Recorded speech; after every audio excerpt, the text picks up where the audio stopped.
The revolution isn't coming, it's already here. Every headline, every job post, every startup pitch, one word keeps repeating: generative AI. We are living in a time where you can build an entire app without writing a single line of code, design a logo, compose music, or even write a screenplay, all by simply giving instructions to an AI model. The world has never moved this fast before. Generative AI has already crossed $38 billion in market value 2025, and experts says it's on track to hit $1 trillion before 2035. But here's the truth no one talks about. As new opportunities rise, thousands of jobs are also disappearing. In just past few months, companies have laid over thousands of employees, many in tech, marketing, design, and customer service. Not because they lacked skill, but because AI can now do what they used to do faster and cheaper. So if you have been wondering whether AI is coming for your job, the answer might be it already has. And if you're not part of this wave, you're already falling behind. That's why we at Intellipaat bring you this most practical, beginner-friendly, free generative AI full course. This Gen AI course covers the amalgamation of discussion around deep learning algorithm, generative algorithm, transformers, autoencoders, LangChain, Hugging Face, and MCP server to build AI agent. So without any further ado, let's get started. There was a time when machine used to be like an assistant. They followed a set of instructions and they could only do what you told them and exactly how you told them. And every task had to be broken into clear pieces in detailed instructions written by a programmer, line by line and rule by rule.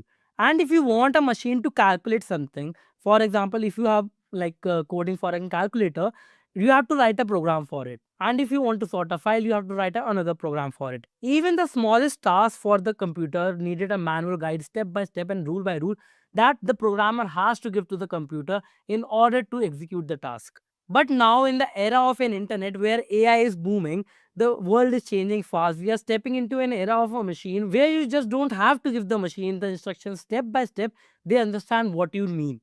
And this shift is happening because of something called generative AI. But what is this generative AI? Generative AI basically analyzes the input that you basically give to it and produces a customized output according to you.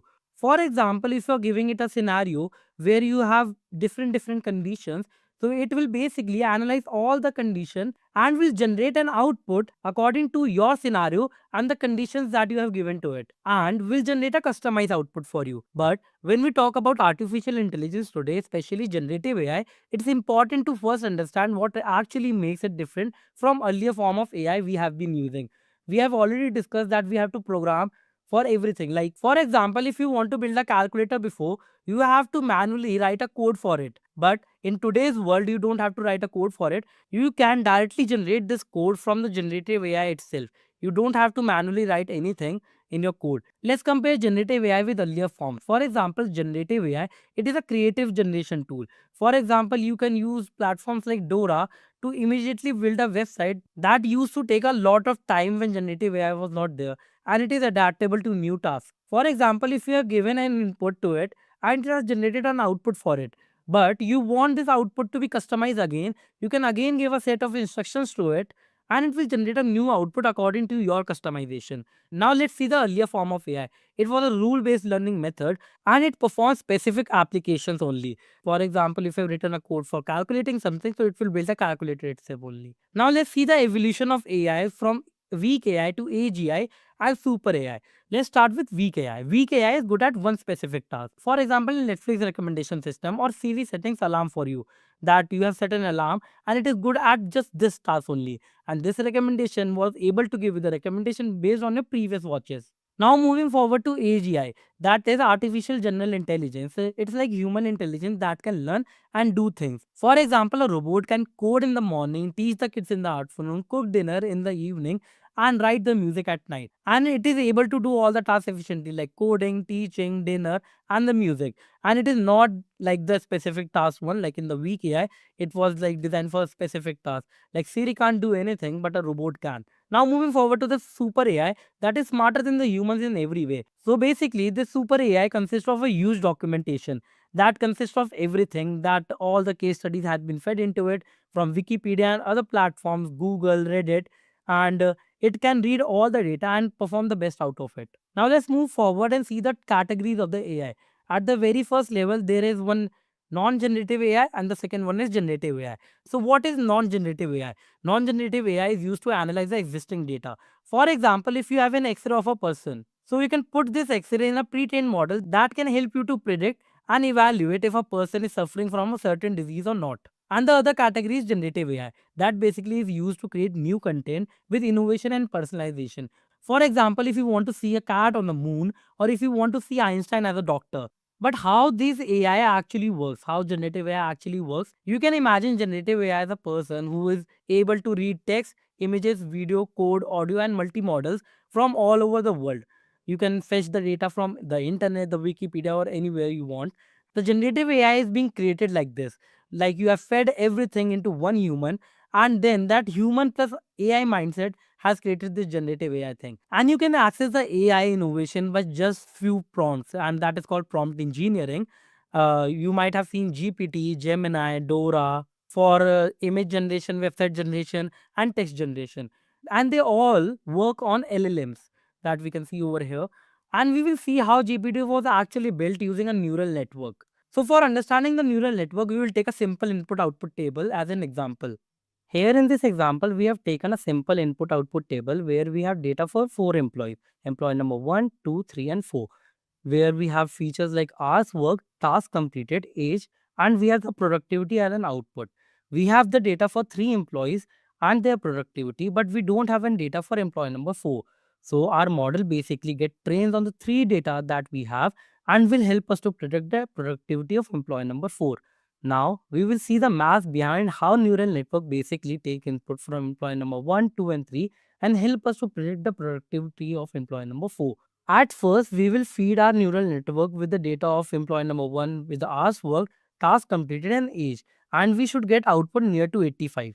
So, before putting the data into neural network, we have 3 layers in neural network. The input layer where we are going to put the data 7, 2, and 25 as an employee number 1. We are just doing it for employee number 1. And then we have this hidden layer and this output layer. Neural network basically passes the input to input layer, then to hidden layer, and to the output layer, and we get the predicted output. But how does it actually works? After feeding the data into the input layer, it goes to the hidden layer and then goes to the output layer, and we get the output out of it. And for employee number 1, we will try that our model predicts the data near to 85, as it will improve the accuracy of our model, as if a new data comes in like employee number 4, it will give the right result for the productivity. Now we will see how this input layer, hidden layer, and output layers actually works. So basically, this x1, x2, and x3 over here are like hours worked, tasks completed, and the age. These are basically the features of the input output table. So we have mentioned over here as a feature x1, x2, and x3. The 7, 2, and 25. But what actually happens after we have fed the data in the input layer and it goes to the hidden layer? In this input layer, we have two parts. The first one is submission and the other one is activation function. The submission function basically helps the neural network to combine all the input coming from the input layer, and then it passes the submission result to the activation function over here, and the activation function basically gives an output. Now let's see the math behind it. We have weights in this neural network, and the weights decide how much importance to be given to each input. Like if we have input number 1, we have weight number 1 over here, and we have weight number 2 on this node, we have weight number 3, we have weight number 4, and we have weight number 5 and weight number 6. So these weights basically goes to the hidden layer, and these weights basically decide to how much importance to be given to which input. And we have biases over this node, like we have bias number 1, bias number 2, and we have bias number 3. So what are these biases? Biases basically helps the model to make a better prediction by shifting the output. For example, for employee number 1, we want our output to come out to be 85 as given in the input output table, and our model is predicting the productivity of this employee to be like 60. So biases basically help to shift this 60 to 85, so it can improve the accuracy of our model. And if any new data like employee number 4 comes in, it gives the correct productivity for employee number 4. Now let's see what's the math behind it. And to make it simple, we have just taken single connections from the nodes. And this is basically your input layer. This is your hidden layer. So how this input layer like 7, 2, and 25. We have like weights attached to it. We have weights like W1, W3 and W5. So we'll mention it over here, W1, W3 and W5.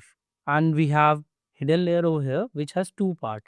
The first part is the submission part and the other part is your activation part. What this submission part basically do is it collects the input as like W1, W3 and W5 over here, and it passes as a single unit. We have like W1, W3 and W5.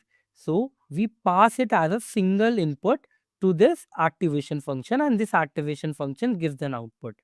Now let's see how this submission function actually works. We have a formula for it over here. As you can see, we have this formula. Z is equals to W1 x1, W2 x2 and so on plus B. B is basically the bias over here. This node has its own bias that we have mentioned before, bias number 1. So what submission function actually does is, we can just make this node over here to make it more clear.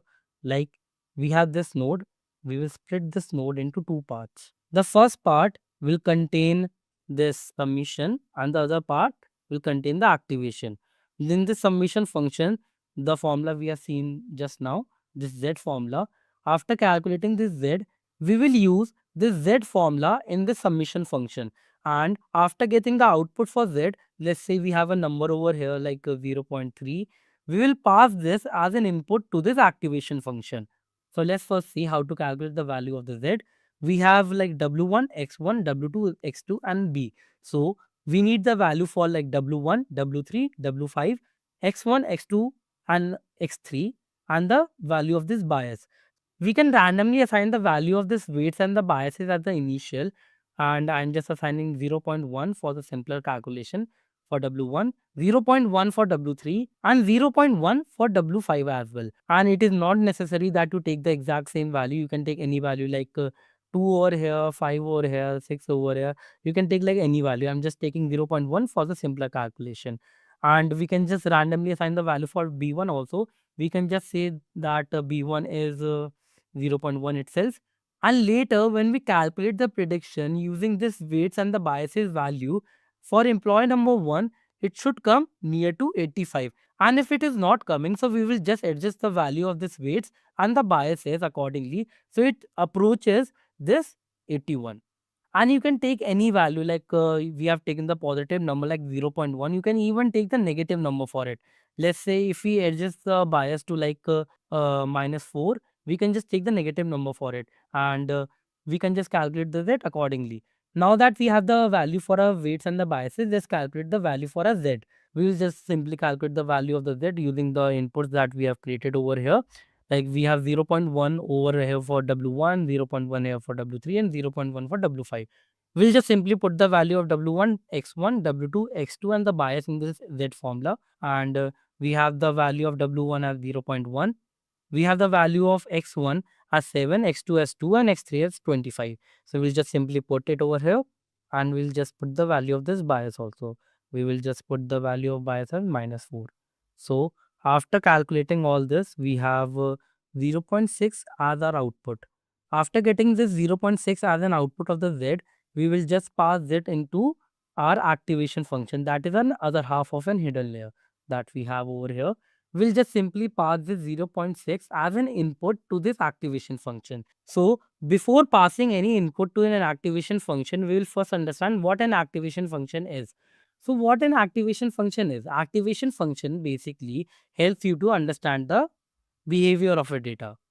If you have in data and you want to understand the behavior of a data, activation function basically helps you to understand that. What do you understand when I say understanding the behavior of a data?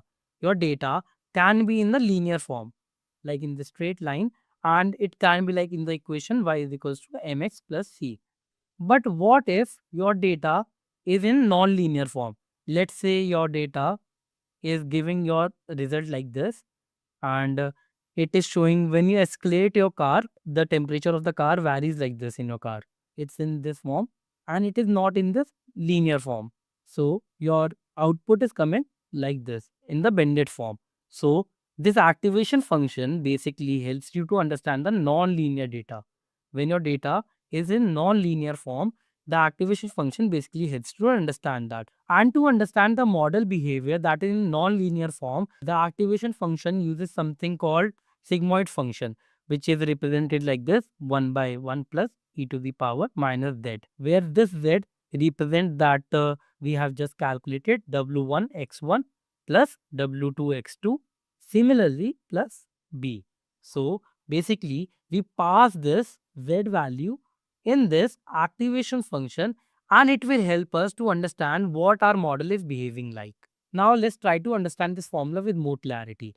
So we'll just go here. We'll read this. The sigmoid function maps any real value number into a range between 0 and 1. And it is commonly used in binary classification tasks. And we have just seen the formula over here. And we can just take z as an input over here because we have taken z initially. So z input to the neuron, and e is a Euler number that is close to 2.71. For very negative z, for example, like if we take minus 10 over here, the output would be close to 0. And for very positive z, let's say we are taking positive 10 over here, the output would be close to 1. And if the z value is near to 0, so the output would be exactly 0.5.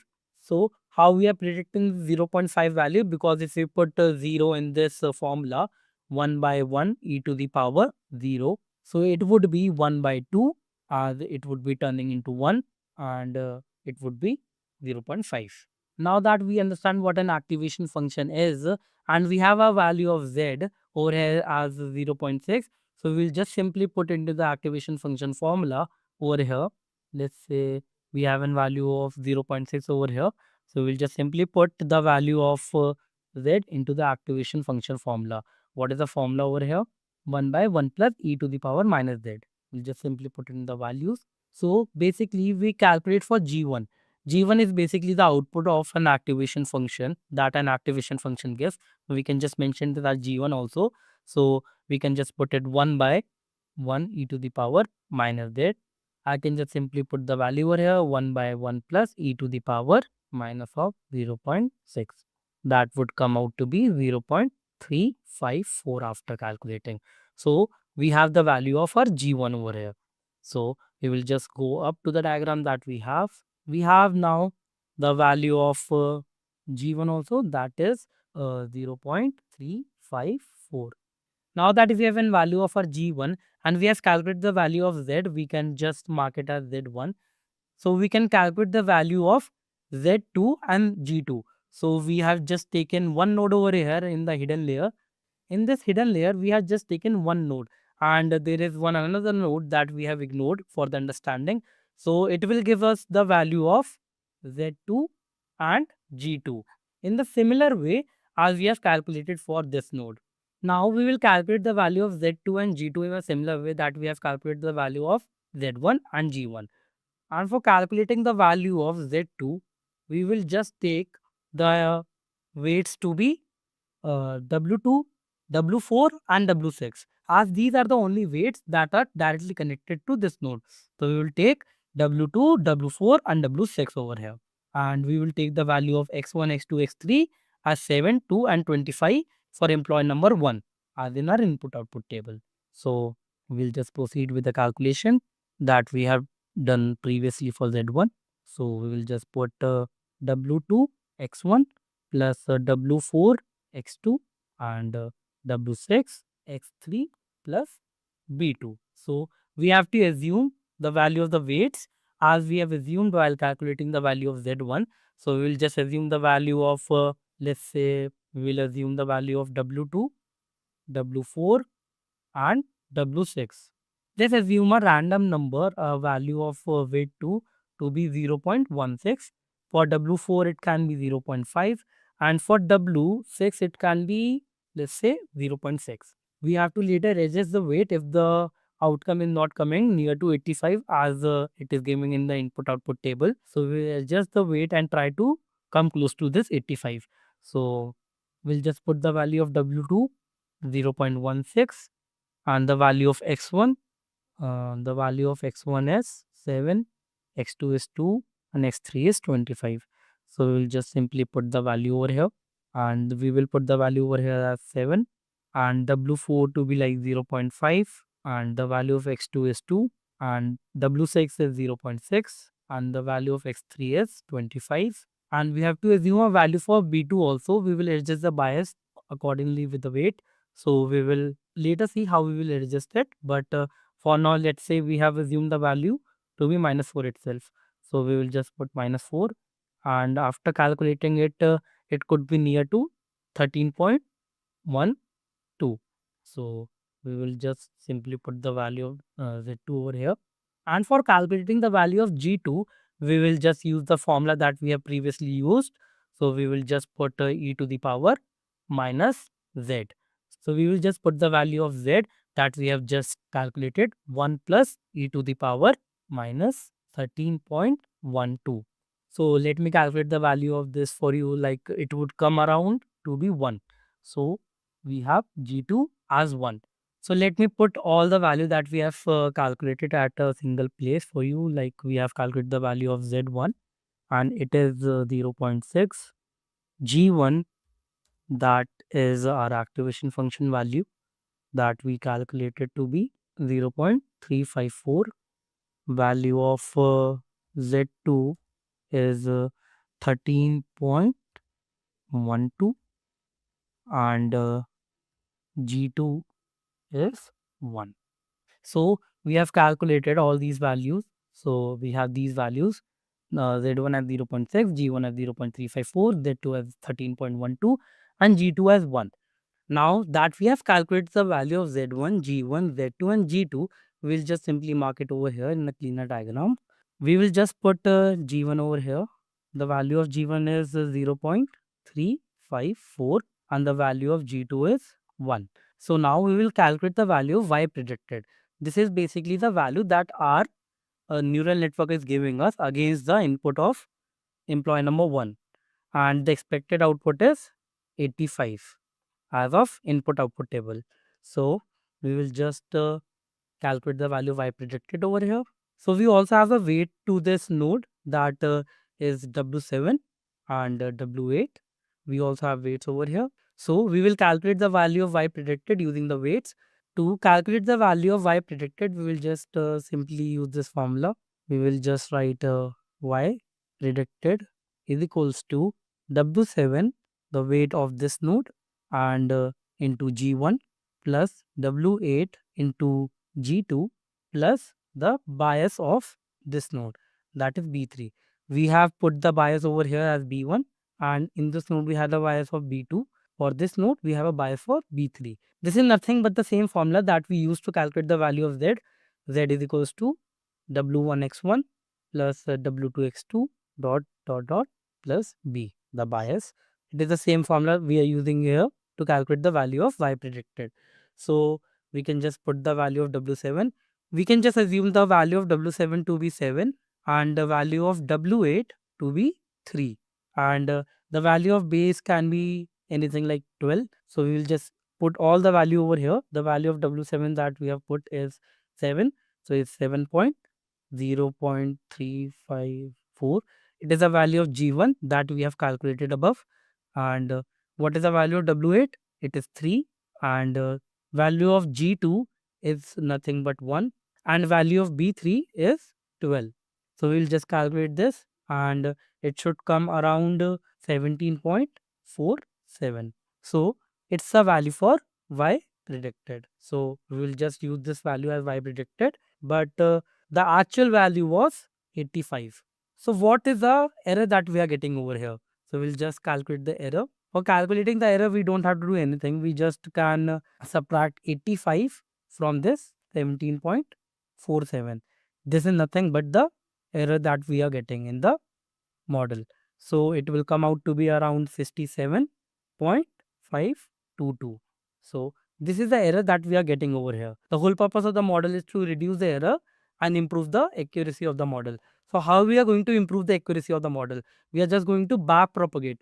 What is back propagation in this case is like we forward propagated in this direction from input layer to hidden layer to the y predicted, and we calculate the value of y predicted. Now we have to just go back in the same direction from which we came from. We just have to jump from y predicted to this hidden layer. So we'll just go back and we will modify these weights as W1, W2 that we have just taken, and we'll just try to overall reduce the error of this model. For reducing the error, we use something called gradient descent. It's a gradient descent, and back propagation is a method. So we have already seen how to back propagate. We will just move back from Y predicted to the hidden layers. And what is basically this back propagation? And till when we have to update the weights and the biases. It's being decided by something called global minima and local minima. So we'll just see what a global and local minima is. So we are basically updating these weights and biases in this neural network that we have just created over here. So we'll just look at when to stop updating these weights and the biases. So there is something called global and local minima. So what are these? So imagine that this is a curve that you have, and you are here. You're trying to reduce the error, and at this point of time you will feel like this is the minimum error that you are getting in exchange of x. If x is your input and y is your output, it is the minimum error that you are getting, and at a certain point you will start again increasing the error. So we have to achieve this point. This is something called global minima. So we have to achieve this in order to know when to stop updating this weights and biases. So there is something called local minima also. So if you have a curve something like this, and you just place a ball over here, and you are just trying to reduce the error. See, at a point you will feel that this is a point where you have reached, and you have again started increasing the error. But when you move forward and reach this point against x, you will find that this is much lesser than the previous one. So this is called local minima, and this point is a global minima. Local minima is something that you can achieve, but the global minima is the one that decides when to stop updating this weights and the biases. So we'll just look forward to it.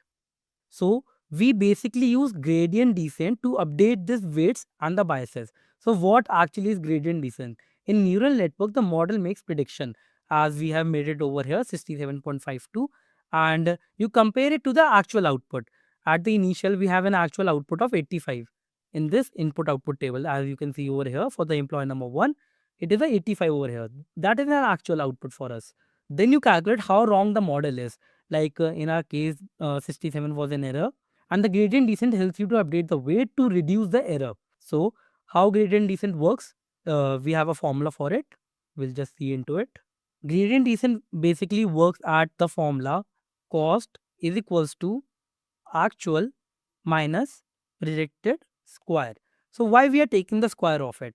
Because we are going to differentiate it, so it will help us in that, and we want a positive number. We don't want a negative number to come out of cost.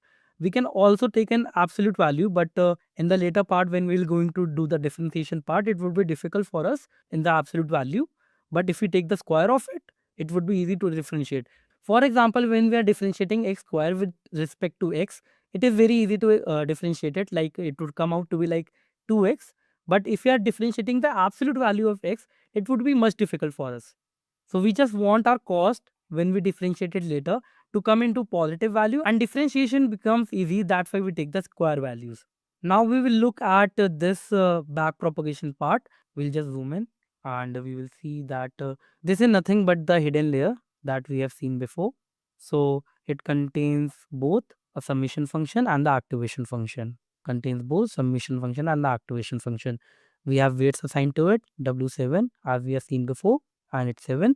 And we have weight assigned to this node also, that is W8, that is 3.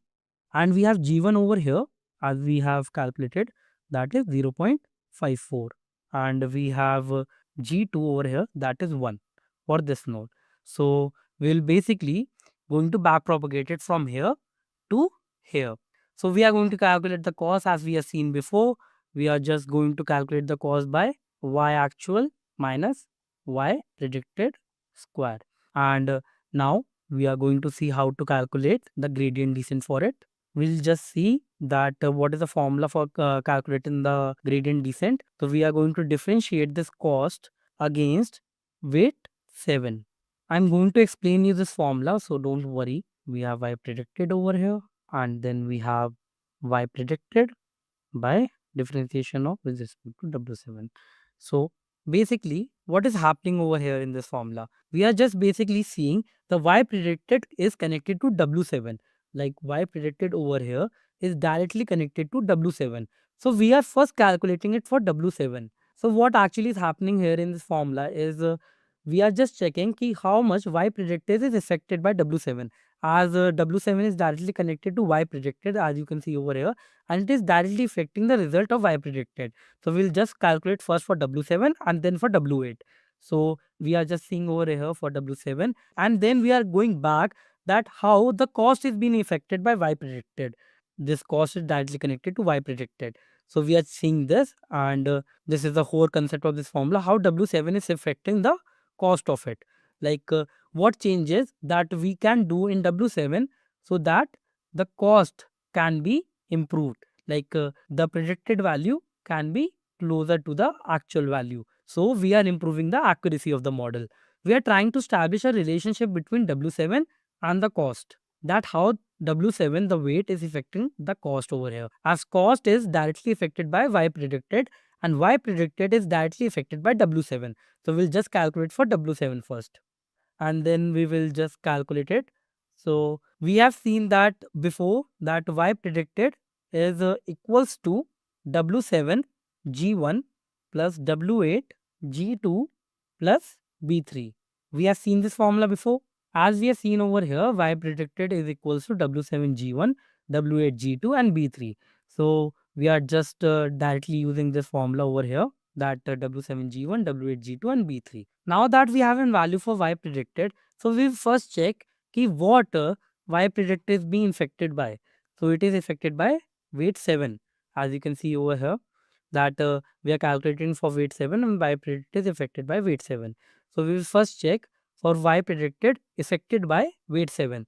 So we will use this formula as we have the value of y predicted over here, and we are just checking it for weight 7 that is associated with G1, the value that we have calculated over here. So we'll just consider this part, this G1 part, and we'll just nullify this part. We'll just directly do it 0. So what is the value of it? We have the value of W7 to be 1. We are assuming it to be 1 as it contains G1 as its coefficient, and the value of G2 and B3 would be directly nullified, and the value of G1 would be as it is. So we only have G1 left. So the value of this whole part is G1. So now that we have a value for y pred to W7, we can just replace it over here as G1. So this formula would be like this. So it would be like cost by W7 is equals to change in cost due to y pred into G1. And what is this part? So this is nothing but cost, and cost is actual minus predicted. And if we are taking the whole square for it, so if we are differentiating it to this y pred only, so we can just understand it like this, as we have seen it before also. If we are differentiating x square with respect to x, so it would be 2x. So considering the same fact, so we can just put cos to W7. So we can just make this part as 2 into actual value minus the predicted value that we got. This is the predicted value we got into G1. We will just get the G1 value over here, that is 0.354. So we will just calculate it, and it would be coming around minus 47.80. So this is the value for this, and we are just keeping this value, and it would be required while updating the weight. We are just like we have calculated it against W7. Now using the gradient descent formula, we will update the weight of W7. First we will calculate the same for W8 and B3, and we'll update it all together. We got this value of 17.478 from the y predicted value. So we can see over here that we have calculated y predicted over here 17.478, and we are just using it over here. Now we will do same for W8 and B3.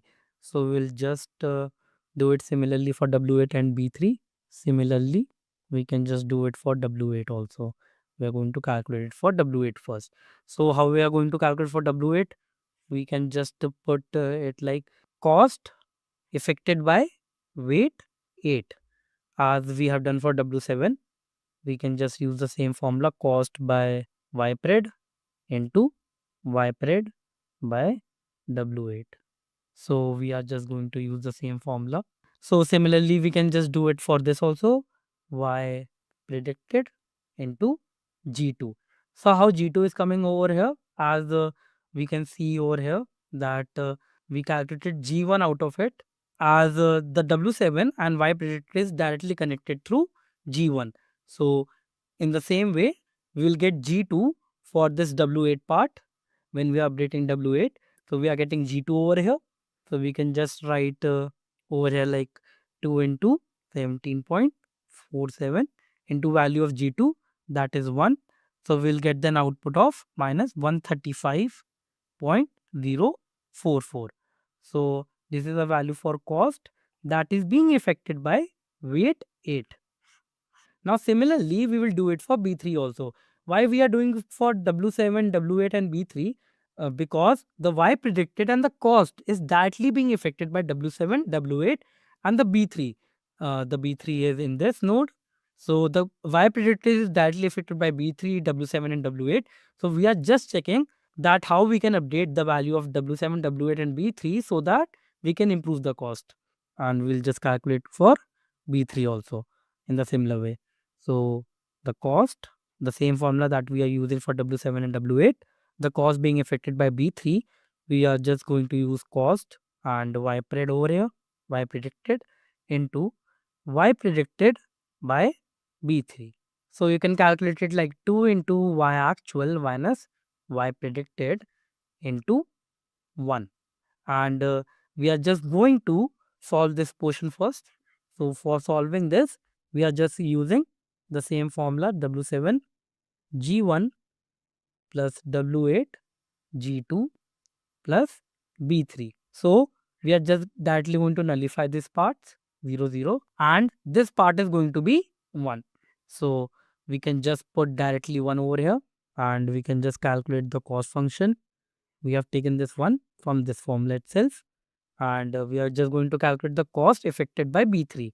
So it will come out to be around 135.044. So this is the cost. Now that we have the value of cost being affected by W7, W8 and B3, we have the value for all of this. The cost is being affected by all of this directly, W7, W8 and B3. So we will try to update all these three using the formula of gradient descent. So what is the formula for gradient descent? We can just write updated weights. If we are updating the weights is equals to old weight that we were using as W7 minus the learning rate. It is being generally represented by eta like this into gradient. This gradient is basically this only, the cost being affected by W7 that we have calculated individually. So if we want to update the value of W7 weight, like we can just represent it at W7 plus. So we'll just write the value of old weight, that is W7 minus the learning rate. We generally take learning rate to be 0.01. The value of eta, that is our learning rate, is generally 0.01. So we can just write over here minus 0.01 into the value of the gradient that we have calculated, that is cost by W7. This is our gradient value. So this is minus 47.8 that we have calculated. So we'll just put it over here minus 47.8 and we will just calculate this and it will come out to be 7.47. So this is our updated weight for weight 7. So in a similar way, we are going to do it for W8 and B3. For W8, we can just write W8 plus and we'll just write the old weight minus the learning rate, that is 0.01 into the gradient, that is cost by W8. So we will just write 3 minus 0.01 into minus 135.04. These are the values that we have calculated. This is the learning and this is the old weight.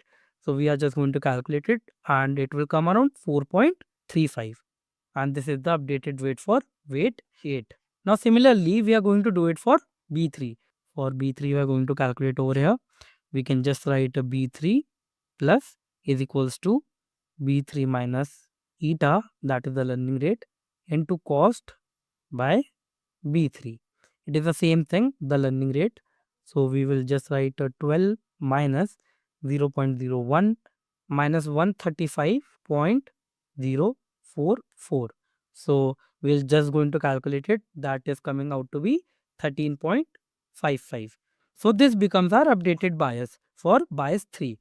So we are going to again recalculate the error using the updated weights and the biases. The updated weights we have, finally we can just write it over here. We'll just write it over here that these are the updated weights and the biases. For W7 it is coming out to be 7.47. For W8 it is coming out to be 4.35, and for bias 3 it is coming out to be 13.55. So these are the updated weights and the biases that we have calculated over here. We'll just recheck the values.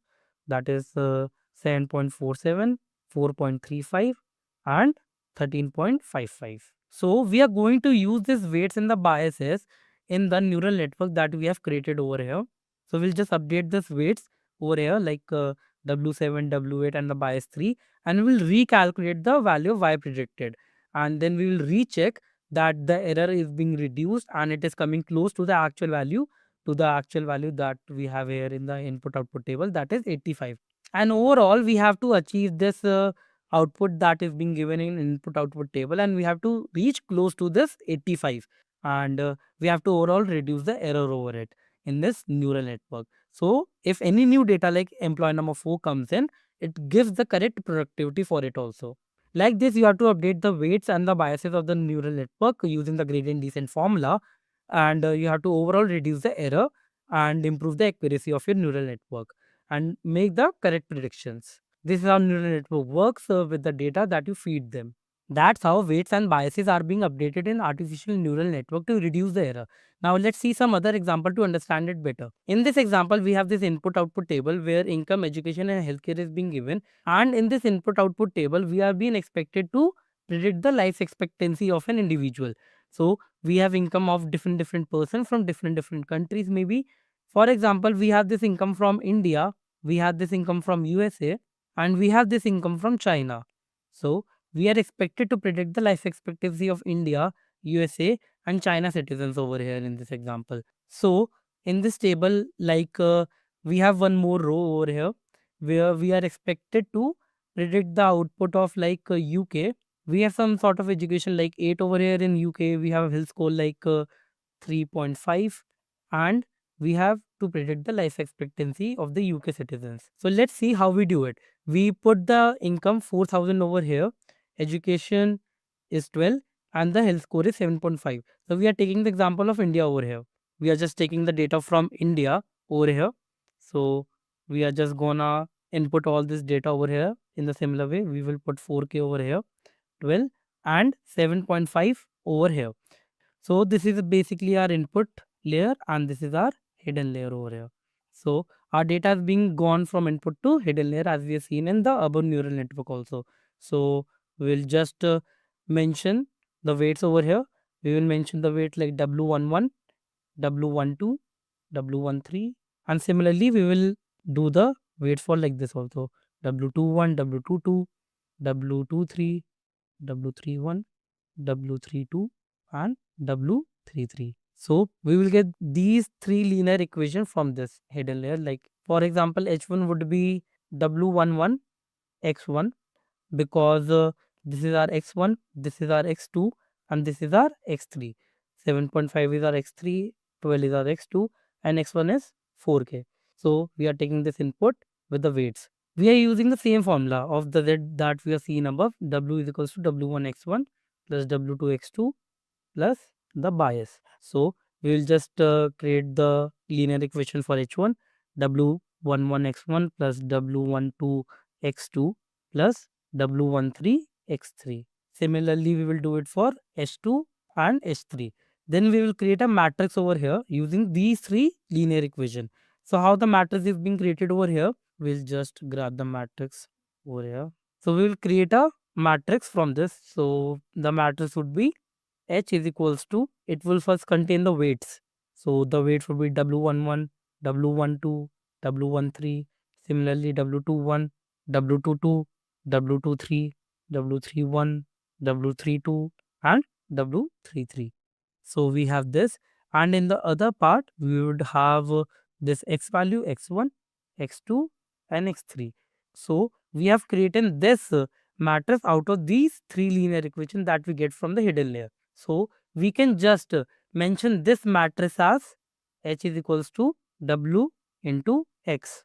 So we have this matrix over here where W is this and X is the value of X1, X2, and X3. So this would be the H value, W into X. We'll just put this H value into an activation function. So it would be H is equals to F1 W into X. So this will become our hidden layer activation function.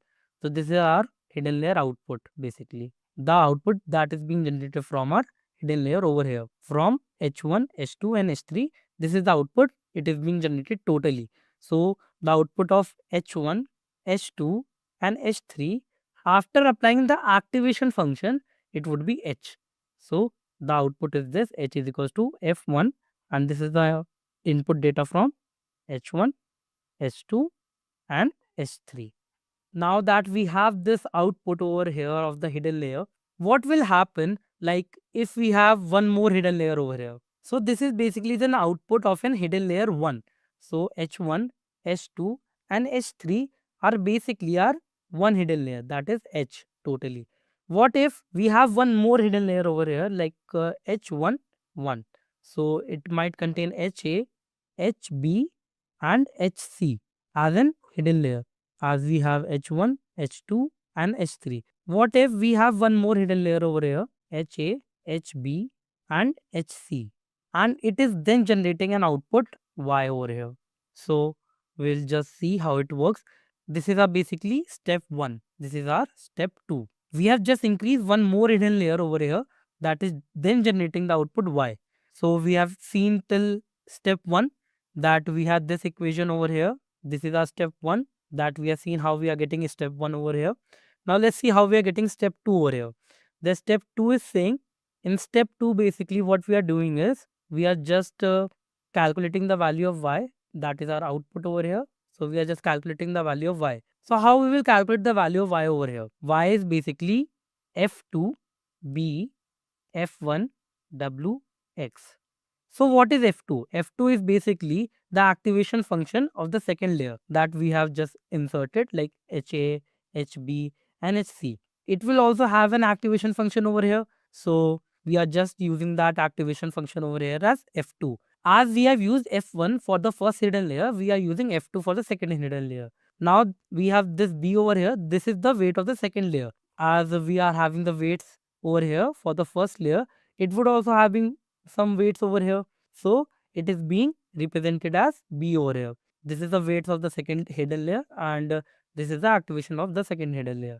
And then this whole becomes an input from the step 1. So we have this F2, B and this is nothing but H over here. So this is H. So we have this as an input because after calculating the value of this, we are just passing it as an input to the second hidden layer. So we are just applying weight over here of the second hidden layer and the activation function of the second hidden layer. Similarly, if we have to create it for 3 layers, like for example, if we have one more hidden layer over here, this is basically our third hidden layer that is then generating the output Y. So how we are going to calculate it for 3 layers? We are just going to do it like the activation function of third hidden layer, the weights of the third hidden layer and the activation function of the second hidden layer, and we are just passing the output of second hidden layer as an input in the third hidden layer basically. If we want to calculate the value of y after 3 layers, the y value would be y is equals to f3 c into the input of step 2. Let's say it's y1 over here, so we'll just say y1. So this is the activation function of third layer and the C is the weights of the third hidden layer and Y1 is the output of step 2 that is being used as an input in step 3. This is how we calculate the value of y if we have 3 layers. Similarly, we can do it for 4, 5 and 6. So here we are using step 1, step 2 and step 3 as we are using 3 hidden layers. So these hidden layers are basically improving the accuracy of our model. In ANN we just use one hidden layer, but what if we are using more hidden layer? This is something called DNN. This is our deep neural network where we are using more than one hidden layer to improve the accuracy of a model. This DNN comprises of two things. The first is RNN and the second is CNN. So in this DNN, we are just basically using more than one hidden layer to improve the accuracy of the model. We have two subparts over here in DNN. The first one is CNN and the second one is RNN. You might have heard of this. So now let's see what CNN is and how CNN actually works. So CNN is basically a convolutional neural network, which is a special type of a deep learning model. So this is basically used to analyze the images and the videos. Like this DNN and AN are basically used for analyzing the text. So how you analyze an image? For example, when you see an image of a face, you see the features of the face. Like this is feature number 1, that is the eyes. This is feature number 2, that is the nose, and this is feature number 3, that is smile.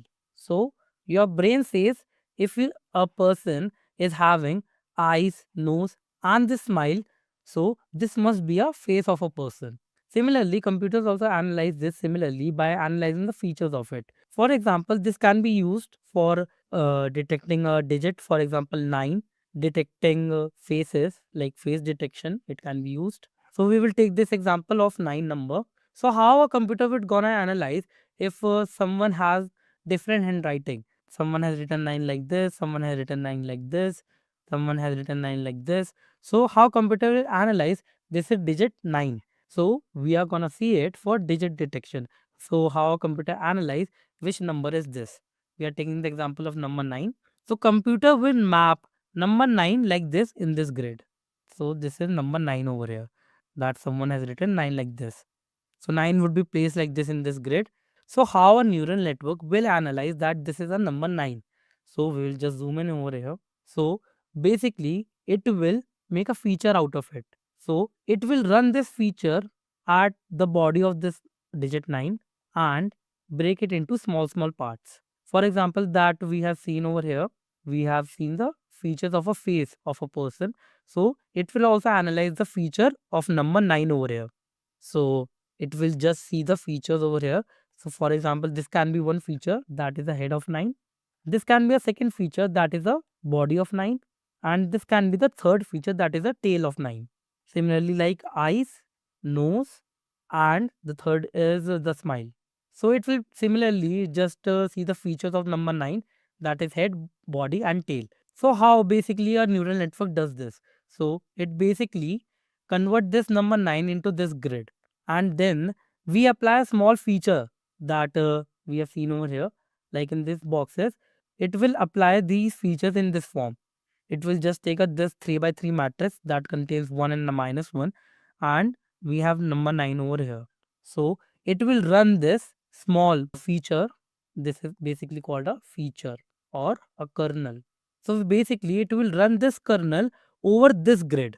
Basically, first we have seen in step 1, this neural network will map this 9 number in this grid. Then this feature will map this grid. For example, we will just take this grid, we'll just copy it. So what this feature and kernel do? It just map it like this. It will go over here it in a 3 by 3 manner. Then it will shift it to here. Then it will shift over here. Then it will shift over here. And like this, it will cover the whole grid. So, so how basically this is done is like this. We will just map this grid. This is number 9 over here. So we will generate a feature map out of it. So how feature map is being generated? We will generate a feature map, that what are the features over here, like the head, body and the tail. So we will like to generate a feature map over here. So how this feature map is being generated out of this? So we will just multiply each number with this grid. To generate the feature map, basically we will just map each number with it. We'll just not see the final output. We'll just try to calculate it. To generate this feature map, we will just do the matrix multiplication over here. So we will just multiply this number with this. So we will have -1. Then we will add this into this over here. That is 1.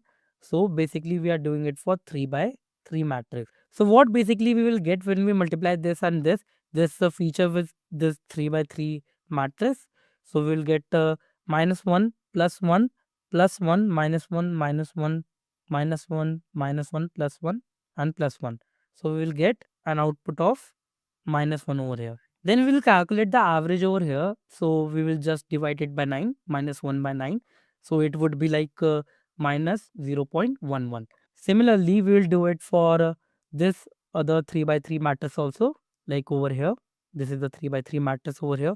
The next 3 by 3 matrix. So we will get an output of 1 over here. So like this, we are going to create the feature map over here. Like we will just put minus 0.11, then 1, then we'll get 0.11 over here.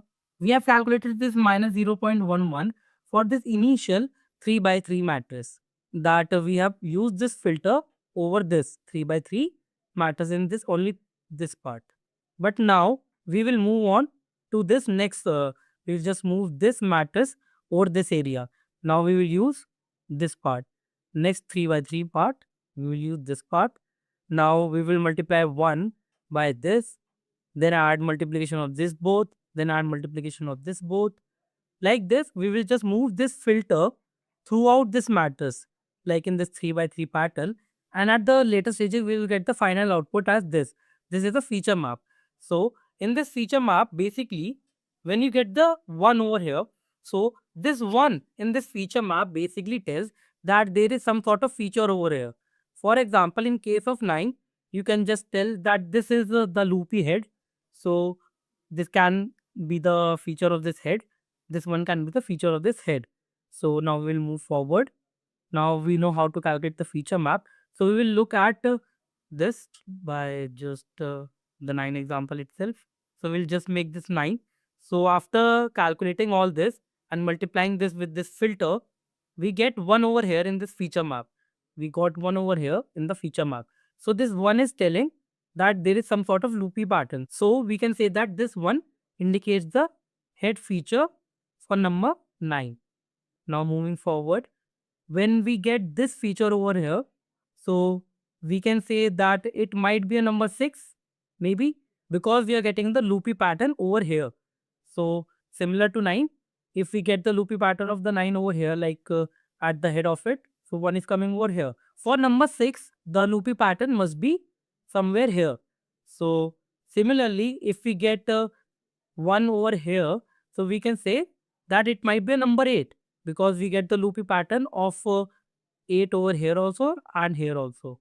If we get a loopy pattern over here, so this might be a number 8, because we have a loop over here also that this one is represented, and we have a loop over here also that this one is representing over here. If we take a number 9 example again, so we got an head feature over here as 1. So maybe we can get the body feature, maybe this part. We can get a body feature number 1 over here somewhere. And for the tail, we might get a feature over here. We can say it as tail feature, that this number is being representing. So we get a loopy pattern over here, the body over here, and the tail feature over here. So this might form a number 9. Now we will move forward and we'll see what happens after the feature table. This is basically a feature map. So this activation function, ReLU, is basically an activation function. After getting this feature map, we apply an activation function over it. This ReLU over here is basically an activation function itself. So what this basically do is, like we have seen activation function as like sigmoid. We have seen the sigmoid activation function in the previous part, that is being represented like this. But this is the activation function that we are seeing over here. This is similar to sigmoid, but we use different activation function according to their use cases. Like this ReLU, basically it converts every negative number into 0. As you can see, every negative number, it can be like -5, -4. So it is giving an output of 0 over here.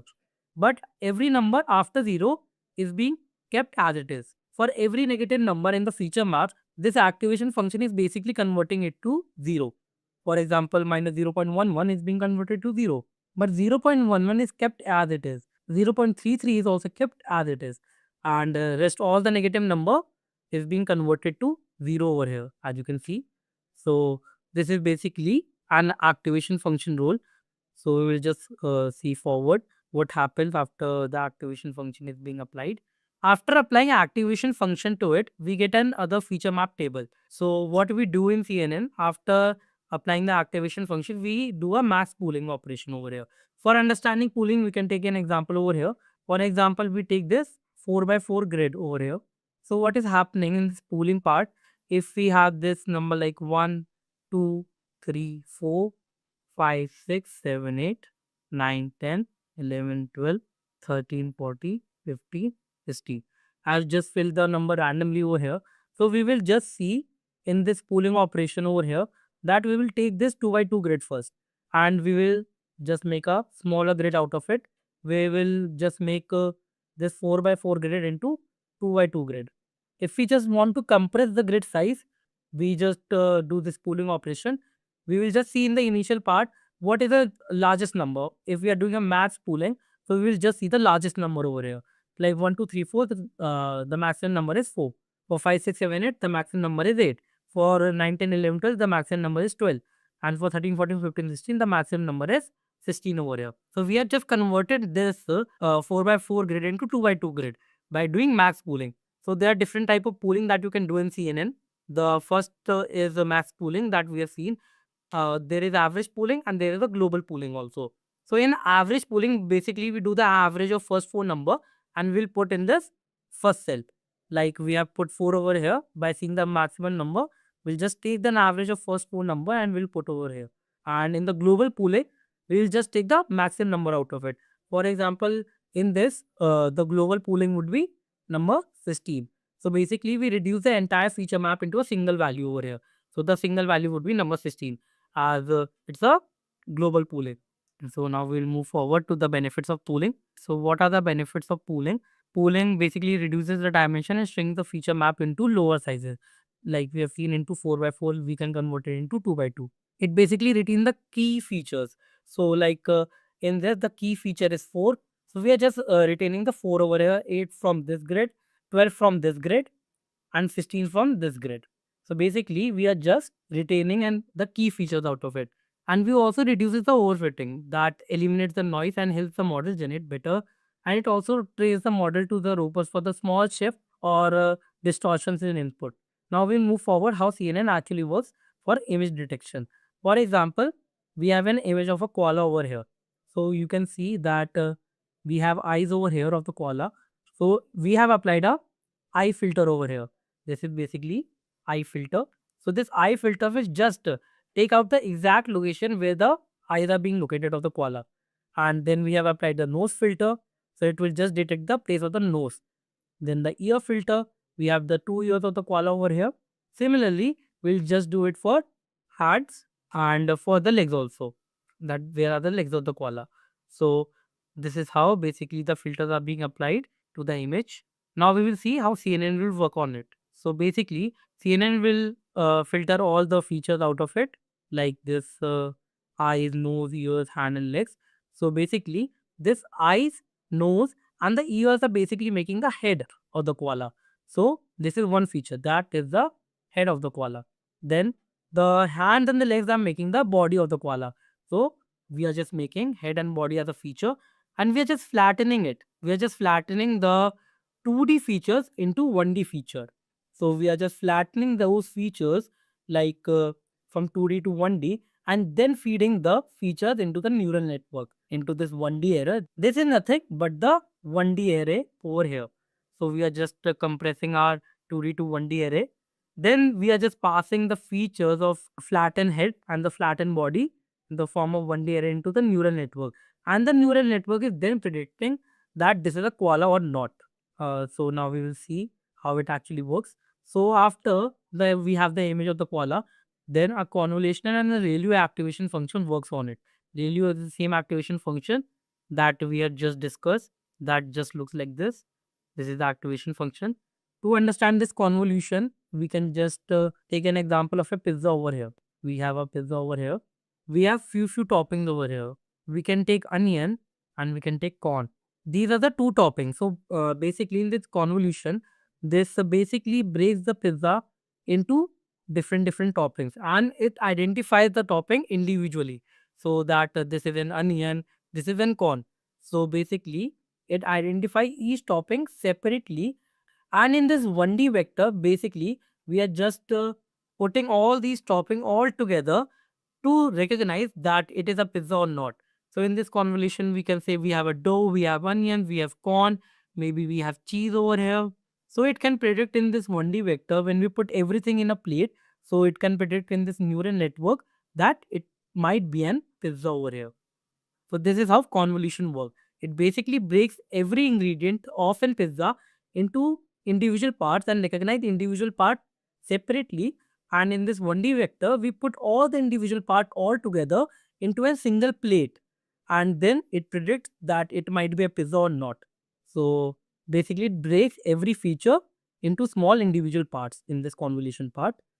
After convolution and ReLU, we do the pooling that we have seen above. Then again, we do a convolution and ReLU, and then we again do the pooling part, and then we flatten where we are converting 2D into 1D vector, and then passing it to the neural network.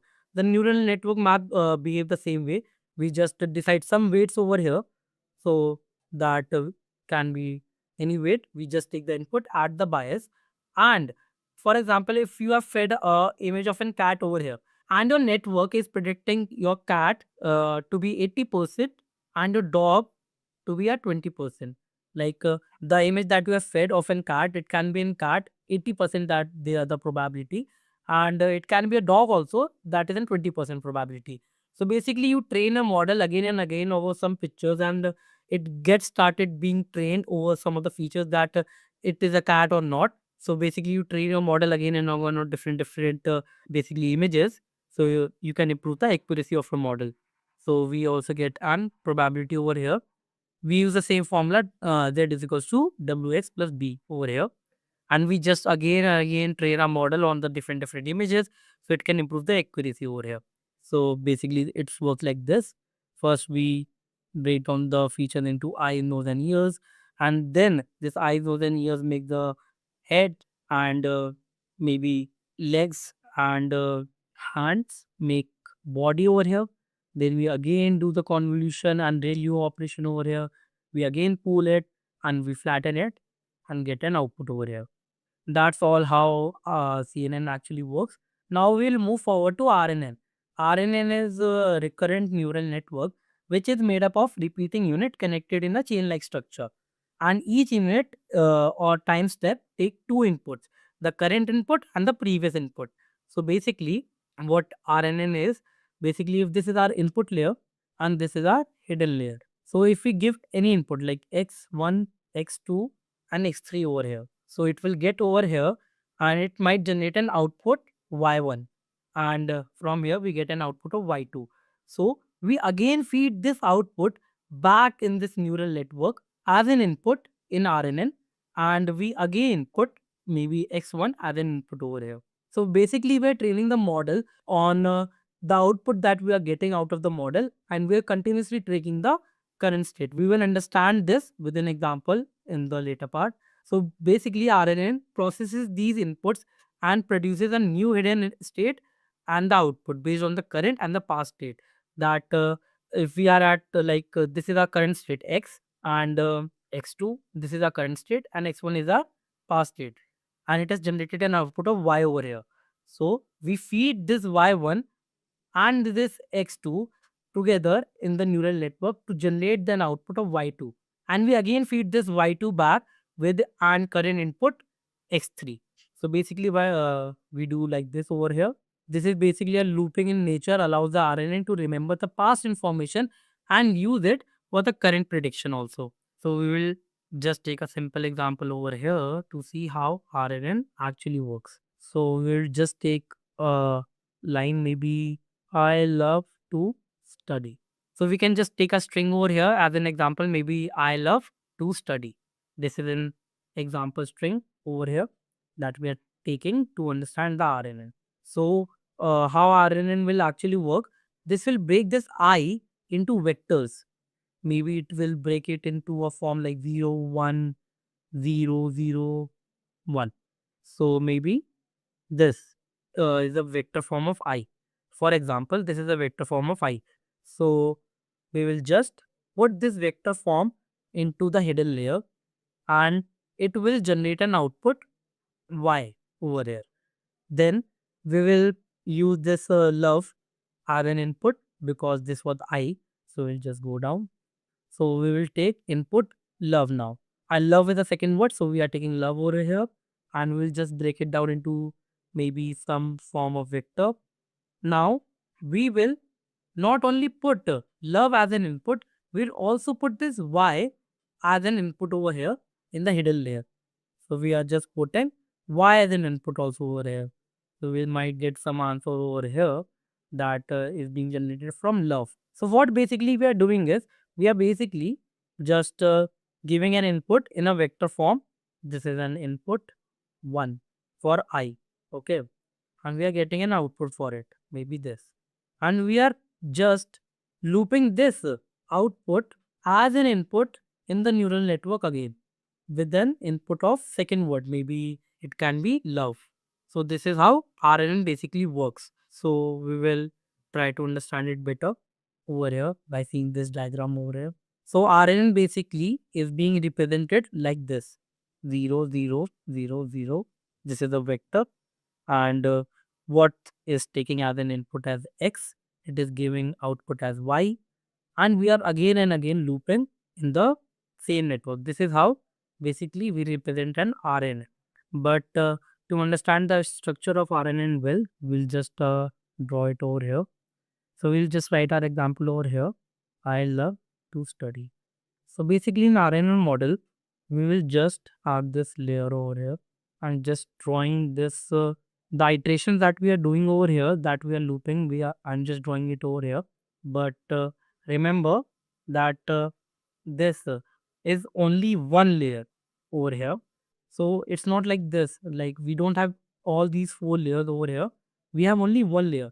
And just drawing this one layer 4 times to show you the iteration. So you can be clear with the iteration how it can be done. These are not 4 different layers. This is one layer itself. This is basically one layer itself. I've drawn it 4 times. So don't confuse it to be like it is having 4 layers. It is only having one layer. I've drawn it 4 times over here. So what happens is when I say I love, so basically I goes over here. Okay. So RNN is basically used for sequential data. Like I love to study. It can't be study, love, I too. This is the incorrect form of the sentence, right? So in RNN, basically, we do understand the sequence of the data. So what is the sequence? How the sequence is important to us. For example, if we are translating something, like if we have to translate, I love to eat. If I have to translate this sentence, so I will translate it into English like मुझे खाना पसंद है. So the sequence of the line is very important to make it meaningful. So basically RNN help us to understand the importance of the sequence basically. So that we do everything in a sequential manner. So basically you got an idea what RNN do is basically it maintains the sequence of the data that is required to understand the sentence well, and it is required while translating a sentence maybe. If we are putting I as an input over here, so I should remain as it is and love should come later. So like love should remember that I was there before, and when 2 comes, it should remember that the 2 words were before me. So it should be I love 2. It should be not starting from 2 itself. So that's why the sequence is important, and that's why we are looping it again and again to understand what came first into the line. So we just put I over here. So it will just get into the neural network and it will have an activation function over here. We can just write A1. This is nothing but an activation function. This is the activation function. Then we will just put the other word love over here. So I will generate some output from this activation function, and then it will be getting feeded into the second iteration over here. This is basically the iterations. This is the single layer itself of RNN, but I'm just showing as iterations over here. We can see over time what is happening. So basically, this is the timeline. So we'll just put the output of I after activation function is being applied, and we will just put love as an input in the second iteration. So in the second iteration, it would be like the activation function would be applied to love itself. So love would have an activation function of itself, and then we will apply 2 to it. So it would be I love 2 within love after gone from the activation function. Then 2 would be going from the activation function in the third iteration. So after we applied activation function to this 2 and we get an output over here, we'll just put this output back to the network, and we'll just put the fourth word over here, that is study. So it would be I love to study. This is how the RNN basically works. This is a single layer, so it is happening again and again in the single layer itself. It is not like this in the 4 layers. It is happening again and again in the single layer. The activation function is being applied again and again to each word, and the output is being generated after the activation function is applied. And the next word love is being fed into the neural network later. The sequence of the line should be I love to study. So basically, RNN looks at the sequence of the line, basically the structure of the line. So after all the activation function is being applied to each word of the sentence, so it will give an output like 1 over here, maybe 0 over here, and 1 over here. I'll just mark it with different color: 1, 0, and 1. So these are nothing but the NUR output. What is NUR? NUR is basically named entity recognition. This is name entity recognition. So it basically generates an output that we have to compare with an predicted output. Though we can just consider this NUR output that we are getting 1, 0, and 1 over here, and we should get it for the word study also. Maybe we are getting 1 for study also. So this is for I, this is for love, and this is 2, and this is study. So this is basically the output that we are expecting. So we'll just calculate and predicted output, that is y cap, and then we will compare that output with this NURB output. So it would be actual minus predicted whole square that we have seen in the above neural network while studying ANN. So we'll just try to calculate y predicted over here, y predicted over here, y predicted over here, and here. So we are basically calculating prediction for each word in a sentence, and then we are applying this formula to it. So we might be having losses also over here. So here can be loss 1, it can be a loss 2 over here, loss 3, and loss 4. To calculate the loss, we just sum all the losses together: loss 1 plus 2 plus 3 and 4. Then we get the total loss, and we just try to reduce it as of an error that we were doing the neural network. So like this, we train our model with different sort of sentences. For example, we have taken this sentence over here. It can be some other sentence, maybe 100 sentences. So after 100 sentences, it will complete one epoch. So it would be like one epoch to it. We'll just feed 100 sentences like I want to drink water, I like cooking. So we will just train our model with different sentences and try to reduce the loss over here. And we'll try to reach closer to the actual values. So this is how basically RNN works over here, by just getting trained on the sentences that we are just feeding to it. It is just looping it again and again, applying activation function to each word of the sentence and remembering the previous word itself and taking it as an input also. So the sequence of the sentence remains the same. So this is how basically RNN works. We just try to reduce this total loss and train our RNN model. Now that we understand how RNN actually works, let's look forward to the types of RNN.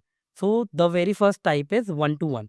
So one-to-one is basically the simplest form of RNN, where we just take one input that correspond to one output. Basically, if we are taking one input over here, so it is generating only one output over here. After passing to the hidden layers, it is generating one output corresponding to one input. So this is the simplest form of RNN, and it is basically used for binary classification tasks. For example, that email is a spam or not. The second type is one to many. You can see it over here also that we are taking only one input, and after being processed, it is generating only one output. So this is basically the input and this is basically the output. So now we'll move forward to the second type. The second type is one to many. So basically a single input generates multiple output. For example, you can see over here that we are just passing one input over here, and after passing to the hidden layers, it is generating multiple outputs, and it is basically used for generating a sequence of word from an image, like image captioning. And the third type is many to one. The many to one is like basically we are giving multiple inputs to our neural network, and after processing it is generating only one output. So basically it is used for sentimental analysis, where a sequence of the word is used to predict the single sentence, like it is a positive sentence or a negative sentence. And the fourth type is many to many. So we are just giving multiple inputs in the input layer, and it is generating multiple outputs corresponding to it. It's like one to one only, but we are not giving just only one input, we are giving multiple inputs here, and it is also generating multiple outputs here. Basically this is used for machine translation, where a sentence in a one language is converted into another language.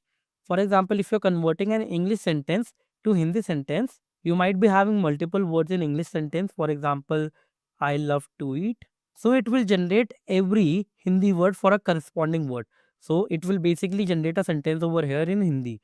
So it is like multiple inputs, and it will generate multiple output corresponding to each word. Now that we know that RNN is basically used for sequential analysis. Basically, if we have this sentence, so RN basically help us with the sequence of the sentence. But RNN has one drawback and one limitation, that it has limited memory. What do you understand by this limited memory? For example, RNN is only able to remember two words at a time. For example, if we are at this current state, I, so we are just represented by xt. And now when we move forward to love, and then we move forward to 2. So when we would be at 2, so it will only remember two words, I and love. But when we are at study, it will only remember love and 2.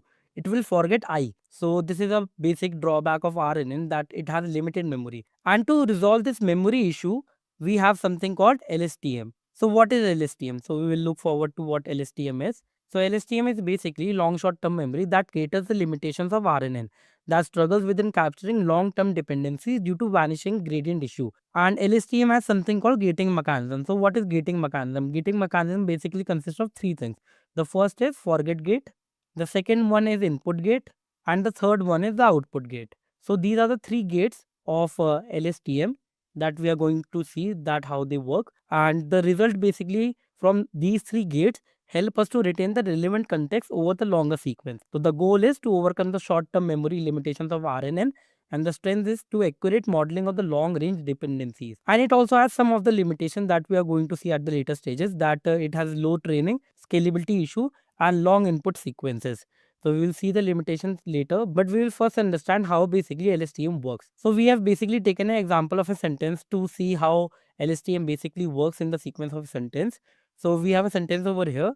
Ravi plays football almost every day. It shouldn't be hard to guess that his favorite sports is soccer. So we'll just take sentence till here. So we have just taken the first word of the sentence as an input, Ravi. So we have just put it Ravi over here. So it will remember Ravi. So this is our basically LSTM pipeline, you can say. So you will understand how LSTM basically works with the sentences. So we have taken Ravi in the first node. Now we have play. So we will just write play over here.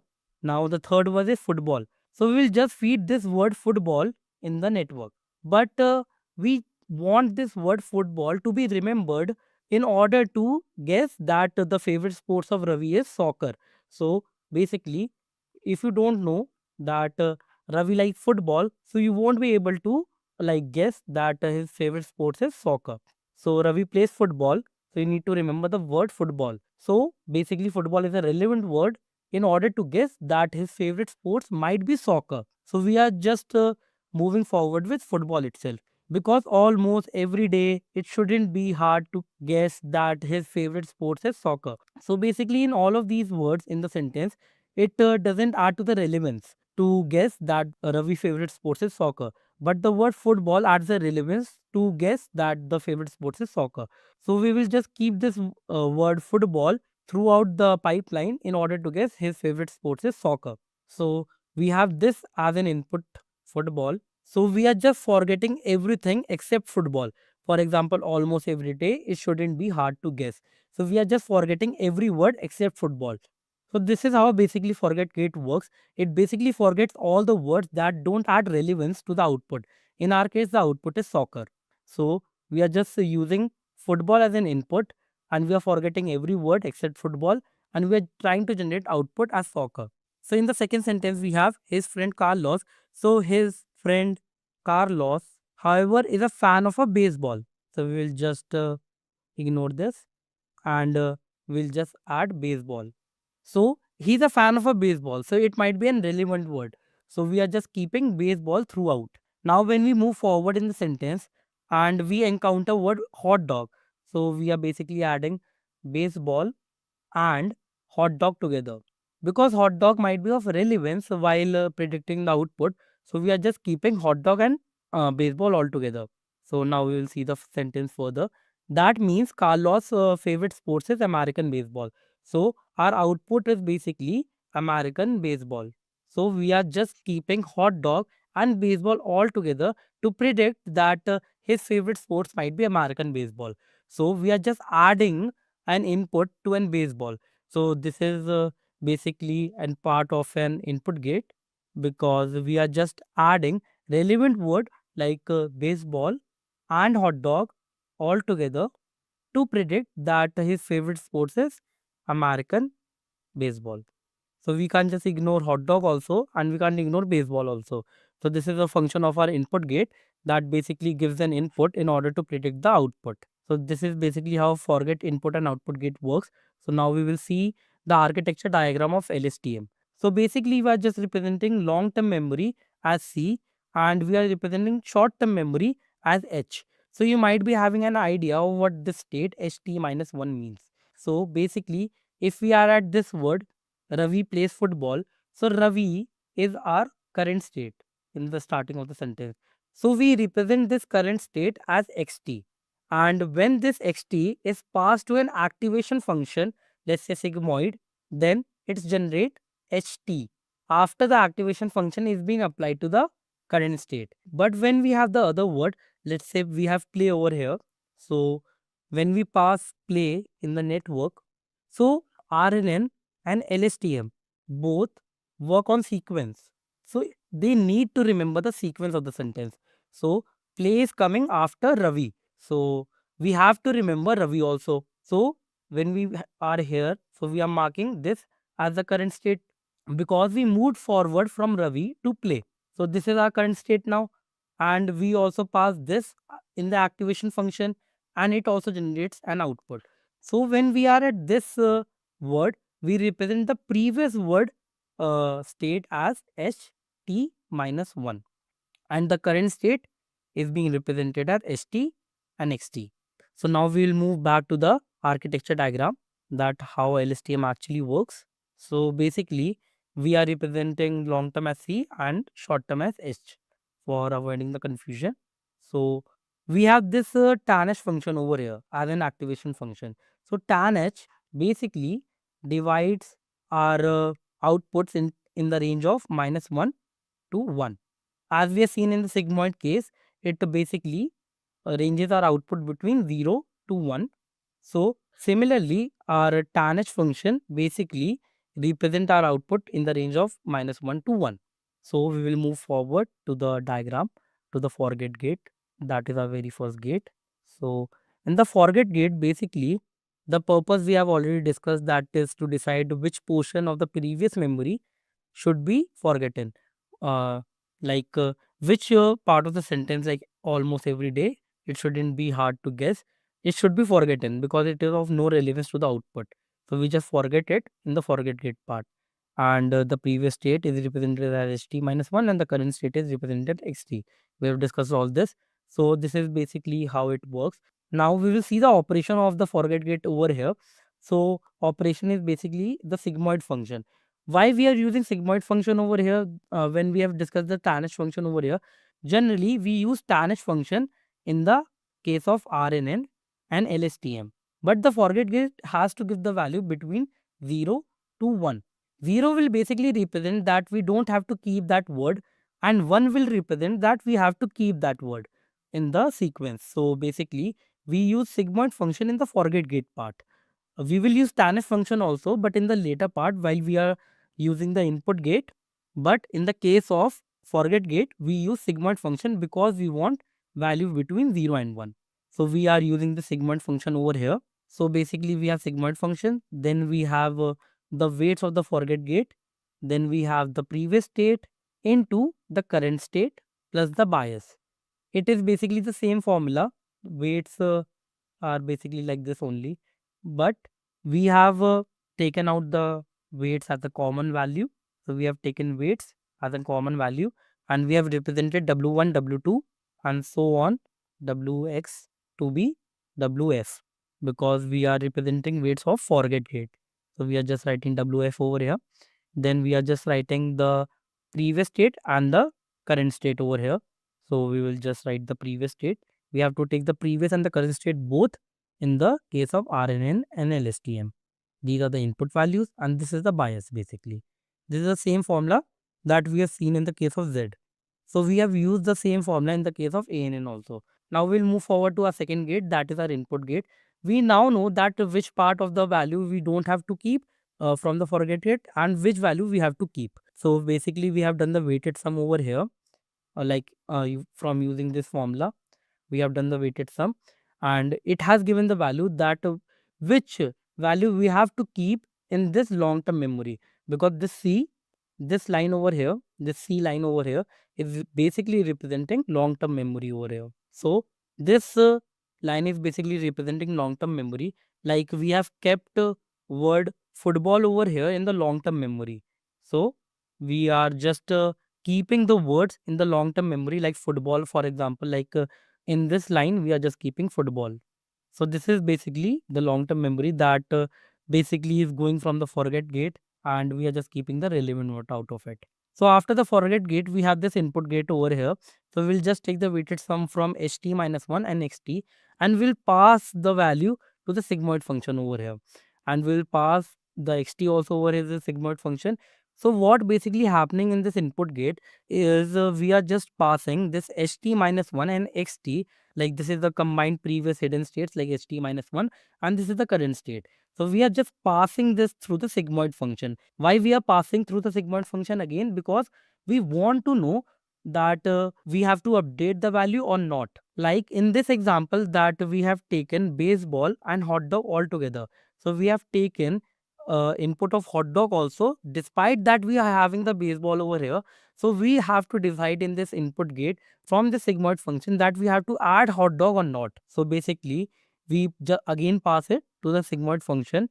So it just look like this. We add just the sigmoid function over here. So basically it is being represented like this. So we have the sigmoid function.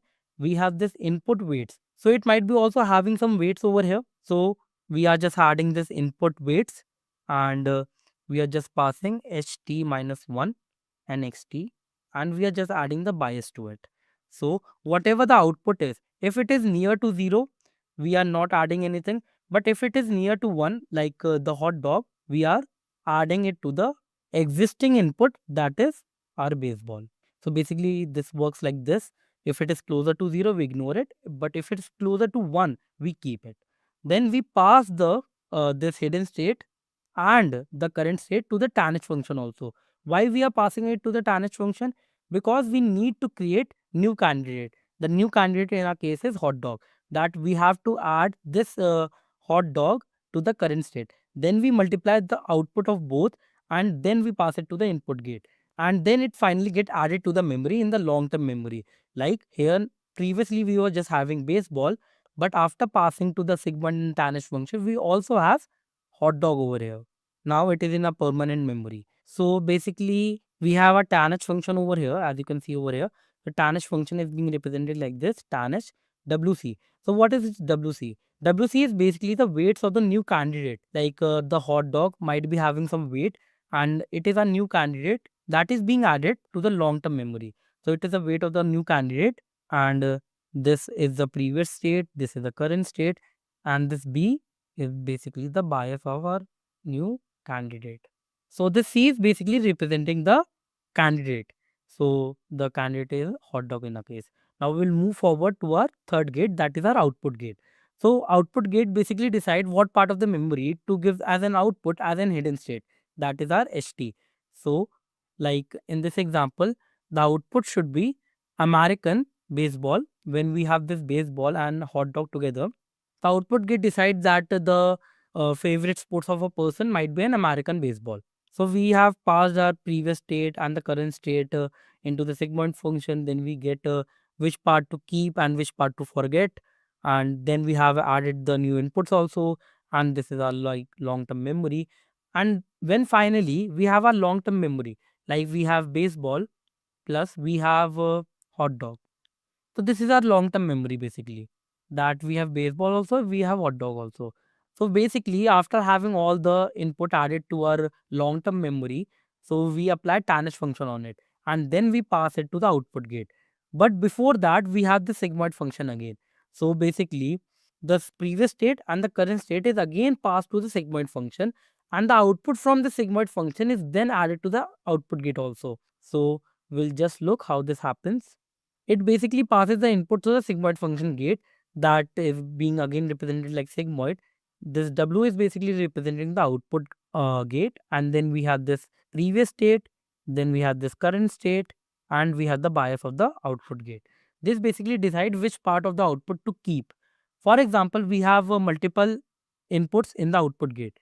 Like we have might be having like baseball, we might be having a hot dog, we might be having some irrelevant inputs also in the output gate. For example, chips. From the long term memory, it came to the output gate. For example, chips. But we don't want these chips to be as an input to predict the output. We just want these two. So basically, the sigmoid function in the output gate basically help us to remove all the irrelevant inputs that are not required in order to predict the output. And we just remove it using the sigmoid function. As we know that it ranges between 0 and 1. 0 we have to remove and 1 we have to keep. For example, we have to remove chips, so it will come under 0, and the baseball will come under 1 and 1. The hot dog will also come under 1. So we are just keeping these two as an input and we are just ignoring this chips.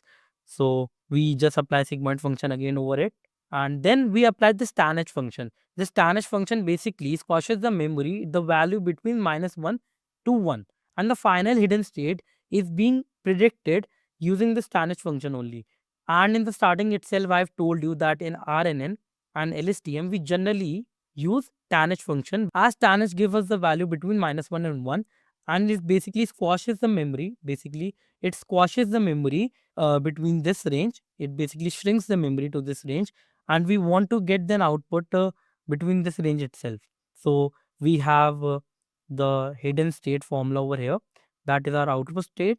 This OT is basically representing the activation function itself, and now we have this OT as an activation function. Then we apply tanh function to it, and then we plug this C2 over here. This CT is nothing but the candidate value that we are getting from the sigmoid function as an input to the output gate. When we get the candidate value, like this chess is not required, so we get this candidate value to be 0. So we apply the tanh function to the updated CT that we have. We only apply tanh function to this baseball and the hot dog, and not on this chips. So we just need this baseball and hot dog to predict the output. So we are not applying any tanh function on this CT, that is this candidate chips. So we are just applying this tanh function over here to this final inputs that are baseball and hot dog. So we are just applying tanh function to these input that are being passed from the sigmoid function itself also.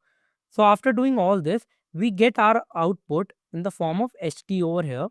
That is our hidden state, and HT is nothing but the output. Like we have some words over here, we apply activation function to it, and we get some output over here as an HT. So we have our output over here. So after getting this HT, we consider it as an output. We can also loop repeat. We can also just loop in this cell. So this is basically the cell of an LSTM. So this is a basic cell.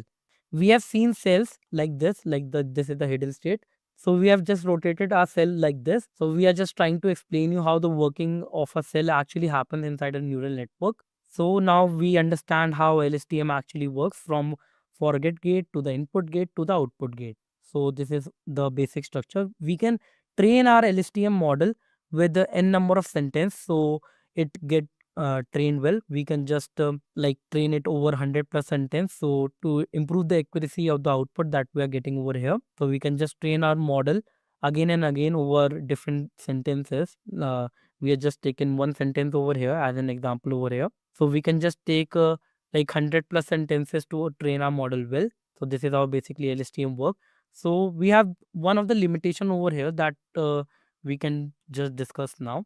So just like RNN, so it was not able to remember much words. Like for example, if we are like at every day, so it will only remember previous two words like football and the almost, but it will forget Ravi and play.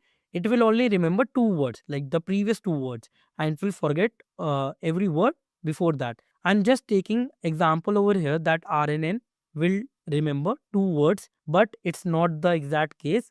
RNN might be able to remember more words. I'm just taking a small example over here to make you understand how RNN basically works. Now moving forward to the limitation of LSTM, it is basically slow training and scalability issue model. So basically LSTM is also a sequential model. Like if we have some sentence over here, I am a good boy. So it is also a sequential model. It might be able to remember much words in the relevance to generate the output well, but it can't read whole sentence at once. LSTM is unable to read whole sentence at once. It go word by word. So it is very slow training and scalability issue model. We can't scale it much because it is not able to read whole sentence at once, and it comes with long input sequences. So we have to give a long input. It will go sequence by sequence, word by word, and it is not able to read whole sentence at once. So this is basically the limitation of this LSTM, that it is not able to understand whole sequence, like whole sentence at once. It goes sequence by sequence. So it takes long input sequence. It is not very scalable, and it also takes a lot of time to get trained because it is going word by word, sequence by sequence. So this is how basically LSTM works over here. Now that we have seen the limitation of LSTM, that it processes only one word at a time, and it's hard to remember long sequences. So there is one more architecture called transformer that is behind ChatGPT, that is being used to address this problem.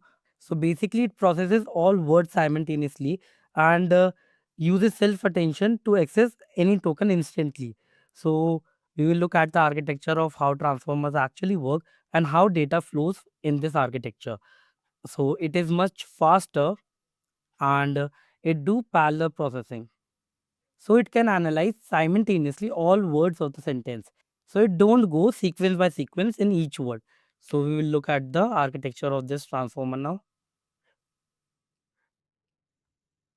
So this is the architecture of the transformer that you can see over here. So it has three concepts. So the first one is positional encoding. So basically it adds positional information to the words. The second concept is attention. So basically it calculates the relevance between the words in the sentence. And the third one is self-attention. So we will understand all three and this architecture diagram in a simple way using an example over here. So let's take a sentence as an input to this architecture. The sentence can be the cat sat. So this is a sentence that we are using as an example over here. So as soon as this sentence enters the architecture of the transformer, it is being broken down. So this can be a step 0. So the sentence is first broken down into vectors. So it can be the cat sat. So we'll break down into vectors like this. Like we can assign some vectors like this to each word of the sentence. Now we will call them as x1, x2 and x3. Now moving forward, after assigning the vectors, we will just move forward to a step 1, that is input encoding. So what is input encoding? Input encoding is basically the x1 that we have encoded over here.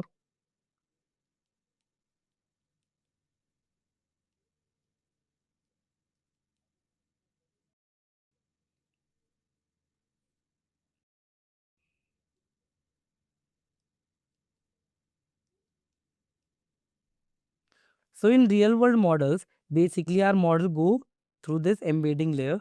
So this is our input embedding layer, which converts the words into high dimensional vectors. For example, it can be 512 something something, but we have taken this for but we have taken these as an input for the simpler calculation. Now we'll move forward to our step 2, that is our positional encoding. So basically in positional encoding, transformer don't understand the order. So we add positions to it. For example, the sentence that we took, the cat sat. For example, we'll assign 1 to the, 2 to cat, and 3 to sat. So these are the position of the sentence. So this is the sequence that we have to follow. So we'll basically add the positions to it. So the positional encoding can be position 0 is 0 0.1, 0 0.1. Let's say we have broken down position 2 into this vector, and position 3 for sat is 0 0.3 comma 0 0.3. So we have just taken these position vectors. So it is for the, it is for cat, and it is for sat. So we have basically created 3 positional vectors over here, and now we will embed it with the words itself. So the words are the, cat, sat, and the final input should be x plus positional vectors that we have created over here. So it would be 1 plus 0 0.1, 0 plus 0 0.1. So it would be 1.1 comma 0 0.1. So we have taken the 0 0.1 from here, and the first was 1. So we are just combining these two over here. You can see that for x1 that we have created over here, it is for the, so this x1 and this x1. So we are just taking the x values for it. So it is 1 comma 0 0.1, and it should be 0 comma 0 0.1. So basically we are just adding positions to the vectors itself. So basically it is input the, and it says position. So the position of the is 0 0.1 over here. Similarly, we'll calculate for cat. It's 0 and 0 0.2. So we will just do 0 plus 0 0.2 comma 1 plus 0 0.2. So it will come out to be 0 0.2 comma 1.2. So it is the positional vector over here for cat. Now we will do it for sat, 1 plus 0 0.3 comma 1 plus 0 0.3. So it would be 1.3 comma 1.3. Now that we have the positional vectors over here, so our step 3 is self attention. Self attention. So what is self attention basically? So each word look at all the words including itself. For example, the cat sat. So if we are at the, so the will look itself also, but it will associate it with cat and sat also. So basically self attention says that how much should I focus on each word. So this is done using something called QKV. So Q stands for query, K stands for key, and V stands for value. So we'll move forward to our step 4 over here, where we will calculate the vector value for Q, K, V. So Q, K and V will calculate the vector values. So we will use the weight matrix or WQ, that can be an identity matrix maybe. We will just take the identity matrix, so the calculation becomes easy. For WK it can be an identity itself, and we will take WV as identity itself. So we have taken these weight matrices over here, but you have to basically train your model and change these weights as we are doing from the ANN itself. So we have taken this random matrix over here as an identity, but we have to continuously update these weight matrices in order to improve the accuracy of the model. So to make you understand things well, so I've taken the identity matrix because it will make our calculation easier. So these are just the identity matrices for now. Now we will compute it with the Q, that would be X into WQ, the weight matrix of the query, and K would be X into WK, repeat, X into WK, and V would be X into WV. So for calculating x1, we can just say for the, that is our x1, we will do it like this. X1 can be this, that we have calculated over here. This is the value of x1, 1.1 comma 0.1. So 1.1 comma 0.1. So we'll just calculate the value of q1. We are calculating for x1 the value of q, so we are saying it q1 over here. So if we do x into wq, and wq is the identity matrix, and wk and wv are also identity matrix. If we do a cross product over here between the matrices, so the answer would remain same. Similarly, k1 would be 1.1 comma 0.1, and v1 would be 1.1 comma 0.1 itself. And if we take the value of x2 over here, that is 0.2 and 1.2. So for cat, that is our x2,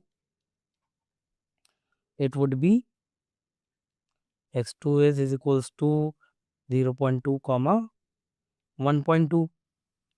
And if we do the cross product of 0.2 with 1.2 with these matrices, so the answer would be same. The q2 would be 0.2 comma 1.2, and k2 would be 0.2 comma 1.2, and v2 would be 0.2 comma 1.2. Similarly, we will do it for x3. For that, the x3 value is 1.3 comma 1.3.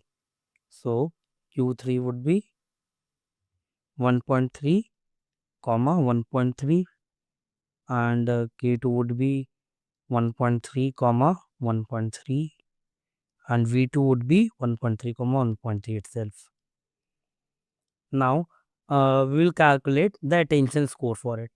So that becomes our step 5. We'll calculate the attention score.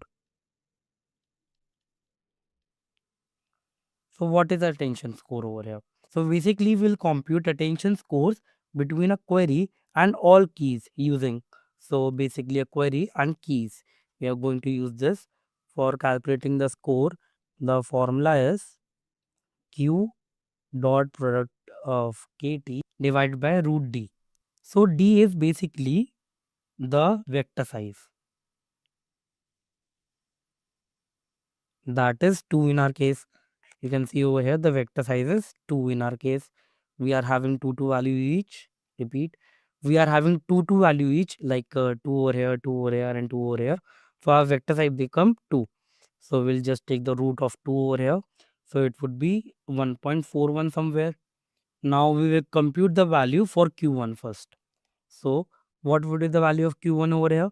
The q1 would be the key, that is k1 came to be 1.1 comma 0.1, and the dot product between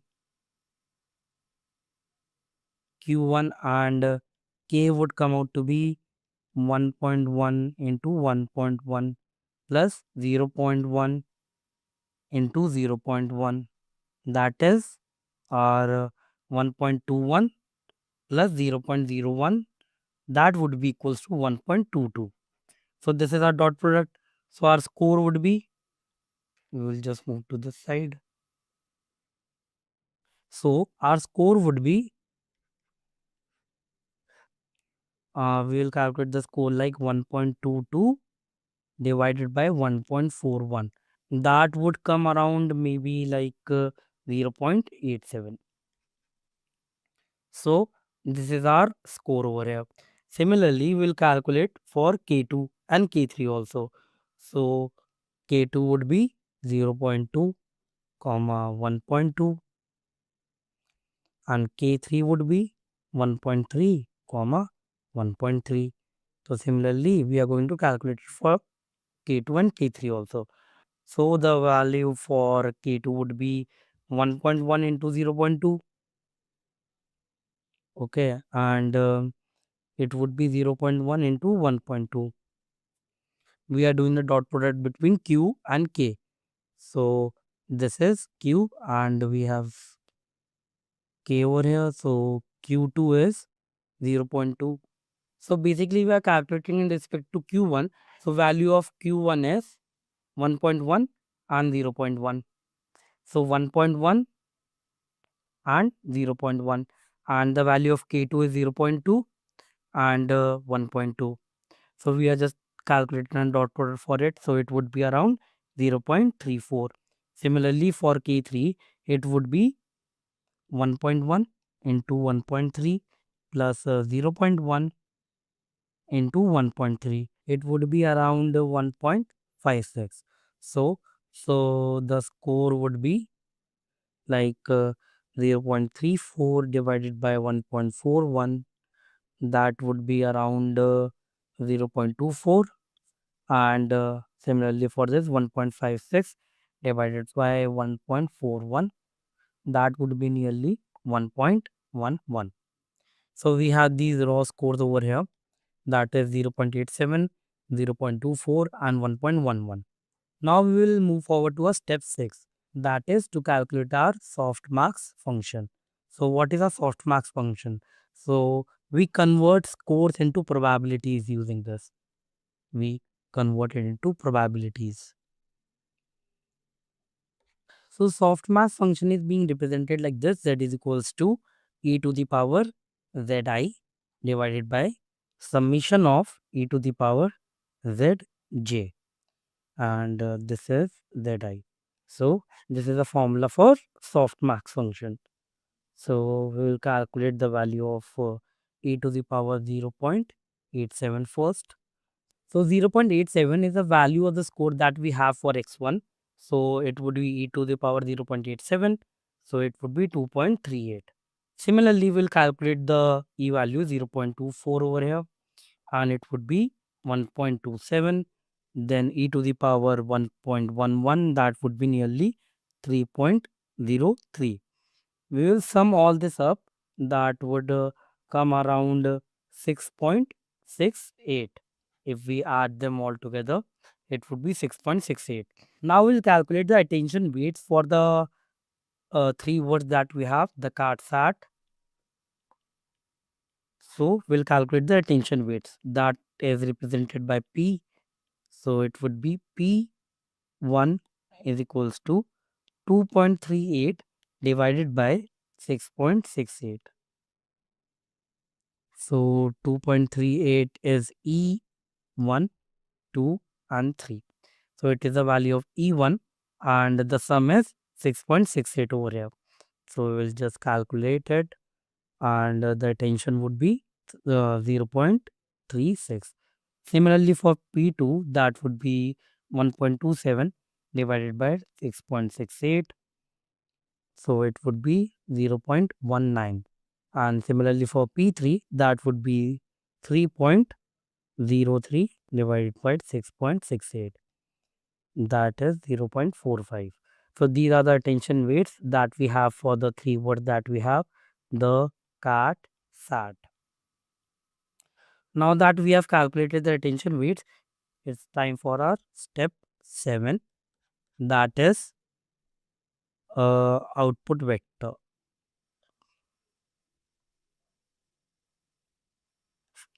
So what is the output vector for it?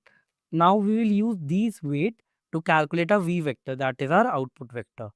So we'll calculate v by summation of attention weights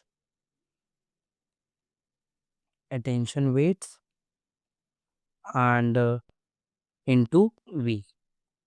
So the output would be 0.36 into 1.1 in, and we have 0.1 over here plus 0.19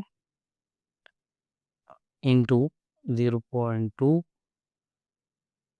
comma 1.2 and plus 0.45 into 1.3 comma 1.3. So these are the initial values that we got, and 0.36 is the attention weight for P1, that is the, now we have output for all the three words. So this is for cat, and this is for sat. So we have output for the cat and sat. So we will calculate it. So it will come out to be nearly 1.019 comma 0.8. So it will come out to be 1.019 comma 0.849. So the new vector for the is 1.019 and 0.849, as we have only taken for the itself. So we are just calculating in regard to Q1. So this is a dot product for the first word itself, that is the.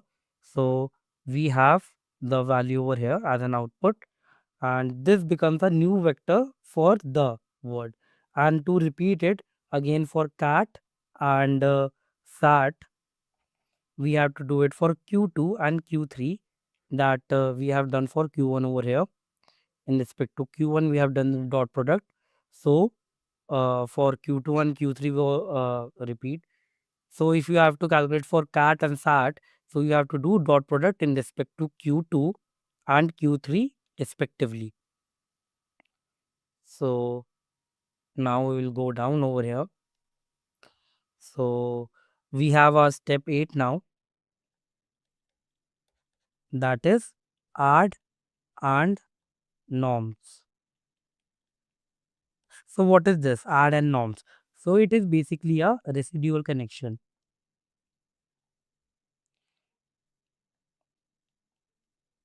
Norm stands for normalization over here. So our connection stays stable, so we do the normalization over here. And add is to basically retain the original inputs, like the original input is for the is 1.1 comma 0.1. So the output came out to be 1.019 and 0.849. So the residual is 2.119 and 0.949. So we have the residual over here, that is 2.119, and we have from these two values we have 0.949. Basically we have just added the value. So we have calculated the residual over here. Now after this we have the layer of normalization.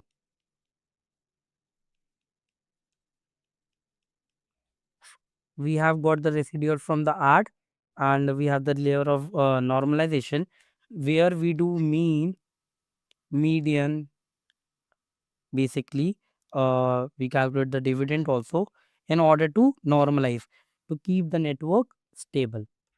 So how do we do this? Let's say we are taking the example of the itself. We have x over here initially to be 1.1 comma 0.1. Now the self attention value that we calculated for x is 1.019 and 0.849. So these are the values for x and z.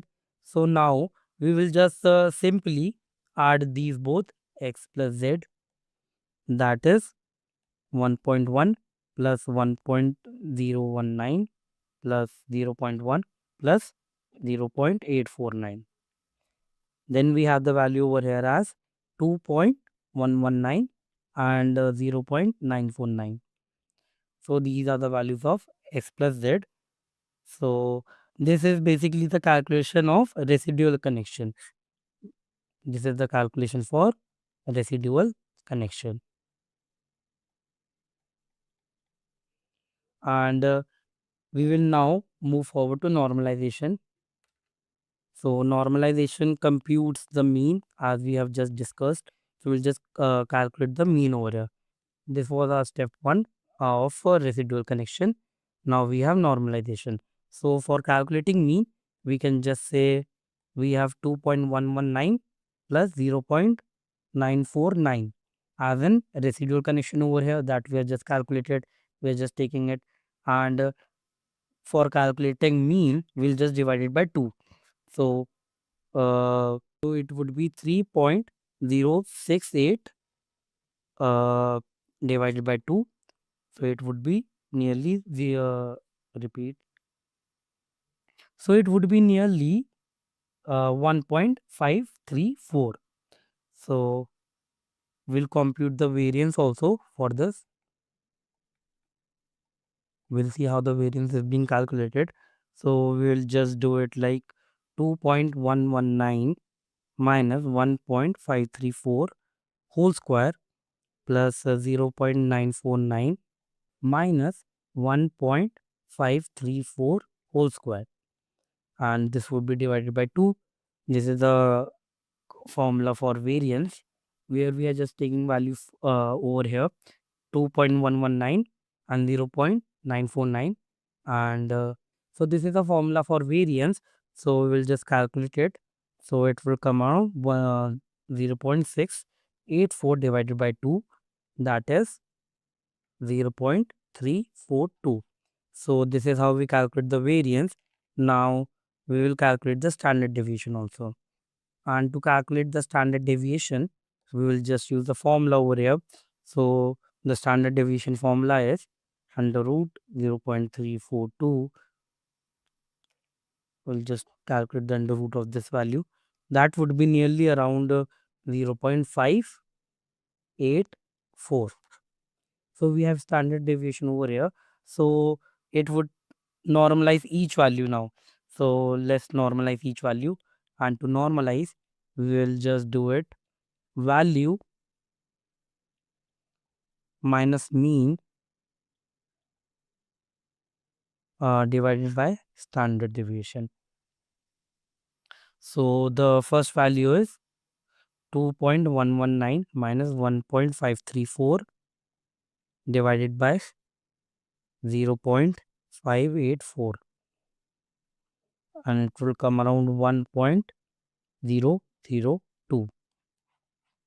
So this is for first value.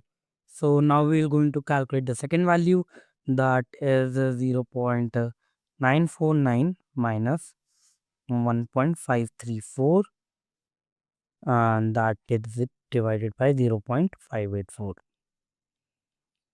So that is minus 1.02. So the normalized output is 1.002 to minus 1.002. So this is our range. So this is a normalized output. Now we have our next step, that is our step 9, that is feed forward network. We basically feed forward every sequence into a network, into a small 2-layer network, maybe 2-layer neural network. So we will apply this 2-layer neural network to each word vector individually. So it would be like forward neural network. We can take a max function over here, and then we can just pass input, weights and the biases into W2 plus B2. So this is our forward network that is taking input like 2.119 comma 0.949. Now the hidden layer will work on it. Maybe you can use a ReLU function over here, and then you will have an output that is of linear propagation. Linear,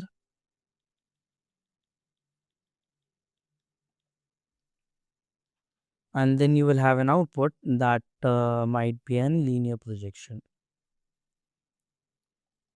So this is how basically you plug in small dummy weights to see the mass inside it. And first is that the input embedding, then have a positional encoding, then we have calculation of that QKV value, then we calculate attention score, softman function, then we predict the output, use add and norms, use the feed forward neural network. These are basically transformers work. So this is the basic working of transformer, and we don't see the sequence. In this, we basically see the whole sequence of the sentence together, like the cat sat. We take the example of this, and now let's see the architecture diagram over here. We have seen the math behind it. So now let's understand the flow. So we have the first input embedding layer and the positional encoding, like we have done for like this the card sat. We just place it 1 2 3 over here in the starting itself. So let's take some other example, like I love India, and we want to translate this into Hindi. So we have to translate it like मैं India से प्यार करता हूँ. So we have to just translate the sentence. So the very first step is input embedding that is being done over here, where every word in this input embedding is being converted into vectors. And then the positional encoding is basically adding the position over it, like 1 2 3, as we have seen. Now this input embedding like I plus position 0, then we have love plus position 1, and India as plus position 2. So we have these three as an input sentence. Then it goes into this encoder thing. So it repeats n time, like layer by layer. We have a lot of layers over it. So it keeps on repeating it. So we have first multi-head attention over here. So what this multi-head attention basically do is the model now looks at all the words in a sentence at once. But what does I focus on? Like the model is looking at whole sentence one, but I is focusing on love and India over here.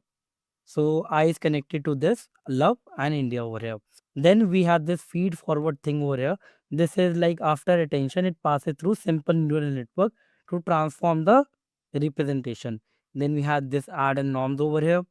Then in the output thing, we have this output embedding and the positional encoding over here again.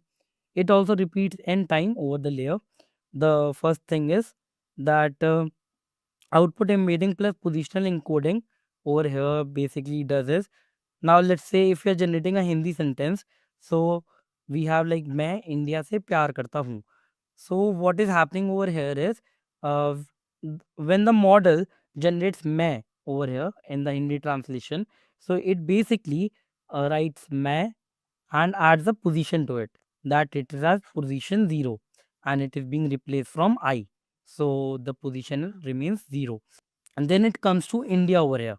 So what India, when it predicts India, so it adds मैं and India together in a sequence. So India might be also having a position. So मैं India plus position over here. So the translation goes like this. Then we have this decoder block over here, where we have first have this mass multi-head attention. So what mass multi-head attention basically do is, when you are at May, so the model should not go to India. It should focus on in May itself. So decoder only sees May over here, and at step 2 it sees India. So at very first it should not see India when it is decoding May over here. So this multi-mask head attention basically do is masking the next word, so it focuses on the current word. Then we have this multi-head over here. So in this multi-head attention, basically decoders look at the encoder's output. For example, like May should be associated with I, and India should be associated with India, and Pyar should be associated to love. So multi-head basically understand how the translation is going on. Then we have this linear softmax function that we have seen. It is being used for like calculating the probabilities over here. It is being used to calculate the probability over here. So this is how the architecture diagram basically works. It also get passed to a neural network. So this neural network only basically helps to translate the things from like English to Hindi sentences, like we have seen over here. So this is how basically transformers also work. So we have seen from ANN through the transformer journey. So we can just write it over here. Like we first covered ANN, then we went to DNN, then we saw CNN was required for like image recognition, and then we saw RNN, but due to memory issue, we required something called LSTM, and due to sequential thing that it is slow and it go word by word, we saw something called transformer to resolve all the issues that were there in LSTM as well. So we went from ANN. So basically we went from ANN to transformer, and transformer is the only thing that is behind chat GPT and everything that you are seeing over here. That we have ANN for like text recognition. We have DNN as an advanced version of ANN. It has more hidden layers, like more than 3 maybe. So we had the CNN for image, RNN for sequential thing, LSTM for a bigger memory maybe than RNN. Then the problem that LSTM have, we have an architecture called transformer that is basically behind ChatGPT.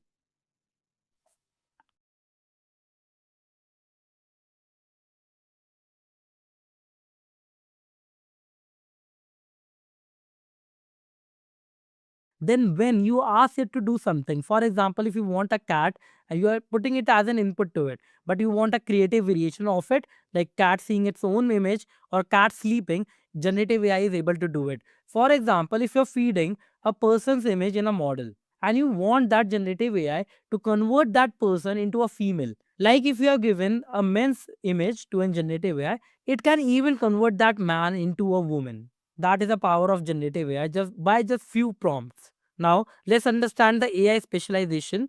We'll just move to AI specializations over here. So, what are AI specialization? We have artificial intelligence, machine learning, deep learning, and generative AI. So, artificial intelligence is a broad field focused on building systems that performs human-like tasks. And what is machine learning? It is a system that learns from data instead of relying on fixed rules. But what do you understand by this? Machine learning basically understand the pattern like 2, 4, 6, and what is the number next to it. For example, if you have a tabular data with two inputs, input 1, input 2, and one output. Like if you are giving 2, 4, the output is coming out to be 6. And for the second data set, you are just using 3, 6, and output is coming to be 9. Now, if you have a third data that consists of 4, 8, and you want to predict the output, the machine learning model will analyze that it is a sequential data. So, it will give you an output of 12. Now, moving forward to deep learning. So, what is deep learning? Deep learning is a specialization within a machine learning using multi-layered neural network. So, what is generative AI? Generative AI is basically a specialized form of a deep learning that generate new content out of a previous content. Now, let's move forward and understand where Gen AI lies in the generative AI positioning. So, at the outermost layer, we have this artificial intelligence. This is a broad field focused on building systems that can perform tasks requiring human-like intelligence. Inside this artificial intelligence, then we have machine learning. It uses our data instead of relying on a fixed rule. As we have seen over here, it can learn from two input data and predict the output for the third unknown data. So now inside the machine learning, we have this deep learning. Deep learning is basically like a complex architecture, like a neural network.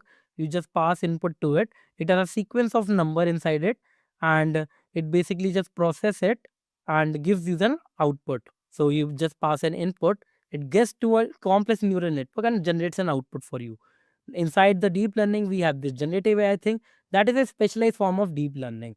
So that is able to create a innovative content out of things. Now moving forward to what are the limitations of this generative AI. The limitation of the generative AI is your imagination basically.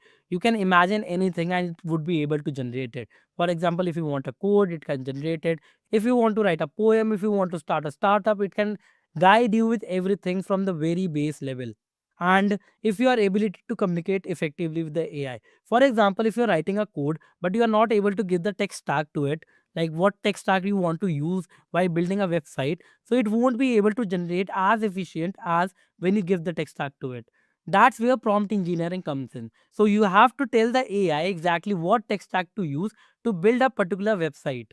Now, where prompt engineering is a skill of writing a smart, clear instructions called prompts to get an accurate and a useful response from the AI tools like ChatGPT, Gemini, and etc. Just a quick info, guys. Intellipaat offers Generative AI certification course in collaboration with iHub IIT Roorkee. This course is specially designed for AI enthusiasts who want to prepare and excel in the field of generative AI.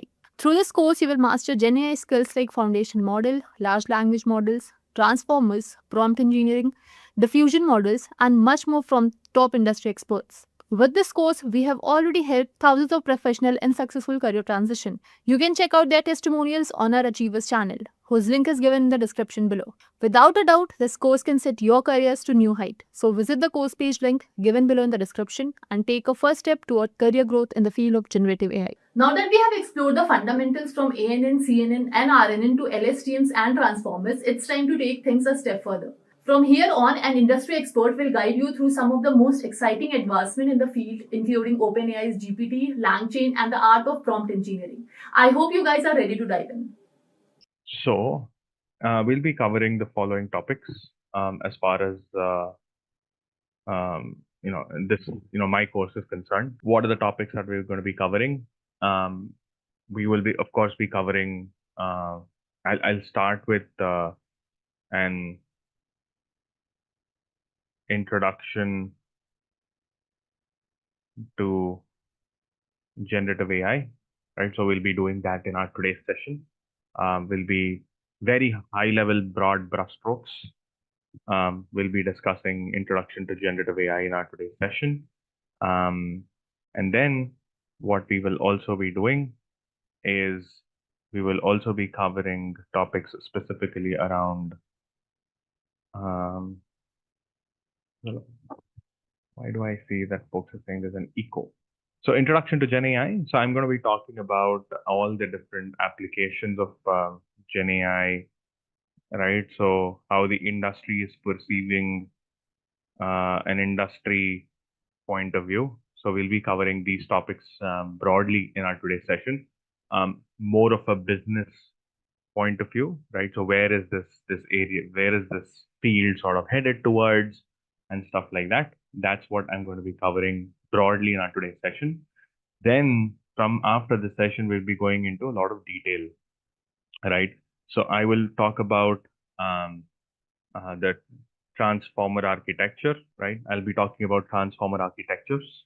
I'll also be talking about how some of the most popular GPT models are trained, right? And then we will also be discussing, then once we understand how the transformer architectures are, how they work, then we will go one level lower. We will actually start discussing about, we'll be doing a lot of hands-on, specifically on trying out some of these architectures. So I'll introduce you to firstly the OpenAI. So I'll be focusing on the OpenAI models for a good chunk of this particular course.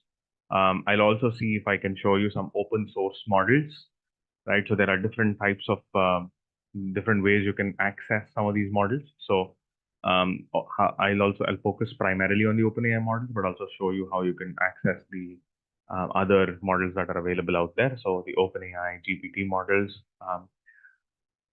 is how to access them. Then I'll introduce you to LangChain, which is a library that is very, very popular. It's an orchestration library that helps you access some of these models very efficiently. Then we will look at some prompting techniques, right? So I'll of prompt engineering to be specific, right? I'll discuss about some topics around prompt engineering, all the different prompting techniques that you would typically have.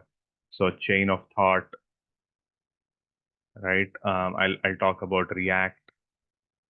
We'll also talk about tree of thought, and so on and so forth. There's a bunch of other things. So we'll talk about all of those, few short learning and stuff like that, FSL and stuff like that. So we'll talk about all of that under prompt engineering. And then once that is done, we will then get into retrieval augmented generation, which is also popularly referred to as RAG. So we will talk about RAG. We will understand how RAG works, and then we'll do a lot of hands-on on RAG as well. And then after RAG, I will also show you some more complex, agentic architectures, or rather simply put, let's say agents using LangGraph and stuff like that. So I'll probably be closing out the sessions at the end using agents and concepts of agents in LangGraph. So broadly, this is how we will go about doing things. In the later parts of the session, or maybe actually here itself, when I discuss OpenAI, I will discuss, of course, the GPT models. I'll also discuss some of the image generation models here as well. So how you could access the DALL-E kind of models, how can you actually generate content using the DALL-E kind of models. I'll also be discussing that in that session. So broadly, these are the topics that I'm going to be covering. Again, I don't want to, while we're covering one of these topics, of course, we'll end up covering some of the ancillary topics as well, right? So topics around this space as well. I know this might not be, all of these topics that you're currently seeing on the screen may or may not necessarily resonate with a lot of you because you may not know what this space is, but trust me, this pretty much covers the 80% of, I would say, everything that's out there today, right? So a good 80 is, 75, 80% of all the happenings in this particular space is fairly covered in the topics that you see on the screen over here. Let's start with the introduction to Gen AI. So all of this, by the way, is LLMs only. So when I say OpenAI, GPT models, these are large language models only. When I'm talking about transformers, those are large language models only. So I'll talk about all of that as we speak. So here's the thing, guys. So let's start with the first topic today, right? Let's talk about what is generative AI, why all this drama about Gen AI, why has it suddenly become so popular, right?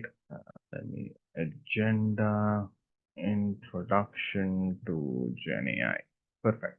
So while I bring this up, I also want to bring up some presentations. Give me a second. So one of the good advantages of being in the industry while you're doing this is that I also get a lot of content from a lot of these companies out there. Let me show you some interesting content that I had got very recently from Bain, from Microsoft, from Accenture. Some lot of very interesting presentations out there. I'll try to bring some of that up. Easy to understand kind of slide or easy to understand kind of content. So you all have, when we talk about Gen AI, or rather, if you kind of talk about what has changed over the last couple of months, couple of maybe 1.5 years or so, 1 year or so, I would say, you've suddenly seen these tools that you see on the screen suddenly pick up pace. All of us agree on this? right? Yeah, Bard has become Gemini. Chat GPT has become so popular. Google has also launched Palm kind of models.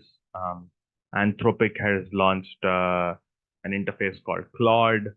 Um, Perplexity is another tool. You have OpenAI has launched DALI. Um, Microsoft has launched Copilots.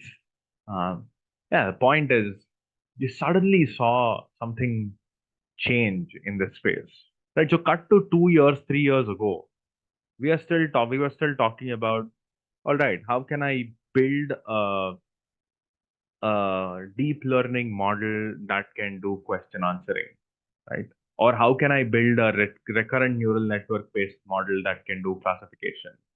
How can I use some of the existing BERT models for doing sentence similarity or document similarity? How can I use word to vec to, let's say, do something very specific in this particular space, like maybe classifications or, let's say, document similarity, question answering, so on and so forth.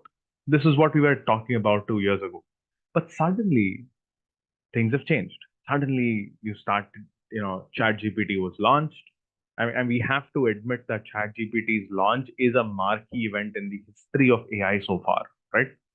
ChatGPT launching is something that will get etched in the books of history, the AI history forever and ever, right? So the moment ChatGPT got launched, it just, it was a jaw-dropping moment for everyone. People suddenly started seeing some, and I still remember a lot of these posts coming up on LinkedIn, on Twitter, and everywhere where people started saying, this is revolutionary. This is going to change how we look at AI anymore. This is going to completely put people out of jobs, blah, blah, blah. That fear is still there even today. So this is what a outsider is looking at, right? So you're using the chat interface through Chat GPT. You're asking it questions. It's able to do an amazing job of answering some of these questions, right? It is able to create content. It is able to surprisingly create content with amazing levels of accuracy, um, levels of accuracy that are far beyond what, let's say, any human or decent, it would very easily beat a decently skilled human in some of these, some very, very specific tasks. You had seen these Gen AI models beat um, people in, or rather students in bar exams, in SAT exams, right? Stuff like that. Question is, like, where did this suddenly come from? Like, was this something that happened all of a sudden? Does this have anything to do with anything that we've learned so far? Or is this completely new, right? The answer to it is a bit of both. It has a lot to do with what we have learned so far, yet it is completely new.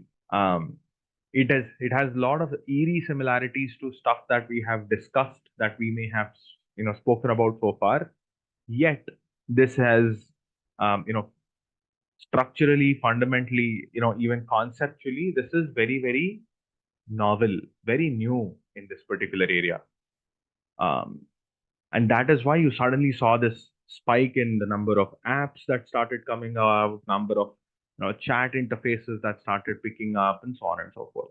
So, long story short, new field of AI has suddenly emerged. New tools came in, and suddenly it seems like AI has become a lot more easier than what you and I would have imagined so far. It suddenly feels like, man, why did we learn all that we've learned so far? And this seems super easy, right? You could just open a chat GPT interface and get it to do things which you would have otherwise struggled quite a bit with traditional AI systems. So suddenly, even I went through this brief period saying, okay, am I going to go out of job because I spent a lot of time in AI, and am I going to go out of job? And I decided otherwise to kind of ride the wave rather than try and sit down and sob about it. That's a different story. We'll come to that later. But here is where we are. Okay. So now the question is, what is it about Gen AI? What is it? How is generative AI similar or new in whichever form or shape? Right. So let's talk about that. So if you remember, we spoke about this prophecy, right? So this AI prophecy or this AI ambition, aspiration of being able to build something like a Jarvis, right? Something like Terminator, artificial general intelligence. You all must have heard about artificial general intelligence. So, what is artificial general intelligence? So, when you talk about AI, when you talk about artificial intelligence, AI can be nicely split into two parts: artificial narrow intelligence and artificial general intelligence. The key operative difference between the two being here: artificial narrow intelligence and artificial general intelligence. What is the difference between the two? See, the difference between artificial narrow intelligence versus artificial general intelligence um, is very simple. So far, we all have spoken about all of these different applications of of AI, whatever you see on the screen, right? Be it, let's say, your Cortana, your Apple Siri, your Google Now, your self-driving car, your recommendation systems on YouTube, your AI capabilities on, your machine learning AI capabilities on your Uber app, any kind of AI that we may have done so far, ADAS as well. ADAS is a very, very good example as well. Even ADAS, which has LiDAR, um, you know, uh, ultrasound capabilities to identify what things are around it, stuff like that. So all of these are great AI capabilities, but they are all artificial narrow intelligence. What do I mean by that? Each of these activities. So take for example YouTube as a good example. If you take YouTube, YouTube has a lot of intelligence in it. One very good example is recommendation engine. So the recommendation engine that you have that is recommending the next video that you should watch on YouTube is only built to do just that piece of work. It can only do that part of it. I cannot use that same piece of AI or that same model to do, let's say, to identify what maybe I cannot use that same AI to predict how long will you watch that particular video for, or I cannot use the same model to identify uh, if you would purchase, let's say, the YouTube premium subscription or not. Right? I cannot let it do multiple things. It can only do one very, very specific activity. It'll do a fantastic job of that one activity, but it cannot do anything beyond that. It is just trained to do that one piece of work, and it'll just do that much. It cannot help you. That AI model which predicts if which video you will likely watch cannot tell me cannot I cannot use that to generate subtitles. I cannot use that to summarize that complete video. I cannot use that same model to do other things. It can only do one piece of work for you. To do the others, you will have to build other models. You'll have to build separate solutions for it. And that's how we've been doing it so far. To solve a specific AI capability, you need to build one model for it. You cannot have one model that does everything or one model that has a wider application. It is very narrow. It's not to say that it is bad, right? I don't want you all to misunderstand that this is bad. This is not bad, not at all bad. This is great. It's just that it is capable of doing one particular task at a time. What we are, but the objective of the field of AI is to try and get to build something like a Terminator, artificial general intelligence. I want to build, or rather, we intend to build. I don't know if you watched Dennis the Menace. I want to probably build a robot that has got that kind of intelligence in Dennis the Menace, or maybe in Jetsons for that matter. We've all grown up seeing that kind of intelligence, right? So in science fiction, in movies, some form or the other, Skynets, Terminators, your Jetsons being another smaller silly example. The point is you want to kind of get there. Small wonder, not little wonder, small wonder. Yes. Um, Vicky from Small Wonder, one of my favorite shows right at that time. Right. So point is, how do you get there? So today we don't have any applications of artificial general intelligence, right? We are trying to get there. We are far away from it. We are a good few, maybe I would still assume like a full good few decades away from it. But that's where we want to get to. That's what we would want to really try and aim at, right? Artificial general intelligence. What you and I have is AGI, right? Um, we can do multiple things all at the same time. I can drive a car, I can cook food, I can teach my child, I can learn something, and I can also attend a session in parallel. I can do so many things in parallel with decent amount of accuracy across everything, right? That's what we're trying to get at. Artificial general intelligence is very human-like intelligence. Now, the thing about AI, my friends, is that AI is such a new space. Um, when you talk about artificial intelligence, we are more often than not always talking about artificial narrow intelligence capabilities. We're not talking about artificial general intelligence capabilities at all, right? Because we're a couple of decades away. But what generative AI has done is it has helped us make a huge leap towards AGI, but we're still far away. But it has gotten us far more closer to general intelligence than what we would have done had we progressed in the current phase. If we were to build the same kinds of pieces of technology like what we're currently doing, it would have taken us a very, very, very long time to get there. But at least we were able to make a massive stride in that direction. Why? What is it about generative AI which makes us believe that we've gotten closer to general intelligence? Remember, everyone, I am not saying we've made progress on AGI. We haven't. We are still talking about narrow intelligence, but we've been able to make much larger progress towards AGI using generative AI models. I'm not saying by any means that we've gotten closer or rather we've made progress on AGI itself. The objective of a company like OpenAI is to be able to build AGI. That's what Sam Altman has always talked about. He always keeps saying, we want to build AGI, we want to build artificial general intelligence. But who am I, right? And I'm a small fish in the pond. But if you take, for example, the who's who of the industry out there, they all believe that we're far away from it, right? We're at least a good decade and a half away from it. We need more such wonders like ChatGPT to happen before we can get there. So that's essentially, if you were to consider, let's say, colonizing, let's say, another planet as the end objective, our Chandrayaan 3 was a huge leap towards that. Consider ChatGPT or the generative AI as your Chandrayaan 3 success.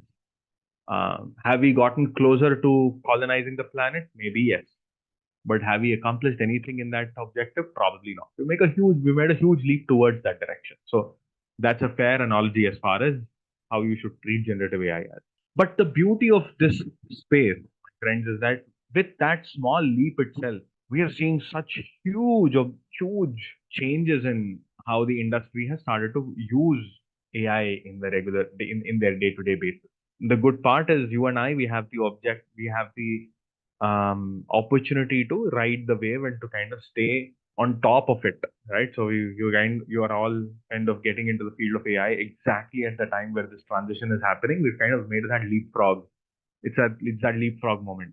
What is it about generative AI that makes us believe that we made that huge?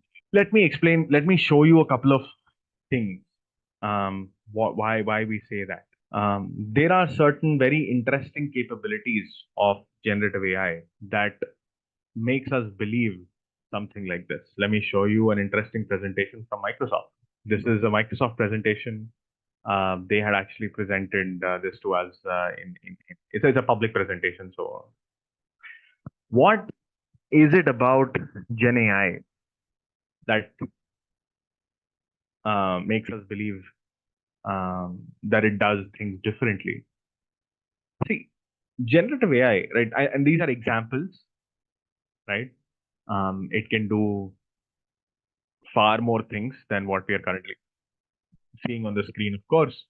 But For example, you all have used the chat interfaces, right? So this is a very, very good example of it. So if you take, for example, the prompts, so you can actually just ask it a question and it can simply respond back to you. You can follow up on those questions as well.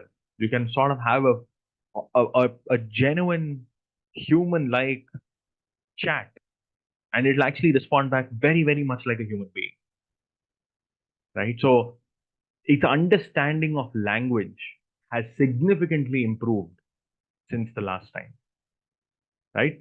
So models now understand language very, very, very well, right? So than they would have done probably using any of the other regular AI models, right? That's number one.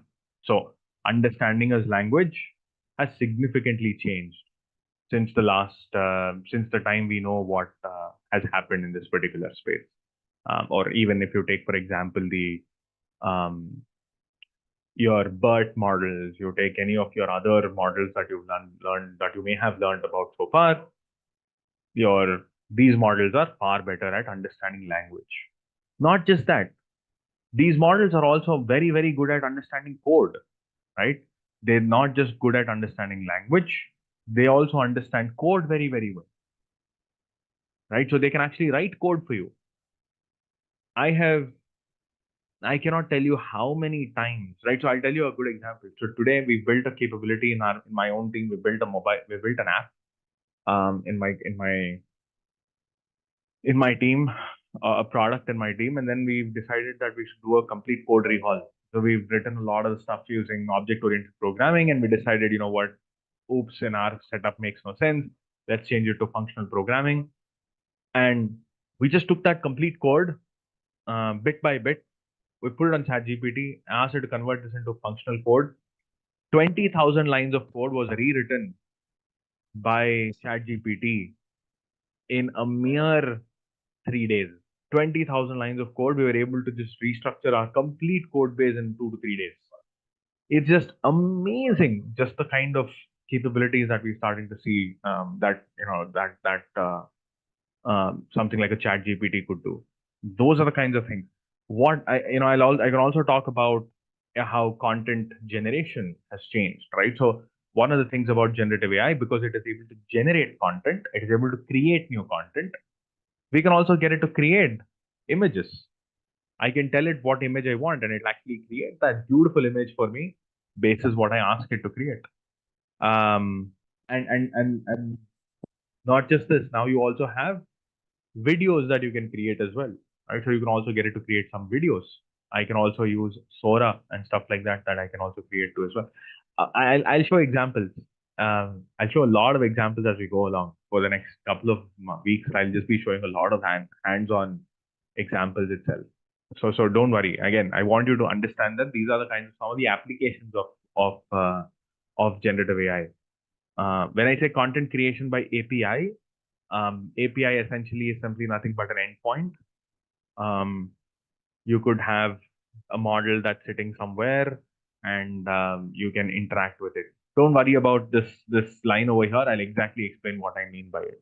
Now, I want to show you something slightly more interesting here. So let me pull up another interesting presentation. This is another presentation by McKinsey.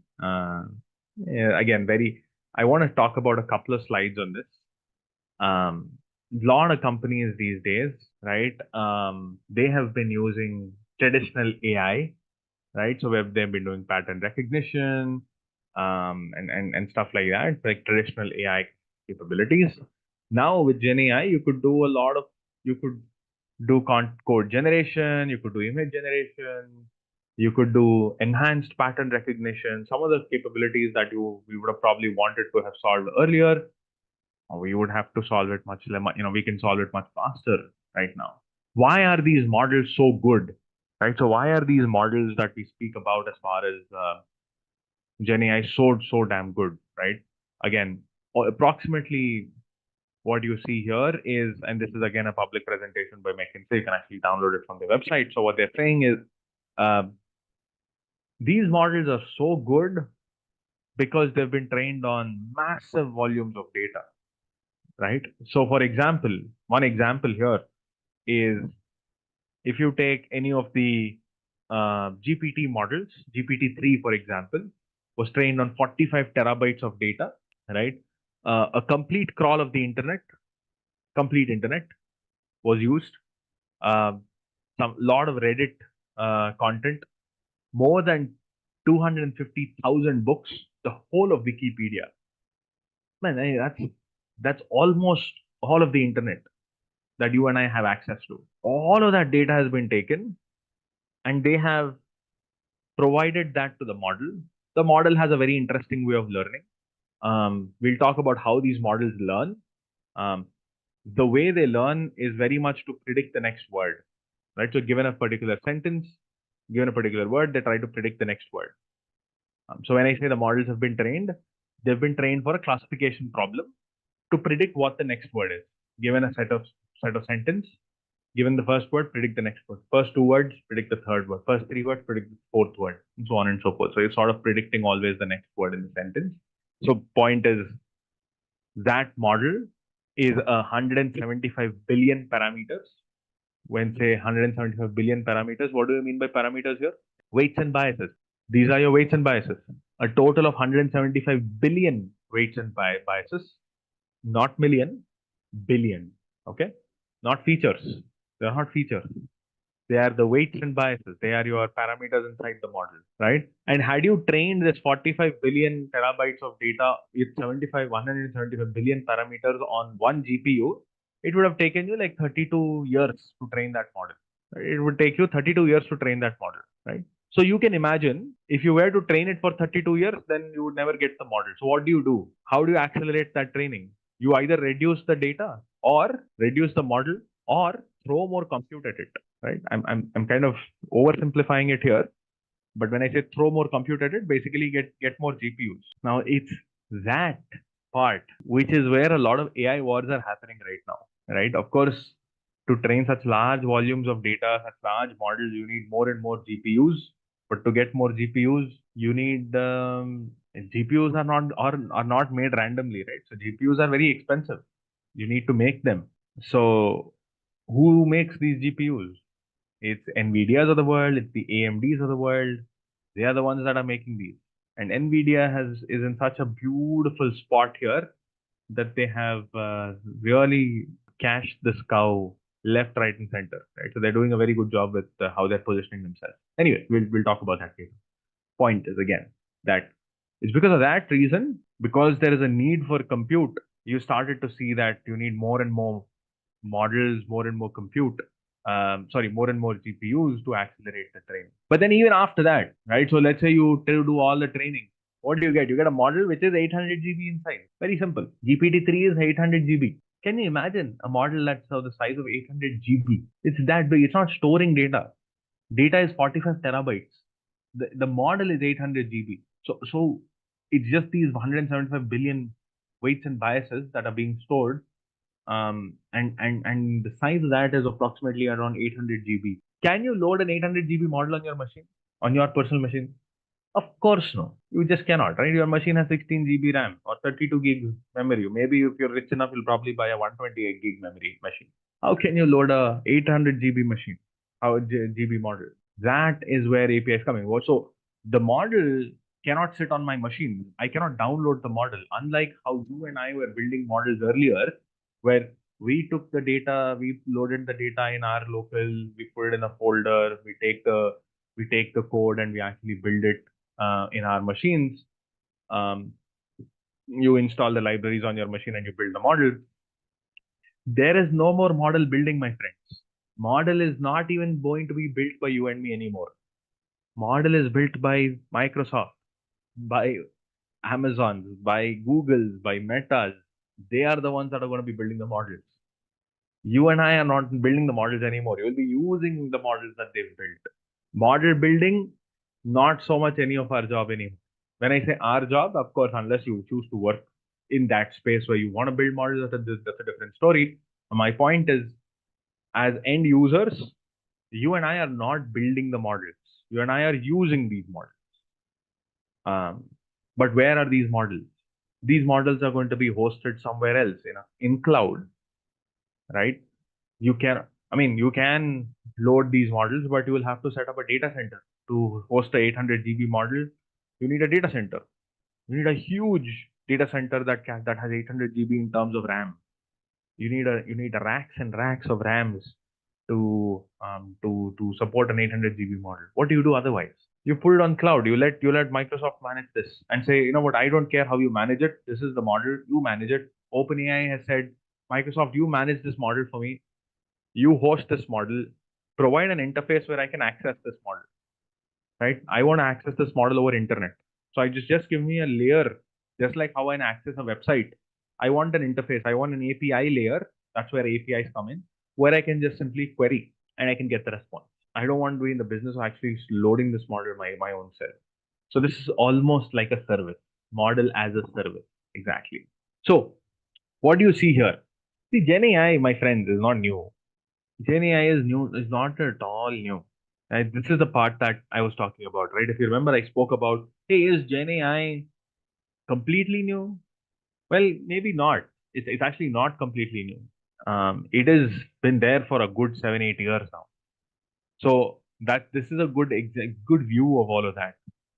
The model, the foundation of this particular model was first published um, in oops, the first published in 2017.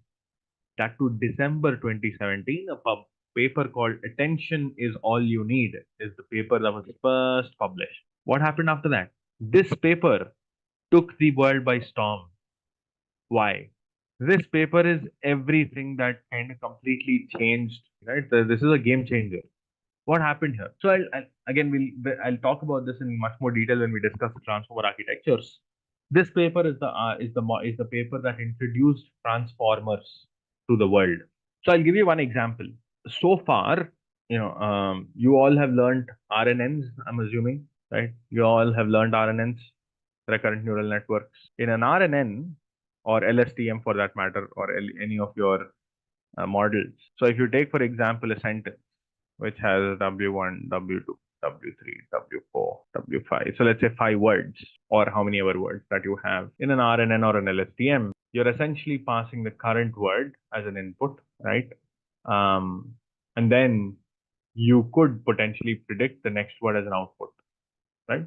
And then of course you have a bit of recurrence over here, which is, let's say, an RNN or an LSTM, so to say. You could pass the current word as an input and you can predict the next word as the output. Then you can take these 2 words as the input and then you can predict this one as the output. Then you can take these 3 words as the input, then you can predict this one as the output, and so on and so forth. So the training in this particular case, right? How did we learn the dependency between one word to another word? You of course you had to take the first word, predict the next word, take the next 2 words, predict the next word, take the next 3 words, predict the next word, and so on and so forth. So you had to learn it like a language where you had to move from left to right or whichever way, left to right, right to left, whatever. Point is that you had to sequentially learn the data. Language is a sequence, is a collection of words. There is an element of sequence associated with it. So you kind of learn from left to right.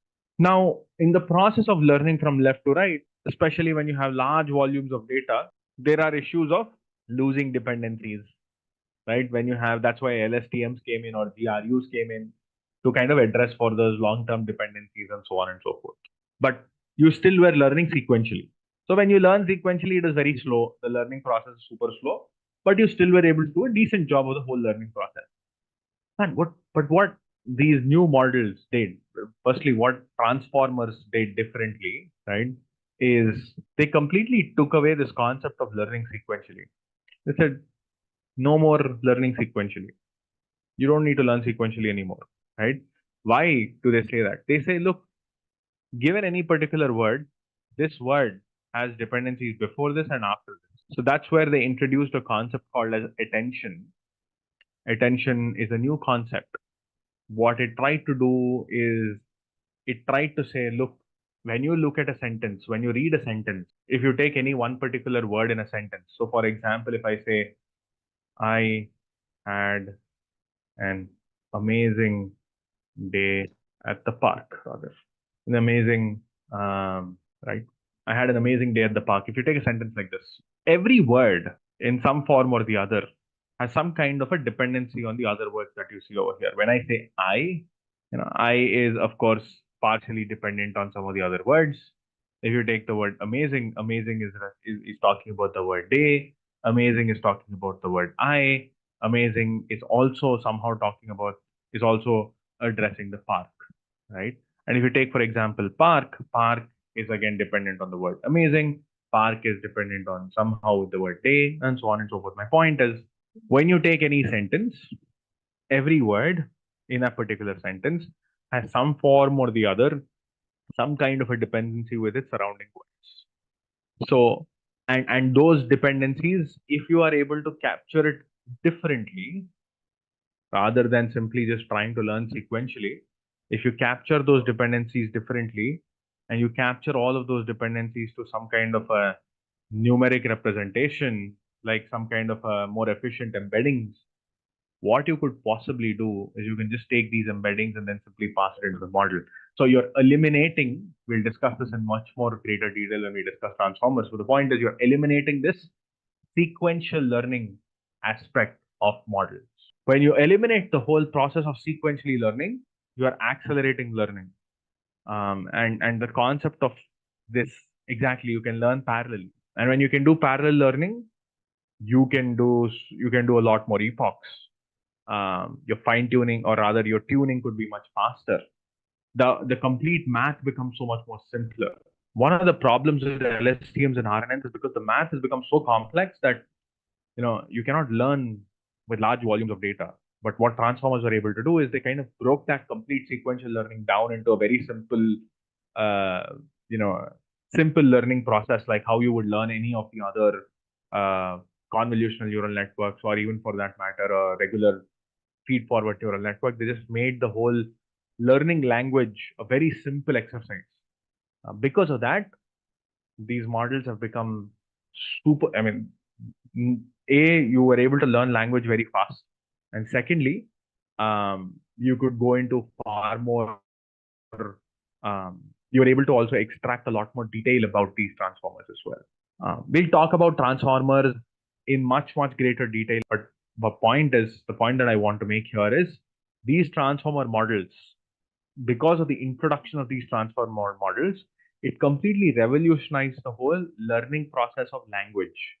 Learning language became so much more faster, so much more simpler, and that made it that kind of added so much more ease with which how people could learn, or how these models could learn. That was one of the reasons why the 2017 paper is a massive leap. It's almost like somebody was saying, right? It's almost like I was reading about it somewhere, and somebody said it's almost like somebody from the future kind of came, because this architecture is so different from how we have learned neural networks so far, right? It's very radical. It's very different from how we have learned language so far, because all that we've learned RNNs, we've learned LSTMs, we've also learned encoder decoder sequence to sequence model. Point is, they're all learning sequences. And suddenly in 2017, somebody publishes this paper and says, all that you need is attention, forget about sequences. Sequences doesn't matter.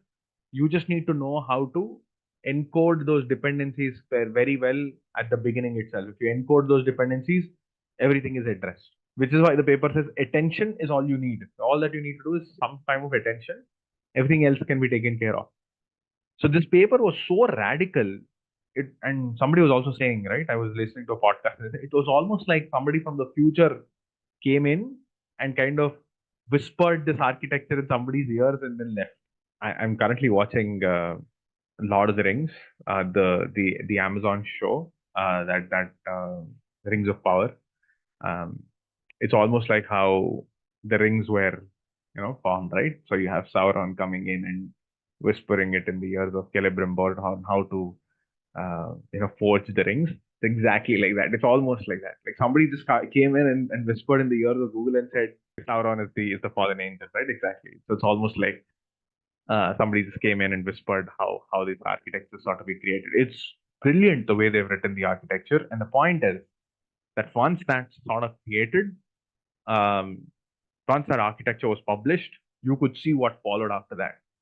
6 years down the line, my friend, you have seen one of the most revolutionary products that came out from there on, right? So you have of course the OpenAI models coming up. You had llamas coming out by Meta. Um, Hugging Face launched their models. Uh, Anthropic launched their models, and so on and so forth. So many models got launched. So many models got launched. This was still very old. Sora came in. Lot of things happened in this particular space. So yeah, look, I mean, so many different people kind of building their own models right now. Even in as we speak today, and this was I think one of the recent posts by EY on how AI is evolving in India. I can actually show you that as well. Let me just show this to you. Yeah, this is the India outlook for Gen AI by Ernst and Young. They very recently published this. Fairly very cool on how they kind of published it. They're talking about how some specific areas where I think let me just go into this a little. Yeah, so a lot of people focusing in Indian organizations, a lot of the work that's happening right now, coding assistance, document intelligence, and so on and so forth. A lot of interesting work that's happening already. There are companies that are building these models itself. Somebody spoke about Bharat GPT. Yeah, there are a lot of companies building their own AI models as well, right? So again, super fast. By the way, these images are all created by OpenAI. All the images that you're seeing here, they're all created by them. Here are some Indic LLMs, right? So Ambari, Kannada, Open Hathi, Bhashini. This is the government of India's capability called Bhashini. Yeah, so a lot of Bharat GPT. Somebody spoke about Bharat GPT. Yeah, here you go. These are all the different capabilities in the India space as we speak today. Sarvam was actually the first company called Open Hathi. They actually did a fairly good job as well, and all of these companies are doing a very good job right now. And in my opinion, they're doing a fantastic job as we speak of AI. All right, so I don't want to go into too much of the detail around how AI is working, but as you can see, there's a lot of Indian companies as well in this space, right? So that are doing that are doing a very good job, right? So there's a lot of Indian ventures, AI ventures that have been doing a fantastic job in this particular area as well. They've also secured a lot of funding by themselves. But yeah, okay, let's go back to what we were discussing. So huge advancements in the field of AI. That's what I wanted to talk about since 2017. Yeah, I don't want to get into this, but I just want to talk about this. This particular slide is again very interesting, in my opinion, because see, the point that I wanted to speak about, right? Who is building these models? Not everyone, right? Very few people are building these large language models, these large Gen AI models. The only few companies are building this. And if you see those names at the top, very few, these are all big names, right? So these are all big names that are being built. Of course, now you also have some of these Indian companies also building their own models by themselves. But point is, some models on text, some models on code, some on image, some on audio, video, 3D, blah, blah, blah. So many different models that are now coming out, but all of these models in some shape or form are all built on large volumes of data. And these large volumes of data is exactly what we are talking about as far as, or rather, these large models is the size of these models is exactly the reason why we require different kinds of infrastructure to handle. So the way you deal with these models is going to be very different. The infrastructure requirements are different. The modeling requirements are different. So if you're not going to build the model, then how do you access these models? So what do you do with these models? How can you customize these models for your own requirements? Because you're not building the model. Then how do you get the model to work on your data? How do you get it to do what you specifically want it to do? So those things we need to discuss, and there are some very new design patterns that have emerged over the years. RAG being one of the most very common, very popular design pattern that has emerged in how you can use some of these models. But we can discuss them into much greater detail. So let's go back to this. So what are we saying? We're saying, look, AI, massive uh, transformation in the space, huge leap towards general intelligence. Lot of very interesting things that have happened in this space since 2017. 2017, the paper Attention is All You Need was like the start of all of it. And then very interesting things followed. Now, let me talk about the value chain of this. So who is making money? The value chain in this whole Gen AI space, right? Again, a business perspective, we'll get into the technical details, but a business point of view, very important for you to understand because again, the space is super ripe. So who are the ones that are actually making a lot of money here? So let's talk about different personas here, right? Let's take a couple of examples. There are, sort of broadly speaking, there are 4 to 5 different personas here, or 4 to 5 different types of stakeholders involved in this whole thing. At the bottommost level, you have companies like, these are your, these are sort of your cloud providers. So it can be companies like AWS, it can be companies like Azure, or Microsoft for that matter, and so on and so forth. So AWS, Azure, cloud providers. These companies are providing compute. Right? They are the ones that are providing the data centers. Right? Why are they important? Because they are the companies that are going to be providing the actual compute for these companies to host the models. So it's these cloud providers where the models are actually hosted or trained at. But who is actually providing them these models? So who's actually helping them build these models? So of course, on top of this, they are the companies or these research companies that are building these models. The AI research companies like your OpenAI, your Metas, and so on and so forth. Of course, Microsoft and they also of course have their own um, they of course have their own AI research teams as well. My point is, it's these research companies that we are talking about over here. So, so you have the AI research companies, you have the cloud providers. But under the cloud providers, there is one specific, another one specific piece that I'd want to call out here, which is the hardware provider. The OEM manufacturers, the hardware manufacturers, NVIDIA's exactly, Amir and Ali, right? So it's companies like NVIDIA, the hardware providers. So you have the hardware providers like your Intel, NVIDIA, AMD, and so on and so forth. Cloud providers like your Azure, AWS, right? GCP. Research companies like Meta, OpenAI, right? You have, of course, Microsoft has their own research company, research division. Amazon has their own research division, and so on and so forth. Of course, all of them. Google, yeah, so of course, Google Brain, and so on. DeepMind, which is their research division, and so on and so forth. So again, these are 3 personas, very important personas. Clear so far, everyone? These are the three types of stakeholders in this. Then who else do we have here? So the models are built here, right? So necessary compute is provided, models are built. Now, what do you do with these models? Then comes, again, two cohorts, I would say, from here, two groups from here, right?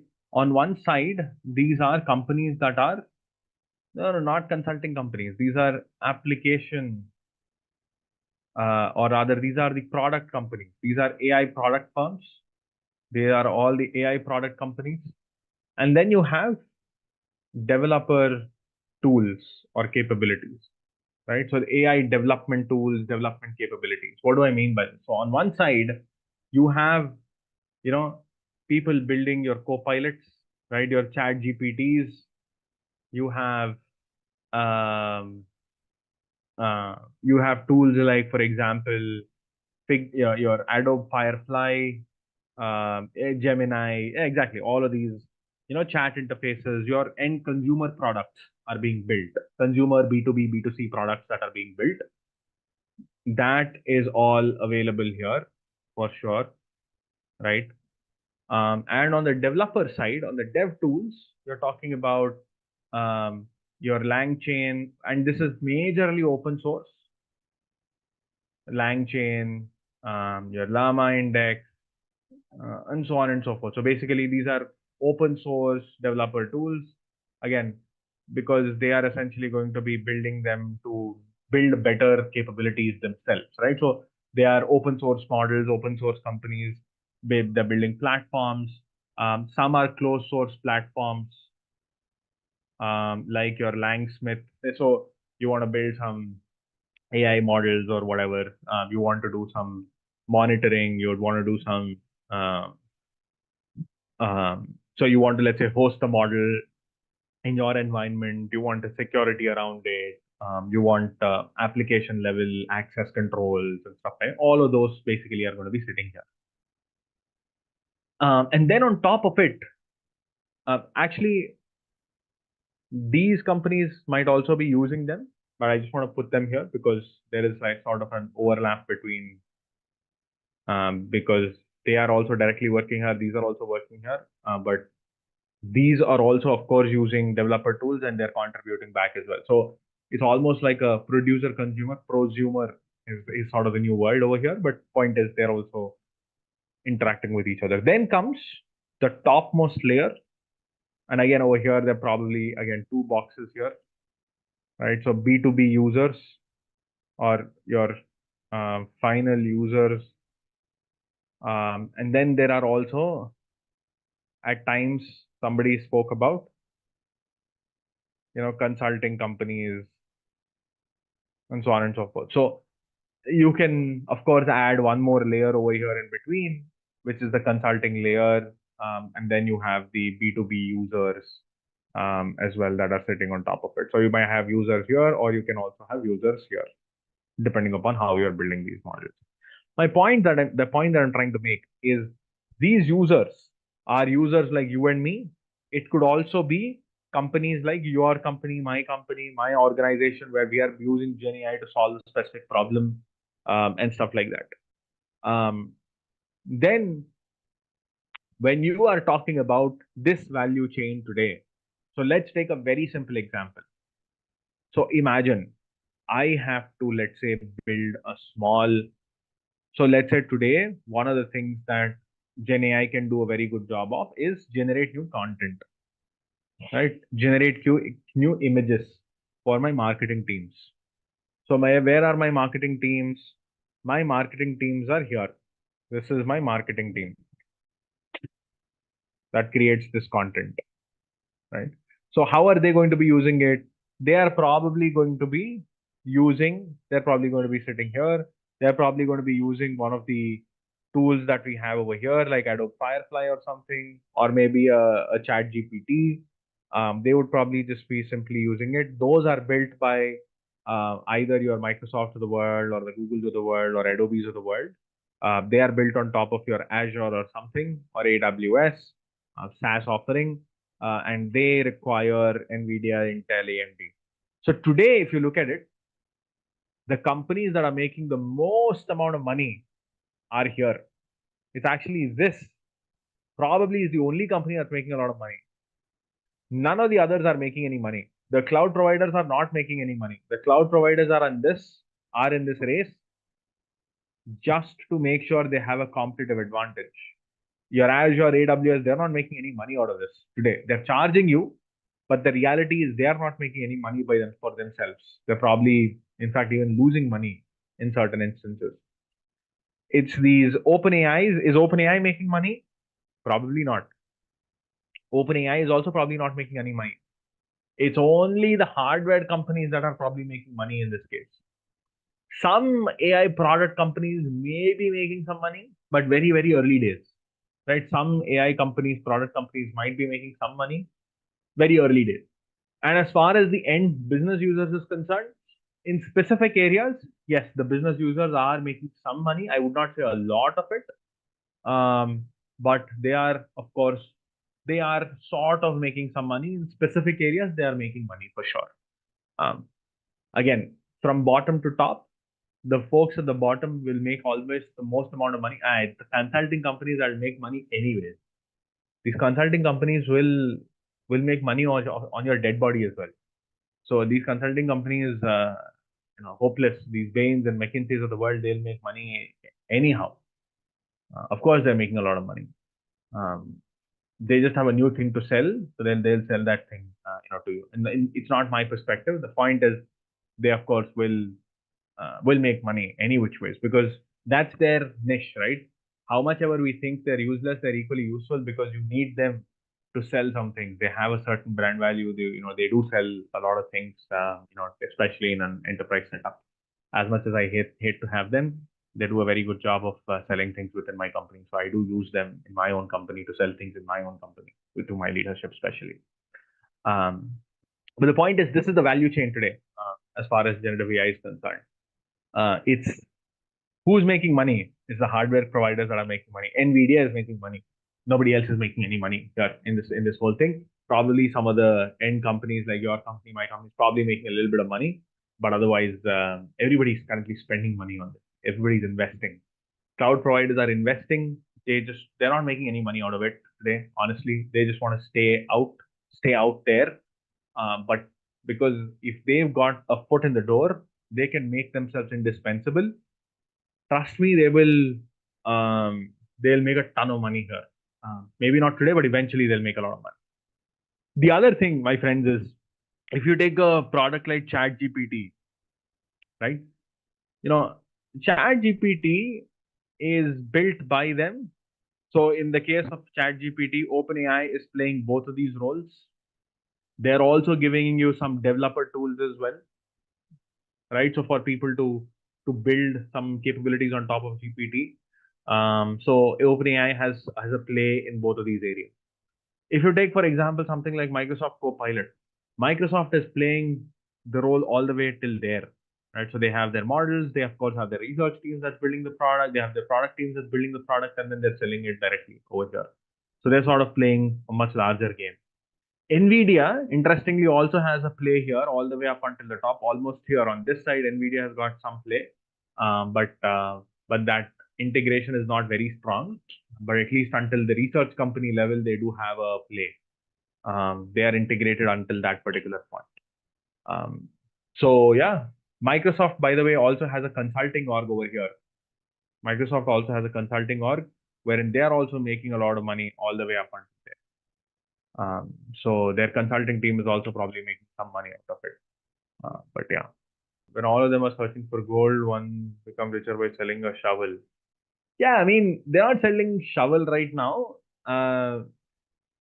It's yeah, I mean, it's a modern day gold for them, right? GPUs are everything. They're just capitalizing on the demand at this point in time. It'll get commoditized very soon. It'll get commoditized. See, I think all of this will die down in the next, especially the cost factor, right? This will die down. But what will remain is adoption. So if anything, the cloud provider should simply be playing the role of for adoption. The hardware providers, if they are trying to play the game of money here, they'll unfortunately lose in the longer run because if not NVIDIA, Intel will make money. Intel's playing catch up here in this case because Intel doesn't really have a lot of footing in the AI space. They do have some of their systems, but it's very, very early for, I mean, I wouldn't say early, but they don't have a huge partnership in this particular space. Is AI more like a hype? Absolutely not. This is one thing I want to clear. This is not a hype by any means, because AI, unlike blockchain, is not something that has come in the last 2 years, 3 years, 5 years. AI has been there since 70 years now. It is a massive leap in this space, which is why you start to see a lot more progress happening suddenly out of nowhere. Otherwise, you would not necessarily observe this kind of uh, sudden discussions in this particular space. Yeah, it's been there for 70 years now. This is not by no means a hype. The current setup is a bit of I would say the current situation that the market is in a bit of a, everybody's running like headless chickens to try and see what they can do in this. But the reality is, if you want to stay invested you need to kind of stay invested for long in this. Right? Don't make short-term investments, short-term gains. Don't try to optimize for that. That's the only thing. I read a very, very interesting quote the other day. There's a concept called Amara's law. Google it. What Amara's law says is, the industry has this tendency to overestimate the impact of a piece of technology in the short run. Right? Industry has the tendency to overestimate the impact of a particular piece of technology in the short run and underestimate the impact of it in the longer run. So if you want to really make something out of this, if you really want your company to stay ahead, stay invested for long. Don't try to optimize for short-term gains. So the best way to do that is build good foundations, right? So build the right kind of skill set. So if you have an organization, if you're running a company, or if you are, let's say, in a leadership role, and if you are trying to, let's say, guide people on making the right kind of decisions, you need to sort of stay invested in that lane. I know not all of us over here are probably in that space, but you need to think of how do you gain in this game. You need to just stay invested, make the right kind of investments by building the right skill sets. That's the most important thing. Just know how the space is evolving. Some of these things will change over the years. Technology might change, but the core concept will not change. Transformer models have come in. So transformers will remain the same for the next few years, but how transformers are going to get used to build models and how those models will get hosted, that will all change. Hardware will become cheaper. Transformer architectures will still remain the same, but hardware will become cheaper. Cloud providers will make it easier for people to access these models. Fine tuning these models will become much faster. All of that developer community, all of that ecosystem around this piece of tech will change very, very rapidly. So long story short, my point is this is the current value chain. Here's how different players are sort of getting themselves invested in this. I can share more material on how some of the others have made more money. Where the data center lies. Data center is an underground facility in a lot of countries, where it's like a massive warehouse underground, temperature controlled, yeah, like crazy places, but yeah, in multiple areas. Now let's talk a little bit about some of the more technical aspects of this. I think we've spoken about a lot of these you know business sort of concepts, but let's go one level lower. Let's get into the technical detail. So we said generative AI can do all of these things, right? So or Gen AI models can do any kind of let's be more specific here, right? So it can do text generation, code generation, image or image generation. And here I'm also going to say question answering, video generation, and so on and so forth, right? So these are some of the very, very popular applications of generative AI. And we said generative AI or the Gen AI models, the foundation of the generative AI models is the transformer architectures. So let's start with some very simplistic application, right? So I'll show you how you can use or how you can do some of these tasks, right? Very simple examples to start with. And then what I'm going to do is then I'm going to go towards the technical, we'll go slowly into the more conceptual technical detail of the transformer architecture itself. Okay. So what I'm going to talk about is when we talk about Gen AI, I said these are some of the applications. So let's actually see how you could do it. Let's cut to the chase, right? Without actually spending too much time on the technical detail. Let's get to some of these examples. Let me show you some examples here. So I'm going to set you up for a couple of pieces here. I'm going to introduce you all to. I'm going to be using for this example. I'm going to be using the OpenAI models, right? So the OpenAI models is the Gen AI models is what I'm going to be using. Specifically, any of the GPT family of models is what I'll be using. As I said, there are many different models that are available out there. OpenAI's GPT-4o, GPT-4 are by and large the most popular models that are out there today, one of the most effective models that are out there as well. So I'm going to be using one of these models for the moment, number one. Number two, how do you use these models? There are different ways of accessing these models. What are the ways of accessing these models?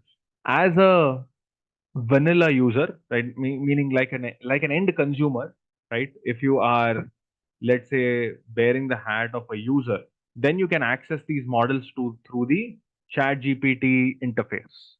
So the Chat GPT interface is essentially like a chat box, right, where you can ask any question you want and it'll generate a response back. But you are wearing, let's say, the hat of a developer, right, where you want to build applications, AI applications, right? So you're not just trying to just chat with an AI, but you would want to also, use this to maybe automate some things behind the scenes. You want to embed some level of AI capabilities into your existing application, existing code, or whatever. Then what you will get access to is the OpenAI APIs. So you have an API layer. OpenAI has hosted this model. If you go back here, so the model that has been built by OpenAI has been hosted on Azure. The model is available on Azure for people to use. So I will just go to the OpenAI website and I will create an instance of this. I will share that with you as well. For this, if you want to try out some things, you can try it out. But just be a little judicious. I'm going to be sharing my key with all of you. So be a little judicious, my request. Let me show it to you right quickly how you could do it. Go back the OpenAI API. Let's start with the OpenAI interface itself. OpenAI. So you will have to, of course, go to platform.openai.com. So this is the OpenAI platform. I'm just going to quickly log in. So I have the platform.openai.com over here. Let me go to playground. Let's go to the dashboard. In here, if you see, I have something called as API keys, right? I can quickly create a new key. I might already have a project. Yeah. So I have an API key here. I can also look at my usage for the keys that I currently have. So far, the total usage is 0.26, right? This is the total amount of usage that this thing has gone through so far. And let me just go back here. I can actually quickly create a key. I'm going to delete the older one. I'm going to revoke this. Create a new key. Let's create a Intellipaat Gen AI test. Perfect. So this is the key that I now have access to. So I have this interface. Let me just ensure I'm not perfect. Okay, cool. So now I have my key. I got the key from here. I have stored my key in a .env file. I've created a file called .env, and I've stored this particular key in this particular file over here called .env. Now, what am I going to do? So how do I access the model? So the models are available here. In the OpenAI website, the models are accessible. I have the key to access the model as well. But how do I access these models? The beautiful part of this is if you go here, if you go into API reference, and if you see how you can access these models, the interesting thing to install the official Python bindings, run the following command. So you need to install this library called pip install OpenAI. So OpenAI has also created a Python library for all of us to access. They also have a Node library as well. If you want, if you're a Node.js, if you use Node.js, you could also install it through Node.js. But we use Python. So all that you need to do is just have to install the OpenAI library. So let's actually go back here. Exclamation pip install OpenAI, and that should immediately install the OpenAI library for me. So why is the OpenAI library important? The OpenAI library is important because the OpenAI library will give me some functions that I can interact with the model that is hosted on OpenAI's platform. But who will give me the keys, right? Can anyone access the model? Well, anybody can access the model, but you need the key to access that model, and the key is what I have given you here. See, remember, OpenAI models are not free to use. OpenAI models are closed source, which means they will charge you for accessing these models. It's not for free. It is expensive, meaning rather they charge you, but it's not very expensive. It is cheap. I wouldn't use the word cheap, but they are reasonable in terms of their cost. For the purposes of this particular session, I can give you the code, and I can give you the key. You can try it out. So the cost is here. You can actually look at the costing of it somewhere available. That should be available here. Let me actually show it to you. Models. Oh, so this is the API interface for your docs. Models. So yeah, here is all. There's the pricing.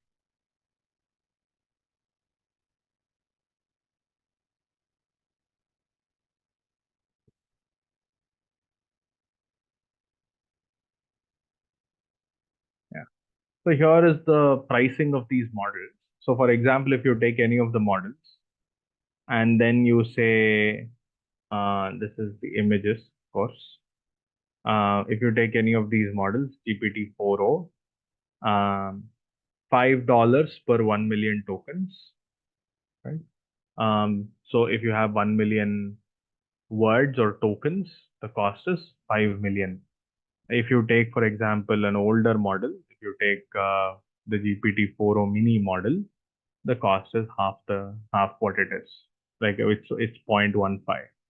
The GPT-4o is a slightly smaller model, most cost-efficient small model that is smarter and cheaper than GPT 3.5. So 4o mini is actually pretty cheap, fairly cheap for us to use for sure. So when I actually show you the examples, I'm actually going to, this is like 0.15 per 1 million tokens. What is a token?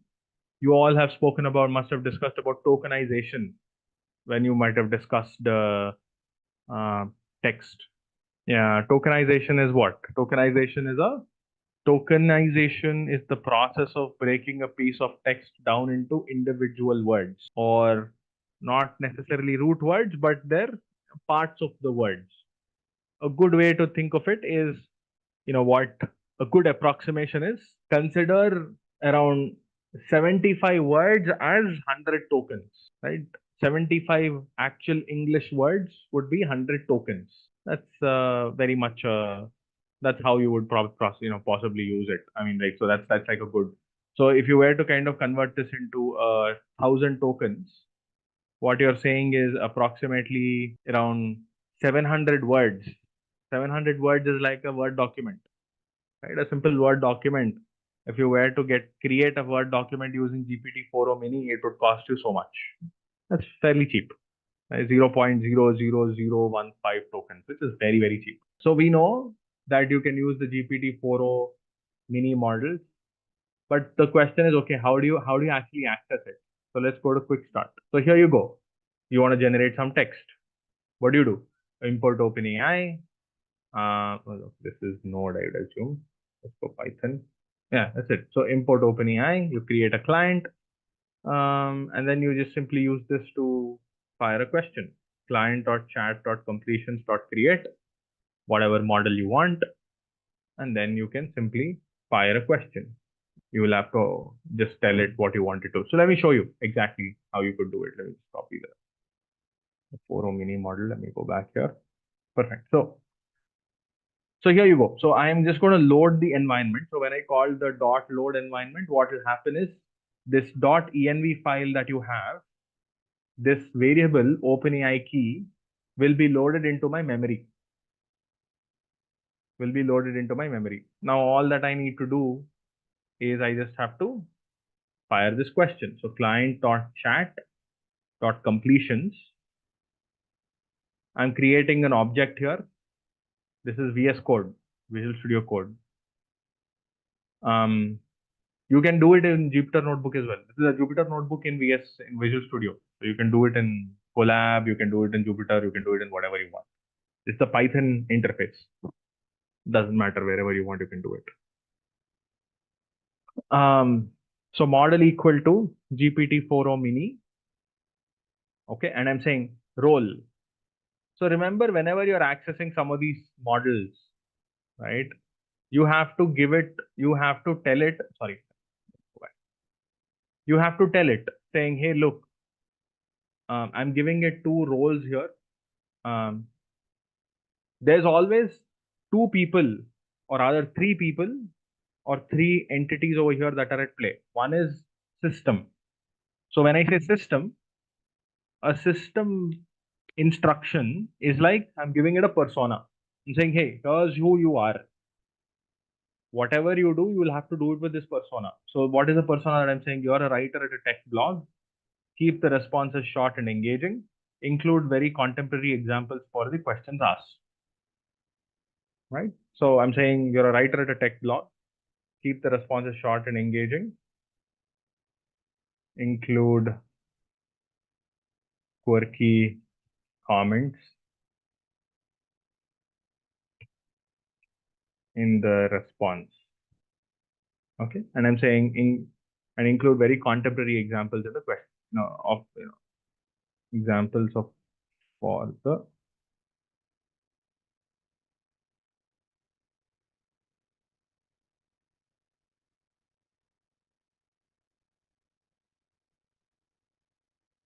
okay, perfect, cool. The user is, I am, let's say, asking it a question. So the user is me. I am the user, or rather, this client is the user. So for example, I am asking it a question. I'm saying, hey, what are the differences between AI and Gen AI? That's the question that I'm asking. And this particular client right now is bearing this persona. The persona is, you are a writer at a tech blog. You have to write it with a certain fashion. So whenever I ask this question, it'll bear this particular persona while it's responding back. So take a look at this. What went wrong? Incorrect API key provided. Yes.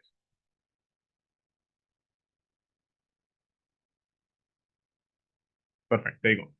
So that's the response that it came up with when I asked it to do it. So what did it do? Let me just go step by step again. I made a small mistake, so apologies for that. So of course I have my user key here, and then I've loaded the environment, as you can see. And then now here I'm trying to, of course, access the underlying GPT-4o mini model. And then I'm saying role user, system. Always remember there are 2 to 3 roles. The third role is that of an AI, but for the moment, let's forget that. The system role is to provide some kind of a persona for the OpenAI model. So the model is bearing this persona. It is saying, look, and I'm telling it, you are a writer at a tech blog. Keep the responses short and engaging, include quirky comments in the response, and blah, blah, blah. And then what I'm also saying is, now I'm asking the question as a user. So let me actually reorganize this a little so that it looks logical, because it might seem like I'm asking the question and then. So here you go. So that's the role, the system role, and then the role, as a user, I'm asking this particular question, and then I'm asking it to generate the response. And the response, as you can see, is here. Absolutely. Let's dive into the exciting world of AI and Gen AI. Here is what it's saying. AI, artificial intelligence, is the broad umbrella under which all kinds of smart technology fall. Think of it as a wizard that can do many tricks, everything from recognizing your face on Instagram to analyzing stock market trends. Basically, it's like a super intelligent friend who can ace trivia night, but might struggle with creative writing. Right? No shade. Gen AI, on the other hand, is cool cousin of the AI family. So why is it kind of coming up with stuff like this, saying is a cool cousin of the AI family who's not just smart but artistic too. It's designed to create new content like generating images, music, blah blah blah. Picture ChatGPT and Dolly as your artsy friends who at a party would doodle the wildest designs and whip poetic sonnets while sharing memes. So it's actually able to write something like this specifically because I've asked it to include quirky comments and I've asked it to include contemporary examples. Exactly. This response is completely generated by Gen AI. Now, if you look at the examples, if an AI can analyze, recommend your next Netflix binge, thanks algorithms, Gen AI can actually imagine the whole new movie script and invent an entirely new character to spice things up. Why settle for another rom-com when Gen AI can throw in time traveling cat as a protagonist? So you see and it actually added these memes as well. It added a cat. It added a rock, sort of a rocket meme over here, kind of just to say a time traveling cat protagonist. In short, while AI is your reliable assistant, Gen AI is an imaginative storyteller. Both have their perks, but definitely one has more flair. Um, Keep an eye for both of these techno wizards who know that they'll conjure up what they'll conjure up next. So again, a super cool way of explaining what AI Gen AI is. All of it just because I've given it this kind of a persona. Now let's change this up a little. Huh? Let's say you're a writer at now I'm going to say you're a writer at Economic Times. The responses. Your responses formal and professional, include contemporary. I'll just put that, right?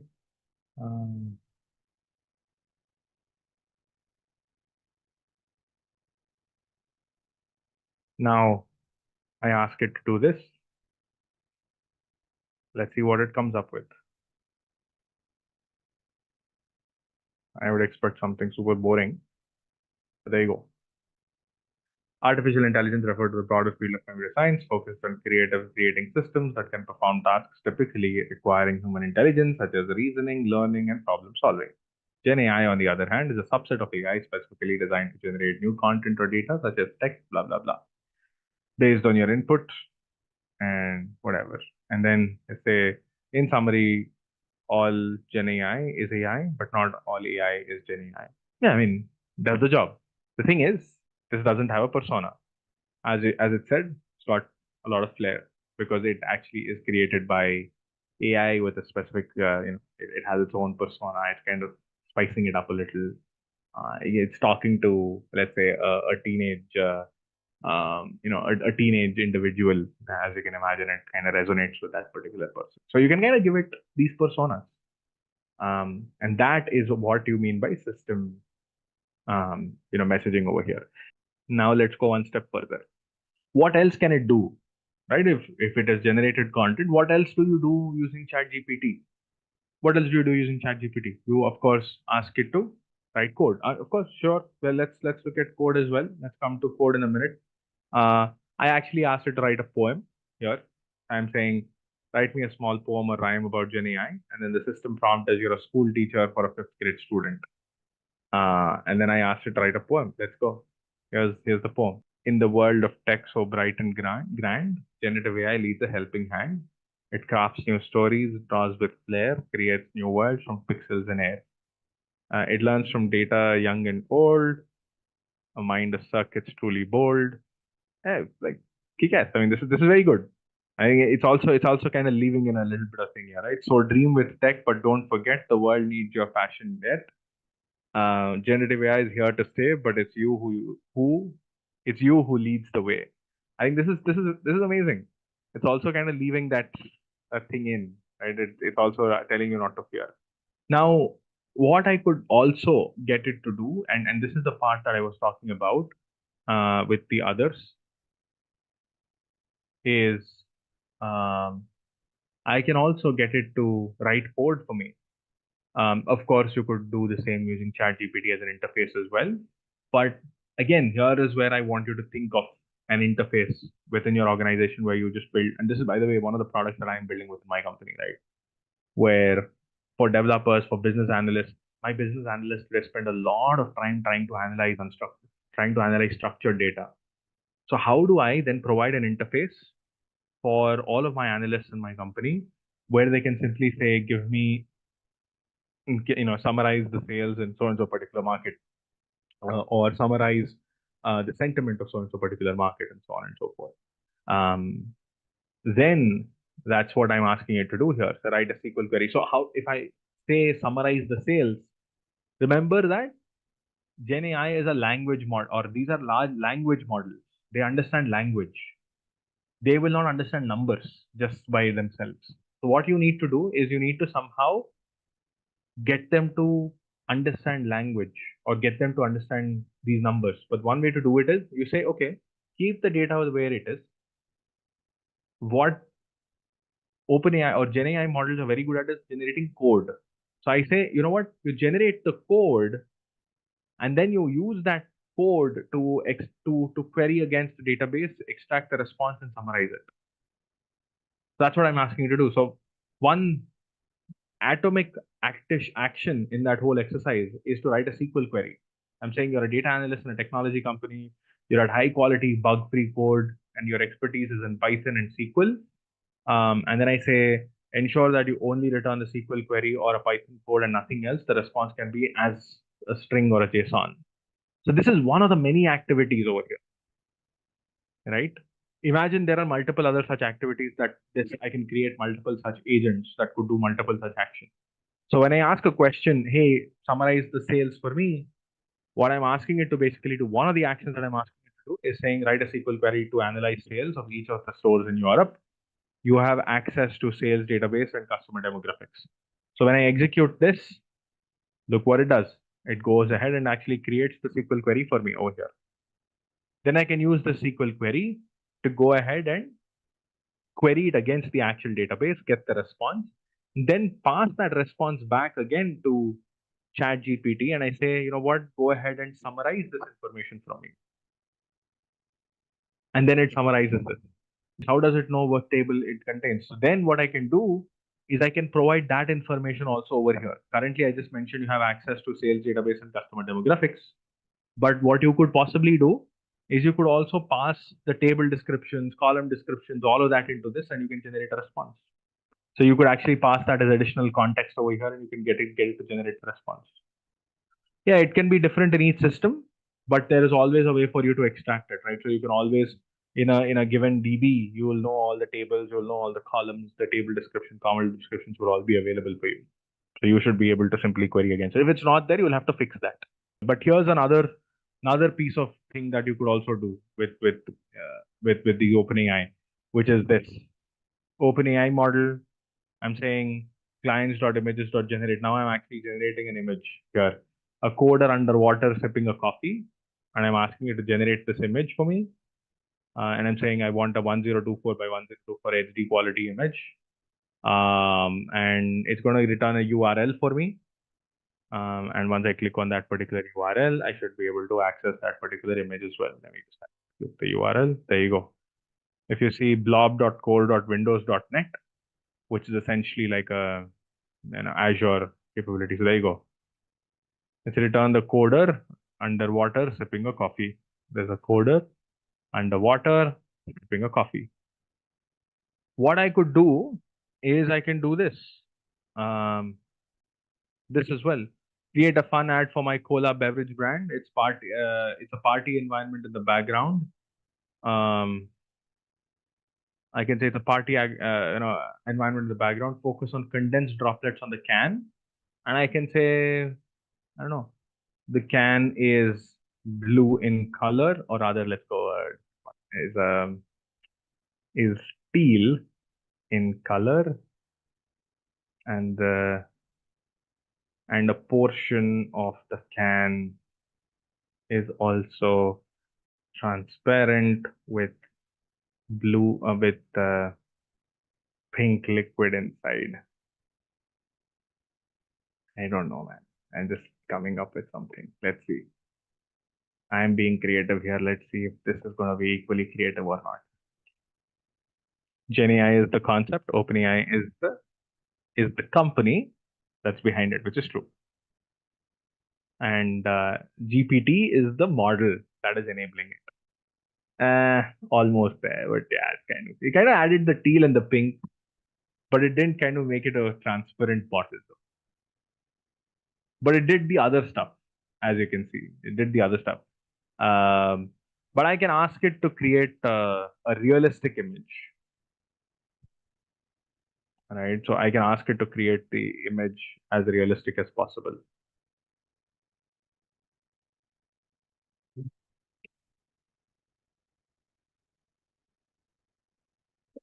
So it will hopefully create a realistic image, not that kind of a, looks like a very cartoony kind of image. Let's see if it creates any different.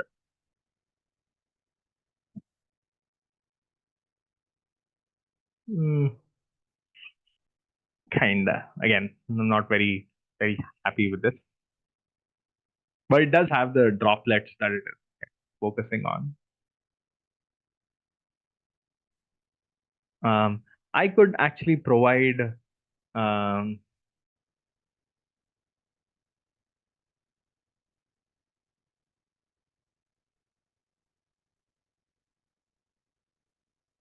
uh, I can try to give it copy image link. Let's see if it takes us to that image. Very good. Let's see if it creates something like this. Let's ask it to create it something like this.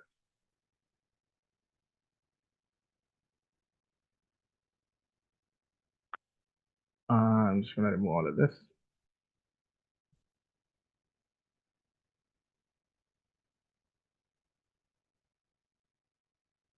Can we ask for regenerate if you don't? Yeah, just re-execute it, regenerate. That's it. Can it generate 3D images? Yes, you can get it to generate 3D images.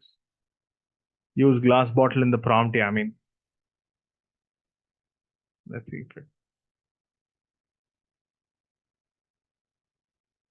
Yeah, it did bring the Coca-Cola thing, but of course it doesn't use the actual branding itself, as you can imagine.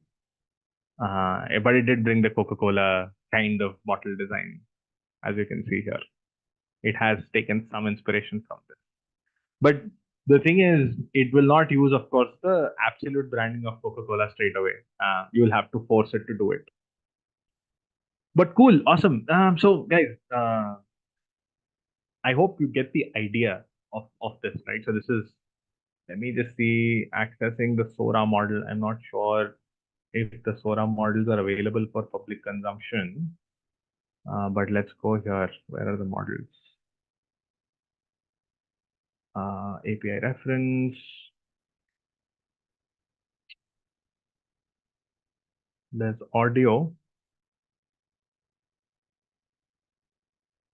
Yeah, the video models are not available, to what I know. You need to access it through the interface, if I'm not wrong, but let me check. By the way, you could do this as well, right? Create image variation. So you can pass an original image and you can ask it to create variations of it. You can pass any of the existing image and you can create variations of it as well. It's kind of kick-ass, because you could essentially ask it to create multiple types of the same image in some sense. It's fun though. right? And then, yeah, the Sora models are not available here. Access Sora through API. There is currently no way to access Sora from a website or an API. So there's no way to do that. Sora is not available. The video is not available. You can access it through the front end if you want to. You can get ChatGPT Plus, and then you can do it from the front end if you wish to do that. Okay, cool. Let's actually try this last one, which is the variation. I'm keen on understanding how that works.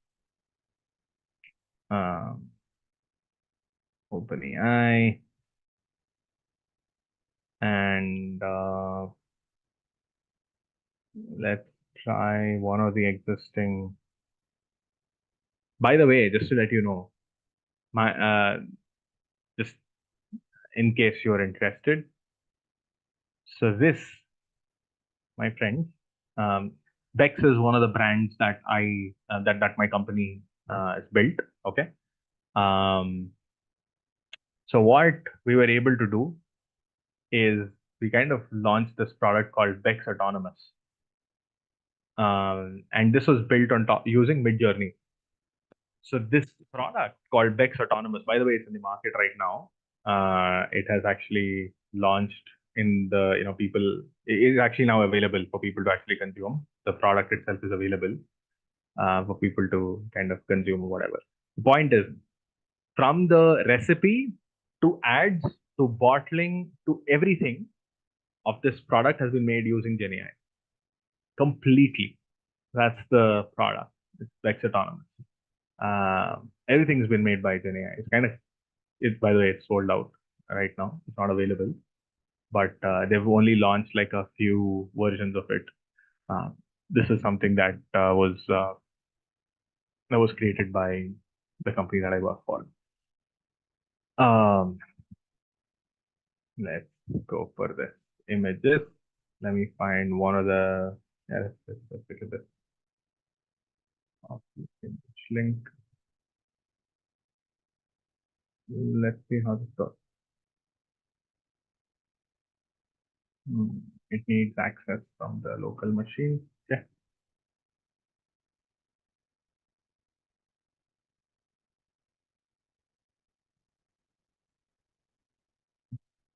So that,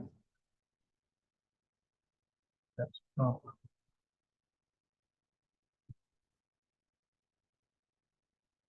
So I can ask it to actually create variations of this.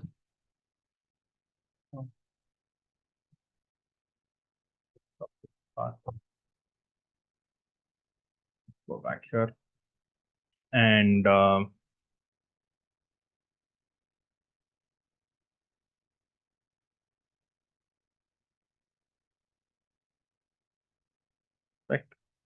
what happened? It has to be a PNG. Okay, it's mandatory for it to be a PNG. Okay. Okay. Let's see what PNG.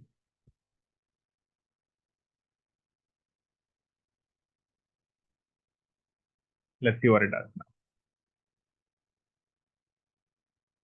I can of course provide it more prompts.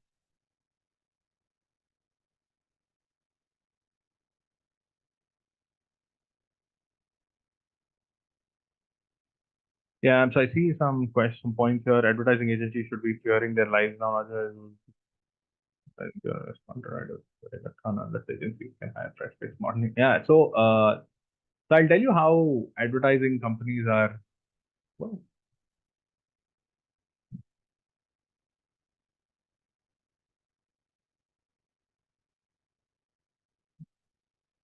yeah, kind of boring though, but it kind of created a version of it. Yeah, not very pleasing, so to say. But I can of course write a prompt, and I can ask it to specifically operate a certain way, of course, over here. I can guide it in a specific direction, of course. I can add a certain prompt, and I can get it to do a few things. stuff like that. But anyways, point is, I see a point there about how agencies are using this.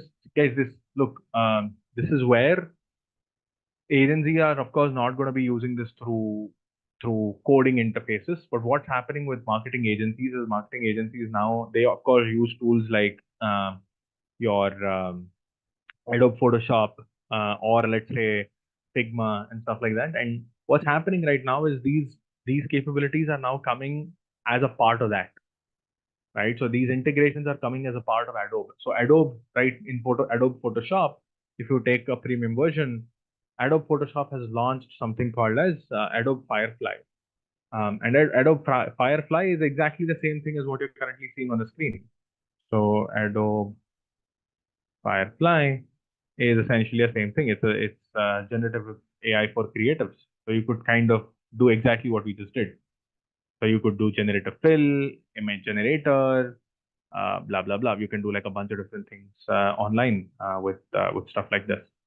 Super cool, very fast. So as you can see, like seems like a Pokemon only. This one, I don't know what that is. So yeah. So point is, they're already using this extensively in their work. Code. I'm not sure if you all have heard of GitHub Copilot. It is already a part of, these tools have already come in. GitHub Copilot is already a capability that kind of provides you an interface where you could automatically start writing code. With writing, I don't know if you've heard of Microsoft Copilot. Microsoft Copilot is a capability that gets integrated straight into your Word documents, your PowerPoints. So you can actually ask it to write content for you, write a document for you, write an email for you for that matter, summarize emails for you, important. Something that I do use quite extensively. I actually use Microsoft Copilot very, very extensively for rephrasing emails, right? So yesterday I was asked to write a business case to explain why I should continue hiring in my team. I just wrote 2 lines on chat on Microsoft Copilot, and I said like, hey, go ahead and write this email for me. It actually ended up writing it in 2 minutes, and I'm done. Otherwise, I would have had to spend like half an hour writing that complete business case. It would have been an absolute waste of my time. So stuff like this, super easy to do with capabilities like GenAI. I don't write one email without rephrasing using Microsoft Copilot. I don't write one memo or a document without using Microsoft Copilot, or for that matter, even ChatGPT, so to say. So these are how it can impact you on a regular basis with your work. But then what you can do, my friends, is you can take this power of these capabilities, not just use it for personal productivity, but actually take it one notch up, right? You can combine these capabilities multiple ways and then create agents that can automate workflows, that you can combine these capabilities together to, let's say, scrape from internet, extract from SQL database, read from a PDF document, combine all of it, summarize and write a report out or send out email. All of this in a single shot, which would have been super complex earlier. You would not have been able to do something like this. And all of this without you having to tell it what to do. You can just provide it those capabilities. You can simply write a question and it would automatically do that for you one after the other. Be super capable when things like these start happening.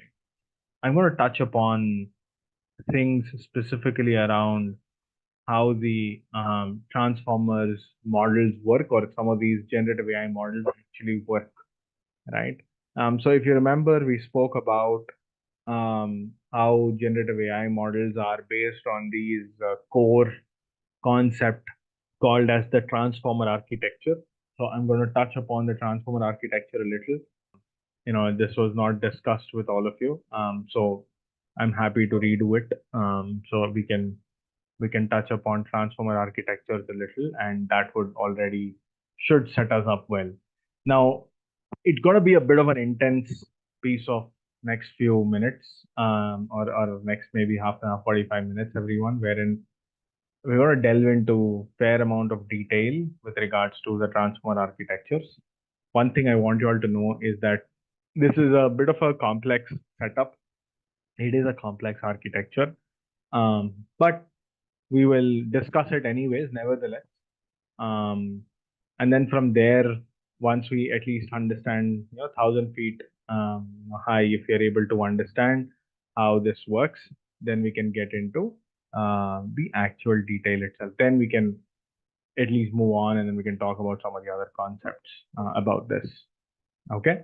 So for the first part of our today's session, we're going to focus as much as possible on the architecture of the high-level architecture of these models of the transformer architecture. With that context, let me go straight in. Sorry.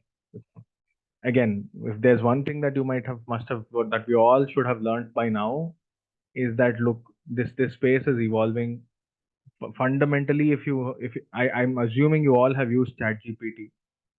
If you can do things like ChatGPT, if you can do what ChatGPT is doing through the interface, if you know what it could do, potentially you all can build those kind of capabilities behind the scenes as well, right? So using the APIs, you could also do all of that. But if you want to build a PPT, if you want to build marketing content, certain things are easy, certain things are not very easy.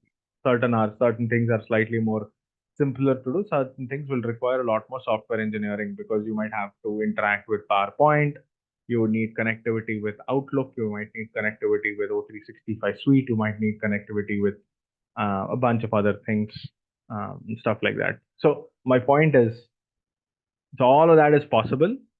I think what we will be focused on to start with is to understand, and I'll tell you something as well, right? So the pieces of example that you're talking about, everyone, the pieces of examples that you are talking about, like using it for PowerPoint, see, these things will get automated, right? Somebody or the other will come and they will try and make it, you know, like Microsoft will just do it. Today they might charge it, tomorrow they might make it free.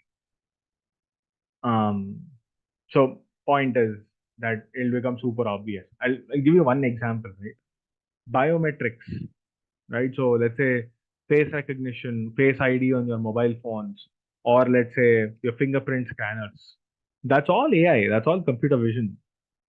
But nobody calls them as AI today, right? Because it's just there. It's so commoditized that everybody has access to it, and these companies are just using that piece of technology and they're just embedding that into the products. So the PowerPoint thing is exactly going to become that. What we should sort of be looking at is not the whole, how can I use it for PowerPoint? How can I use it for Word documents? Instead of looking at that, we should look at, okay, how can I use this piece for, let's say, maybe automating workflows? How can I automate, how can I use generative AI or generative AI models to, let's say, respond back to queries, customer service your question? How can I use this generative AI models to, let's say, automatically, how can I build agents that can automate workflows? So I think you should sort of look slightly more broader, not just with those smaller quick wins. But again, we'll get there. I think we'll slowly, once you start doing a couple of examples, you'll also get there. Super easy to do all of that. I'll just show you what I'm going to show you is I'm going to talk about a couple of tooling, and then some of it will become super easy for you to do. For some, there are tools that are already available, just letting you know. So let's get into a little bit of detail on the transformer architecture itself, right?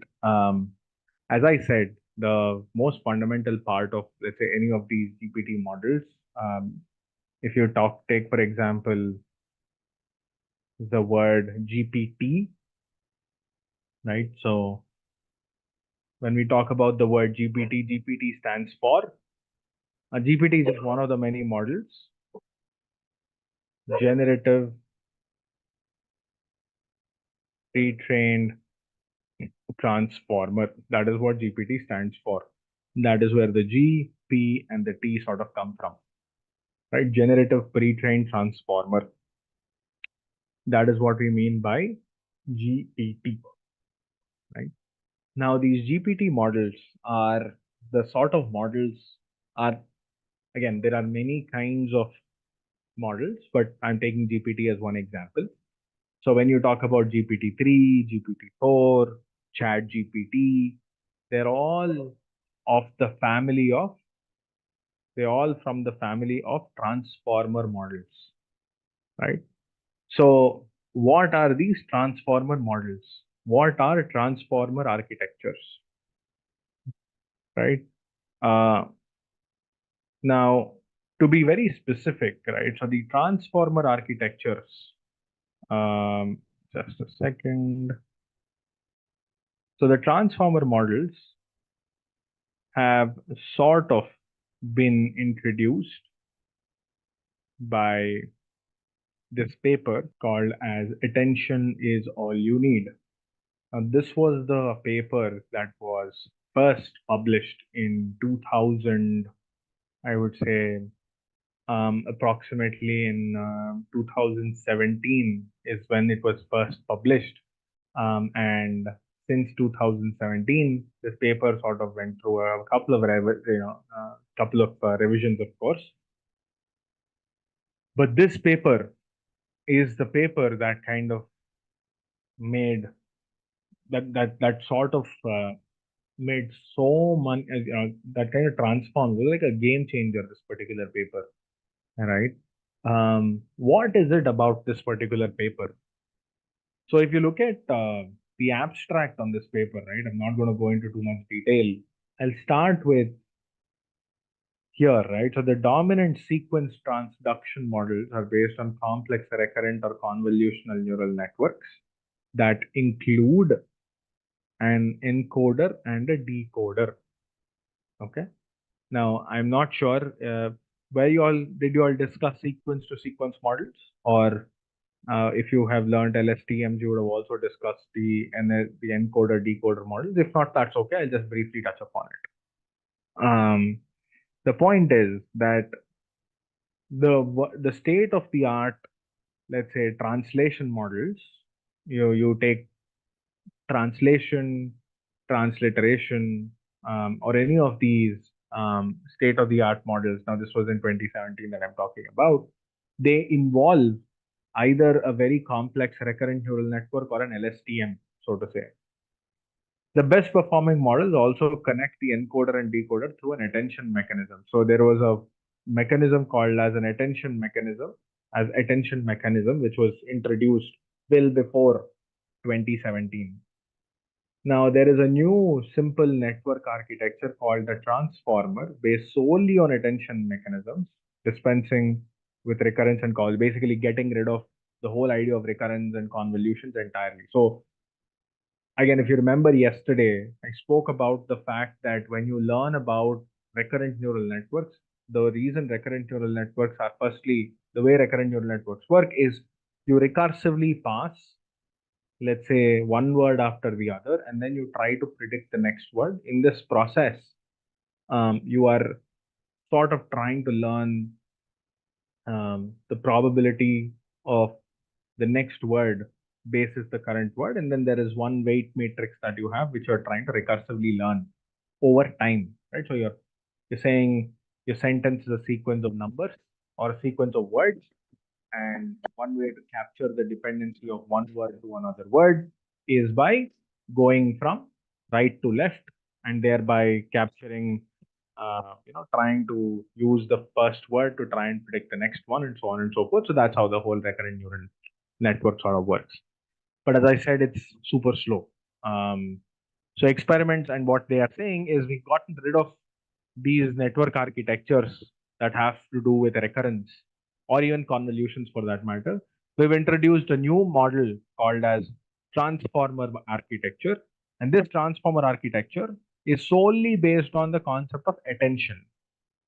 So we have to somewhere learn what attention is to start with. We have to understand what is attention. So we'll discuss about attention in a few minutes. And this attention mechanism gives us a very, very good understanding of, firstly, we'll learn about the attention mechanism, then we will learn about the transformer architecture itself. Okay. So what this paper is saying is, look, so far, all of the state-of-the-art models have been built using any of the have been built sort of using any of the recurrent neural networks or convolutional neural networks. We're introducing the concept of attention. Along with the concept of attention, we're also proposing this idea of transformer architectures. these transformer architectures have nothing to do with. They're basically chucking the whole idea of recurrent neural networks or convolutional neural networks. They said these are great, but these are useless. Let's simply get rid of them. We will talk about something completely new, and these are now going to collectively help us build this architecture called as transformer architecture. Okay. And this transformer architecture, our model achieves 28.4 blue with a WMT. Yeah, so these are some scores. Blue score is very, very good score for content creation, content generation. And they say that this particular model has sort of far outperformed some of the other models. They will also talk about, if you look at this, and I'll specifically go into the more, I'm not going to walk you through the paper, but I just want to touch upon some of these concepts here. Recurrent neural networks, LSTMs, and gated recurrent neural networks in particular have been firmly established as the state-of-the-art approaches in sequence modeling and transduction problems such as language modeling and machine translation. What do you mean by language models? Language models are models that are always trying to predict the next word. You have a sentence, you pass the first word into the model, it tries to predict the next word. Those models are basically referred to as language models. So again, the sentence says it for itself. NLP, exactly. This is all natural language processing only, Dhruv. All of this is NLP. We're talking about text. We're talking about natural language processing. We're talking about text itself. Right? Numerous efforts have since continued to push the boundaries of recurrent language models and encoder-decoder architectures. Again, a lot of stuff has gone into this. In 2017, almost until very recently also, right? Lot of the machine translation, when you talk about machine translation, we're talking about language translation models that you see. They've all been predominantly based on the recurrent neural networks transform and also more specifically these encoder decoder models, sequence to sequence models. But unfortunately, recurrent models typically factor computation along the symbol positions of the input and output sequences. So there is basically aligning the positions to steps in computation time. They generate a sequence of hidden states. Yeah, again, we don't need to get into too much detail, but the point is this inherently sequential nature precludes parallelization. So it kind of it doesn't help us with parallelization, which becomes critical at longer sequence length. So when you have large sentences, it becomes very, very complex as memory constraints limit batching across examples. So it's like you cannot have large sentences to deal with. LSTMs try to handle for it, but again, computationally, they become very, very challenging. Recent work has achieved significant improvements in computational efficiencies through factorization tricks and conditional computation. There are like some specific tricks that have been put in place, but still the fundamental problem still remains, right? It's improved, but it's still not the best solution. Attention mechanisms have become an integral part of compelling sequence modeling and transduction models in various tasks, allowing modeling of dependencies without regard of their distance in the input or output sequence. Again, long story short, attention mechanisms were brought in. Attention mechanism was very good. We don't know what attention mechanism is. We learn about it. But again, this is the premise. Attention mechanism by this paper was already introduced. But they were saying that these attention mechanisms were always used in collaboration with recurrent networks, the RNNs. So we have to understand what attention mechanism is. Somewhere we need to talk about it. We'll talk about it in a few minutes. But then they're saying, even though you bring in attention, that did not solve the problem because they're still working with RNNs, and RNNs fundamentally have the problem of time. You cannot parallelize it beyond a certain point. In this work, we propose the transformer, a model architecture, eschewing recurrence, basically getting rid of recurrence and instead relying entirely on an attention mechanism to draw global dependencies between input and output. So somehow they've gotten rid of the idea of learning the language sequentially and just treating it as some way to extract all of this information together, right? You're not learning it anymore sequentially. There's like one very interesting way now to capture all of this or in parallel and getting rid of the whole idea of sequence. Transformer allows for significantly more parallelization and can reach new state of the art in translation quality after being trained for as little as 12 hours on 8 P100 GPUs. So just training it for 8 hours on and just 8 GPUs was able to outperform some of the other models that were state of the art at that point. And now your GPT models, my friends, are really, really big, right? So this is far bigger than what this is. So that's the background. Okay, so that's the background, guys. I mean, I'm not going to go into the paper itself, but do you understand some of the challenges here? Like broadly, of course, there's some things that we probably don't fully understand, but that's okay. But broadly, do you understand the setup here? Like why this architecture was brought in to start with, and what is the biggest advantage of a transformer architecture as opposed to, let's say, any of the existing state-of-the-art architecture? Now let's delve into a little more detail. So there are things that have been spoken about over here in these 4 paragraphs. Now, my friend, here is the thing, and I should not sound very preachy here, but without sounding too preachy, my ask with all of you is see if you can spend some time in reading such papers. Try to. I would not say I am reading it myself. Probably I try to read it, but see, the moment you read such papers, it opens up a complete Pandora's box, because now you're like, okay, there's so many things that I've been talking about in a couple of lines that you probably have not even heard of. And remember, you've been learning and training on AI for the last 2-3 months, or maybe even more than that, some of you. So thing is, there are so many topics that have been discussed in these 3-4 paragraphs that you probably haven't even heard of so far. So again, or most of them you have, there's some that you haven't even heard of. A good um, a good way to keep your understanding in check. Just letting you know that these are some of the areas where you could possibly get lost a little. Anyways, it's important to read papers. That's all that I'm trying to let you know.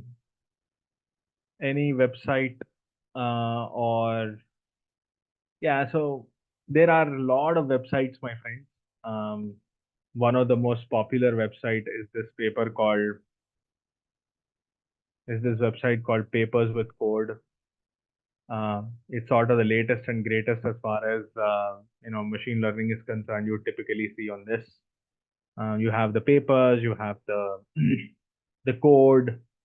There's like long form articles as well. You can read about it and stuff like that. So a lot of interesting research that happens in this particular. It's just an aggregation. Nothing else. It's just an aggregation of a lot of these areas. All right, let's go back. So now let's talk about the concepts that have been just briefly touched upon here. So let's talk about firstly this idea of let's look at how the transformer architecture looks like. Yeah, so this is, my friends, a transformer model architecture. If you see, there are 2 parts to the transformer architecture. Right? On one side, everything that you see on the left is referred to as an encoder, and everything that you see on the right is referred to as a decoder. So there are some, as I said, there are a couple of things that has been spoken about here that you may not have heard of. So we'll try to go one by one here, right? We'll try to understand each of this one by one. There are things like when we looked at that paper, right? There were things, for example, like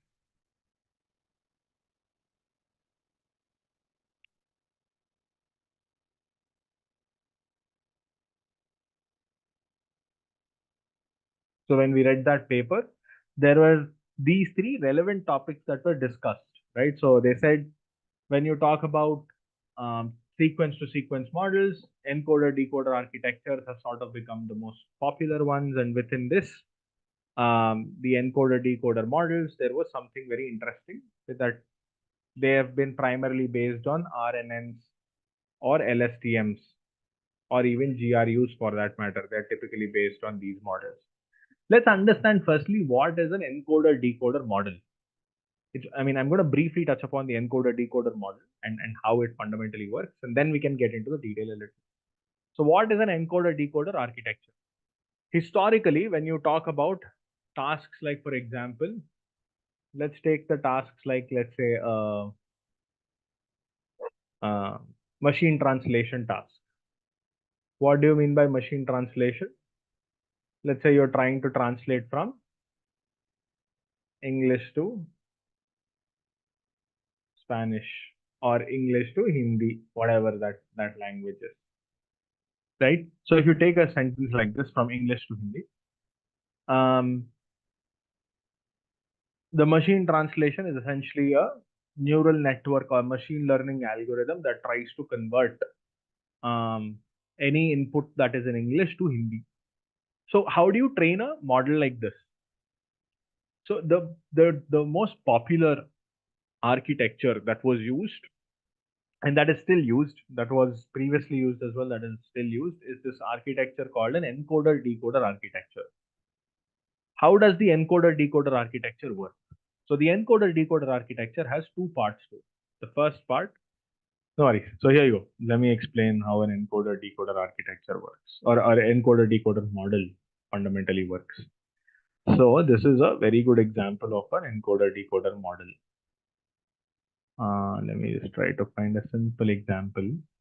So let's take, for example, so let's say the sentence that you would want to translate is, the sentence here is, how are you doing? Let's say there's a sentence like this. And now in your encoder, what you're typically going to have is you're going to have the first part. All that you're simply going to have is you're going to have 4 RNN blocks, right? This is RNNs. Now, this can be RNN, this can be LSTM, this can be GRU, doesn't matter. 4 RNN blocks. The input into each of this is essentially one of the words. So the input can be how are you doing? Now remember, when I say this is the word, what I'm essentially meaning is not the word itself, but it's essentially the embedding of that particular word, right? It is the embedding of this particular word that is going to go as an input here. You pass this as an input here. And once you pass this as an input, what's going to happen is, of course, right? Once you pass this as an input, what's going to happen is these inputs will then combine themselves. Right? These inputs will then sort of combine themselves in some form or shape. By the way, there is a recurrence here. This is the same RNN. So there is, at time t equal to 0, t equal to 1, t equal to 2, t equal to 3. Essentially, you're essentially going sequentially here. There is that recurrence over here, or you're going sequentially from left to right. And then what you're trying to produce is, as an outcome from here, you're trying to produce a vector. You're essentially trying to produce a vector over here called a state vector or an embedding vector or an encoded vector, whatever the vector is. So this input that you have here, that is essentially converted into a vector V. Now this vector, you call it a state vector or you call it a embedded vector, whatever. Essentially, it's an embedding of the original input sentence that has sort of been created as an outcome from the RNN. Now this vector is now passed as an input into another RNN. So this part is the encoder. So the encoder over here has taken the original sentence and it has converted that into a input vector, right? It has combined the complete context over here and it has created one vector as an output. That vector is now passed as an input into another RNN. So this is RNN1, right? And this is passed into another RNN where this RNN's only job, right? This RNN's only job is to take this vector as one of the inputs along with this vector. What it also takes, it takes another input from here, right? So like, for example, you sort of simply give a simple token called start. And what this tries to do is, given this particular vector and given this start token, it now tries to predict the next word or the word in Hindi that should come out. So this tries to predict the word up. And then after this, it goes further. Now it goes for the next time step. The same RNN now takes the word up as an input, or it takes actually both the words as the input. It takes this state vector. This state vector is of course going to be there, but along with this, it takes start and it also takes the word up, and then it tries to predict the next word, which is probably kaise. And then the same RNN again takes these three words as input, right? It takes all the three words as an input. So it says start and kaise, and then it predicts the next word, which is probably ho. And then it continues to do this until it predicts a token called end of sentence. It continues to do this until it predicts a token called end of sentence. The moment it predicts this as the token, it stops generating. It stops generating. So point is that this piece over here is essentially taking an encoder, right? Taking a piece of sentence as input. See, word by word, it is taking one by one word and then converting this into an embedding. And then this embedded vector is now being passed as an input. Just to let you know, this embedded vector is passed as an input like this, actually.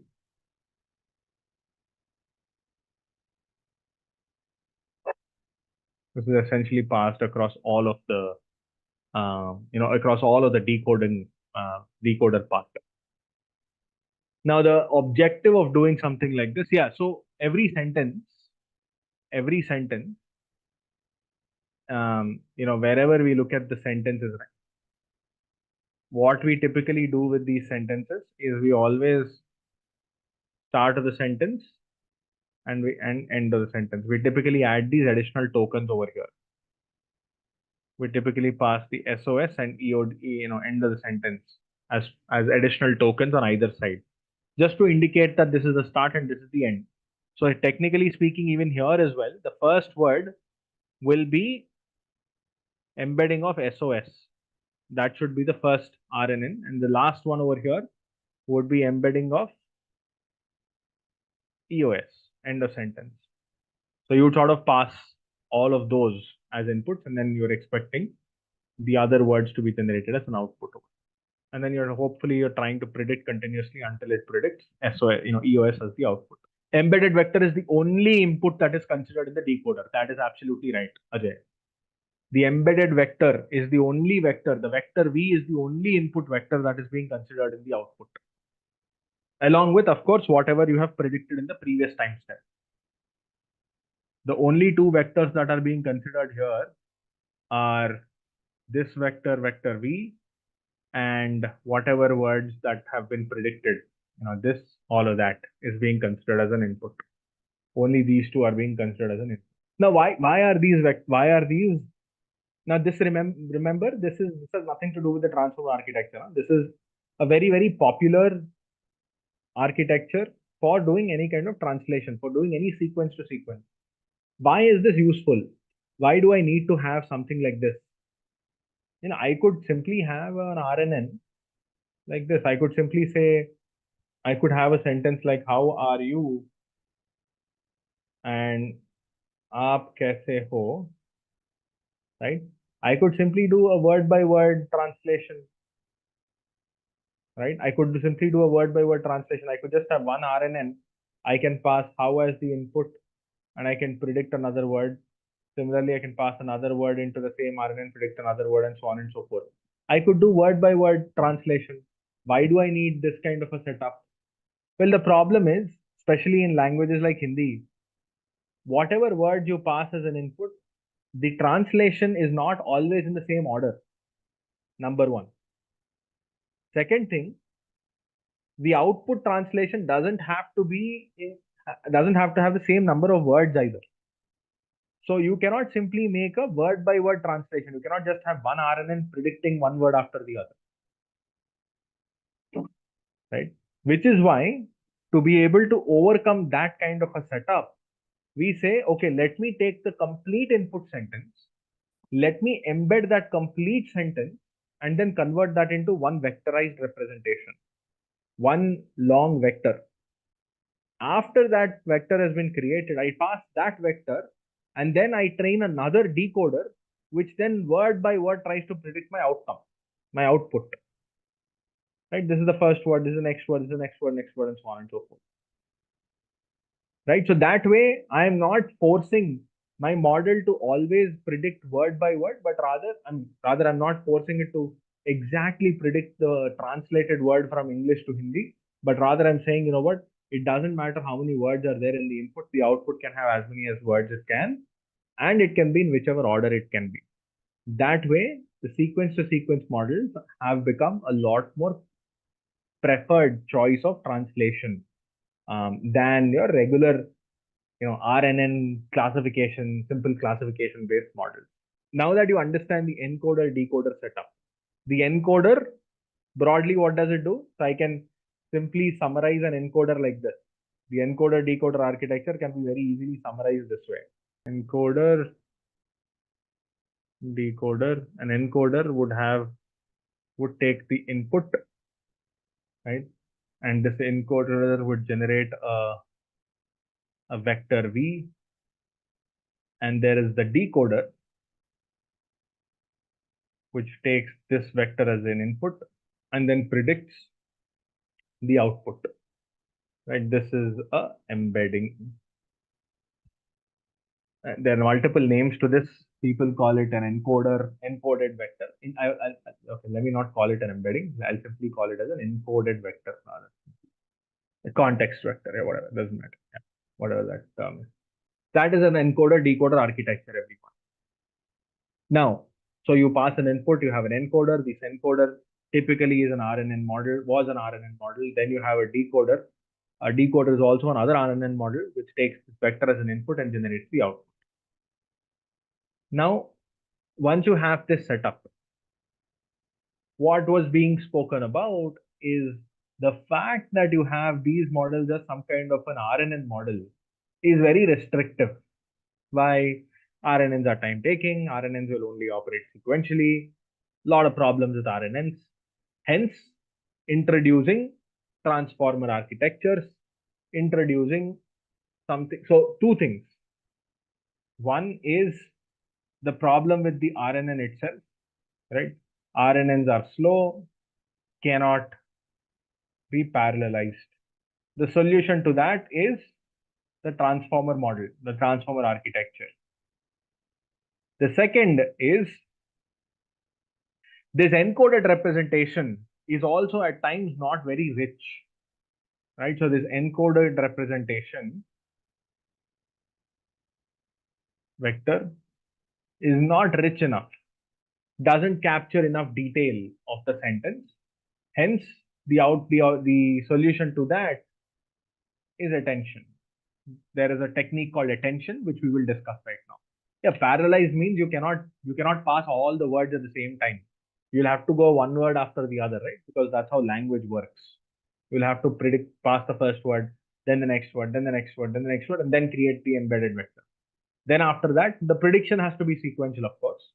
But even the encoding part of it has to happen sequentially. Pass the first word, then the next word, then the next word, and then the next word. So you have to go sequentially, which is why you cannot simply go all observations at the same time or all the words at the same time. You cannot do everything at the same time. That is what we mean by it cannot be parallelized. So the two challenges, one is RNNs are slow and cannot be parallelized. Hence the answer to that is transformer architecture. The encoded vectors are at times not rich enough, and hence the outcome or the change that was brought in is the attention architecture. So this, my friends, is the answer to this. Now we'll of course have to get into a lot of detail here, but broadly, to start with, whatever you are seeing here, forget about everything else. Stick with me for a couple of minutes. Right? Whatever you are seeing here, forget about everything that you're seeing here. This is input. This part that you're seeing here is encoded. This is your encoder, right? So if you were to just simply look at it, what we are saying is you're saying you have a block being passed into an encoder, and this encoder is generating a certain output. This encoder is generating a certain output or some kind of a vector. It is generating a vector over here. Now this part, my friends, don't read too much into what's there inside it for the moment. This one, whatever you're seeing here, is simply nothing but the vector that has been generated is being passed as an input. This is your decoder. This vector is being passed as an input. And then there is output embeddings, which is nothing but the words that you have predicted, like start of sequence and stuff like that. So the outputs, and then this is essentially going to predict the output over here. So this is also, what do you think? This transformer model is also an encoder decoder architecture. It is very similar to that of your, this kind of a model. Your transformer model is also an encoder decoder architecture. You take an input, you encode it into some kind of a numeric representation. You take that numeric vector, pass it into a decoder, and then one by one you generate outputs. So your decoder is also, or rather your transformer is also an encoder decoder architecture. The only difference is that the stuff inside this, it's not an RNN anymore. This is not an RNN anymore. This is something that is based on top of attention. RNNs are completely thrown out of the window. This detail that you see here, this is not an RNN anymore, or a recurrent neural network for that matter. It's based on something called as attention. Now, what is attention? We need to understand what attention is. That is what we will learn for the next few minutes. We'll understand what attention is. Why do we need a vector here? Okay, Deepak, here's the thing. I'll give you a simple example. Okay, I'll give you a very simple example. So imagine you are in, so you traveled, let's say, to China. And now for you, you don't understand Mandarin or Cantonese or any of that, any other Chinese dialects. You don't understand the languages in China, let's say. Somebody is speaking to you in Chinese. You need to understand it. You understand Hindi very well. What do? You put a translator in between. What is this translator doing? This guy in between is taking Chinese as an input. In his head, this guy translator, taking Chinese as an input, converting that into some kind of a common language or common understanding of this Chinese language, converting that into some kind of a numeric representation. Numbers are universal, right? It has nothing to do with language. So you're taking this Chinese input, converting that into some kind of a, in his brain or her brain, the person is converting that into some kind of a commonly spoken language or commonly understood language. And then you're taking that commonly understood output or that language and then passing it and then converting that into English, right? So all that you need to do is you don't need to always build a Chinese to English translation. All that you need is, okay, can I have a model that converts this Chinese language into these numbers? And then can I have another model which take these numbers and then converts it into English? So that way I can put both of these together and I can always do translation very efficiently. So exactly, vector, this vector is simply nothing but numbers. So it's a numeric representation.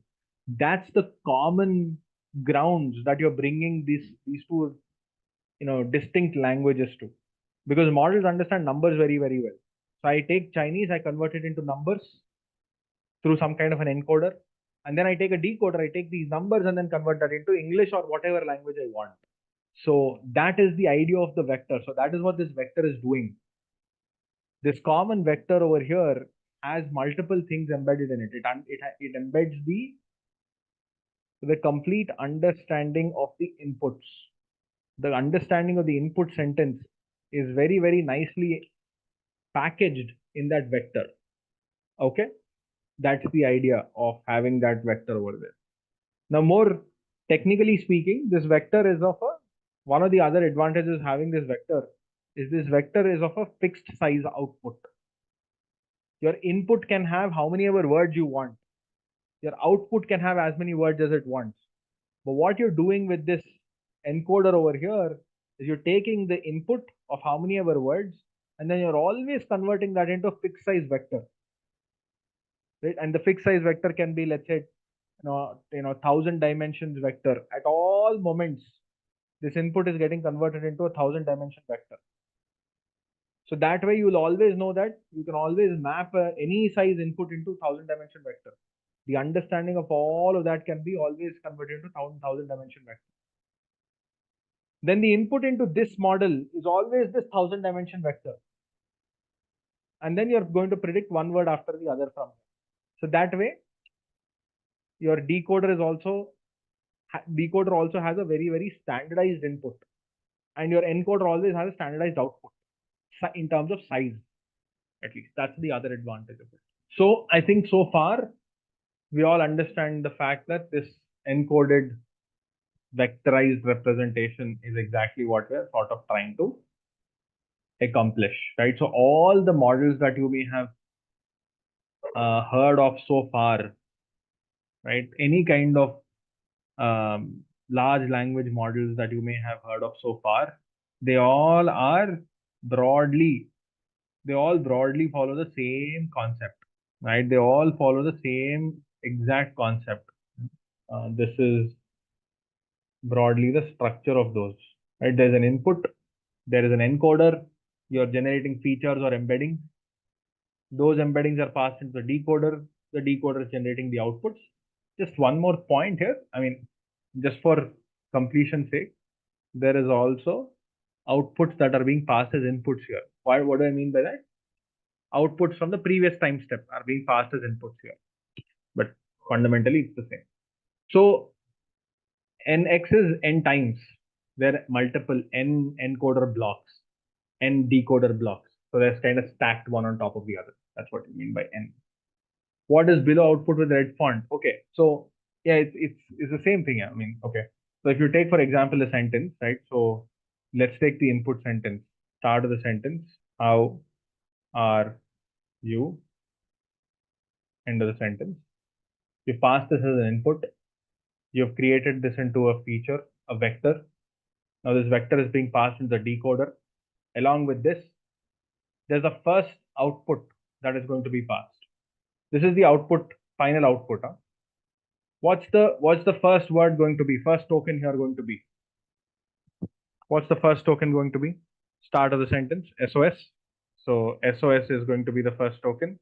So I pass SOS over here along with this vector V. This vector V and SOS is going to go in. And what is it going to predict? This is going to predict in Hindi, right? So it's going to predict the first word as up. No, the first one is going to be up. Okay. Then, now I've come to the next time step. So what's going to be my input now? What do I pass here? So I'm going to pass these two as an input now. SOS and up and the vector V. SOS and up and the same vector V will be passed to the decoder, and I'm saying predict the next word. So I'll predict the next word. What's the next word that it's going to predict? Kaise. Right. So now I have my next word. So the third time step, I'm going to pass these three as the input along with the same vector V as the input. Right? Then it's probably going to predict the word ho. Again, my Hindi is not the best, so don't trust me on this. Right? So you're going to predict the word ho. For the next time step, what do? You pass ho as the input. You will continue to do this until what? Until what time? You're hoping that it stops here, or maybe it might predict a question mark. So I probably will put a question mark here, and then I take the question mark here, and then I might simply put a question mark over here and pass it back, and this might probably predict end of sentence. So I'll keep predicting until that particular point. So I'll keep predicting continuously until I hit end of sequence. Now remember one thing, everyone. It's not always only going to predict one word. when a neural network predicts words, it'll always predict it with a probability distribution. It's never going to be one word. It'll predict words and probabilities. The last layer is going to be here a softmax. There's going to be a softmax here. So you're going to be predicting words with probabilities.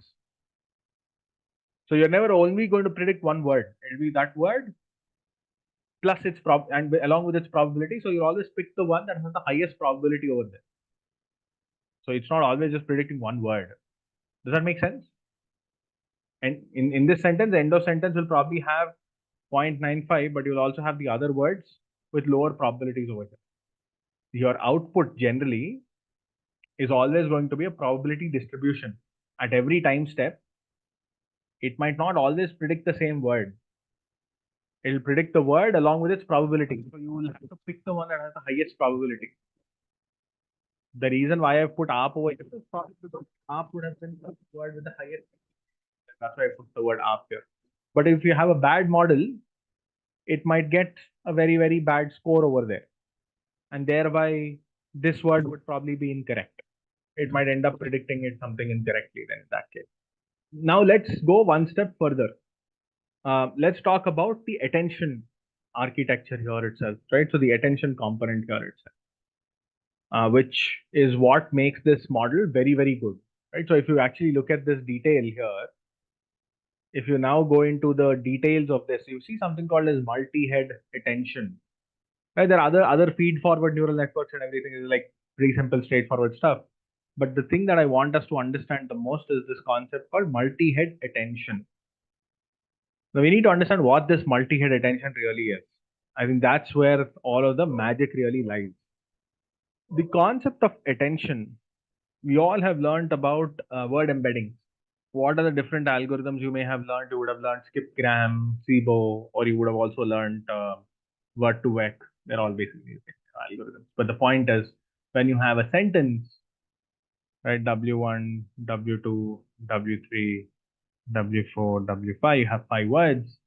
What you're saying is, given a particular sentence, you can take a particular word, right? You can take a particular word, and then you can kind of try to predict that particular word given its neighbors. Right? Given the neighbors, you can predict, given the context, a window of 5 words, 10 words, whatever that word is, you can predict the word of choice over here. And we said in the process of predicting that particular word, you will end up building some understanding of that particular word in the presence of the other words, and that hidden vector becomes your word embedding. So you are essentially saying, look, if I were to represent all of these words in very large dimensions, then words with the same kind of theme will always come together. A good example is, for example, if you take the word milligram, kilogram, and stuff like that, they'll all probably come together because they're all measures. In one dimension, they might all be together. In another dimension, they might be slightly far away from each other because kilogram and milligram are also measures. Milligram is small, kilogram is large. So they also might be far away from each other in a slightly different direction. In this direction, they might be close. In this direction, they might be far away from each other. So again, the point is you're trying to represent each of these different words in a very, very large dimension. That is what the concept of an embedding really is. What attention tries to do is attention tries to take this concept of word embeddings a notch further, right? Like what? What does it exactly do? So if you take any piece of text, right? Let's take a Wikipedia document, right? Let's take the Wikipedia article of this. Let's take any of this article. Forget about the images and everything for the moment. But let's just take this raw text that you see here. The September 11 attacks, commonly known as 9/11, where 4 coordinate Islamist terrorist suicide attacks carried out by Al Qaeda, blah blah blah. So you see the complete piece of text here. Ringleader Mohammed Atta and American Airlines Flight 11, into the North Tower of the World Trade Center, complex in Lower Manhattan at 8:46, blah, blah, blah. So you have all the piece of information that you see here. The thing is, when you look at, let's say, the concept of the word, in this case, let's say September 11, when somebody says the word September 11, you know that this reference to the word September 11 is the same as 9/11.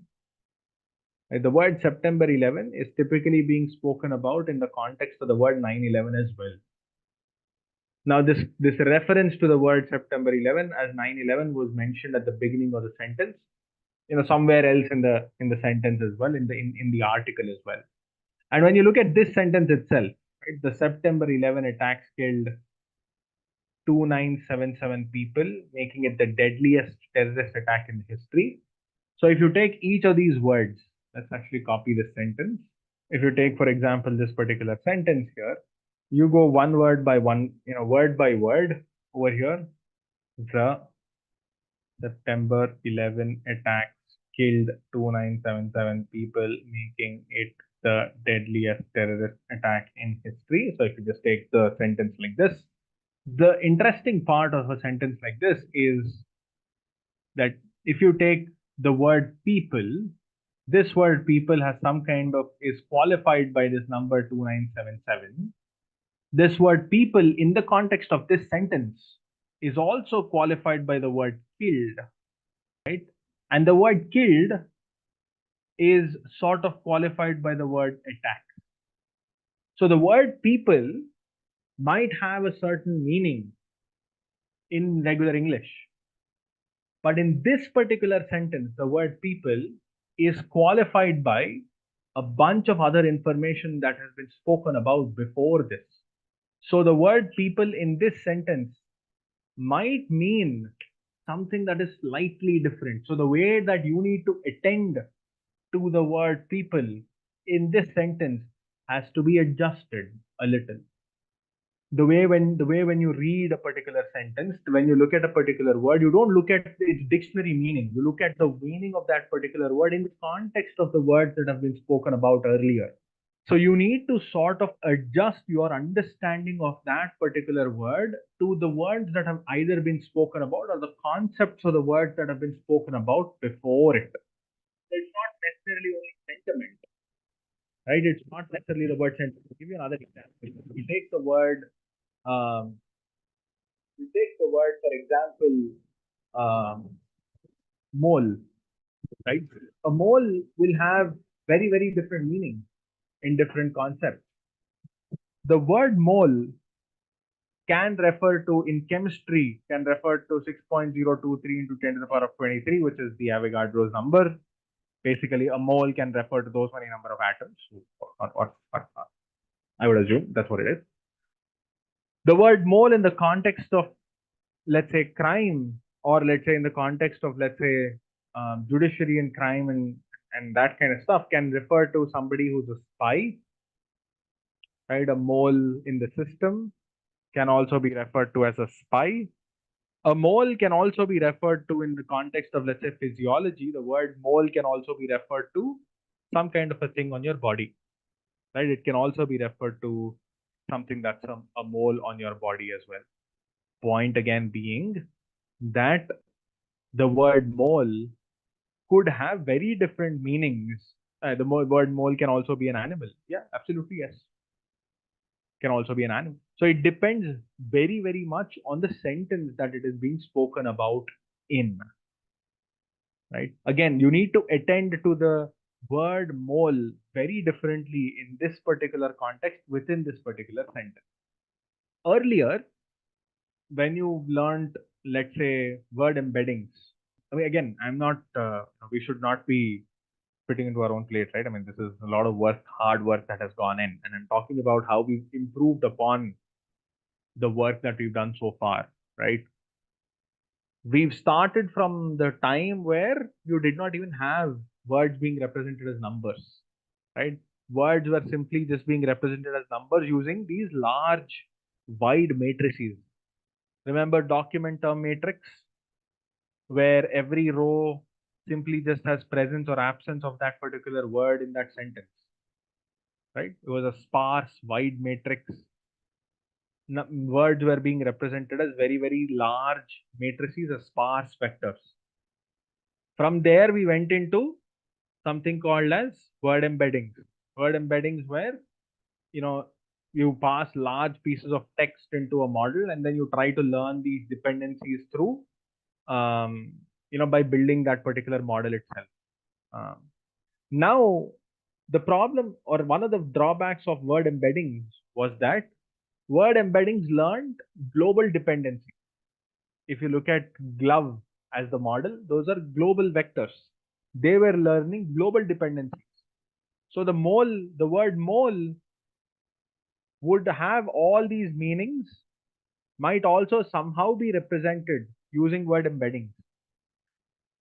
But what it might not represent is, but what it might not adjust itself to is, if let's say I have a sentence which says I have, or rather this solution has a mole of, let's say, I don't know, calcium in it. I'm just making it up here. I have no clue that that's even a valid sentence. Completely forgot my chemistry sessions from school, but I'm just making it up. So if you take for example a sentence like this: the solution has a mole of calcium. Now the word mole here might be referring to, if I were to just simply go with word embeddings, it would give me a vector for sure. But this vector is a generic representation of the word mole from everything that we may have learned from a large corpus of data. But in this particular sentence, the word mole, remember, is referring to calcium, is referring to solution. So I'm probably referring to the word mole in the context of chemistry. So I would want to adjust this particular word embedding to a slightly different version of the same embedding. I would want to maybe add some numbers, remove some numbers, basically slightly adjust it to a different representation of the same word. That is what we mean by attention. So I would like to attend to this particular word and its embedding in the context of, or in the presence of, its surrounding words. So the way we need to attend to this particular word in its surroundings will have to slightly adjust, slightly change. Now, how do you make that change? How do you make this adjustment? That is what we will discuss on the other side, where we discuss about something called as the attention mechanism itself. Who does the job of attention? I mean adjustment. There is a model for it, right? That attention is exactly that's exactly happening inside this. Whatever you see here, that's exactly what's happening. You pass raw embeddings and those attentions are computed inside this. Those adjustments are happening inside the model itself. But we'll exactly understand how that works. The model also doesn't predict the context, it understands the exact context. It does a fantastic job of extracting that context and adjusting that particular word to its context. As per the subject, the word meaning will output, the word meaning will change. The numeric representation of that word will get adjusted. We broadly understand the idea of attention. Now let's get into the actual math of it, right? Like, how does attention really work? The underlying core math of it itself. I'm going to switch screens because I just want to switch to one of the topics where, so I think this is your the encoder decoder architecture. I think we broadly spoke about this: input, the encoder, decoder with the output sequence, and then that generates the probabilities as the output. So that's pretty straightforward. Let's actually take a sentence like this, or else let me actually write it here. It's easier for me to then. All right, let's take a sentence, any sentence for that matter. Let's take a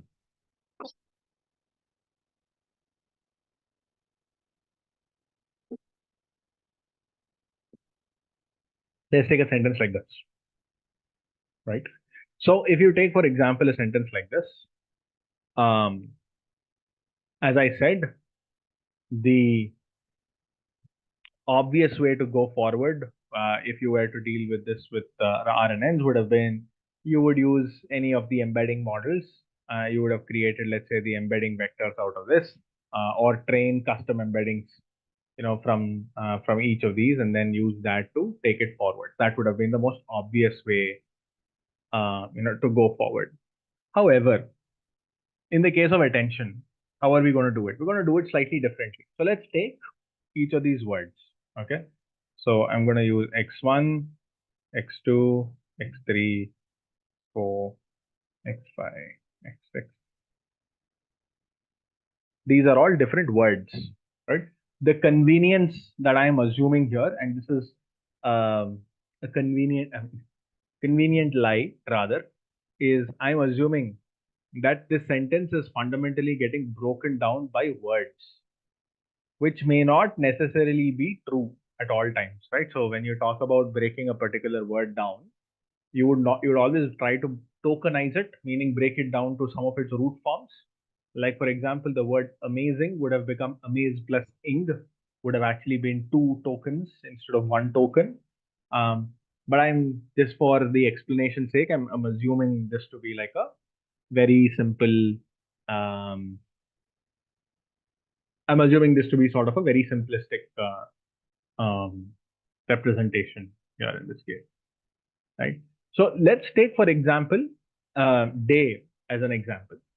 If you take the word day, x5 for that matter, as I said, the word day would have had a default embedding, right? Whatever that embedding is. Let's consider x5, x6, x7. These are the default embedding.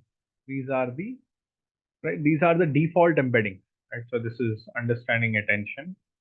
These would have been the default embeddings, and these are embeddings that you would have generated through, let's say, any of your traditional embedding algorithm, or you can actually train those algorithms, train those embeddings as well. Doesn't matter. The question is, how do you adjust this particular word day? I'm taking day as an example here. If you take, for example, this particular word day, x5, this word day is not in its best shape here. We would probably have to adjust the word day to ensure that it also gets adjusted to the word embedding, amazing here, because the word day is being qualified by the word amazing, or if the word amazing is qualifying the word day, amazing is the adjective, day is the noun itself. So this particular noun is being qualified by the word amazing.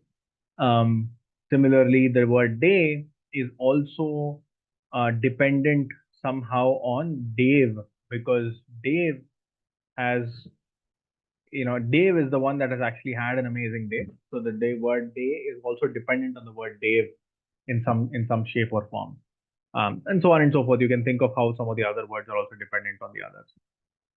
So how do you adjust these embeddings? So to adjust these embeddings, right? One of the most simplest ways to do this is we say, you could essentially take these words, and you can think of trying to somehow multiply these embeddings that you see here, right? Somehow, and take these embeddings. So for example, if you take x5, I'm going to create something called as y5, which is an adjusted embedding of x5 or of the word day. And I'm going to say y5 is somehow a numeric representation of w1 x1. So it is a combination of the embeddings of all the other words, w2 x2, w3 x3, plus all the way until w8 x8. What am I saying here? All that I'm saying, look, this word Wi-Fi or this word day has a new embedding representation. This embedding representation is not the same as the older representation. This representation is a linear combination of all the other embeddings that I have here. Meaning, in some shape, if let's say the word day is heavily dependent on the word amazing, then X4 or W4 would have been a very, very large number, and W4 would have contributed to X4. So W4 would contribute more to the word X5, and thereby the summation would have been much larger in this particular case, right? W1 would probably also be very large. Maybe the word W2, W3 might be actually much smaller. W8 or W7 might also be very, very small, because these words may not necessarily contribute a lot to the word over here, which is W5 or X5. My point being that the new adjusted embedding could be created as a linear combination of the original embeddings itself. So this way, you could potentially get all of your new embeddings. Right? You could potentially get all of your new embeddings as a linear combination of your original embedding. But the question is, from where will you get the W's? So your final embeddings are over here going to be, instead of X1, X2, X3, X4, the final embeddings that you would probably be working with is probably going to be Y1, Y2, Y3, Y4, and so on all the way until Y8. These are going to be the final embeddings that you'll probably be working with. But the question is, how will you get these W's? Where will you get these W's from? Who's going to give us these W's? Where are you going to get these W's from? And that's what we'll discuss. Again, it's those W's that will tell us in what form or what combination do you need to combine these existing embeddings of these sentences to create a better embedding or a better representation of that particular word in this context. Shubharam, it can be any of your existing embedding models. It can be a word2vec model, it can be a skipgram model, it can be any of the models, or it can be a fresh embedding itself, right? You can just train a fresh embedding itself for all you know. Every new embedding now, which is Y1, Y2, Y3, all the way until Y8, in this context, these W's are to be identified, and we need to understand where these W's will come from. These W's are nothing but the relevance of a particular word in the context of this particular setup. In this sentence, it's the context of the word that is associated with the others. But what you need to understand is these words or these weights are specifically these weights over here that you see. When you create Wi-Fi, these weights are specifically for Wi-Fi. Similarly, you will have other weights for X1, you will have similar weights for X2, similar weights for X3, similar weights for X4, for X6, X7, and X8 respectively. My point is, you will have different sets of weights that will combine for each of these individual vectors, and thereby creating the final output. That's one thing that you need to visualize. That's one thing you need to understand. Now let's go one step further. So how do you get these weights? Where will you get these weights from? So as I said, these weights are essentially, it's not very straightforward. There are some very simplistic ways of thinking about it, but I'll tell you the most, for a lack of a better word, I'll tell you the most, the actual technical way of getting to the final weights itself. So the way we will get to these final weights is, remember, these weights have to be trained, right? There is no rule of thumb. You cannot just randomly get to these weights right away. So to get to these weights, you will of course have to go step by step. There are other sub weights that are sort of created. Let me give you a simple example here. So to get to, let's stick with any of these. Let's stick with Wi-Fi or whatever. As I said, we will have different sets of weights that we'll introduce to compute W1, W2, W3, all the way until W8. But how will you compute them? If you take, for example, so we will be introducing two sets of new matrices called the query vector or the query matrix Q and the key vectors. Now, what is the query and the key vector respectively? So for example, if you take the query vector. What does the query vector here mean? If you remember, what did I tell you? The word day, right, is being qualified by this particular word amazing. Amazing is the adjective, day is the noun. So one of the ways to think about it is, okay, what are the words that are qualifying the word day? You somehow need to find what words in this particular sentence are qualifying the word day. Once you know what those words are, then you can use the respective vectors and then somehow combine it. But how will you know what those words really are? You would of course not know it. We will have to learn those using these vectors. So I'm going to be introducing something called as Q5, which is nothing but a query vector, which is going to try and query for, okay, what are the words that are qualifying the word day? What are the words that have the dependency of this particular word day? So that will be WQ multiplied by X5. Right? This is specifically for the word day. Right? So Q5 is WQ multiplied by X5. That's the first one. Then you would also have a key vector for each of the other words. So K1, K2, K3, and so on and so forth. Now, what are these key vectors? These key vectors are simply nothing but they are essentially going to carry the value. These key vectors are going to be the actual values of these inputs itself. So K1 is simply nothing but WK times X1. Similarly, K2 is WK times X2 all the way up until K8 is WK times X8. So now what's going to happen is we are now going to try and multiply the query and the key vectors over here. So the way for you to understand this is like a large matrix. So you have the key vectors K1, K2, K3 all the way until K8, and then you have the query vectors Q1, Q2, Q3, Q8. So you have Q5 here. So you're essentially going to take, the values of Q5 multiplied with K1. You're going to multiply Q5 with multiplied with K1, Q5 multiplied with K2, Q5 multiplied with K3, all the way until Q8 multiplied with Q5 multiplied with K8. So the query and the key vectors are essentially going to multiply themselves.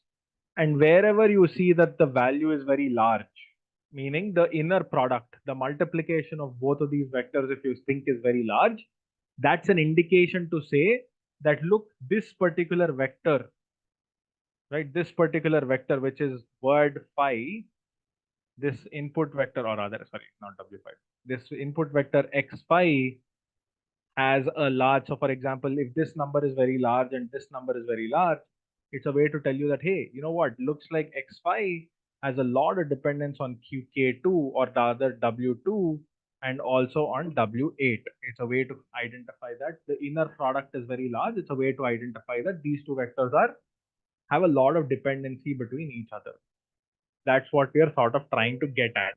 In a way, we're trying to find dependency. In a way, we're trying to find some level of overlap between both of these vectors, right? X5 and, or rather, each of the words, so to say. I just want to keep the notation the same here. I don't want to confuse you all.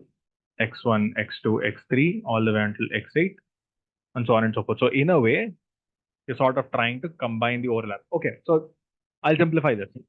Take any two vectors, take any two words. Okay, so let's actually go back here. Let me explain the concept and then we'll get into the math a little. The concept here is, the intuition here is, if you take any two words, these two words, if they are similar, the concept here is that if you take, for example, any two words, right? Like for example, in this case, the word day and let's say the word amazing. If they have something in common between each other, when you combine the two of them, or when you take an inner product of both of these vectors, it would typically yield a large value. If there is anything in common between both of these, the dot product between any of these two vectors should ideally yield a large value. Do we agree with that? If there are two vectors which are similar, if you multiply both the vectors, any bit of commonality between the two would yield a large value. So in theory, that is what we are trying to understand. That is what we are trying to do here. We are facilitating that multiplication. We are creating one query vector, which is the vector that we are trying to find similarity for.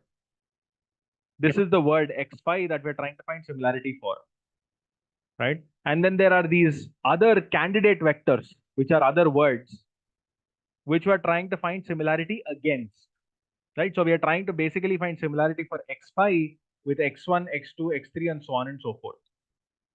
We don't want to take the raw vectors themselves, because the raw vectors themselves, because again, these are vectors that are coming out of an embedding vector. They, you might want to, let's say, multiply them with other, you might want to, let's say, either shrink these vectors down, you want to reduce them in terms of dimensions. That is why you're providing these other word, WQ and WK, to ensure that you're not, again, this is more for computation as well, and to also sort of control, to also adjust for what kind of information you want to pass into it and what you don't want to pass into it. These are tunable parameters. So for that reason, you just multiply them with another vector, just to kind of make sure that you're passing the right, or you're extracting the right information out of it. Those are like regulators. Think of these as regulators, right? But fundamentally, what you're doing is you're essentially multiplying each of these vectors against each other to see if there are, let's say, 10 vectors, 8 vectors here. So x5 is multiplied with all the 8 vectors to see where the similarity is going to be the highest. If the inner product, if the dot product across both of these is very, very high anywhere, right? If Q5 multiplied by K2 is very large, what that means is somewhere Q5 and K2 have some commonality with each other. In a way, you're trying to compute some kind of a correlation, not exactly correlation, some kind of a correlation you're trying to understand. So you have the query, and then you have the key vectors. The query vectors are the vectors that you're trying to find similarity for. So these are, whatever you see at the top, these are query vectors. These are your key vectors. And you're trying to find similarity against each other. Then, once this multiplication is done, you're of course going to perform this multiplication against every, every word, against every every query vector, against every key vector. Okay. And after that multiplication is done, you're going to get, by the way, this value that you see here, that multiplication, we will simply refer to it as Z, or the new vector. We simply represent it with a small z here. So Z1 is simply going to be, in this particular context, Z1 is simply going to be K1 multiplied by Q5, or in a way, simply put, Z15. Now this is K1 multiplied by Q5. This is Z15. Similarly, Z25 is going to be what? K2 multiplied by Q5. These are essentially these values. This is Z15, Z25, Z35, Z85, so to say. That's essentially what these values really are over here. And then if you then how do you get the dependency out of this? Then how do you get the dependency out of this? So after what you get all the values of Z here, after that you simply apply the final weights are going to be what? So the weights W1, W2, W3 all the way until W8 for the vector phi, or for the word phi, are going to be a soft max of Z15, Z25 all the way up until Z85. So you're essentially simply normalizing all of these values that you see here. You're simply normalizing all of these values here. How many values will you have here, by the way? You'll have a total of 8 values. So that will give you all the vectors, all the weights. So when you do a softmax, what are you going to get? So you will normalize the values. You're not picking the values with high probability, you're normalizing it. Argmax will pick the one with the high probability. This will convert everything into probabilities, or normalize the whole thing to 1. it'll basically normalize the values to 1. Does that make sense? Because these are simply dot products, so it can vary from negative infinity to positive infinity. So this will simply give you values like, W1 all the way up until W8 for the vector 5 will be something like 0.1, 0.8, 0.2, or rather, sorry, 0.02, 0.06, 0.01, and so on and so forth. You'll have values like that. That way, you'll get the weights. But this is specifically for 5. No, there's no average. This is for W5, sorry, for X5. So what is the final Y5? Whatever weights that you've got here, W1 times X1 plus W2 times X2 plus W3 times X3 plus all the way until W8 times X8. This is the new vector Y5. Remember, these weights over here are these weights that you got from here. Is this clear, everyone? This is only for Wi-Fi, my friends. Artificial intelligence is transforming the human. So if you look at the word artificial intelligence, look what happened. Artificial intelligence is transforming has actually been broken down into artificial is broken down into art, and artificial intelligence is transforming. This is how it's got tokenized, by the way. There's an algorithm that is used to tokenize it. Then there is a token embedding, basically just a number. So every token has its own embedding, right? So if you think of it, there is some kind of an embedding that is created over here. 768 long vector embedding converts tokens into semantically meaningful numeric representation. How does it come? It comes from any of your word-to-vec models, or it can be a simple numeric representation. What's the size of the input vector here, and everyone? This embedding is of what size? Each word is of the size 786 or 768. Each word, so this is x1, x2, x3, x4, x5. Each vector is of size 768 here. After that, there is something called positional encoding. We'll come to positional encoding in a minute. Let's not worry about positional encoding. It'll be too much for us to worry about for the moment. Let's just ignore positional encoding for the moment. It's just a way for it to embed the size of the positional encoding. Now let's get into some of the detail here. So the QKV computation. So let's go one by one. By the way, here are the attention weights that are coming out. Okay, let's understand one by one. You forget about the value over here. You forget about this particular value here for a minute. Just focus on the Q and the K vectors. Right, the Q and the K vectors. The query and the key vectors over here, each are of the size. Let's take any of these. Let's take one of these. Just a second. I'm trying to get into a little bit of detail. Yeah. This is residual. That's fine. Yeah.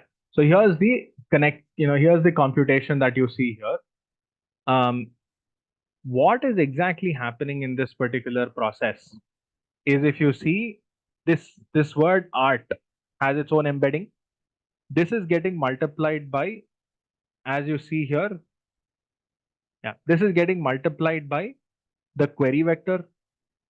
Similarly, this query vector over here is available. The problem with this is that it doesn't hold for a second. This query vector is getting created here. So E11, so whatever you are observing here is Q times K dot V, but you forget about the V for a second. Q dot K is what is getting computed here. Now, whatever you're observing here, Q dot K is what is getting computed here in this particular setup, in this particular step. And that is being combined. So whatever you get out of the key is getting multiplied by what is coming out of the query. Both of these are getting multiplied, and then both that dot product is being computed here. So this is Z for you. This is the values in terms of Z for you, whatever you're seeing. And these Zs, you're applying a softmax over here. These Zs are essentially going through softmax over here. Right? That softmax. So if you see here, if you look at that computation over here, q dot k transpose, or rather q dot k, your query and the key vectors are both getting multiplied, and then there is a softmax being applied around it. It is divided by root of under root dk, and there's some mathematical nuance over there that is for smoothing and those kind of purposes. Don't worry about that for the moment. Again, minor detail. But as you can see, the output that you're getting out of here is a softmax output that ranges from -1 to -1 to +1. It'll typically be only 0 to 1 in most cases. It'll just sum up to 1. As you can see here, all of these values are simply going to sum up to 1. That's it. So those are your retention weights. These are your W1, W2, W3, W4, W5, and so on and so forth. You're taking the output from the key, output from the query, multiplying both of it, and then you're trying to get to a certain number. Now, what's interesting here is, as you see, there is a part of scaling masking that happens here. What do you mean by masking? See, when you're computing something for this particular word, right? If you take, for example, the word art, the word art cannot be dependent on any of its future words. Art cannot be dependent on facial intelligence is transforming because art is being spoken first, right? Similarly here, if you take the word artificial is not dependent on any of the other future spoken words. The vice versa is possible. If you take, for example, any of this, if you take the word this word can be dependent on any of its past words, which is why all of the upper triangular matrix that you see here, they've all been forced to sort of a zero. If you see here, they've all been forced to zeros. Those do not contribute to your attention at all. This upper triangular matrix over here, that will never contribute to your to your attention values itself. Exactly. Most of the words dependent on the past words. They don't depend on the future words, which is why you simply just get rid of those values. That's the reason they will actually be made negative infinities. The reason, Ashish, they're made negative infinities is because when you apply softmax, they'll be made zeros. So technically, in the process, they're actually made negative infinity. So you force them to negative infinity.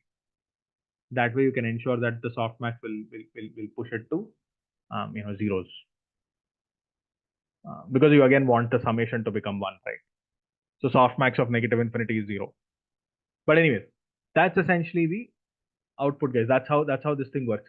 This, my friends, is the attention part of it. That's the first step. The other thing that I want to talk about is, if you look at by the way, the QKV weight matrices are all off. If you look at here, the QKV computation that you see here,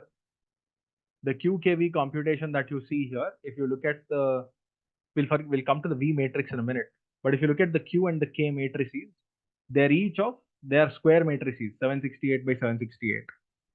Why 768? Because the input matrix is of size 6 by 768. Each word is 768 vectors in long, size in long. So when you have a query matrix which is of size 768 by 768, when you multiply, you will get when you take, for example, when you multiply this 6 by 768 with 768 by 768, you will of course get a matrix that is going to look like this. You will of course get, each of this is essentially going to become a size that big, 6 by 768 again in terms of rows, and all of those are essentially stacked against each other, and then you simply summed up, multiply. You of course take a dot product against each of those. That's how you get 2 parts. That's how you get the summation of here. But again, don't worry about the underlying too much detail. So this, by the way, is first head. This is one computation of QKV, Q and K. Similarly, the same thing will happen across 12 different such processes. Whatever we are seeing here, the same thing will happen computing attention will happen across multiple heads. Heads meaning simply multiple blocks. The same thing will happen across multiple blocks, which is why this is referred to as this is referred to as self-attention. Why is it called self-attention? Because you are computing the attention of a particular word with its own self. Then multi-head self-attention, because you're computing the self-attention across multiple, this process is repeated multiple times. This process of computing this attention is repeated multiple times. And you're also applying masking. 12 is just a hyperparameter warning. It's like how you have in a VGG 16, why do you decide to have 16 layers? Same thing here. It's just that it's a parameter. You can change it. And then you have, of course, multiple heads, so which is called multi-head self-attention. But more importantly, there's also some level of masking that's happening here. So in a way, it's also referred to as masked multi-head self-attention, or self-attention with masking. It's also the term masking is also used because this forcing the upper triangular matrix to zeros, that's referred to as masking.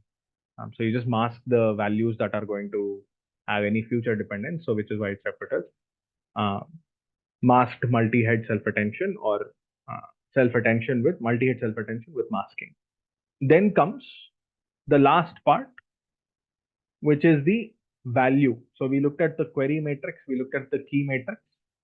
There's also one more vector matrix over here called the value matrix, which is then multiplied with the output of the attention. Whatever output comes out of the attention is further multiplied with this value matrix. Whatever value matrix is also a 768 by 768, same sized matrix again. Whatever you see here, that value matrix is again further multiplied with the, if you look at this, again, the same matrix is sort of multiplied here again. So when we actually go back here, the only difference is that all of the computation remains exactly the same. The only thing is here, after all of this computation is done, this Wi-Fi that you see here, which is nothing but summation of Wixj, right? This is also multiplied by Vj, which is nothing but a value matrix, right? You just don't leave it here. You also multiply it with another matrix over here, another value matrix. Again, another form of a regulator. It's another regulator here in this case. So that's where the value vectors sort of, I think 2 million now. So maybe I might have gotten it wrong. Gemini Pro is probably 2 million, like what Ashish is saying. So that's the query key and value vectors. So once the query key and value vectors, as you can see, the output, whatever you get out of query and key, so you multiply query and key. This is a simplified computation, so it might look simplistic, but whatever you get out of query and key, you further multiply it with the value. Whatever you get as an output, as you see here, the output each of it is size 64 in terms of size. That is sent out for the subsequent steps. What are the subsequent steps here? Just the way we saw. By the way, this is for one block. Similarly, there could be other blocks as well over here. There are other aspects that we will talk about, right? So there is things like, for example, from here, there is a simple multi-layer perceptron. Very, very simple block that you see here. Just, let's go in here. A regular MLP. Hope I can zoom into this. So whatever, the point is whatever output that you get for each of, so the only thing that we've been able to accomplish, you started with a 768 long vector. After the attention, you get a 768 long vector again. Nothing changes. Started with 768, ended with 768. So what happened here? In the process, you've adjusted the vectors for each of these individual input tokens. That is what has happened. So this whole block that you see here, this whole drama is just to adjust the input vectors of each of the input token into a newer representation. That is what has happened here. After that, we then put it through a bunch of other things, right? So the first step here is you put it through a simple multi-layer perceptron. A multi-layer perceptron over here, and this multi-layer perceptron is like with dropout. You can have multiple. Again, these are consider these as multiple inputs. Each input can be passed into a regular neural network. Multi-layer perceptron, regular neural network with a regular feed-forward neural network. There are residual connections here. If you've learned ResNet, you would know what that means. But simple residual connections, again, not very complex, simple residual connections. And then last but not the least, you get the output from here. Again, the output also, as you can see here, each of the outputs is again 768 long vector, right? Then all that you do is whatever outputs that you get here, whatever softmax outputs that you're getting here, by the way, okay, go back here once. Whatever output that you're getting here, you will average that across 11 other transformer blocks. So whatever block that you're seeing here, whatever block that is getting highlighted in blue, there are 11 other blocks because there are a total of 12 blocks. All of those blocks are getting summed up here. So if you just look at, so this, whatever output that you're seeing here for the word field, you're essentially summing up or averaging the output across all the other transformer blocks and then passing it into a simple feed forward neural network, or rather into a simple softmax layer, and predicting what the word would be next, whatever is the word in this particular case. So artificial intelligence is transforming the human. Human is the input word and the output is human field. Should it be field? Should it be the output with the word with the largest is way? So the output here is going to be taken as way in this particular case. The output word here is the human way, transforming the human way. That is the word with the largest probability. So that might be picked up over here. This is a transformer encode, or rather, this is a simple transformer model. Whatever you're looking at over here, this is the process of converting an input into an encoded representation. That is then further passed into, you can either use that to pass it into a softmax and generate an output, or you could pass it into a decoder and generate further output. We'll talk about the rest later. What we saw is you passed an input, passed it into a multi-head attention, passed it into a feed-forward neural network, and you got a numeric representation as an output.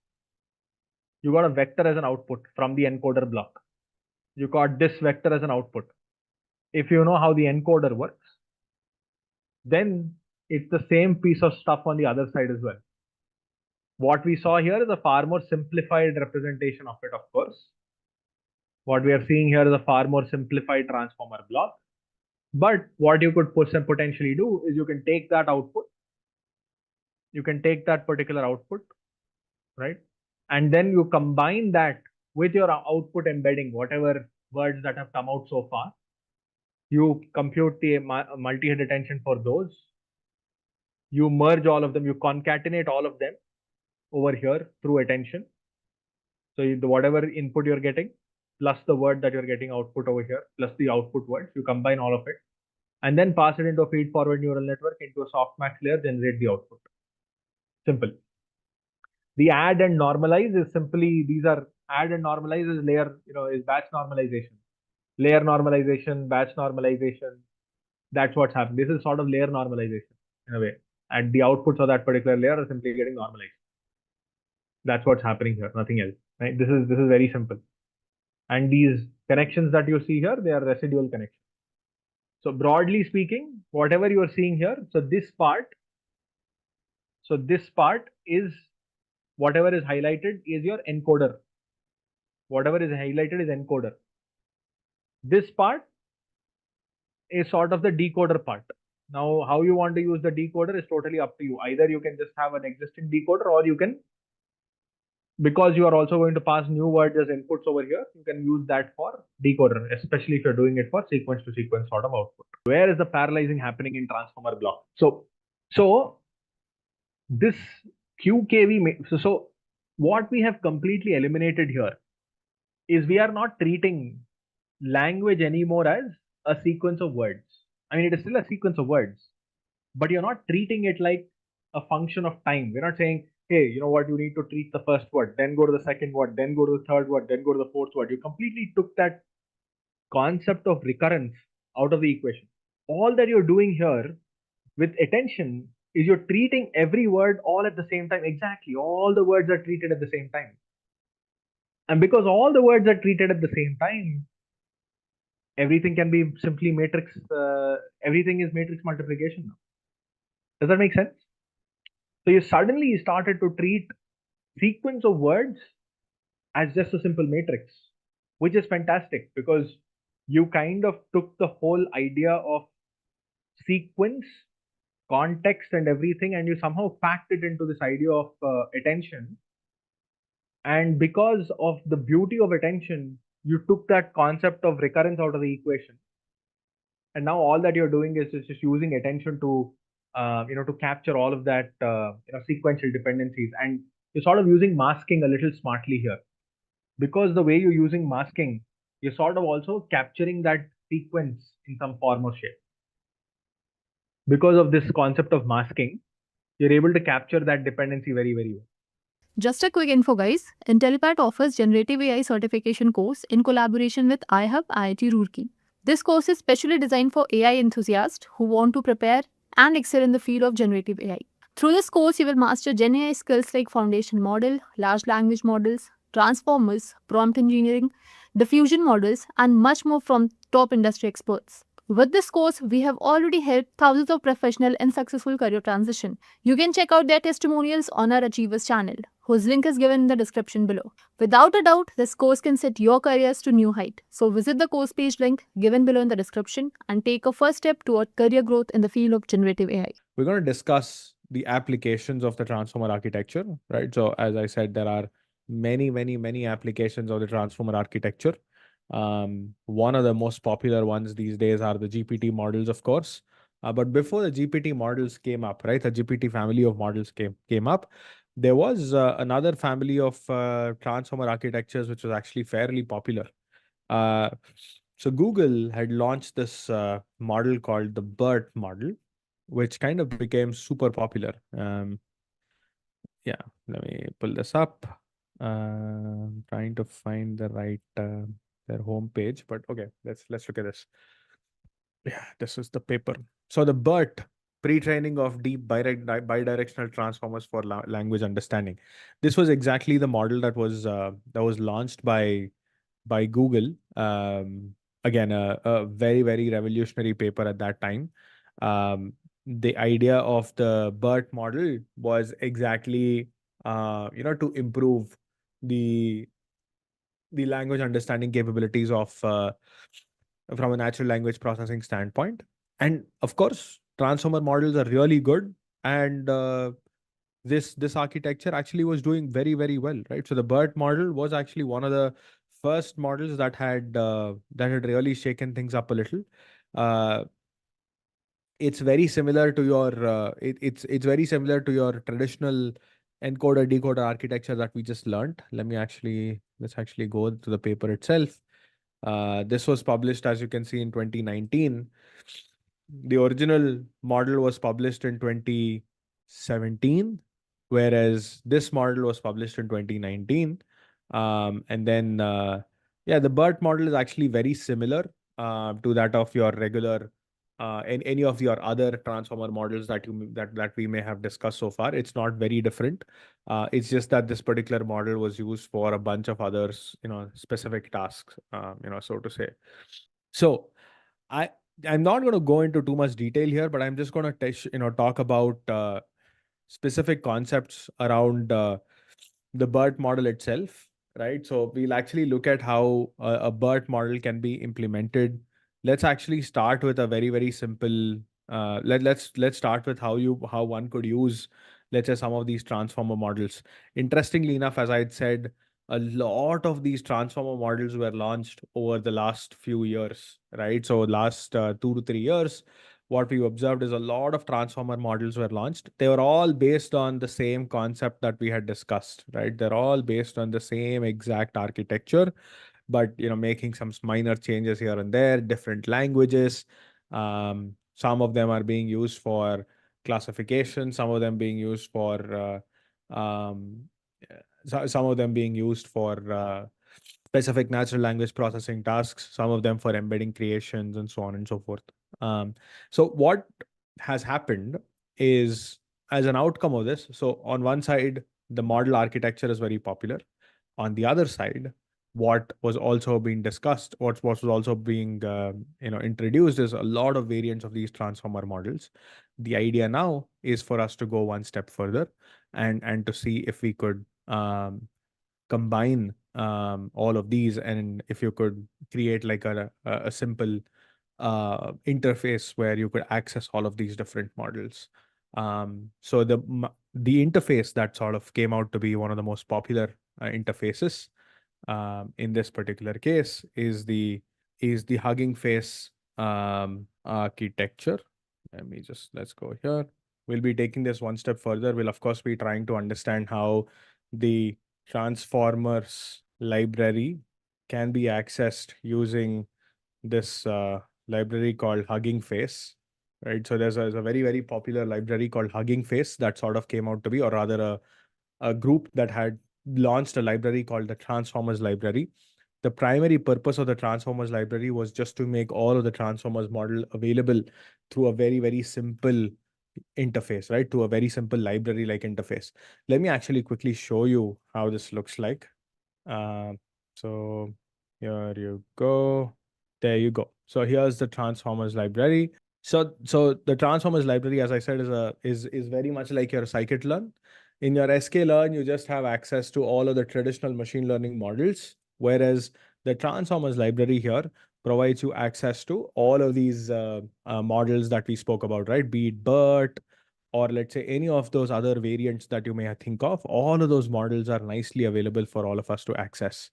So you could do all of these different tasks, for example, like natural language processing, computer vision, audio, any of the other multimodal tasks as well. You could use the Transformers library to kind of go through each one of those. So let's exactly understand how one could access any of these different models. By the way, as I said, there are a bunch of different models that are available. So for example, if you want to access a model called BERT, this BERT model can be accessed through PyTorch, can be accessed through the Transformers library via TensorFlow. You can also access it through Flax. Flax is another modeling software. You could use that as well. So a bunch of different models can be accessed through all of these different these different programming languages. The default, as you can see here, is PyTorch. PyTorch is of course the default model or a framework that can be used to access all of these different all of that can be used to access all of these different models. Let me actually quickly give you a let me give you a very, very quick introduction to Hugging Face, and then we can take it from there. Okay, so let me quickly show you how you could access all of this. Let me Perfect. So I'm not going to get into like a lot of detail here, but I'm just going to briefly touch upon this. So what is Hugging Face? Hugging Face is this is sort of a tricky question because Hugging Face today, the modern day setup has a lot of offerings, right? So Hugging Face is also it has libraries, it has a platform where it is also like a community. It is like an open source repository of models, data sets, and so on and so forth. So it could do like a bunch of different things. Um, Here are some examples, right? So the core offerings of Hugging Face, they provide you a repository of models, open source models. They provide you a repository of data sets. They provide you something called as spaces, which is like for you to simply go and execute stuff, right? And of course you have documentation, libraries, and a bunch of different things, right? So you have a community and all of that. So what we're going to be doing is I'll just quickly show you how you could access some of these models, right? Hugging Face today hosts a bunch of different models, right? So you have the large language models, your diffusion models, text to image models, so on and so forth. So all of these base transformer models as well as the more complex large language models, diffusion models, all of those are completely available for someone to access using the platform called as Hugging Face or using this library called as Hugging Face. Let me quickly show you an example of how one could do this. Right. So if you take, for example, here, let me go to the website itself. I don't want to. Let's go all the way up here. So if you go to models, right? So if today, if you just go to the models tab here, right? In the models tab, you see all of these different models that are available, right? So you could simply click on any of these models and you can pick up and then you can understand, okay, what is this particular model? So this is a reflection llama model. Let's actually look for a simple BERT model. I don't want to overcomplicate this. Let's go text classification. Okay, let's look at this model called distal BERT, and I'm trying to find a BERT model itself. Okay, so there you go. This is the BERT model. This is the older BERT model. BERT large uncased whole word masking fine-tuned squad. This is essentially saying the BERT large model. Uncased meaning it is trained on uncased dataset. Whole word, the complete word is being used as a token. Masking, so there was some kind of a masking that was taken place and it was fine-tuned for squad. There's a dataset called squad and it was fine-tuned for that particular dataset called squad. So you can actually read about this. You see something called as a model card here.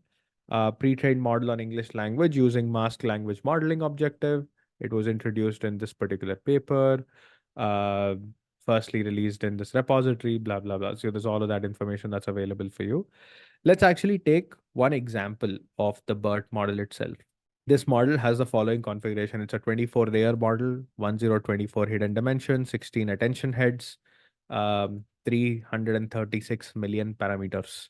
So 16 attention heads. What does that mean?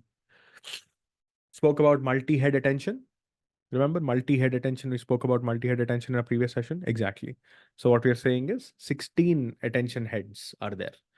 In the example that we may have seen, it would have had, if you remember, that should have had around, it would have had 12 attention heads. They would have spoken about 12 attention heads here.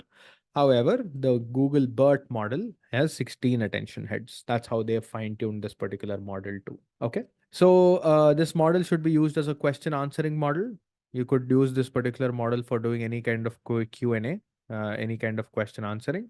And you can use this for performing specific, question answering setup. Given a certain corpus, you can use this particular model for doing any kind of question answering. So let's exactly understand how you could use any of these pre-trained models. Remember, these are all pre-trained models, right? So what you could do using this model is you could use, you can pass a paragraph like this. You can ask a question like this, and it would try to answer from this particular paragraph. It would try to answer this particular question from this particular context. So given a piece of context and of question, this model tries to answer that from this particular model itself. That's essentially how this model works. As you can see here, which name is also used to describe the Amazon rainforest. And you have like a complete paragraph that has all of the context here. You can simply say compute. I need to log in here. Perfect. Compute. And it would execute and it would return an answer saying Amazonia. Which name is also used to describe the Amazon rainforest in English. Amazonia, the Amazon rainforest, and all of these names, also known as in English as Amazonia. As you can see here, that is the response, and it has come back with that particular response over here. So that kind of question answering can be done using a model like this. Remember, this model is the same as the one that was published here, right? So it is exactly the same sort of a model that was discussed earlier as well. This particular model is the same transformer architecture only that was used, but given a piece of context, it tries to do question answering. Instead of generating new content, it does question answering. That's the only difference. So there are different tasks that this particular BERT model has been trained on, right? There is no left to right or right to left language models to pre-train BERT. Instead, we pre-trained BERT using two unsupervised tasks. There are two specific tasks that they've taken to train the BERT model. They don't just do word prediction. Instead, they use something slightly different. They don't try to predict the next word. In the case of the BERT model, they've trained it using a slightly different technique. What are the different techniques? Something called as masked language modeling.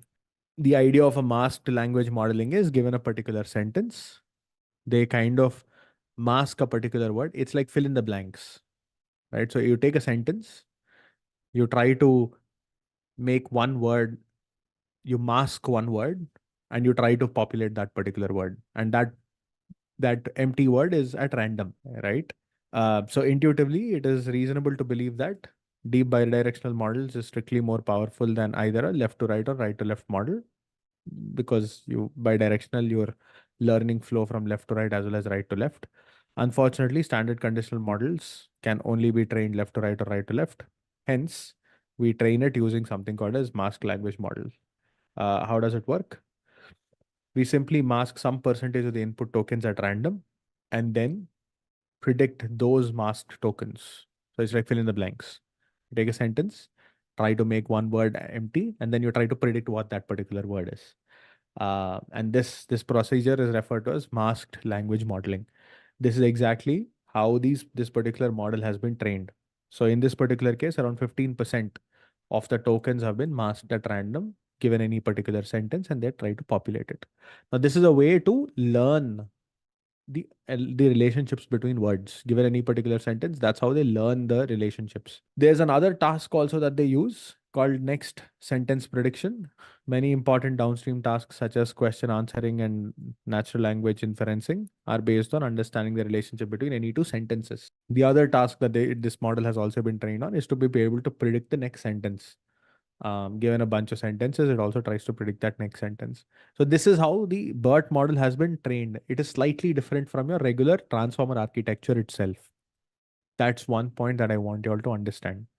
But anyways, going back here to the case of your BERT, sorry, to going back to the case of your, to the BERT model itself, let's quickly understand how you could use, firstly, the transformers, the Hugging Face interface, and then, or rather, the Hugging Face library. And then, secondly, what we'll also do is we'll try to perform some kind of a quick, we'll also try to perform like a quick question answering sort of a setup using the BERT model, one of these BERT models. There you go. Let's go. So,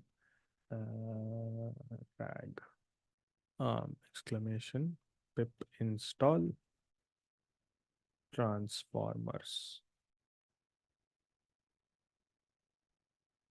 So you will have to run the pip install transformers. So in this particular example, all right, here you go. So this is a transformers library. So what I'm doing here is look at this. So from transformers import pipeline. Pipeline is like a default object that is available. And I'm saying, hey, in pipeline, I want to do something called as a sentiment analysis. And what it's doing is it is fetching a default model for this pipeline exercise over here, and it is trying to perform the classification over here. So it is trying to do sentiment analysis. So as you can see, please install the backward compatible tf-keras package with pip install tf-keras. Let's do that. Let me switch, or else let me just go to PyTorch. This should be able to execute it otherwise. Yeah, there's a version mismatch of the libraries. Yeah, so it's using this model called DistilBERT base uncased fine tune SST2. So it is using this particular model. It's going to this particular model. This is the default model that is being utilized to perform this particular classification. So what am I doing? I'm saying, hey, pipeline. And in this particular pipeline, what we are saying is it's a factory method in the case of Hugging Face. So it takes two aspects as inputs. It takes one called as a tokenizer and the second called as a model. It takes both of these as input. It is not mandatory for me to provide it. There is also a default that is available for this, which is what is currently being utilized. And then after that, it is able to perform the classification itself. So the classifier takes this particular sentence as an input and it performs the classification. It's saying, hey, the classification for this particular model is negative with a score of 0.99. The experience with the Apple customer care has been horrible. And as you can imagine, this is a negative sentiment and it has returned a negative score for this particular sentence. In this case, what's happening is it is taking this model and performing a simple sentiment analysis exercise on top of this. Now, I have not trained the model here. It is using an existing model. It is using an existing model that is already available on Hugging Face, downloading that particular model and simply performing a classification using that particular model. I have not supplied any model, but as you can see, it has defaulted to this particular model. So the default of this pipeline model is, of this pipeline class is this particular model, Distilbert base uncased fine-tuned SST2 English. So this model is the default model that is available. It has simply performed that classification for us over here right now. I'm only doing inferencing here. I'm not doing anything else. I'm just taking the model, taking my sentence and performing this classification here. I'm not building the model. This is using a pre-trained model in this particular case. Now I'm going to perform something called as a zero-shot classification. This is the score of this prediction, probability score. Let's do a zero-shot classification. What do you mean by zero-shot classification? See, there are multiple ways of performing this particular classification. So to perform a typical classification, you would take a data set, 10,000 observations, pass it into a model, train the model to perform the binary class classification or three class classification or multi-class classification. That's the regular approach to perform a classification problem. But what you can also do using some of these models, and that's the beauty of how these models are, is you can just pass a sentence and you can say, hey, look, I need to classify this particular sentence into one of these three categories. I tell it nothing else. I pass a model, I pass a sentence, and I say, hey, take this particular sentence and classify it into one of these three categories. And that's it. That's what it does.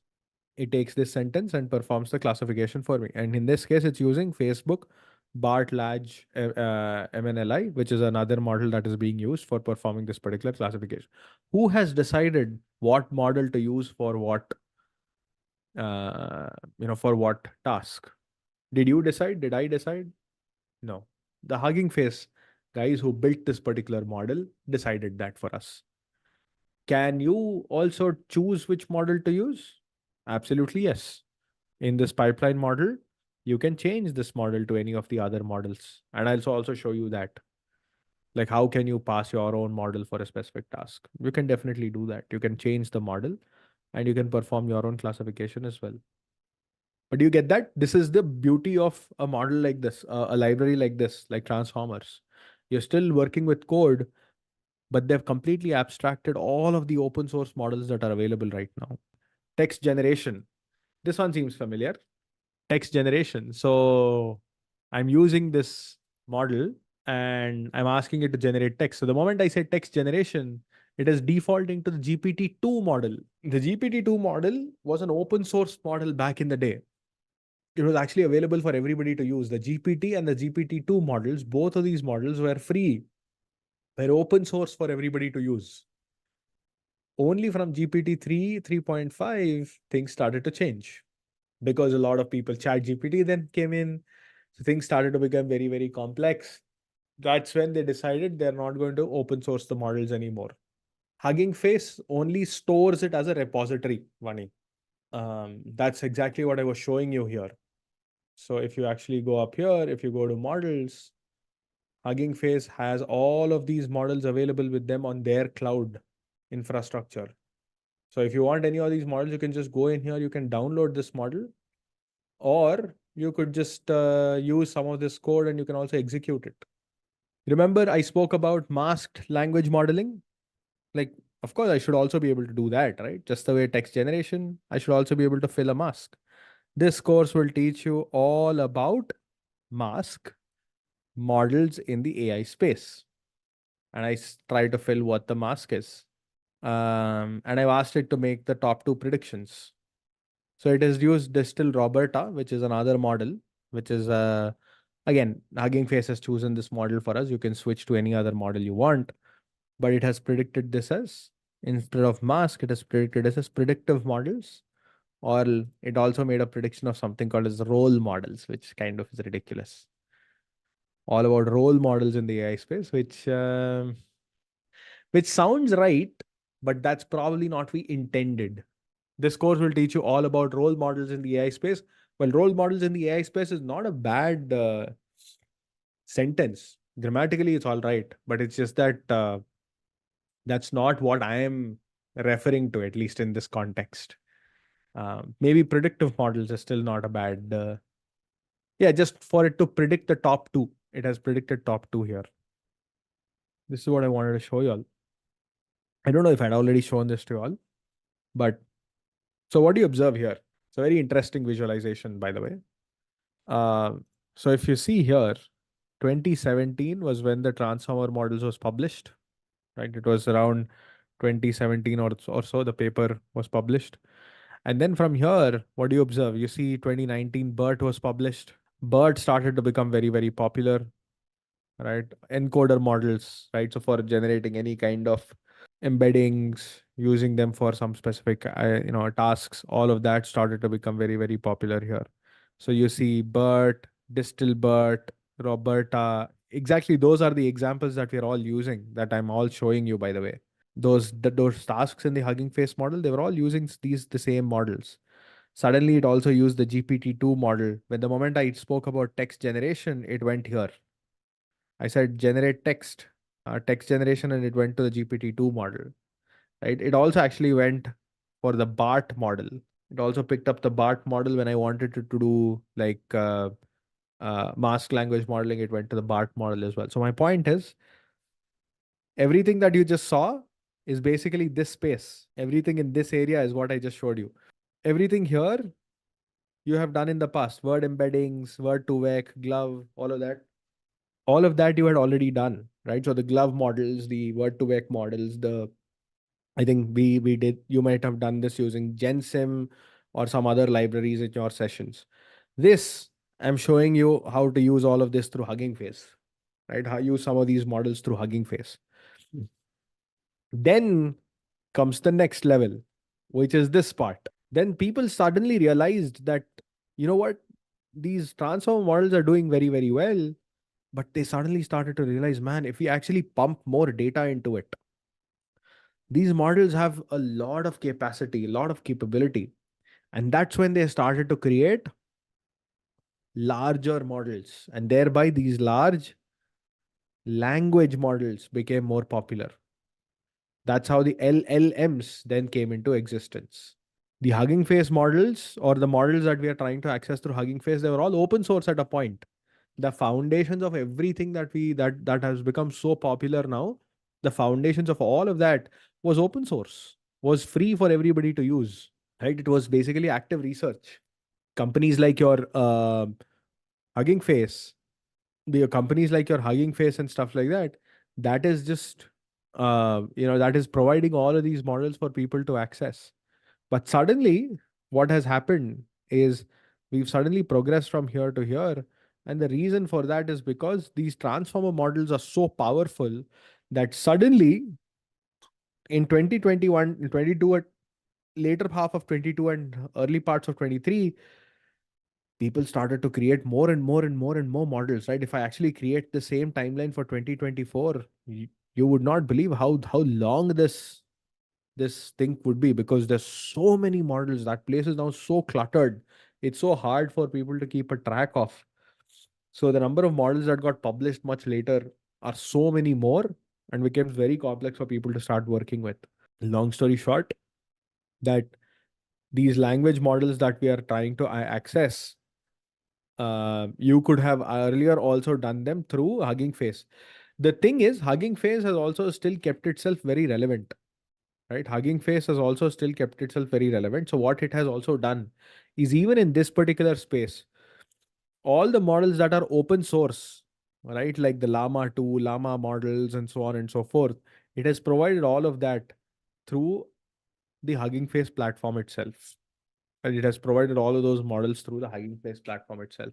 So I'll quickly show you how you could maybe use one of the models for a specific task, like a classification or like a question answering. I'll just show you how you could do it, and then that would already give you like a good idea of how you could use the same for some of the other models. What is the difference between the left branch and the right branch? We'll discuss that. Raghav will discuss that, not right away, but we'll definitely discuss that. All right, let's go back to the Hugging Face tutorial. So by now we know how to perform all of these classifications, text generation, mask filling, question answering, all of that is available.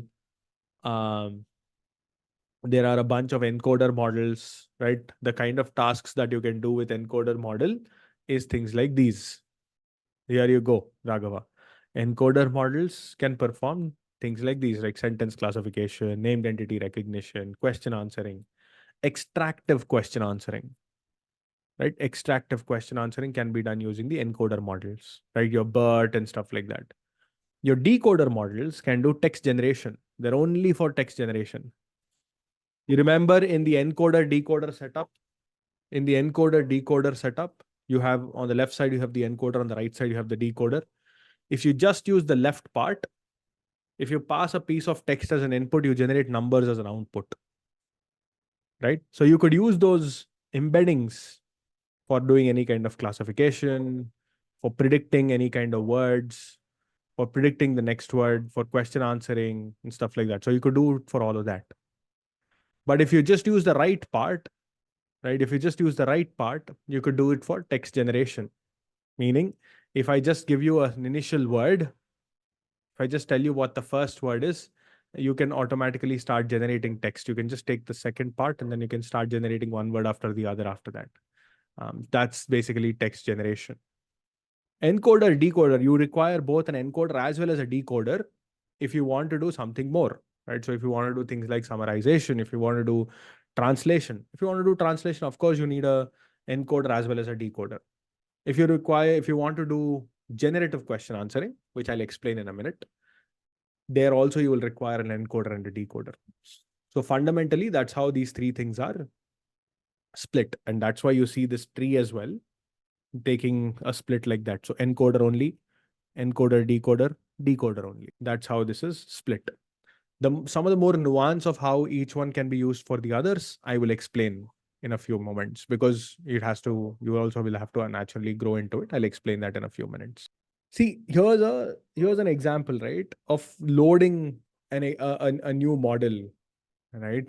So for example, if you want to load any of the existing model, right? Let's take, for example, let's take this particular model, right? Distill, BERT, base, uncased, fine-tuned SST English. Let's actually go take a look at this particular model on the Hugging Face library. Okay, so this is the model that I just spoke about. So model description, this model is a fine-tuned checkpoint of Distill, BERT, base, uncased, fine-tuned on SST2, which is a dataset, by the way. This model reaches an accuracy of 91.3. What are the tasks you can use this particular model for? You can do some kind of a classification using a model like this. And you could perform any kind of a classification using a model like this. So the question is, how can you do that? So here's the piece of code that they've provided for all of us to access, right?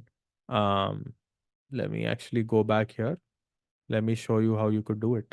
So I'm loading something called as auto model, which is like a wrapper, right? And I'm saying, hey, I want this model. And then I'm saying model is equal to auto model dot from pre-trained. So I'm saying, hey, fetch this particular model for me.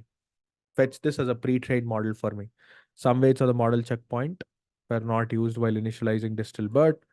This is expected if you're initializing Distill BERT model, the checkpoint of a model from another task.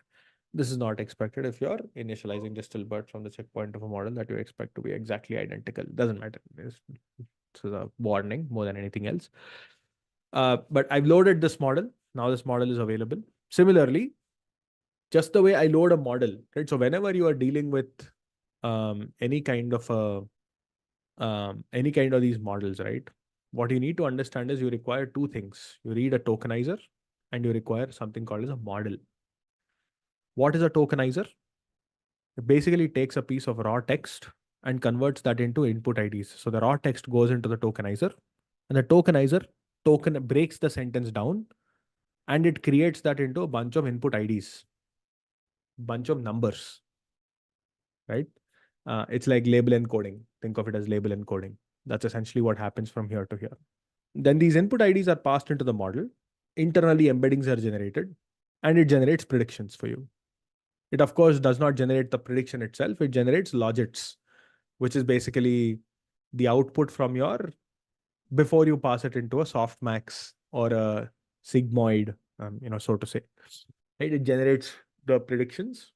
You do some kind of basic post processing, and it generates the predictions for you. So you need three fundamental steps. Step number one is a tokenizer.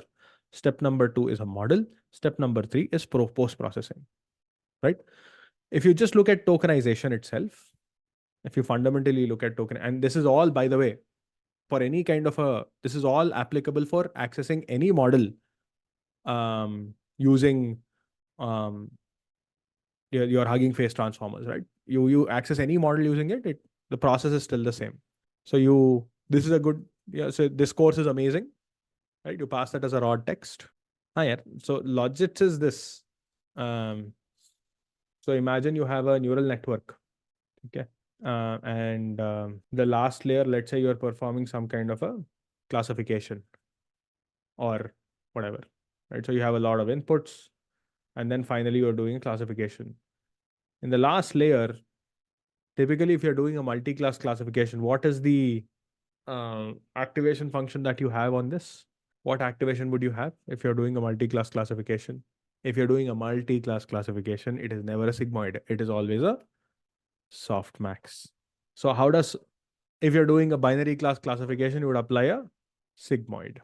How does sigmoid work? You take sigmoid as an example, 1 by 1 plus e to the power of minus whatever is the input that comes from here. I'm going to put h2, right? So the whatever input that you get from the previous layer, that's h2, right? Before applying the sigmoid, whatever output you get, this h2, that's a logit, right? So the output before the sigmoid is referred to as a logit. It's the raw output. Then you pass it through some kind of it's a weighted sum from the previous layer. Your activation of the last layer is referred to, not the activation function, but the activated output from the previous layer is essentially referred to as a logit. You put it through a classifier, and you put it through some kind of an activation function and get the probability itself. Just that part is referred to as a logit. Yeah, and so just double clicking a little bit into this tokenization, right? How does this tokenization exactly happen? So you take this sentence, right? This course is amazing. This sentence is broken down. This course is amazing. And then what they do is, you remember when we spoke about encoder decoder, I said, you know what, we add like a start sequence and end sequence tokens. So you see this? This is like a start sequence and this is like an end sequence token, CLS and SEP. I don't know what the CLS is supposed to even stand for. I think it's a carriage line return, that kind of a thing or whatever. I don't even know what that is. SEP is a separation, like some kind of a separator. Exactly. It is like EOS and SOS and EOS. Start of the sentence and end of sentence tokens. So 2 extra tokens are added. Of course, these tokens also have a default ID. So 102, this is 10, this is 101 and this is 102, and all the other numbers get the token ID. Right? These IDs are static IDs that are being maintained at the back. Right? These IDs, all of these IDs that you're seeing, they are static IDs. So these static IDs, of course, have their own associated embeddings. These IDs have their own associated embeddings. That embeddings will come later, right? So then once you get these IDs, those embeddings will be created against each of these. All of that put together is then going to be passed into the model itself. Every ID is unique to that particular word. Every word has a specific ID and every ID has its own embedding. So what are we doing here? Let's go back here. Let's see exactly how this works. So let's say we want to perform a simple, by the way, this particular model is trained on for the sentiment classification.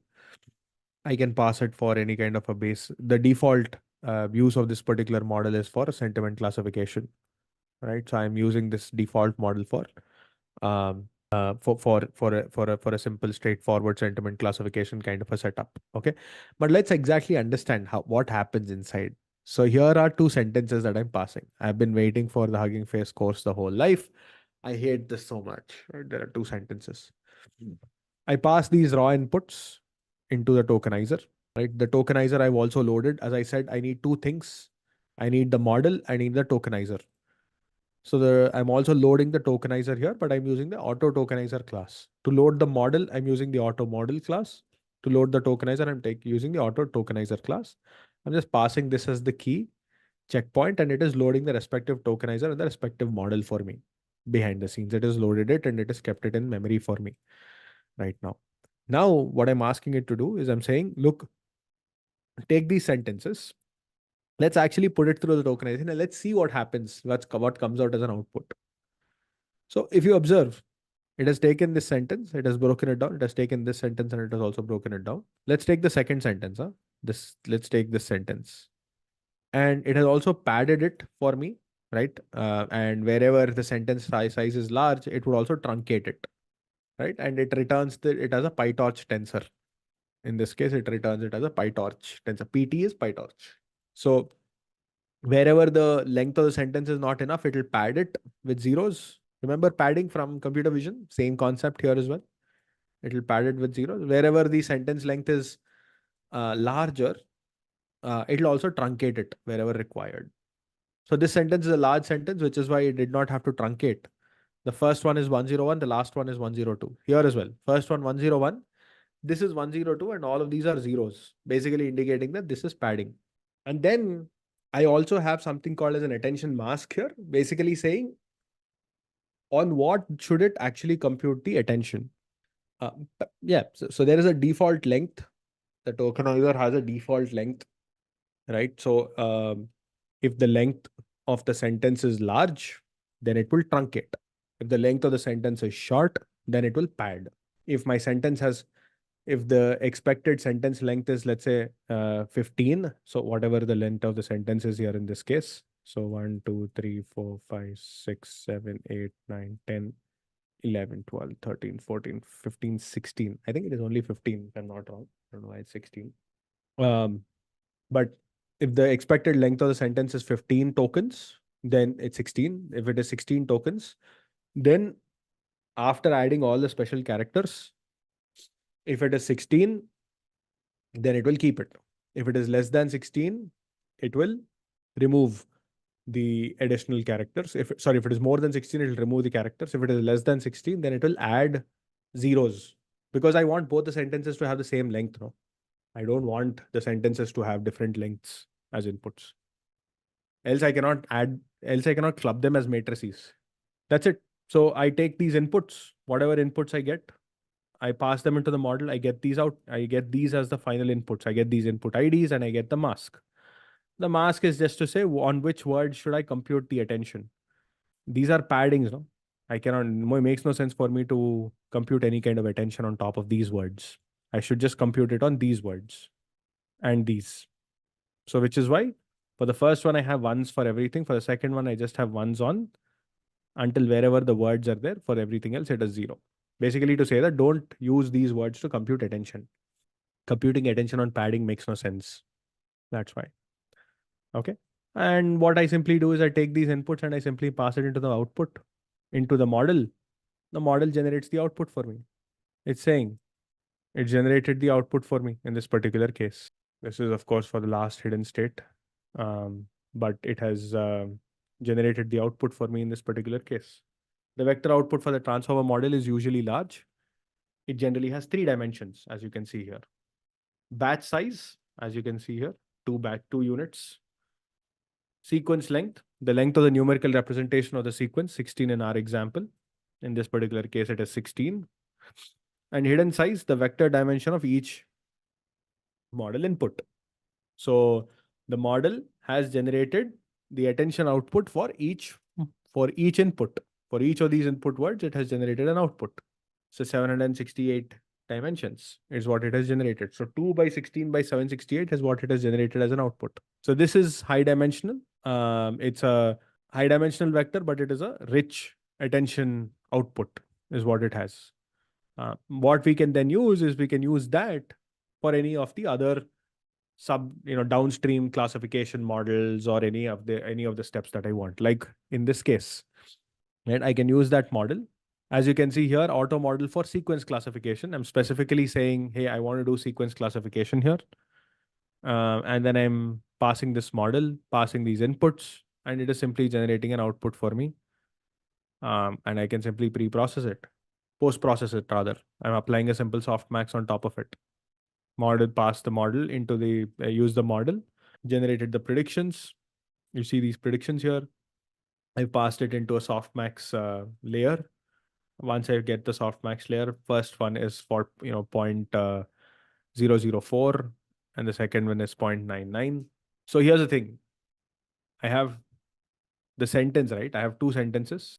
Probability of class 0, probability of class 1. Probability of class 0, probability of class 1. Two sentences. For each sentence, I have probability of class 0, 1, 0, 1. So what I'm going to show you right now is, I don't want to go here, but what I actually want to show you is the second part, which is the output logit values. Can I explain? Okay, great. So take a look at this. So the model has been generated. So remember, so I have two input sentences. So here's what's happening, guys. So let me try and make it very super simple for all of you to understand.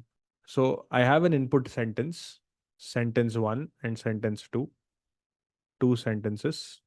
These sentences, raw sentences, step 2, they've been tokenized, right? And they've been, when they go through a tokenizer, they actually become proper outputs, right? So that will generate an output matrix of 2 by 16 by 768. It'll generate a matrix of size 2 by 16 by 768. This is output from tokenization. Tokenization and embeddings. Actually, let me just make a small change here.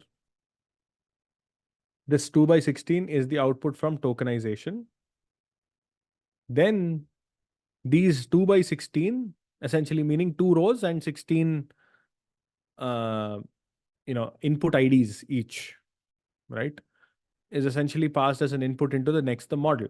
Once you pass it into the model, what does the model do? The model generates 768 embeddings, or each embedding for each of these units is essentially generated as an output, right? The model has generated. So if you take one sentence, right, word 1, word 2, word 1, word 2, word 3, all the way up until word 16. For each one, you now have a 768 long vector. Exactly. You have a word embedding for each of these different words. That's essentially what you have that's coming out as a model. Now, what do? You take these embeddings, right? You take this particular embedding, you put it through one more layer, right? You put it through one specific layer. Now, you typically call that as a task specific layer. You take this particular thing. Now, what is this task specific layer? So, for example, you want to perform, let's say, a binary class classification. So, what do? You take this and then you add basically one more layer over here, which then performs the binary class classification. So when you do a binary class classification, this 16 by 768 will return what? For each one, you will return two predictions as the output. Probability of class 0, probability of class 1. By default, it does not generate a softmax or a probability, right? So for that, you need to add a last layer, which is of a softmax, which will basically again give you a size of 2 by 2, but that will then finally give you probabilities. That's the difference, guys. That's step by step for you. These are the 4 substeps over here. if you choose when you go with this auto model for sequence classification, you're not loading a default auto model, but you're loading that model for sequence classification. So you don't need to apply any specific last layer computations here. You don't need to do any kind of you don't need to take the embeddings and again further pass it into another layer. The output itself will be directly logits because it is already performing against a particular task itself for you. That's the only difference here. But if you load the default model, which is the default auto tokenizer, just the default auto model, then in that case, you will get the raw outputs and then you'll have to take these raw outputs and then perform further one more layer of classification. This is the default model, which will retrieve the hidden states. But if you want to do for sequence classification, for token classification, for question answering, you have the same auto model for sequence classification, auto model for token classification, and so on and so forth. So instead of if you simply use auto model for token classification, it will not generate embeddings for you as an output, but it will generate the classification output itself as the final output. That's the only difference, my friends. Suppose instead of sentiment, if I want the prediction to say red, amber, green, can the pre-trained BERT model still work, or will I have to be trained on specific data? You can use for zero-shot classification, Suraj. You could do zero-shot classification here, or you could also do few-shot. The point is, you could do this. Take a sentence and predict it as this. Either you could do this, or if you want to train, you can fine-tune the model. You have a few examples, you can fine-tune it. Right? You can take this particular model and you can fine tune it. You can say auto classification auto model for sequence classification. You can take this model and then you can fine tune it. There is a fine tuning class that is available and you can fine tune that particular model as well for your specific data set. You could do that too. Let me show you one more example, guys. One last example, but in this particular case, I want to show you a question answering model. Actually, let's create it. No, what's the big deal about it? File, new file, Jupyter Notebook, PyTorch. So what we're going to be doing right now is let's take one of these models. Let's actually go here. Let's go to models. Okay. My task here is I want to create a question answering model. Right? Where is question answering? Computer vision, sorry, this is here. Natural language processing, question answering, fantastic. So I want to use any of these models. Let's actually use the BERT model itself. Let's use this model itself.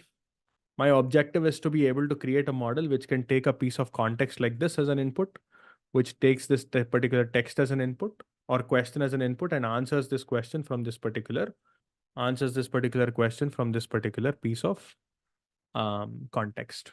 That's my objective here. Okay.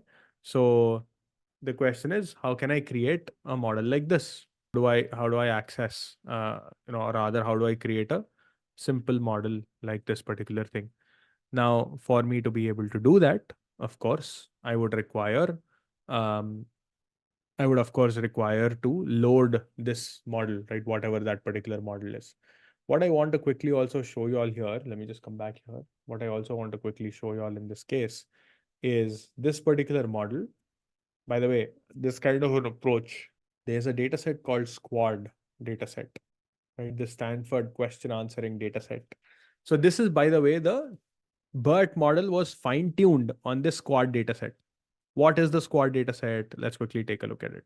The Squad dataset is basically like a reading comprehension dataset, right? So you all must be familiar with the reading comprehension example, right? So reading comprehension is simply nothing but you have reading comprehension is simply nothing but you let's take any of this packet switching as a piece of text. So you have a paragraph and then you have somebody asking a question and actually humans responding back to this particular question. This ground truth is nothing but there was a crowdsourced. So somebody was actually manually trying to respond back to these questions here. And then you also have something called as a prediction, which is essentially a prediction from this model, the NL net. So somebody actually made a prediction and that prediction is what we are seeing. So you see, these are all different models: BiDAF, self-attention, BERT, single model. So if you go to packet switching, so these are the predictions from the BERT model, and so on and so forth.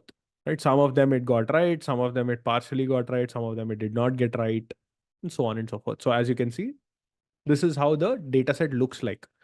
So the task is for you to use, or whoever is building this kind of a model, their task is to basically take any of the existing transformer models and then fine tune it on this, so that you could do tasks like these, where you pass a piece of context or a passage, you ask a question, and you ask it to answer that particular question given that particular context.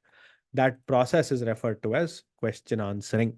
That is the whole idea of question answering, or this is also shortly referred to as machine comprehension. Instead of reading comprehension, you could also refer to this as machine comprehension. That's how this whole thing works, right? Now, what we're going to be doing is we're going to be using one of these fine-tuned models, and then we'll try and create an inferencing layer in our notebooks, right? At our end, we'll try to quickly see if we can create a small inferencing piece of function using one of these models in our notebooks, right? So that is essentially what we'll be doing. So that now what we will be able to do is we can pass any context, any piece of text, and we'll be able to generate our own response from this particular context. That is what we'll be setting up in our notebooks for in the next few minutes. So we'll be discussing as I said, we'll sort of be doing a question answering example here, using some of the stuff that we just saw. Right, I think a lot of these things are pretty straightforward. We could use some of these different topics that we just learned. Right, we can try to do question answering using the question answering pipeline, or we could also do it using this auto model uh, for question answering sort of a setup as well. You could do either of these. Let's quickly do it using the pipeline object, right? So from transformers import pipeline, and we simply say pipeline is equal to pipeline of the task is question answering. I hope it's with the hyphen or with an underscore hyphen.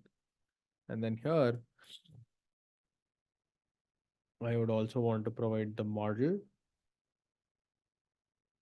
And the model here is, in this particular case, what is the name of the model? Let's go back to the model itself. Okay, not this. This is the Google BERT, right? Let's go question answering. We wanted to do this one. So let's copy the name. All right. And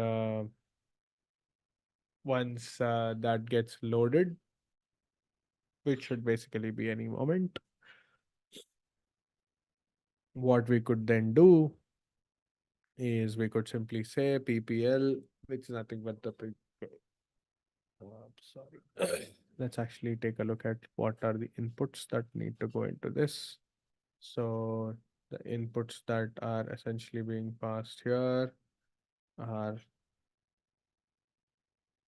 just trying to find the exact piece. Right. So the two things that should ideally go as an input into both of these are, let's go back here once again, is the context.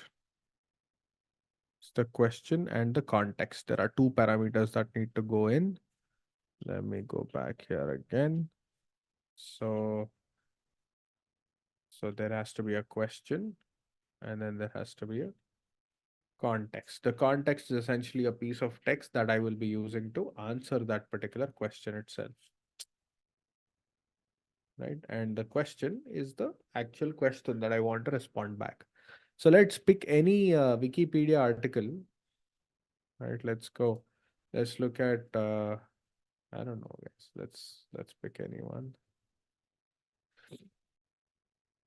Let's go. Let's pick any article All right, from today's featured article. Let's read about it. I have no clue what this is. Jersey Act was introduced to prevent registration of most American-bred thoroughbred horses in the British General Stud Book. That's a lot of information here. And the loss of breeding records during the American Civil War. Actually, let's go here. Let's add it. I have no clue what this is even supposed to mean, but I'm going to ask, what is Jersey Act? That's my simple question. And I'm going to say PPL of question is equal to question, context is equal to context, and I'm going to say result. Let's execute. Let's see what happens with this. What I'm expecting is this particular model tries to answer that particular question from the context that I shared here. And let's look at the result itself. Yeah, here you go. The answer is to prevent the registration of most American bred thoroughbred horses. That's not bad. That's a decent answer. I mean, I wouldn't consider that to be a perfect answer, but it's a decent answer, I would say. Here's the point where I want to call out one specific aspect, right? What do I mean by it? So there are two kinds of question answering that happen. So when you talk about question answering, there are two kinds of question answering. First one is called as extractive question answering, and the second category is generative question answering. What is the difference between the two? In the case of an extractive question answering, what you're simply doing is you're basically taking a piece of text and you're trying to answer that particular piece of text from the existing context that is available only by extracting the relevant words, right? So what do we mean by it? In the case of extractive question answering, you essentially try to find a piece of the answer in the existing sentence, right? It would say, as you can see here, it has predicted the start and the end. So it says the start is the 31st character and the end is the 100th character. So you go from left to right, you find the 31st character, you start there and you go all the way up until the 100th character, and then you simply stop there. That's essentially what you mean by extractive question answering. So you're essentially extracting a part of the existing context that you have provided.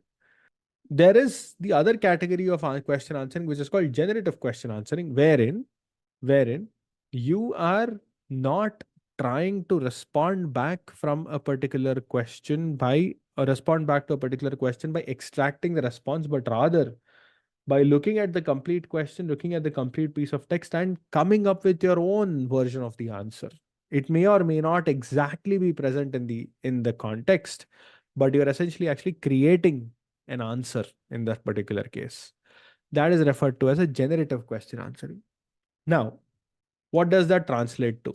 In our world, what it should translate to is what sort of goes into an extractive question answering and a generative question answering. In an extractive question answering, you are just, as I said, just trying to find the start and the end of a particular set of that response, right? Or other ways put, you try to find the start and then you try to predict all the way up until the end. That's how basically question answering works. You try to predict where the answer might start and then go all the way till the end.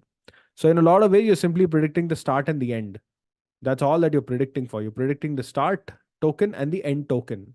That's what you're predicting for in the case of extractive question answering. However, in the case of generative question answering, you actually use the complete encoder decoder architecture.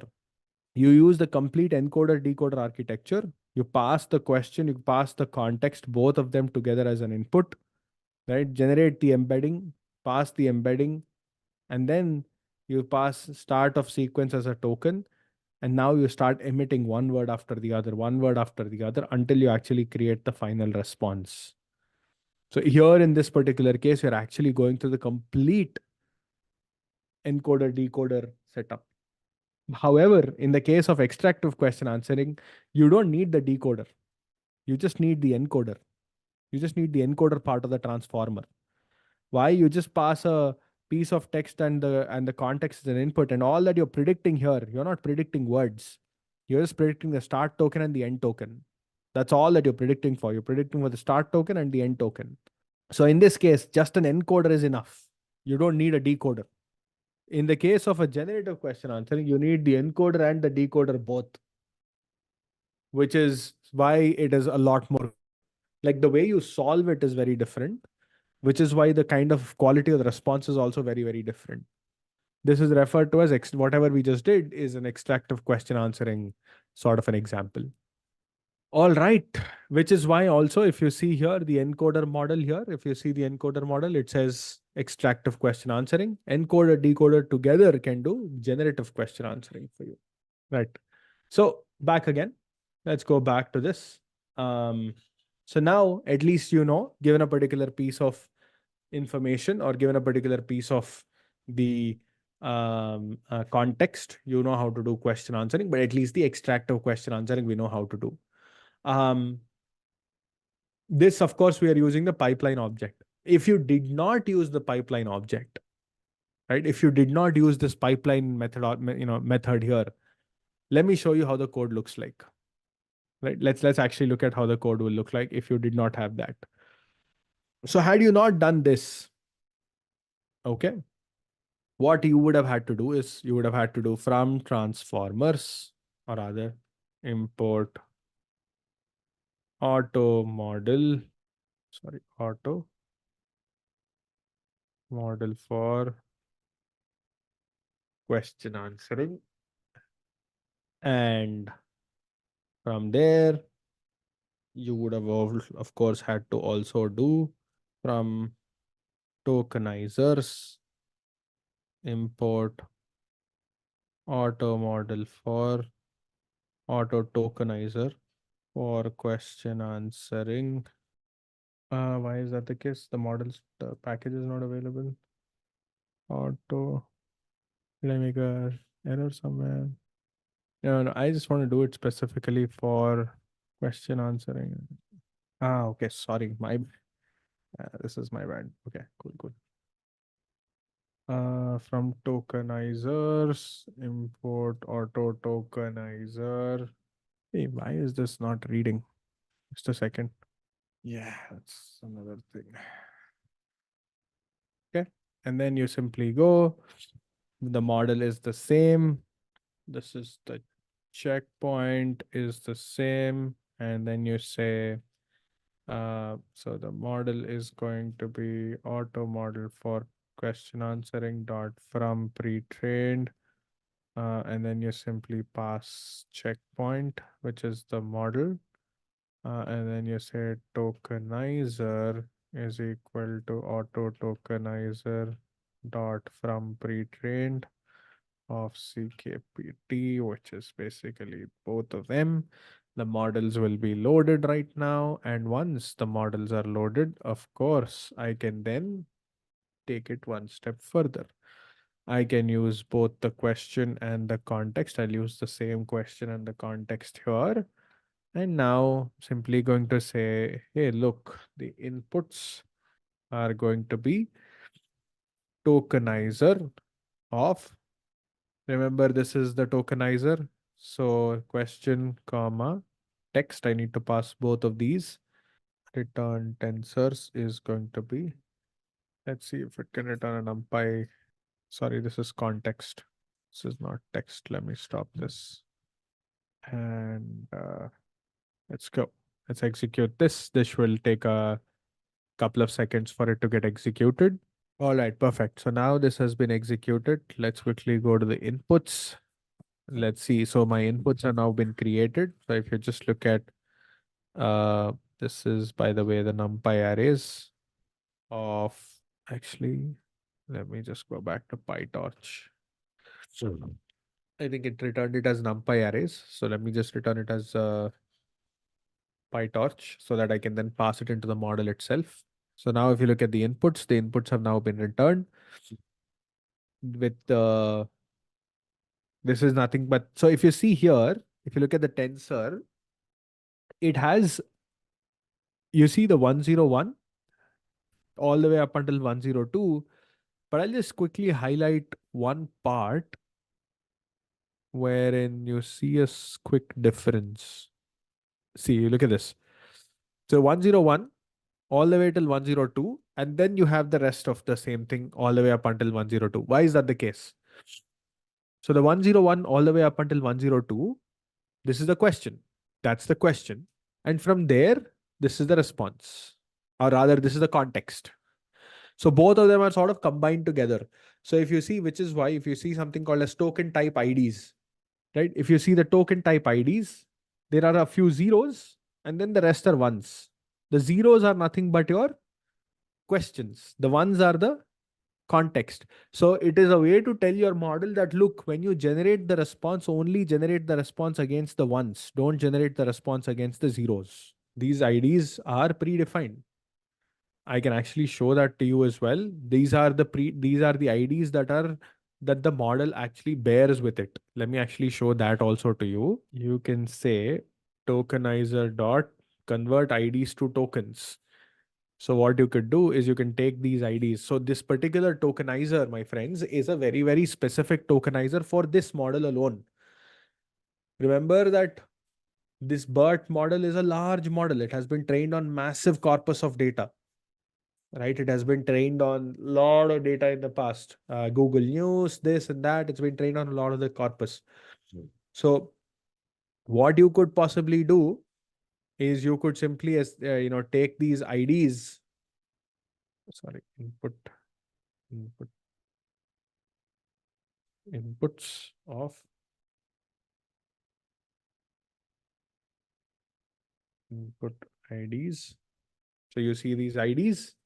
I can actually pass these input IDs as tokens here, and I can ask it to generate the whole thing. Okay.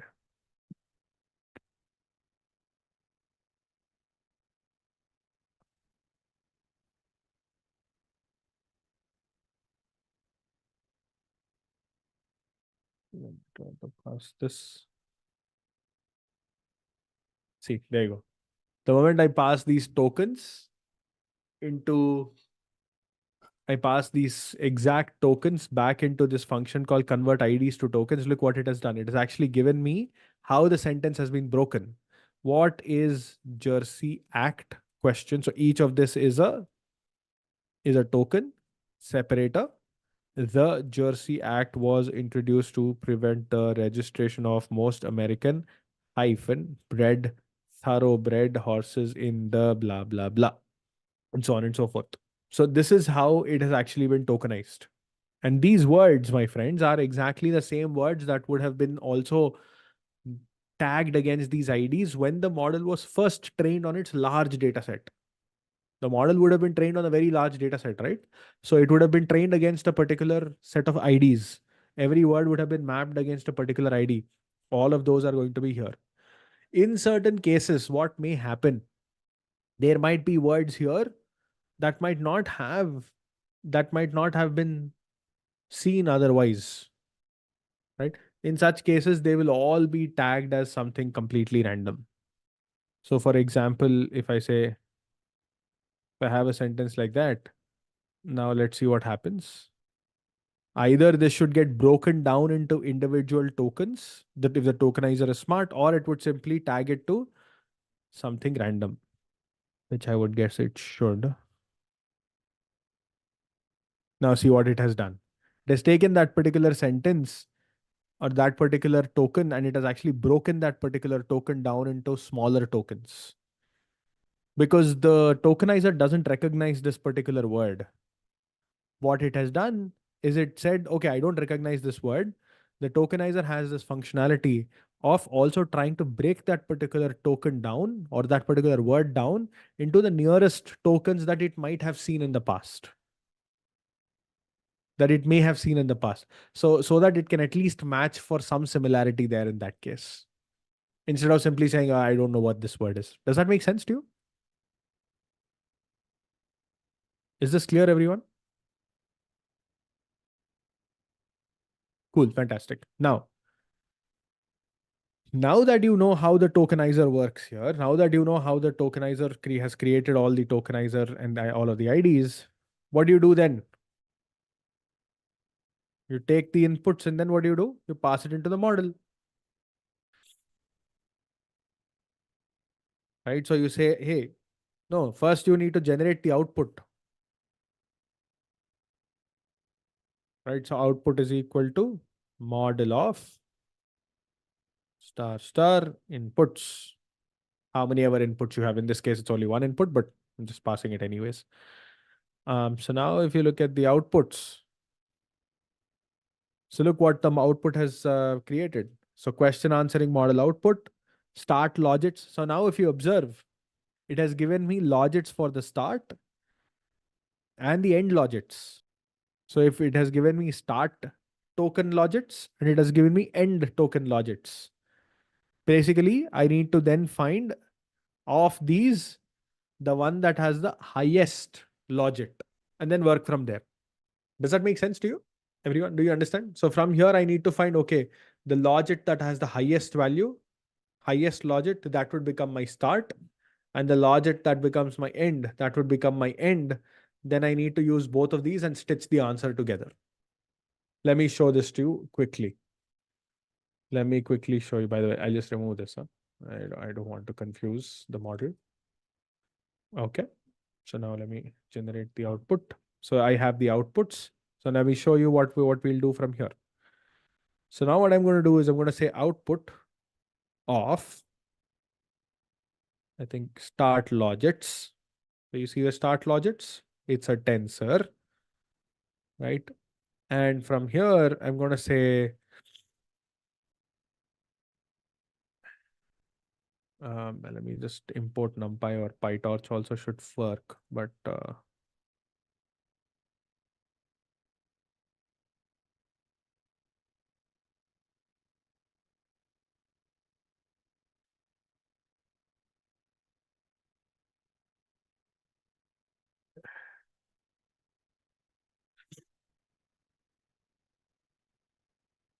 okay, this is the start logits.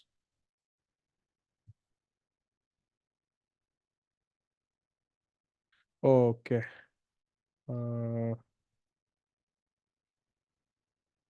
Let me just say with no grad.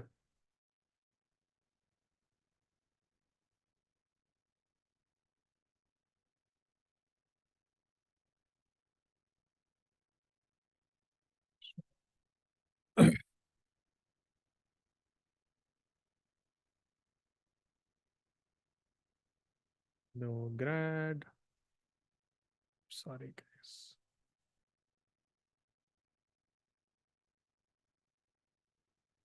So the torch no grad is essentially a way to say that, hey, I don't need these tensors to go through any more gradient computations. Especially when you're doing inferencing, you don't need to do that. Now it'll just get converted into a NumPy array. So from here, or I can also do a simple argmax. So it says, hey, it's the 12th tensor. It's the 12th token that has the highest value in this case. That's the one. Similarly, the end logits. It's the 28th one. So the start is the 12th and the end is the 28th. And all that I need to do now is I sort of will have to simply, all that I have to do is I simply will have to, run through the, run through the input IDs and then go one after the other. Right. So I'll have to simply say, where did this go? This is the start index. This is the end index.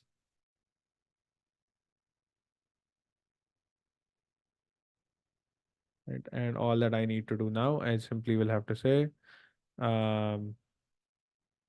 whatever inputs I have, which is nothing but this of input IDs.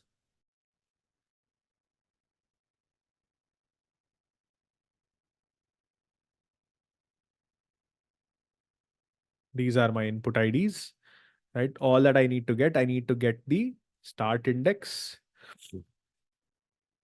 all the way up until the end index, right? I need to go from the start index all the way up until the end index plus one, so that I also cover that part. What is the start index and the end index?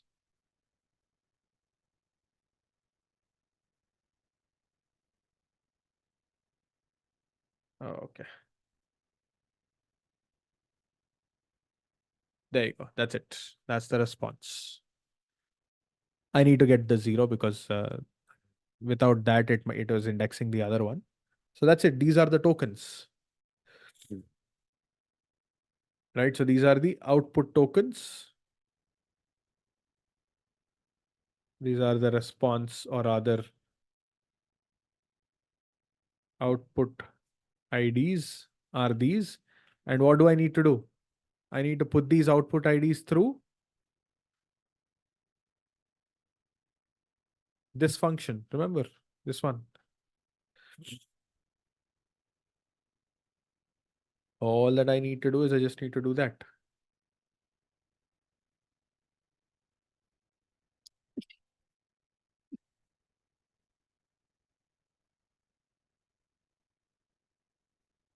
That's it.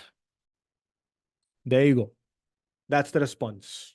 So I can simply say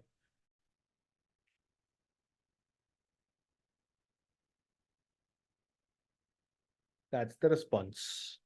You would have had to do all of this, or you could just use this, or you could just do this.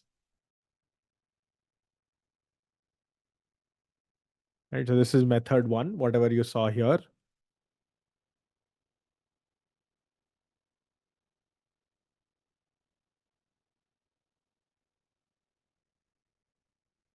Right. Or this is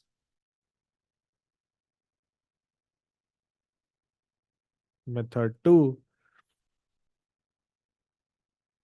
using this and this.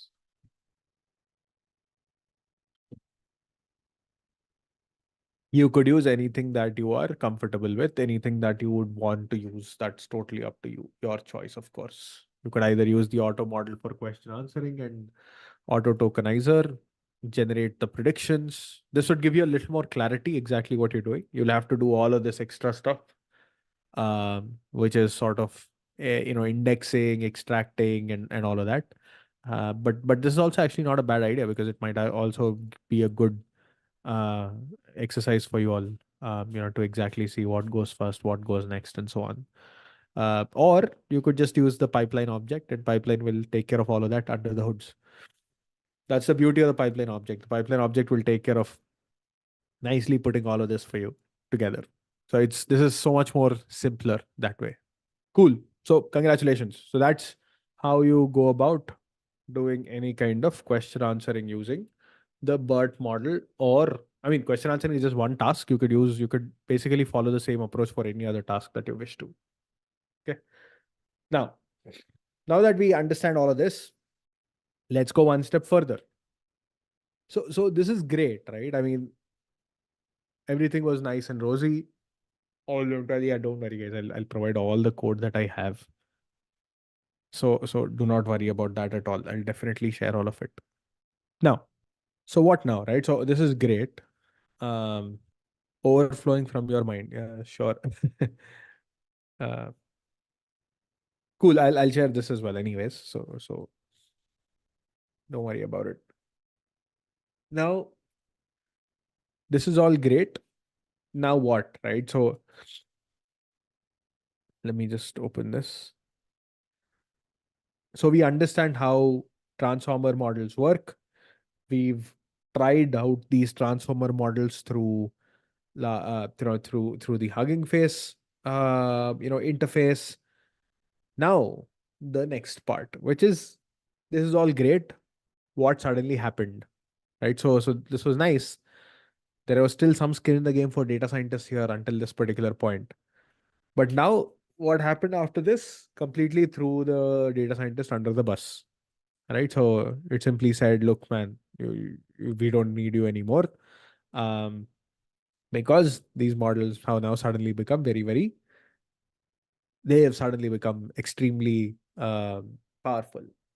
So what happened there? What happened was that large language models suddenly came into existence. So people realized that these transformer models had a lot more to offer, right? So they simply just did not stop there. They of course said, okay, let's use the same encoder decoder architecture, right? So the same encoder decoder architecture. Let's take the same models. So the same transformer models with attention. Let's actually pump in more and more and more data to it, right? So they started pumping in more and more, and to their surprise, these models started getting better and better and better. They just started getting so good that more data simply meant better models, right? That is where that took us to this very interesting space called large language models, right? So then instead of just 330 million parameters, 250 million parameter models, you suddenly started to see 7 billion parameter models, right? You suddenly started to 7 billion, 8 billion, right? The number of parameters just suddenly shot up. And that's where things started to become super interesting. Why? Because these models have now pretty much become like, they've become so good that they understand languages like never before, right? Even better than, let's say, these BERT models, so to say. The BERT models were good. There's nothing wrong with it. The BERT models were very good. The GV2 models were fine. But the beauty of the transformer architectures just made these models so much better, moving into moving into the next area. So now what all of these folks started doing is they, be it the OpenAIs of the world or the Googles of the world or the Metas of the world, they started training larger and larger and larger and larger models. That's where we started to see this whole new branch come through called as these large language models. Now, to be very honest, large language models are just another part of transformer architectures. It's just another transformer model. But what but the way they've been trained, these large language models suddenly starting from the launch of GPT-3, uh, or rather, to be more precise, Chat GPT, so to say. Since the launch of Chat GPT, the world was taken by a storm, right? So this was in November 2022, was when December 2022, it was when this particular thing happened. Chat GPT was launched. Within no time, people started to use this capability, and it saw like this insane adoption in terms of usage. Everybody started using it. The model started to become better and better, and the way they OpenAI sort of set it up was also very interesting.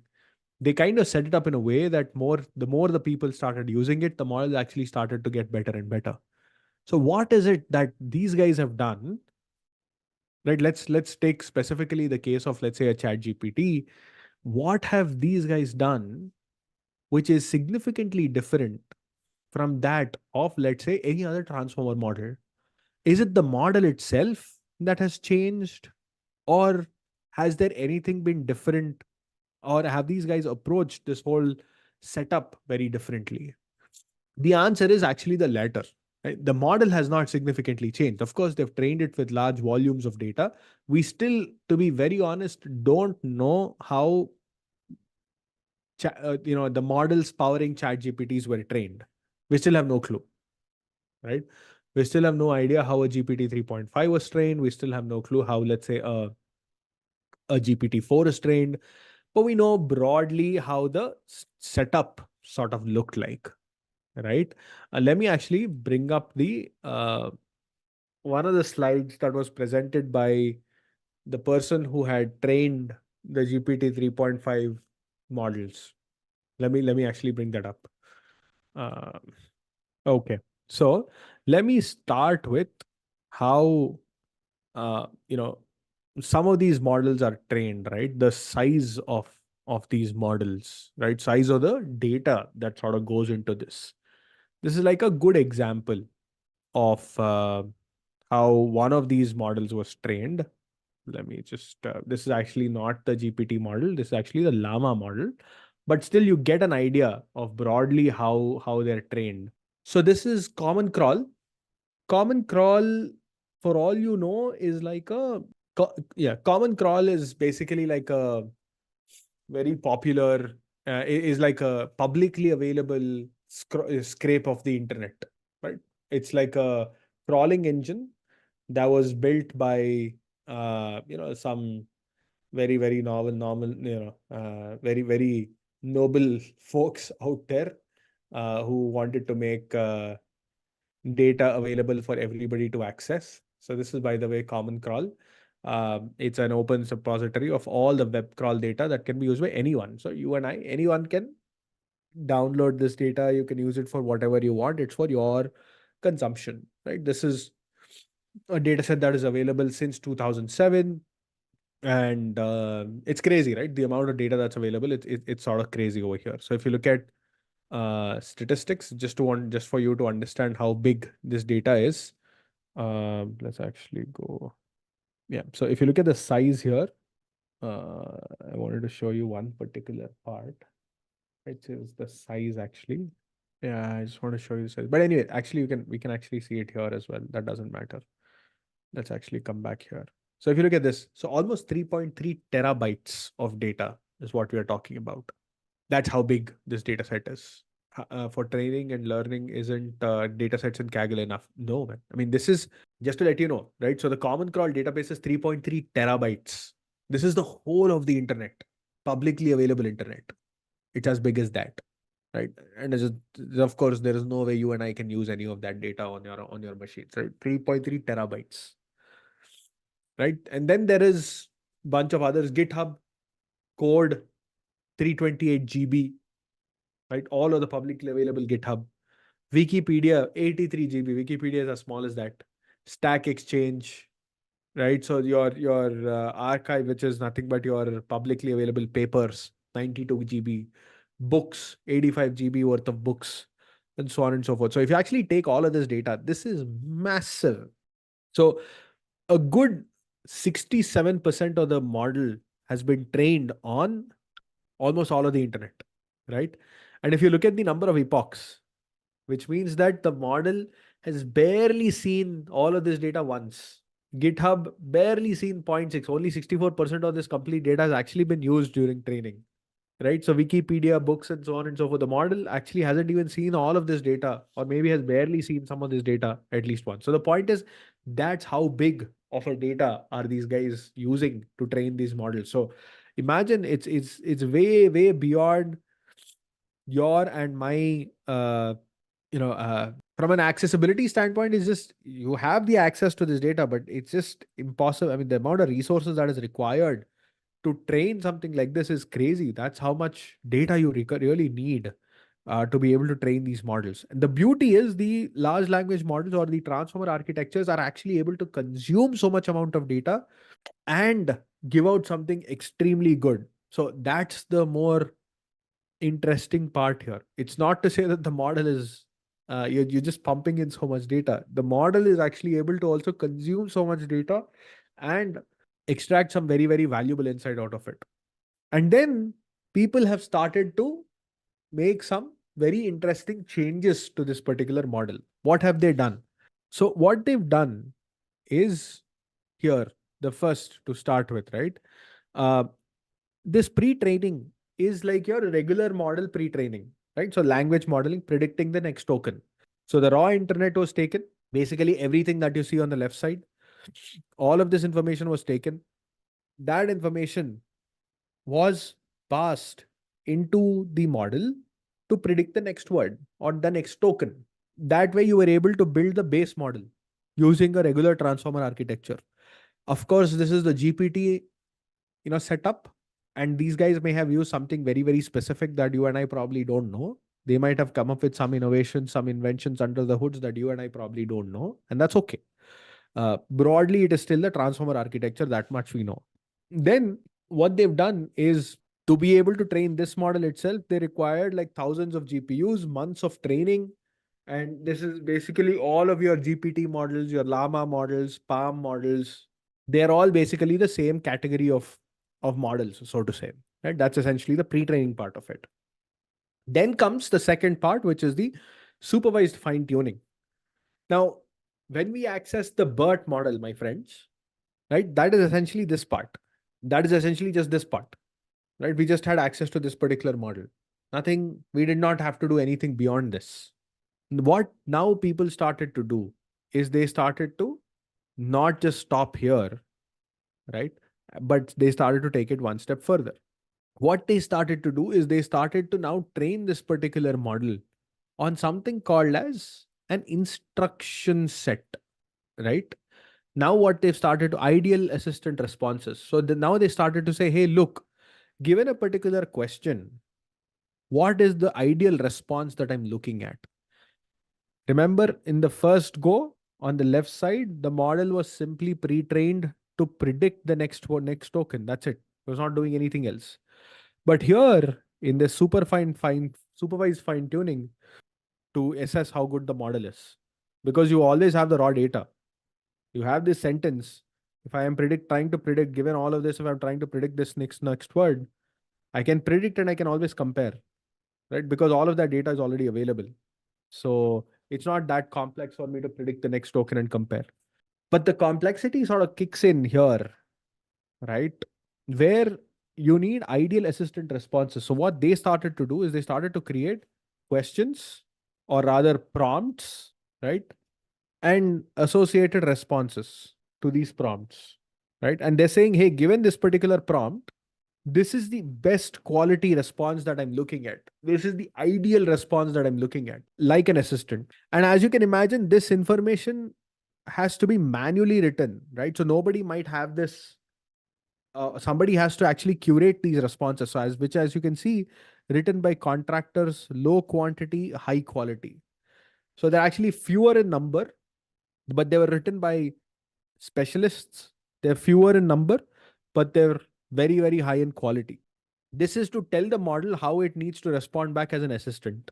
So that is what happened here. So they used that and they then further used that to further train this particular model.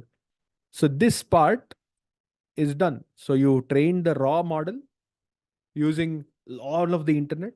Here you have trained it to do something very, very specific. So you fine tune that model to do something very specific. So until here, it is the regular BERT like model. It is until here, it is regular GPT like model. Nothing changed, nothing different here.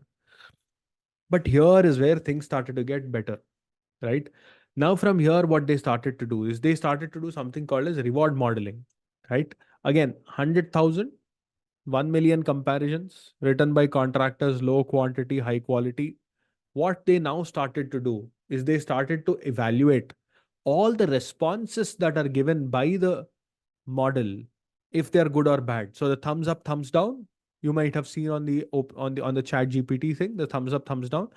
Before they even actually put it out there, they started to do it themselves internally with a lot of contractors. So they can predict, given any particular response, or they can actually predict, given a particular response, is this actually good or bad? Right? Is the response actually good or bad? Given the question, they're trying to predict, is it actually good or bad, good or bad, good or bad, and so on and so forth. Right? If it is good, they went ahead. If it is not good, of course, they further went back and they fine-tuned. Then comes the last part, wherein the reinforcement learning sort of then kicked in. What is the last part of reinforcement learning? This is where, again, now that I know that the response is good or bad, can I actually go back and adjust my response to make the response better? So that is referred to as reinforcement learning, RLHF, reinforcement learning based on human feedback, right? So it learned a reward function. It learned that, you know what, if I do this, then it is good. If I do this, it is bad. Now the model knows that given a particular question and a response, as a user, would the user like it or not? Right now, I've trained a specific model just to learn that part. Right now, what I can do is I can adjust this response in such a way that I can make this always great. I can always get this response well. So I need to solve for a specific sort of an optimization problem. Given a particular prompt and a response, how do I ensure that I always get a thumbs up? So I need to keep adjusting this response time and time again. That, my friends, is reinforcement learning. It's basically like, imagine I give you a car, right? And you put a foot on the pedal.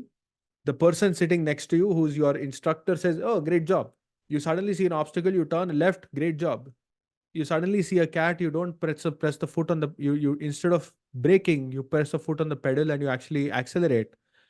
The cat dies and the guys on the instructor on the left side gives you one smack at the back and says, "Man, look, you've created an error here." So now you've learned, because with the smack on the back, you've learned that, oh, you know what, I'm not supposed to do this. So the next time you see a cat, you again turn left. So now you get a thumbs up again. So your head, you're actually trying to course correct and trying to always make the right choice given a certain circumstance. The circumstance here is the prompt and the response. And you're always trying to adjust the response in such a way that you always get a thumbs up, right? So that, my friends, is the last part, which is the reinforcement learning part. Now, before they could actually even put this thing out for the users to use, for the end users to use, they would have had to do this internally. So at that time, there was probably no human feedback. The human feedback part wasn't there. It was just reinforcement learning because they did it they would have done it internally. But once they put it out, as people started to interact more and more, then they introduced the human feedback part, because then they said, you know what, you like the response, give me a thumbs up or a thumbs down. Because the moment I get that information, I can always improve this reward function and I can always improve my reinforcement learning. So both of these steps will improve over a period of time, will get more and more customized over a period of time. So, and also just to let you know, right, this part is very specific to how I would want to see the response, right? This is very much for the chat interface. This is not very much for if you think about it, this is not so much about the underlying model itself and its understanding about the language. This is more about, okay, how do I want the response to exactly be? So this is very similar. So this is also referred to as instruction training, right? This is also called as instruction training because you're kind of training it for specific instruction. You're training the model to respond back in a certain way for a given set of instructions. That's basically how the GPT models work. So this is a very, very common process. Whatever you're seeing on the screen is a very, very straightforward, common sort of a process where to train a model like GPT, you typically will go through a bunch of different steps. In this particular case, these are 4 steps. Just to let you know, we still exactly don't know how a GPT model is actually trained, right? Let's say how a GPT, any of the GPT-4 models, how are they actually trained? We still have no clue. But one of the researchers had actually given a talk about this. And then it was actually in one of those presentations where he spoke about how the GPT models are actually trained behind the scenes.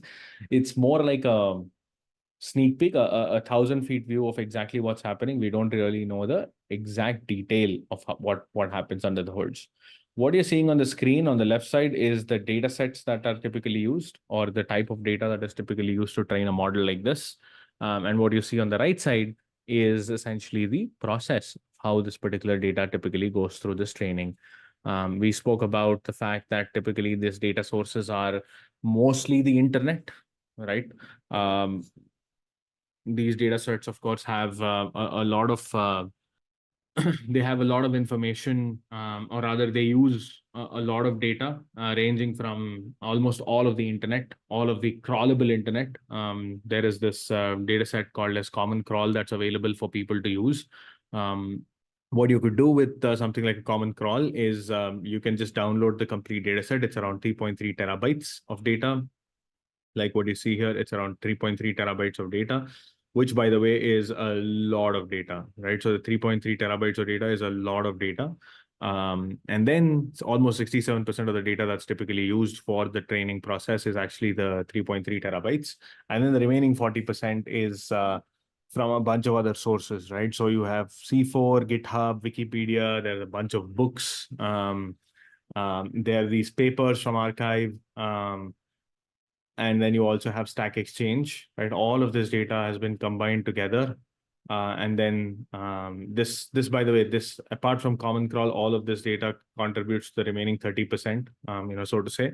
So all of this data put together has been trained. Just to let you know, whatever data that you're seeing on the left side is actually for GPT-3. I'm sure they've been pumping in more and more data for GPT-4s and the others, which we can maybe discuss about later. But if you see on the right side, we just spoke about how the GPT training actually works. There are 4 steps in this process, right? What you need to understand is the first step is nothing but your pre-training, your model pre-training. All that you're doing in the model pre-training is basically training it like, let's say, your typical BERT-like training process. What you're doing here is you're taking all of the data from the internet and all of these trillions of tokens, trillions of words, and this information is sort of being passed into a typical language model.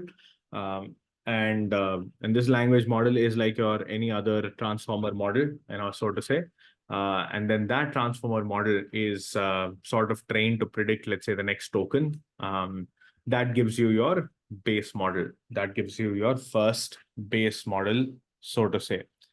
Now, from there on, of course, you require more and more data sets. By the way, this is like the BERT model that you and I have seen a while ago, right?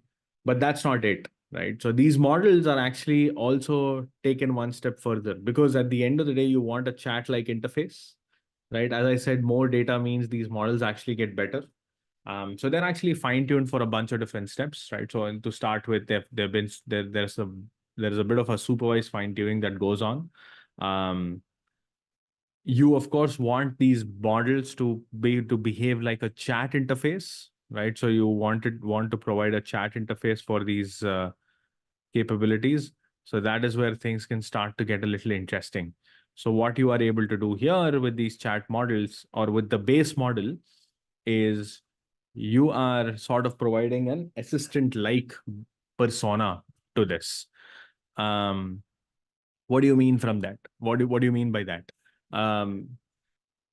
We have taken a set of 10,000 to 100,000 questions and responses. Questions is simply nothing but a bunch of instructions, right? A set of instructions.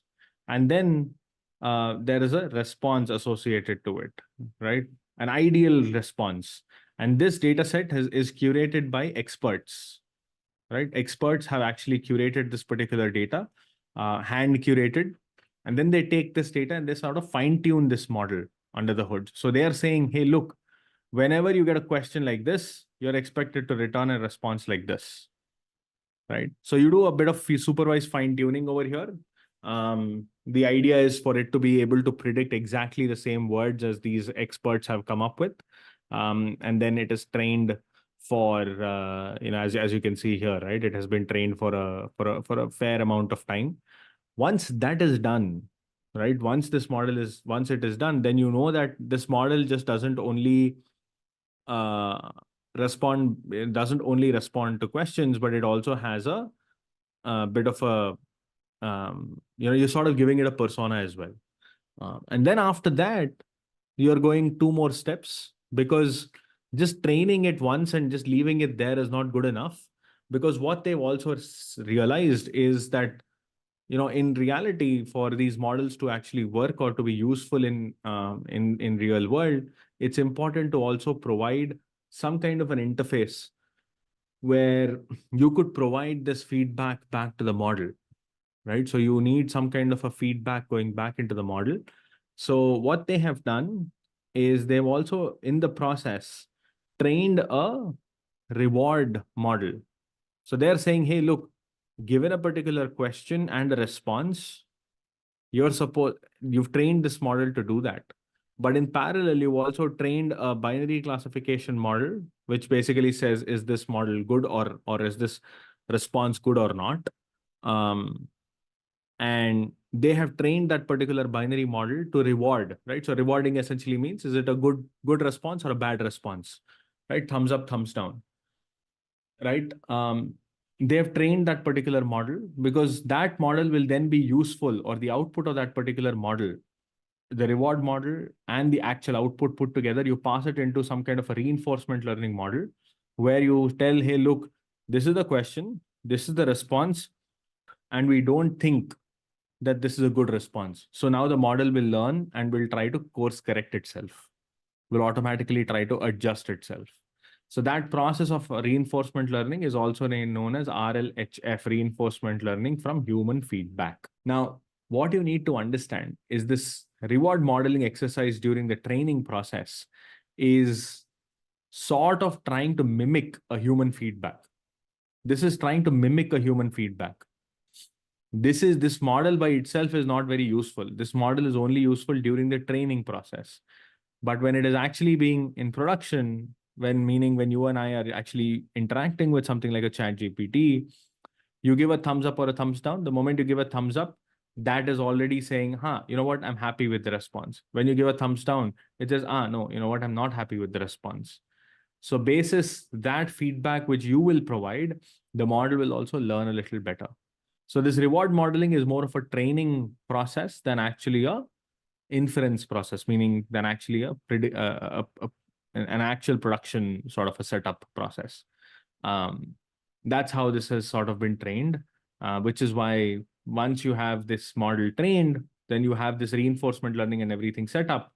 Once this is also put in place, these two steps are also put in place, this model is now exposed through the chat interface. Now, let's understand the inferencing pipeline. What exactly happens in the inferencing pipeline? What happens in the inferencing pipeline is you take this model, the model that was supervised, fine-tuned.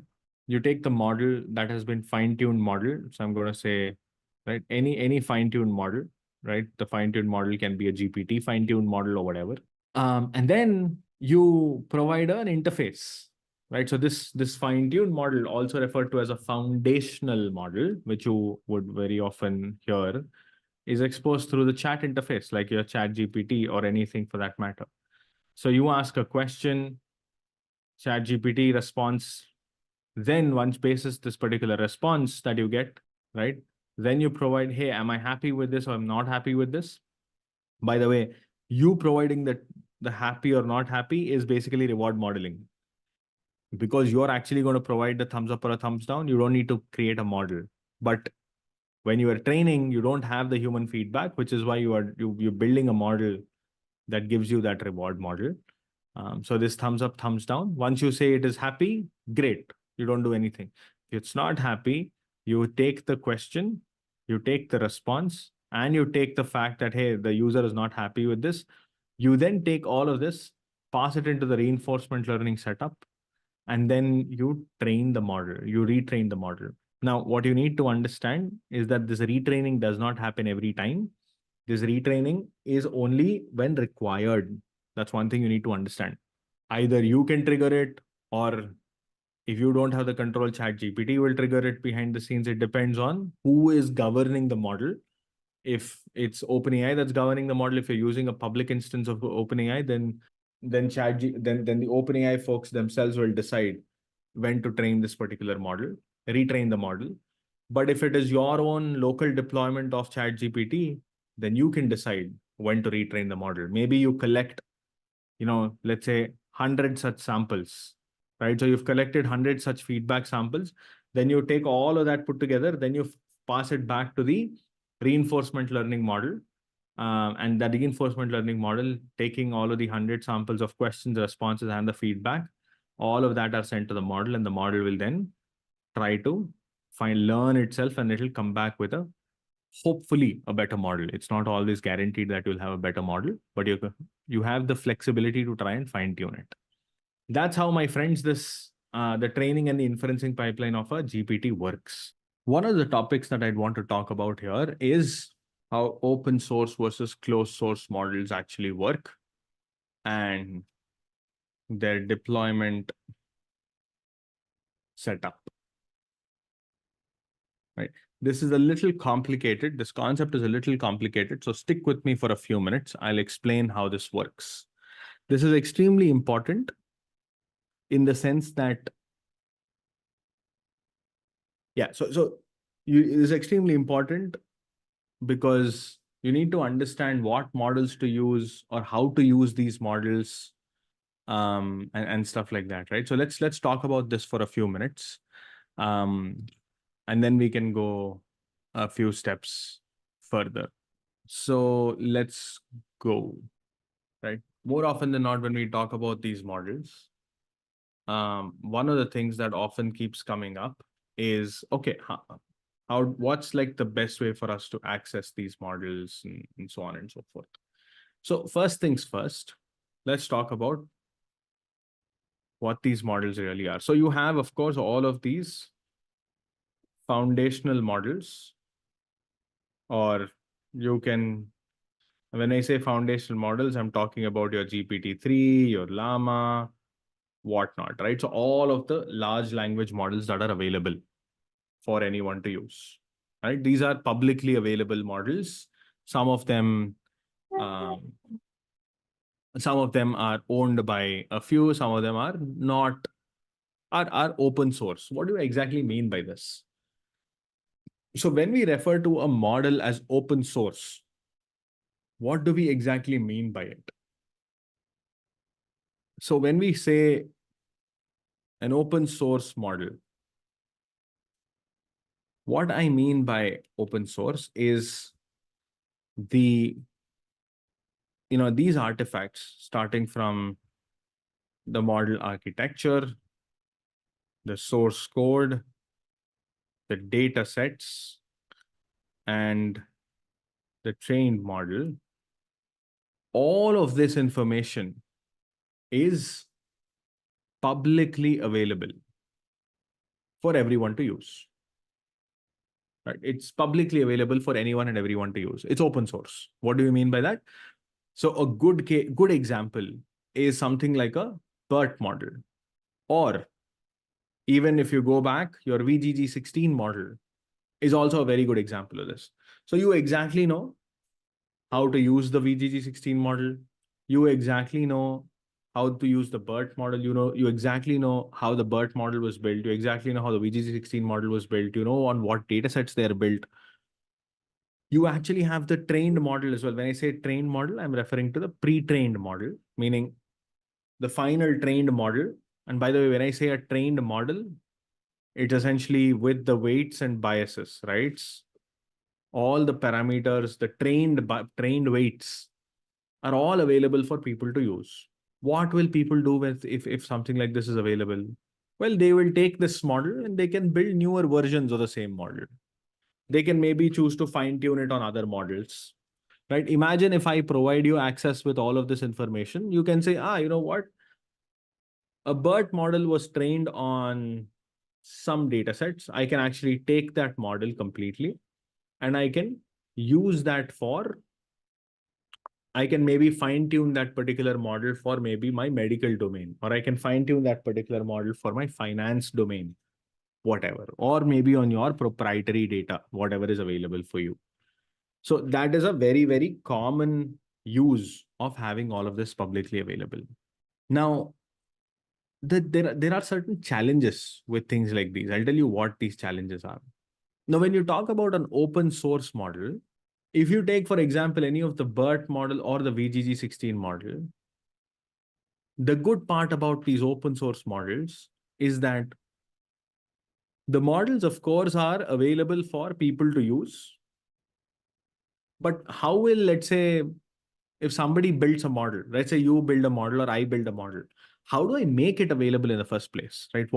How do I make it possible for you to use? So if I ask you, hey, look, I have built my own version of the BERT model. I have done some research and I've built my own version of the BERT model. How do I make it available for people to use? Well, I can use platforms like, I can use something like a Hugging Face. So I can use this particular model on a publicly available platform called, I can put it in a model repository like a Hugging Face.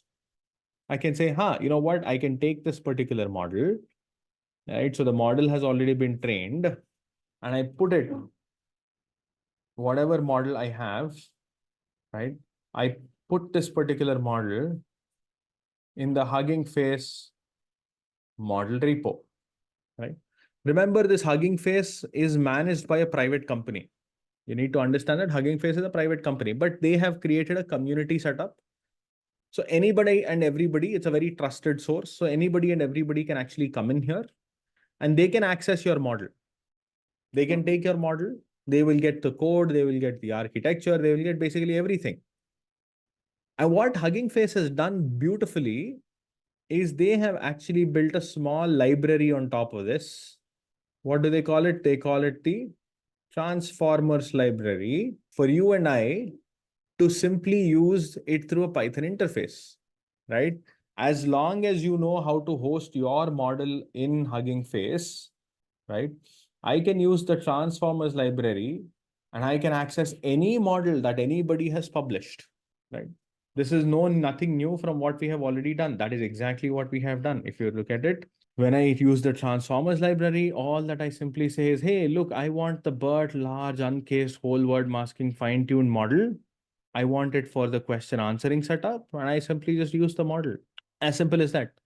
So when I actually execute this piece of code, the model is actually getting downloaded on my system. When I actually run this piece of code, I am not, what is happening exactly is this Hugging Face library, what it is doing is it is actually taking that model and it is downloading it on my system real time.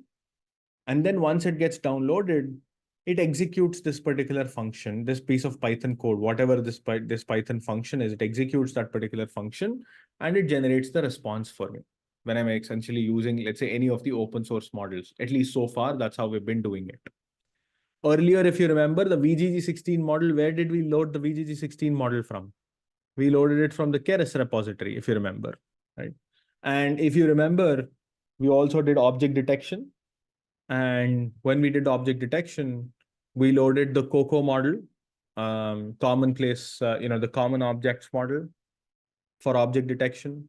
We loaded that particular model from the TF Zoo, the TensorFlow Zoo, which is essentially a repository of the TensorFlow models. So there are, Hugging Face is not the only such repository that hosts models, right? Hugging Face hosts models, Keras has a few models, TensorFlow has a few models. If you remember, we also use something called as Word2Vec or Glove and stuff like that. Where did we load these models from? What is the common repository for these models when you are executing this piece of code? Gensim or Spacey for that matter. Okay. The point that I'm trying to drive, guys, is when you talk about open source model repositories, there are many open source model repositories. There's Hugging Face, there is Keras, there is TensorFlow Zoo, there is Gensim, there is Spacey. There are so many open source model repositories that are available for people to just use any of these pre-trained models. You can download any of these pre-trained models from anywhere you want. By and large today, Hugging Face is one of the largest or the most popular one. Hugging Face today is one of the most popular open source model repository. Now, here comes the challenge.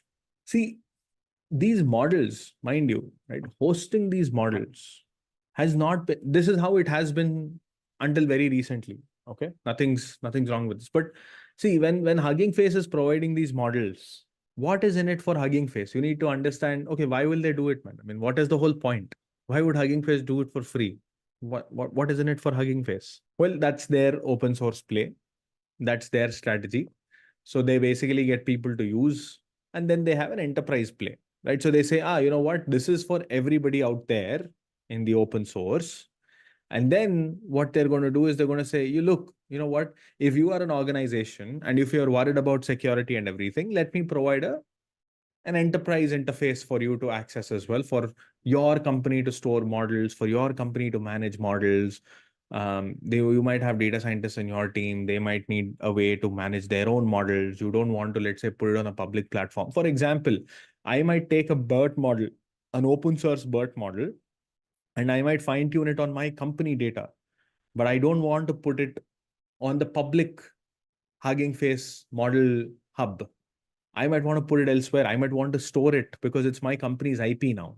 So what Hugging Face does is, you know what? Okay, you don't have to put it there. I'll give you an enterprise interface. I'll give you an enterprise setup. You can host it there. And typically these companies, a company like a Hugging Face would charge you for it. That's how Hugging Face makes money. So Hugging Face, while on one side they're doing social service, on the other side they're using the same the same game to make money in the in the enterprise space, in the B2B space. That's how they operate. Now let's go one step further. This was all great until LLMs arrived. This setup was working fantastically well until LLMs arrived. I'll also take one step back, right? Before we go to the LLMs. How did the world work before, let's say, the BERTs? How did the world operate before BERT? All we were doing is we said, you know what? You need to build a machine learning model. Great. How do you build machine learning models? Your traditional models like your, like your random forests, linear regression, random forests, decision trees, gradient boosting machines. How do you build all of these models? Well, great. For that, we have a open source library called scikit-learn, right? So this was the open source software, right, called scikit-learn. And the scikit-learn was basically a Python library. And all that you and I did was we downloaded just the library. The data was on your machine. You downloaded the library and you built the model on your machine. The life was very simple. But then once larger models started to come, a good example is something like a VGG16, right? Once the concept of whole pre-trained models came in, first generation pre-trained models, right? So you can call it as first generation pre-trained models, right? A good example is something like a VGG16, other deep learning models, any of your other, models like, let's say, your ResNets, and so on and so forth. Other pre-trained models came in. Then what happened is this space, which was previously only scikit-learn, and also when deep learning sort of came in, this space started to become a little more crowded. What happened? You, of course, have your scikit-learn, where you could build models. Then other softwares like your PyTorch, right, TensorFlow came in, and they said, you know what, you can also build models using these. But then in parallel, these were how you could build models, right? So these are model building softwares, right? So these are all model building softwares. But what they also said is, look, you don't need to build, yeah, exactly, Spark ML, right? Spark ML lib, right? I'll just call it ML lib or Spark ML. They all sort of came in. Why all of these came in? Then you started to also have model repos started to come in. What model repos started to come in? So PyTorch or rather you had repos like your Keras, right? You had stuff like GenSim, you had stuff like TensorFlow Zoo, and so on and so forth. A lot of open source modeling repositories started to come in. So you have the regular, I'm just talking about a bit of a evolution here, guys. And I apologize in case this is getting a little overboard, but this is important for you to understand. Because this is how this space has evolved. Only then you will understand some of the reasoning behind why we are operating the way we are operating. Then what happened is And suddenly, somewhere in between, you would have the whole transformers. A lot of things happened in between, right? And I'm talking about some of the macro concepts here. Then, my friends, what happened was transformers came in, right? So I'm going to call it first generation, or let's call it your second generation pre-trained models, right? A good example here is, let's say, your BERT, and let's say all of the variants of BERTs sort of came in. And while this came in, GPT, we'll come to GPT. GPT, let's actually say the GPT-2, GPT-1, GPT-2, the initial versions of GPT. There was just still open source models at that time. All of these models came in. By the way, here a good example was Word2Vec, right? Your Glove, all of these embedding models. But the moment the second generation models came in, the moment BERT sort of came in, then what started to happen is these models were not built on scikit-learn anymore. Scikit-learn started to phase out. Scikit-learn is still relevant for your regular traditional machine learning, but scikit-learn sort of lost its sheen. Then we started, even MLlib did not have a huge role to play. You were left from a modeling software standpoint. The software space was primarily crowded by your PyTorch and your TensorFlow, right? PyTorch and TensorFlow. To be more precise, actually, PyTorch has an edge over TensorFlow as we speak. But what happened was, while PyTorch and TensorFlow were the open source softwares for you to build models, the model repositories started to also evolve, right? So these started to phase out. Your GenSims, your Kereses, your TensorFlow Zoos, they all started to phase out. So by the way, here, when I say TensorFlow, by this time, TensorFlow and Keras sort of got merged, right? So now TensorFlow and Keras have sort of merged. By the way, Keras can also be used with PyTorch. A lot of things have happened under the hood. There's a lot of detail there, not worth going in. I'm talking about some of the macro concepts. What happened here was, interestingly enough, you started to have other modeling repos sort of come in. One of the most popular modeling repos, my friends, that has come in is your Hugging Face. I'm not saying the others don't exist. Actually, let me be a little considerate there when I say this. Hugging Face sort of came in. The Hugging Face modeling repo became super, super popular, right? And interestingly enough, because Hugging Face as a repo came in, Hugging Face also nicely came up with a small middleware in between. And they said, you know what? You want to use Hugging Face? Great. You can use Hugging Face, my friends. You can use my transformers library on Hugging Face. You can use my transformers library on Hugging Face. You can either directly use it or you can use it through PyTorch. But the point is, if you want to use any of the open source models that are hosted on Hugging Face, you could use it through these transformers libraries. This is, by the way, what we did, right? So we used this concept of Hugging Face transformers and the Hugging Face models to actually do these examples. This is what we did, right? Earlier, we would have done, TensorFlow with TensorFlow Zoo. We would have done TensorFlow with Keras using some models. We would have also done something with GenSim. We did all of this, by the way. If you're aware, this is how the space has progressed.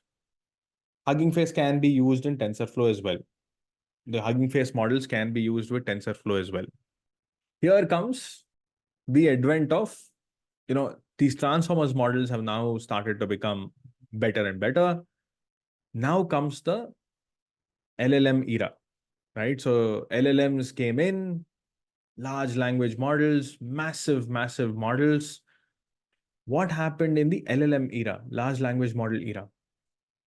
Now, by the way, when I'm talking about era here, trust me, this is just like 2 years ago, right? This is not like long ago or something, 1.5, 2 years ago scene that I'm currently talking about. So what happened here? So now your newer models came in, your models like GPT-3, or 3.5, 4, 4.0, and a bunch of others, right? So your llamas of the world, and so on and so forth. We are in this era right now. Exactly. We are currently, when we are talking, we've progressed from here to here. This is what we discussed in a previous session. We're going from here to here right now. What happened here, my friends, is this is where a lot of companies started to flex a little. I'll tell you why. Right. So companies like OpenAI, companies like, let's say, Microsoft, and all of these then started to play a bit of a interesting game here. Now, this is the Gen AI wars, generative AI wars. Okay, that's been happening out there in the market. So what happened here is, see, as we went from here to here, right? As you go from left to right, can you tell me what is changing from left to right? One thing is increasing as you go from left to right. As you go from here to here, what's happening? From left to right as you go, size of data is significantly growing up. The size of the model is significantly going up. The cost of building these models, building these pre-trained models, my friends, is exponentially going up. Right? Until here, it was okay. It was expensive. To build a BERT model is not easy. It was expensive. But it was okay.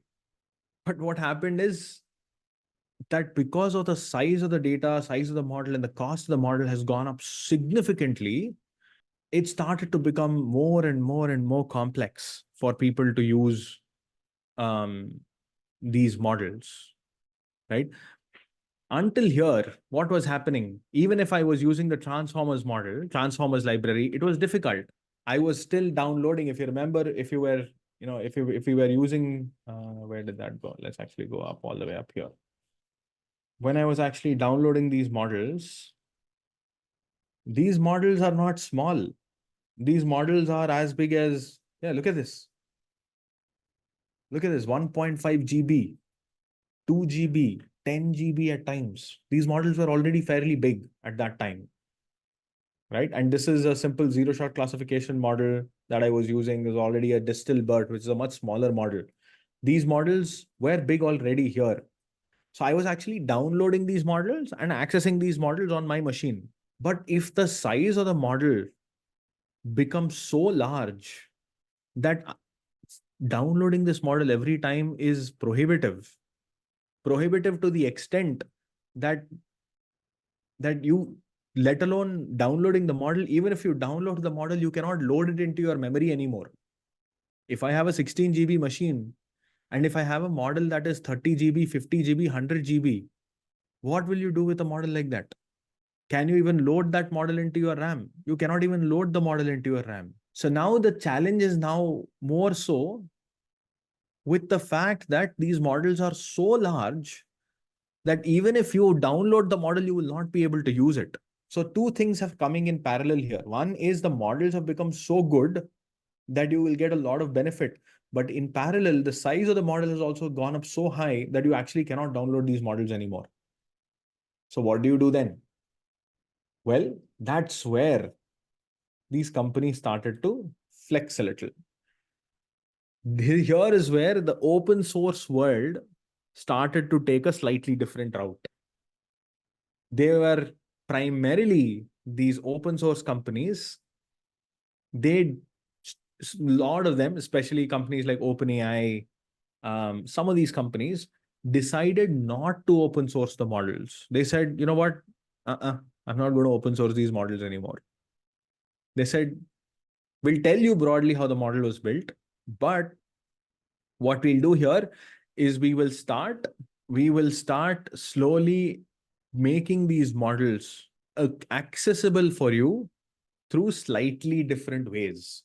So though I've put GPT-3, 3.4, 4, 4.0 over here, what I want you to understand, my friends, is that these models, though GPT and GPT-2 were open source, GPT-3, 3.5, 4, and 4.0 are not open source. These are not open source. They are not open source. Llama 2, they are open. Llama and Llama 2 are open source. Meta has actually, actually, there was a bit of a bummer by Meta. The Llama model was never meant to be open sourced, but they actually ended up open sourcing it by mistake. Google has not open sourced their models, right? So Gemini models are not open source. There are some other companies like Claude is not open sourced. There's a model called Mistral, which has been open sourced. So some companies have open sourced, most of them have not open sourced. They have not opened their cards yet. What is their game here? What do they want to do here? Because these models have suddenly, right, exactly at this time, what has happened is suddenly these models have become so good that people now start seeing some crazy benefits with these models, right? Some tasks have started to become automated. ChatGPT became so popular that it could actually solve some very, very obvious problems, right? Handwriting, meaning handwritten documents wouldn't have to be written anymore. It was automating a lot of tasks. And that's where these guys started to realize, you know what? Let's see what we can do here. So, and companies like OpenAI, though they say they are open AI, though they're in theory they're supposed to be open, what they say is, you know what, we don't want to open source these models because it's in the benefit of the world. These models could be misused for some wrong reasons. That's what they claim, which to me is not just to me. I mean, in general, the AI community does not think that is totally true. They actually are doing it because they want to hold back some of the IP. So what are they doing here? I'll tell you. I'll first talk about the companies that are open source them, right? Some of these models like Llama and the others. Even though they have open sourced them, it's very difficult for you, me, some of the smaller LLMs, smaller models, you can still download and you can use it on your machines. But how do you download them and how do you use them on your machines? Well, Hugging Face is still there. Hugging Face is still here for people to use. And the smaller LLMs, Hugging Face is still there. The Hugging Face Transformers library is still relevant, right? There are other smaller libraries as well that are there. Like, for example, every company that provides the models, they are also hosting these models. They're also providing. So all the smaller LLMs, they are all made available through Hugging Face. Okay. So the process still remains the same, right? So Hugging Face. So all that you could do is you can just go to the Hugging Face library, Hugging Face Transformers model library, and then you can download the model and you can access it.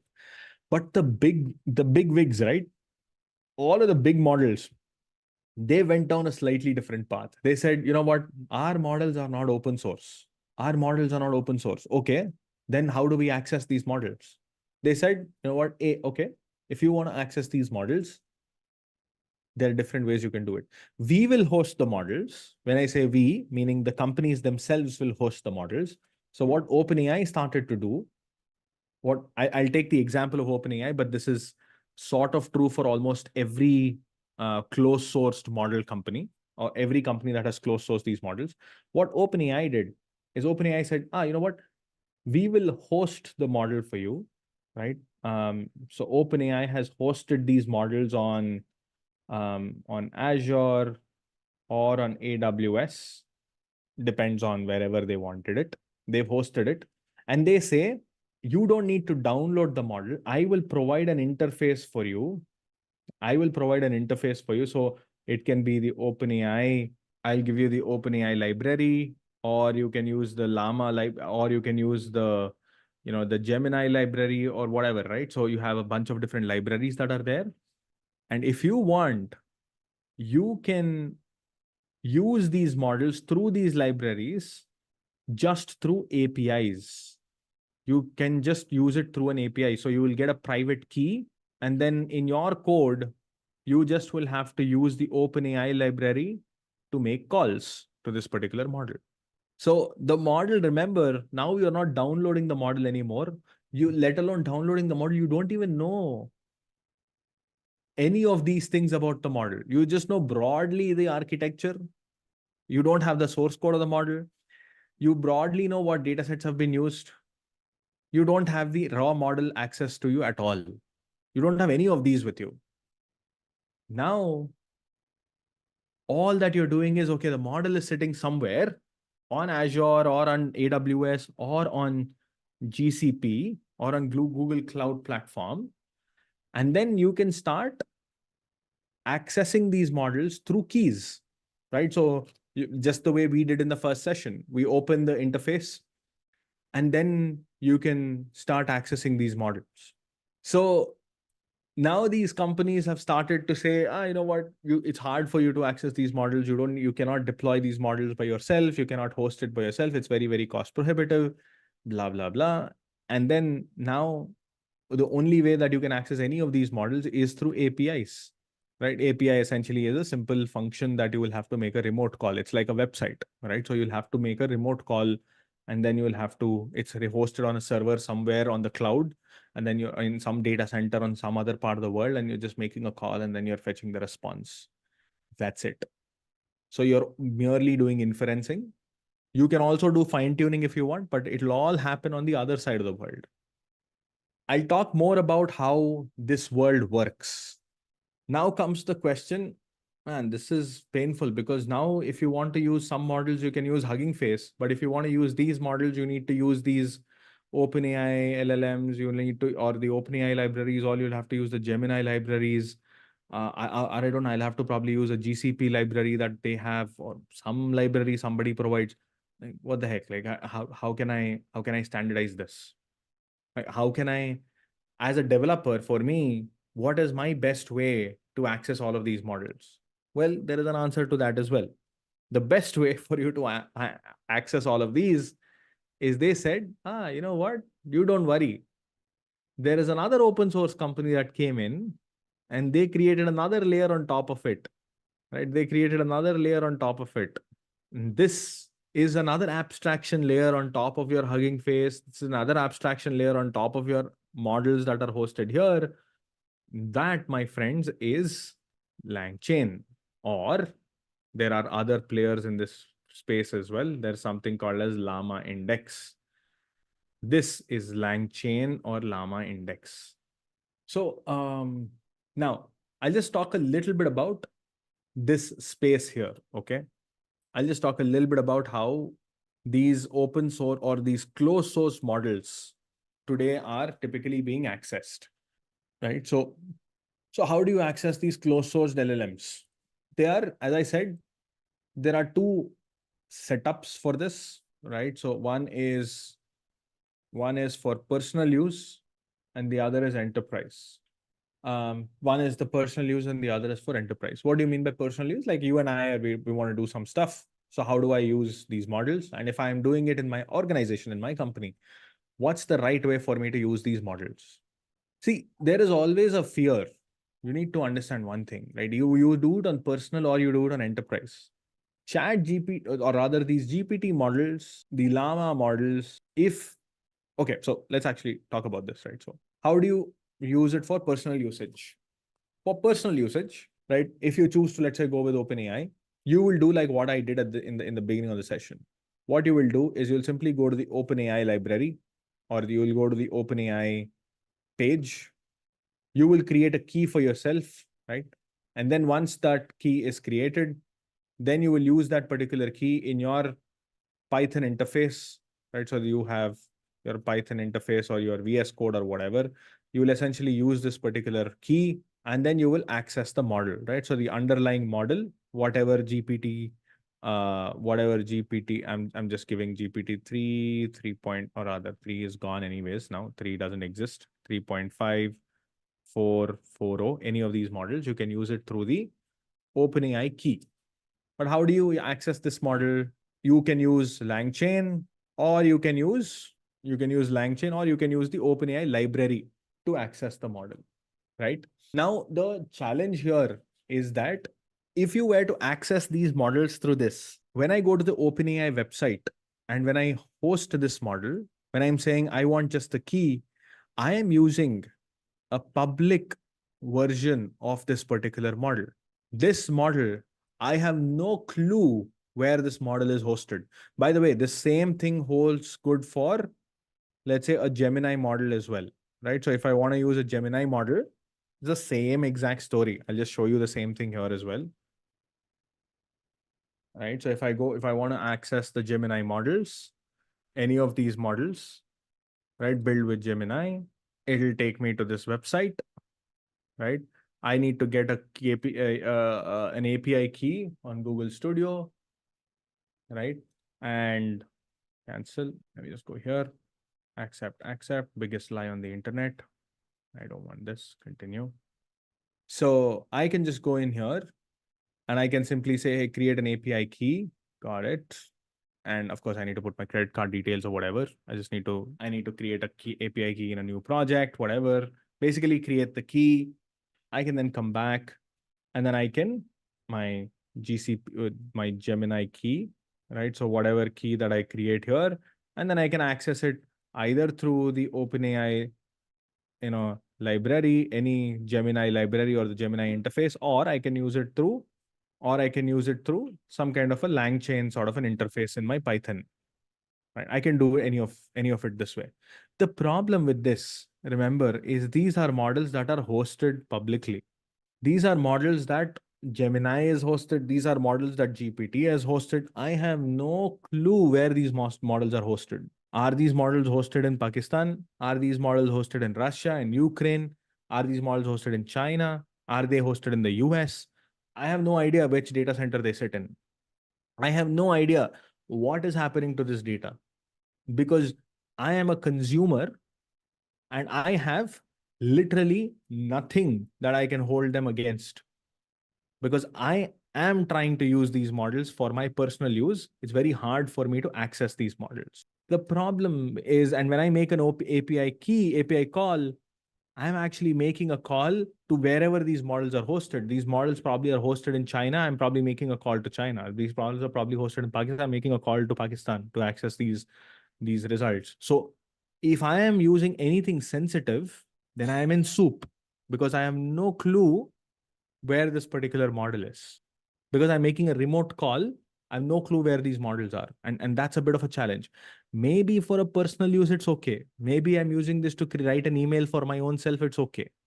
Maybe I'm using this to create a resume for myself, maybe it's fine. Maybe it's okay if I am trying to create some images for a YouTube channel that I might want to create. Maybe that's okay. But if I start to do the same with my company data, I'm trying to write an email on my company data somewhere, or I'm trying to copy paste something from my company setup into this, and then I'm trying to do the same. Then I'm in deep, deep soup. Then I'm in deep trouble because I have no clue if what, let's say, an OpenAI or a Gemini is doing with that data. Hence, this is all right if I am taking care, if I'm doing it for my personal use. But the moment I start using this for enterprise use, my friends, right? Then I have to change these ways of working.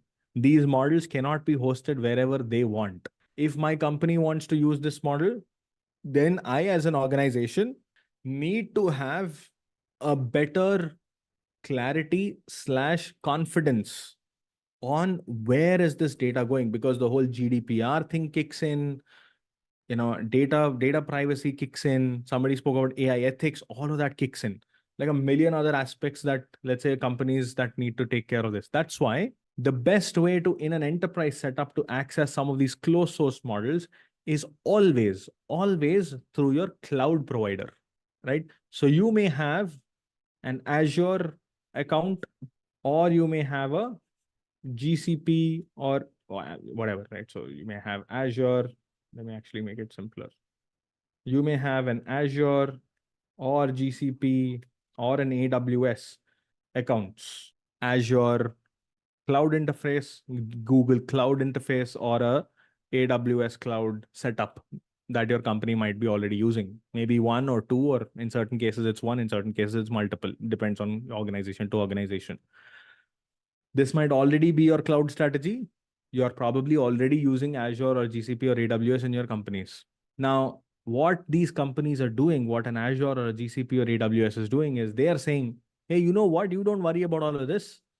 We will give you a secure access to all of these models, right? All of these foundational models, LLMs, I'm just going to use LLMs here. You have a secure access to all of this, right? You have a nice secure access to all of these models. It's taken care of. It's locked under, let's say, your organizational policies. You don't have to worry about it. We will host it for you in your setup, in your organizational subscriptions. So you don't need to worry about it. If you want to get the key, don't go to the OpenAI interfaces or don't go to the Gemini public interfaces. Rather, come to the Azure interface or the GCP model interface or AWS's Bedrock. So Azure has something called as Azure AI Studio. GCP has something called as Vertex AI. AWS has something called as AWS Bedrock. These are all enterprise model repositories. These are like, again, Hugging Face hubs in the enterprise space. By the way, just to let you know, Hugging Face also has a game here. Hugging Face also plays here in this place. Hugging Face says, you know what? You might not want these complex models, these complex foundational models, these meaning these closed source models, but you might require the open source models, right? Then I will also provide those open source models through the Hugging Face game, right? So Hugging Face also says, I'll embed myself into this as well.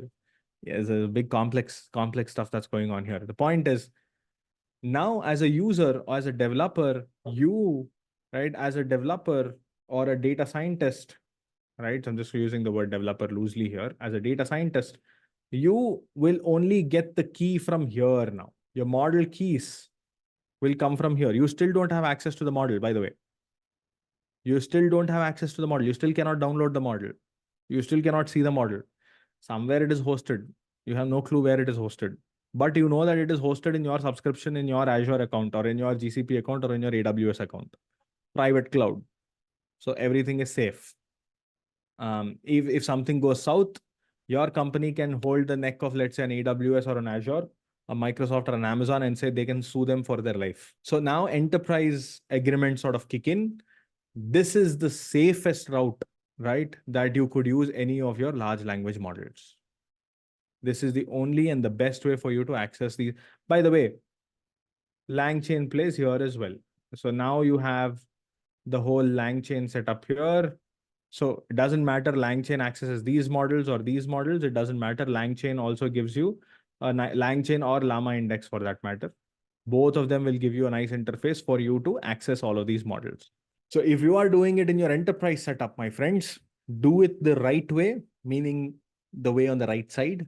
If you're doing it for your personal use, it doesn't matter. You do it the thing on the right or the left, it doesn't matter. But if you're doing it for your enterprise, do it right way. Do it the right way, literally the right way, the thing that you see on the right side. Simply put, don't use the keys that you are creating for your company stuff. If you've done it, don't tell it in your company today, in your organization today. If they get to know, you might lose your job. So please don't do that. Big red flag that is. You might have already, if you're using any of your, even if it's a private key that you're using from, let's say, your personal, from your personal subscription, my friends, you have no clue what they do with that data. So do not use any of these models, even with your private keys or whatever, from your personal from your personal subscription. Do they misuse? Here's the thing. Do you and OpenAI have an agreement? Do you have a personal agreement?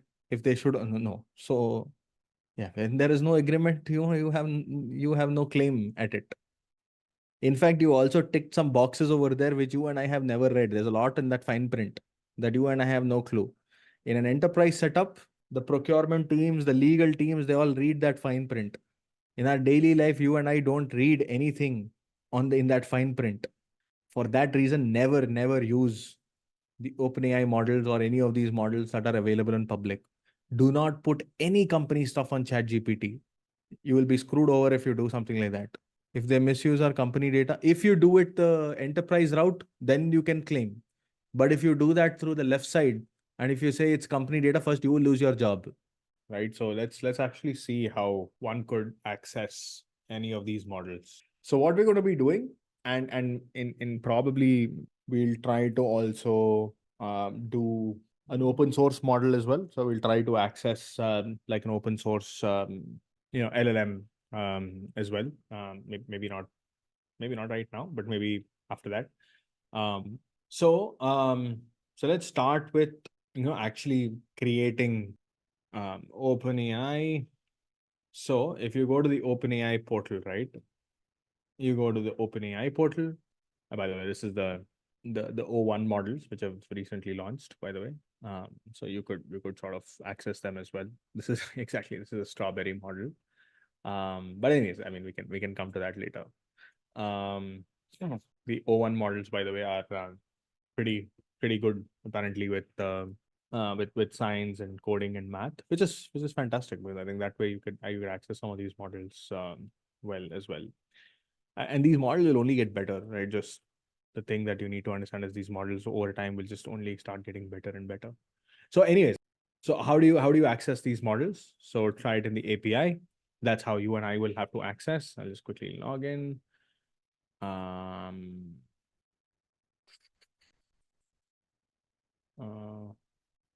Perfect. Let's go. I think I've logged in. So now this is the platform, right? So this is the OpenAI platform. They do say that the API and the playground request will not be used to train our models. They do say it, but you have to be careful, right? So you just have to be careful, right? So they've added this very recently. ChatGPT is not the case. ChatGPT, they train it, but then if you're using it through this, generally they say that they don't use it. But again, you've got to be very, very careful here. But again, let's go here. So how do you access the models itself? So go to the API reference on the left side. By the way, before you even get started, the first thing that we need to do, just go to the billing. Looks like some of you guys have been using my models clearly.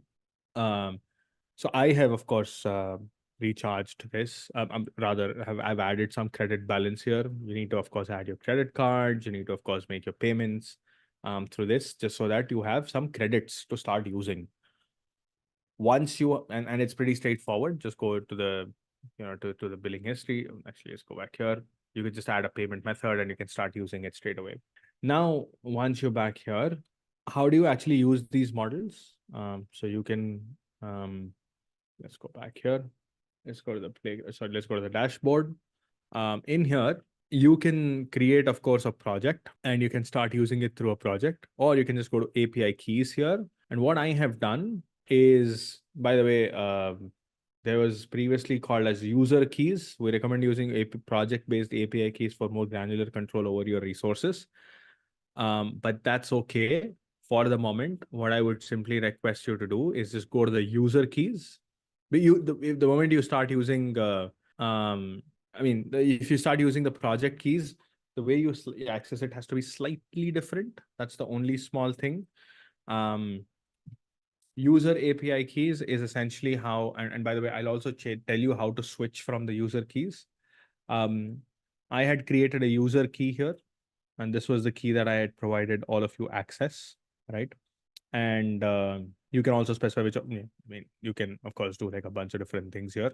There's a default organization. If you want, you can also go here, create a new project, and you can do it as well. But for the moment, just to kind of simplify the access, the most simplest way to access it is go to user keys, user API keys, create a key, give it some name. The moment you do it, it'll give you a secret key name. It actually give you a key. Once you have that key, you're good to go. Save that key somewhere and you're good to go from there on. So how do you do it from there? How do you access it from there? Well, it's super easy. I'm just going to switch to the first. Once you have that key, my friends, all that you need to do, no, you cannot see the key again. You will have to, once you've created the key, it will not be shown again. You have to delete that and create a new one if you want to. You cannot see it again. After that, of course, once you come back here to your OpenAI or to your Jupyter Notebook, just install the OpenAI library. Just install the pip, just do pip install OpenAI. And the moment you do that, of course, some of the necessary libraries are downloaded. And then what I have also done is I've created a file called .env, as you can see here, and I've put the key here, right? Whatever key that you see here, and by the way, this is the same key that I have provided all of you the same access, right? It says OpenAI API key, and I've provided this as the value of that OpenAI API key. Now, once I do that, this is just for me to manage keys, right? So why do you need to put it in the file? The only reason why we put it in a file and not straight in the code is because it becomes so much more easier for you to access, for you to do version controlling of this code. See, imagine if I put the code here, then I cannot version control this notebook, because if I try to publish into Git, then somebody will have access to this, become so much more complex. So instead, if you just put it in a .env file, you can push this notebook, but you can restrict the .env file from getting pushed. That way, you can version control the notebook without actually exposing all the private keys. All that you need to do is import .env, this library called .env, simply say .env.load.env. That will load the key for you.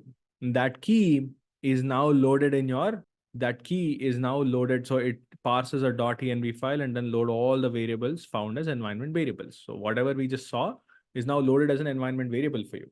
If you're doing it in Collab, you can do the same as well. If you're doing it in Collab, you can also provide a path, right? So if you just want to be doubly sure, you can also provide a path here. You can simply say is equal to whatever dot. In my case, I already have it here. If you're doing it in Collab, just make sure that worst case, if you're unable to do this, copy this, come here, put it in here. And the best thing you could do is simply, whenever you're creating this OpenAI key, you see something called as API key. API underscore key is equal to OpenAI key. Worst case, if you're not able to do anything, just copy paste the OpenAI key in your notebook. And whenever you're creating this client, when you're creating this particular client object, it's probably because you're not creating the .env file. It's okay. Forget about the .env. Forget about all of this. Don't worry about all of that. Just do this. Take the OpenAI key, paste the key here. As simple as that.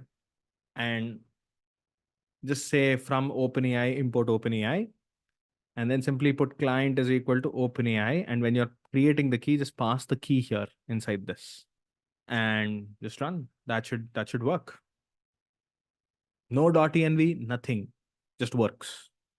If this also doesn't work, then either your key is incorrect or you're just not writing the code the right way. I mean, you're just making some errors in the code. Okay. Now, so what is the pricing of these models like, right? So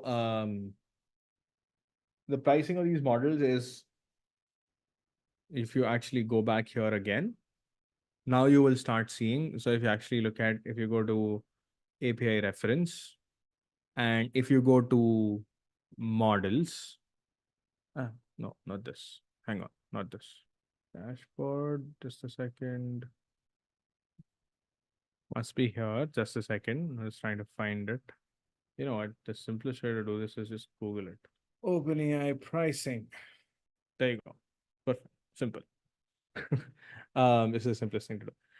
So if you look at it, so multiple models, each with different capabilities and price points. Prices can be viewed in units of either per 1 million or 1K tokens. You can think of tokens as pieces of words, where 1,000 tokens is about 750 words. Okay. Language models are also available in the batch API that returns completions within 24 hours for a 50% discount. Yeah, that's okay. These are for batch related stuff. Like, for example, if you're doing some batch executions, you could use this. Much cheaper. But anyways, doesn't matter. So if you look at it, this is the pricing. If you take, for example, the 4.0 model, the GPT 4.0 model is as much as what you see on the screen. The GPT 4.0 charges you $5 per 1 million tokens. 1 million tokens is approximately around 750,000 words. And you can think of how big or how small 750,000 words could be, right? 750,000 is, I think, approximately around, is as big as a book, or even probably much larger than that, right? So long story short, the point is this is the pricing that you see here. One of the things that you could actually do is you can actually ask ChatGPT to benchmark this cost for you, right? So let me actually just open this up. Benchmark the cost of GPT-4o and the latest Gemini models and return. So if you see, right, and this will of course return quickly, the cost of all the other best models. So the GPT-4o, I think per million tokens, I don't know why does it say $3. It's actually not $3. It's actually slightly larger than $3. Um, so for example, if you take, for example, Claude or Gemini Flash is around 0.125. Claude Sonnet, which is one of their best models, Claude Sonnet and Claude Haiku. These are still not available. The pricing, because I think it's still an open source sort of a setup, you can have to install. I mean, you'll have to set it up and then start using it. If you take, for example, the Gemini models, 0.125. These are slightly cheaper than the other models, but it has a subscription fee. So you got to pay like $20 upfront as a subscription, and then you can start using it. The per call cost is much smaller. Per million tokens cost is much smaller here in this case. The point is that different models have a different pricing setup. Like for example, 4o Mini and Flash are actually comparable. So that way you could sort of use it pretty straightforward. By the way, 4o is super easy. Is actually free through ChatGPT. So that's one good thing. So everything is almost on the ballpark. You know what? Actually, these companies are not making money with subscription fees right now. This is just barely meeting their needs. They will not be able to survive on this for the moment, at least. But let's go back here. So that's as far as how you simply use an open source OpenAI, sorry, a closed source model through the OpenAI key. Now, just one more small piece here of information, right? If you remember here, if you come back here, let's go back here. Let's go to OpenAI, product, platform.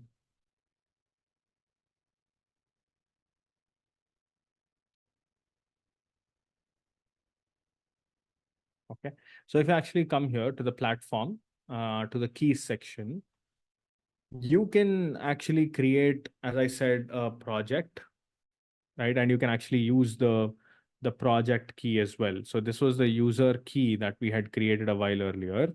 What you could also do is you can actually create a project, right? Like for example, I can say Intellipaat project, and then I can simply create. This is irritating. Right. So, and then what you could do is now I have this particular project set up. So in this project, I could sort of come back here. And now what I can do is I can create a project key in this particular case. So this is my name of the project, and I can create a new project key. So this is very specific to a particular project. So remember, I might be running multiple projects. So this is IP user, and this is the project that I'm creating this particular key for, Intellipaat user. And I'm going to create a key. So now I'm just going to go back here again, but this time,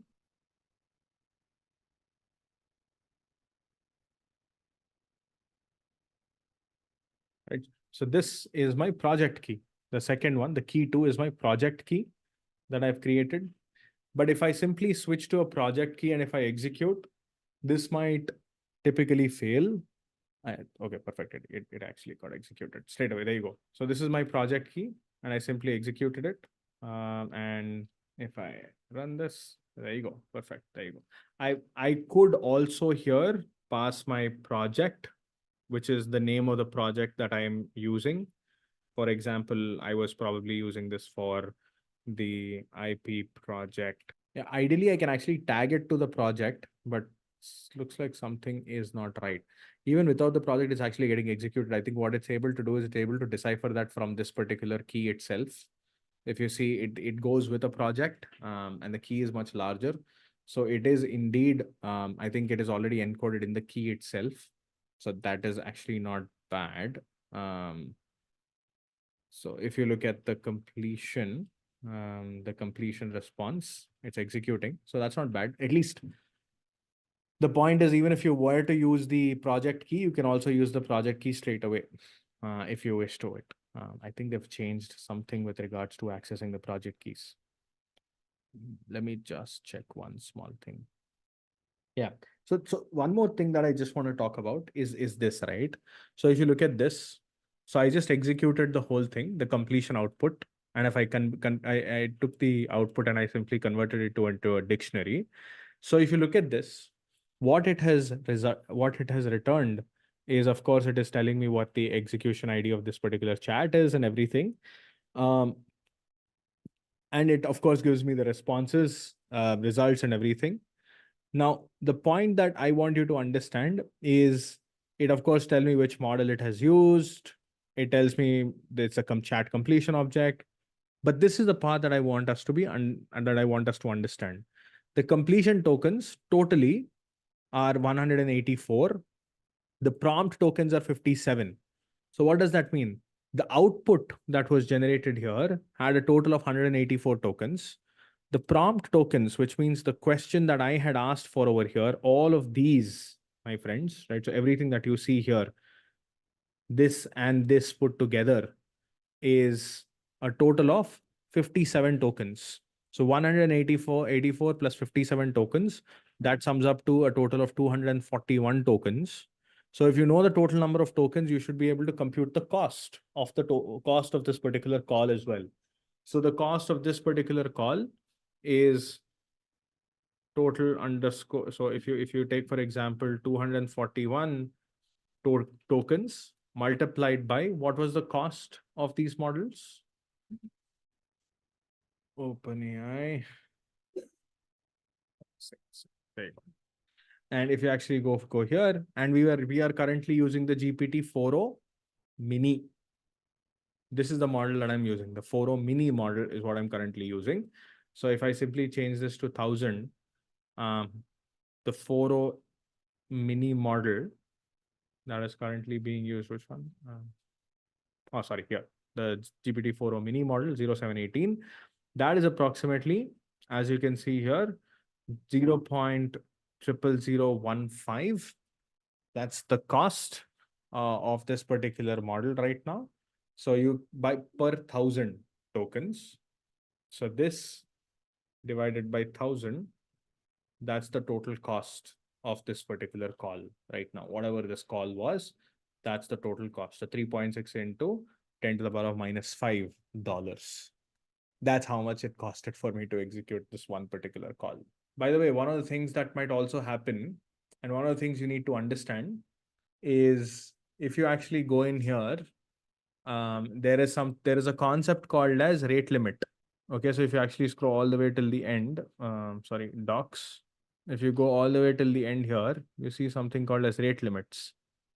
There's a concept called as rate limits. Rate limits are basically to ensure that they essentially throttle some of the requests. So if you have made too many calls, then there are some rate limits that you would have, right? So if you just paid $5, there are some there are some specific in the free tier you can access it to a certain level. In the tier 1 there are certain rate limits. There's a bunch of rate limits that you have here, tokens per minute. So you can only fire certain number of tokens per minute. So in case you are firing too many tokens, it might fail as well. Just bear that in mind. Because not all models are available forever. Because if too many people are using it at the same time, it might also shoot up their cost, which is why they throttle requests beyond a certain point. All right. So this is how you access, let's say, an OpenAI model through the OpenAI model interface, right? So through the chat interface, or rather the API interface, as I said. Now the thing is, if you actually go back here again, yeah. So if you actually go back here, one of the things that you will also observe, right? So if you go back to the playground, this is, by the way, text to speech. TTS is text to speech playground. So you can just write a piece of text and it'll generate that text into speech as well. But if you actually go here, right, you can also fine tune your models. For example, we'll actually come to that in a few minutes. But the point is, yeah, there you go, in the dashboard.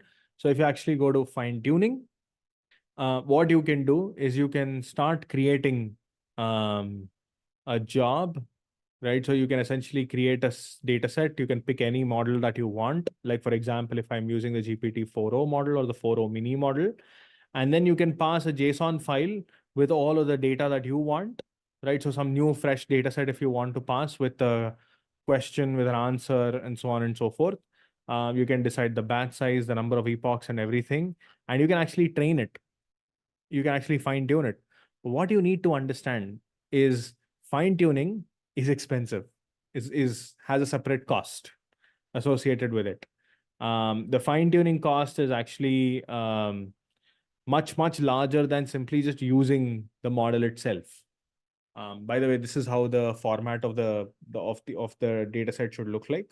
This is a question. This is the content. So system, response, and so on and so forth. It should sort of look like this. And then there is also a cost associated with it. So if you, for example, base training cost per 1 million tokens, you can sort of think of approximately around, as you can see, yeah, approximately $2.4 with a GPT 3.5 model. A file that has 100,000 tokens to over 3 epochs would cost you like $1 for a GPT-4o mini model. But if you have a larger data set, which has, let's say, many documents, and if you want to train it for longer, then as you can imagine, this cost could shoot up very quickly. So that's one thing that you have to keep in mind. So if you're trying to fine tune a particular model, then this model could be very expensive. So that's point number one. This is for a closed sourced model, my friends. So as you can imagine, accessing these models there's a cost associated to this. You need to pay for this. You need to, you need to be a little mindful as to how you would be using any of these models. So back again, right? So let's think about. So here, as you can see, we're using a GPT-4o mini model. All that I'm saying is, hey, look, I'm asking it a question, and I'm giving the role of a user.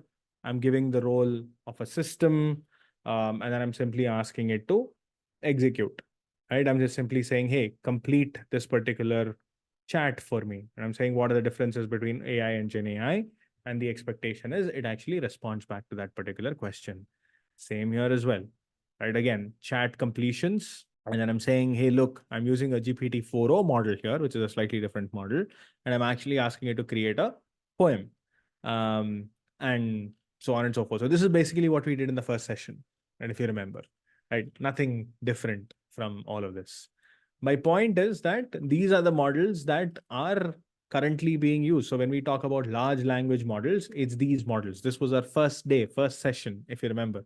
This is exactly what we all did. We had discussed about zero-shot classification, right? So I could simply do this. I can just go back here and I can say role. Let's remove all of this. And I'll say, I'm giving a system persona. You are a data analyst that is an expert with understanding language and its nuances. And here I'm saying, and I'm also going to say, classify each of the input sentences provided into one of the following classes, positive, negative, and neutral. Also provide a score against this classification that depicts the strength.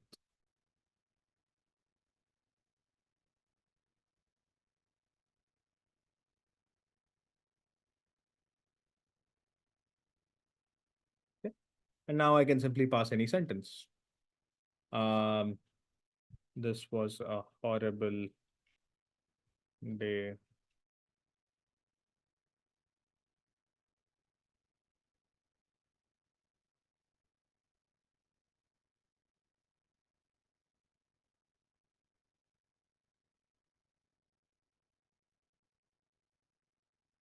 There you go.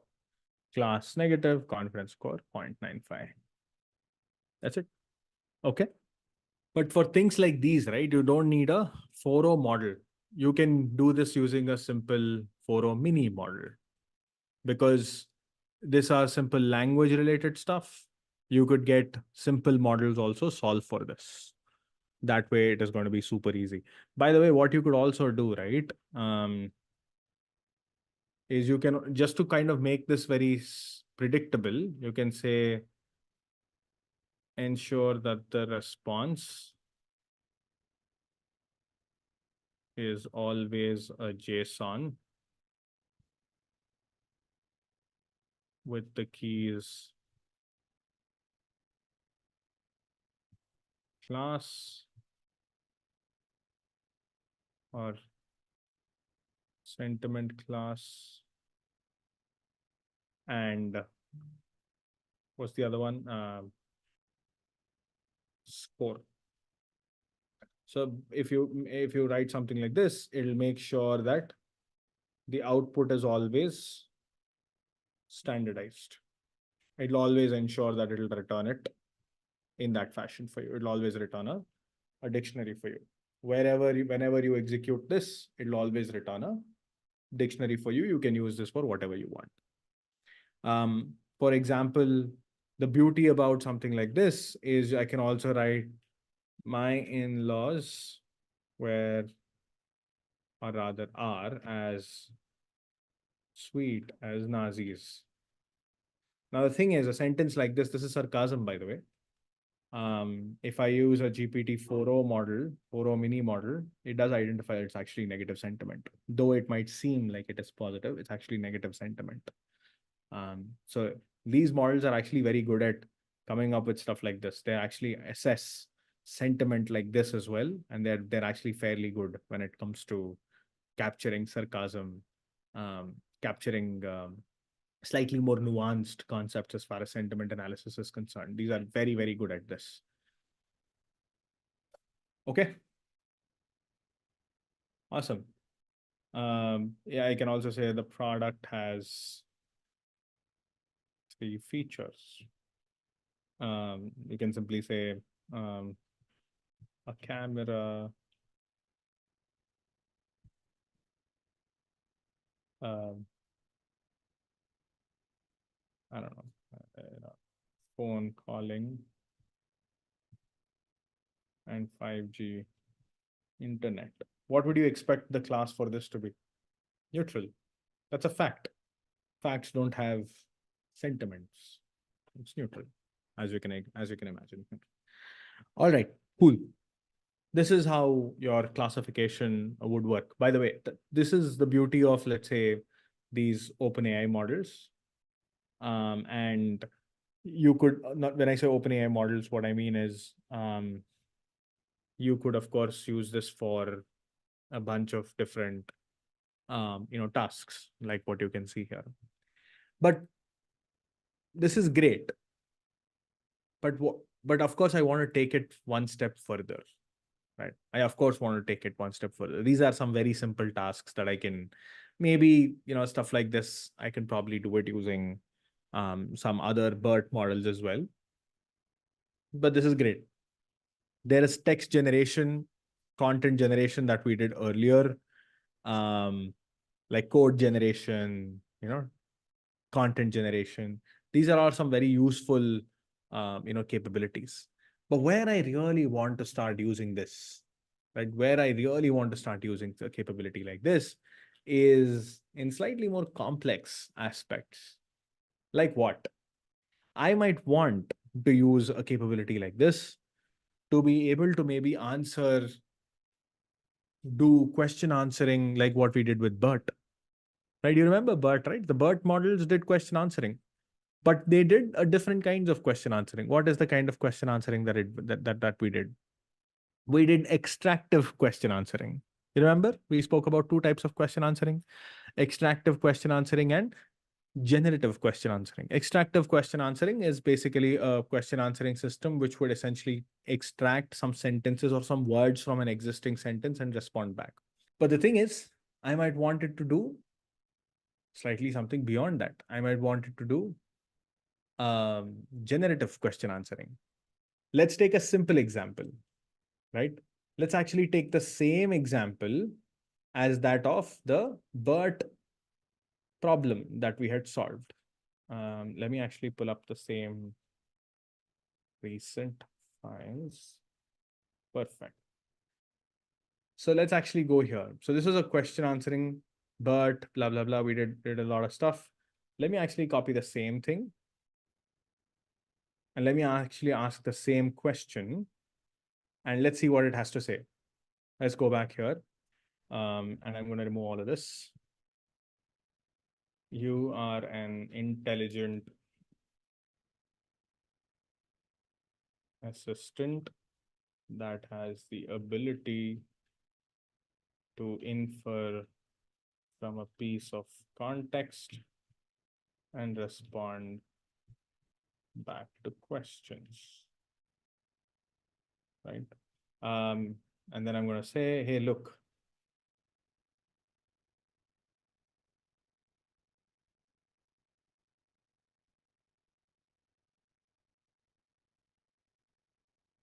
answer the question from the below context, right? And this is the text that I have provided.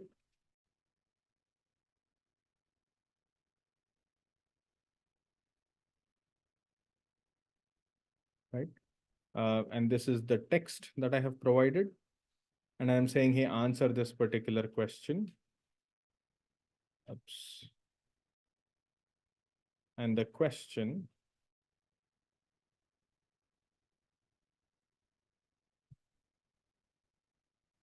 what is the question that I wanted to answer? What is Jersey Act?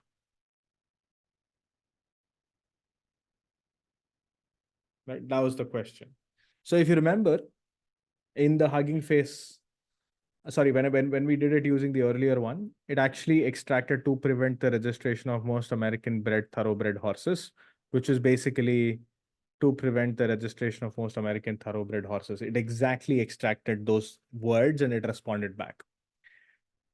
But now when I do this using these OpenAI models, look what it has to say.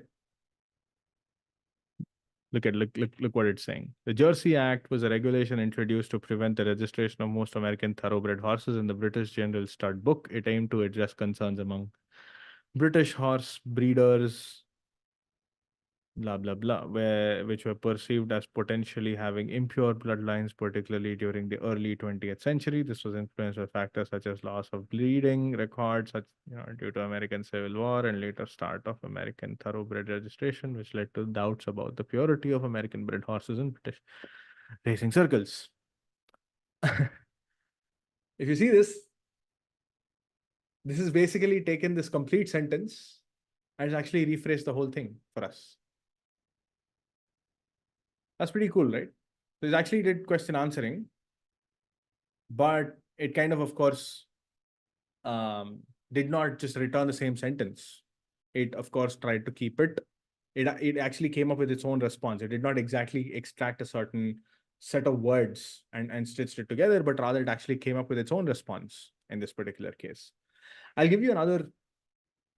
I can also ask it to keep the responses short and do not make up things that you don't know. And I ask the same question. This time the response is much shorter. So much shorter. Now, if here I ask, right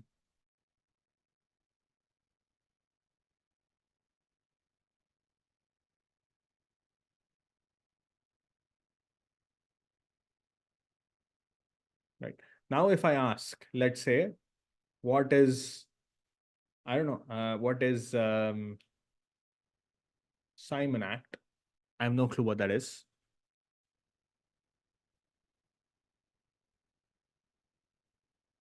That's what it says. Because I asked it not to make things up. Does that make sense, everyone? Do you understand? This is generative question answering. Here, it's not just randomly, extracting words and stitching them together, but rather what it is doing is it is trying to come up with a response from the context that it sees. Right. Let me just change this to context. And let's see what it says. I just want to, yeah. But if I don't do this,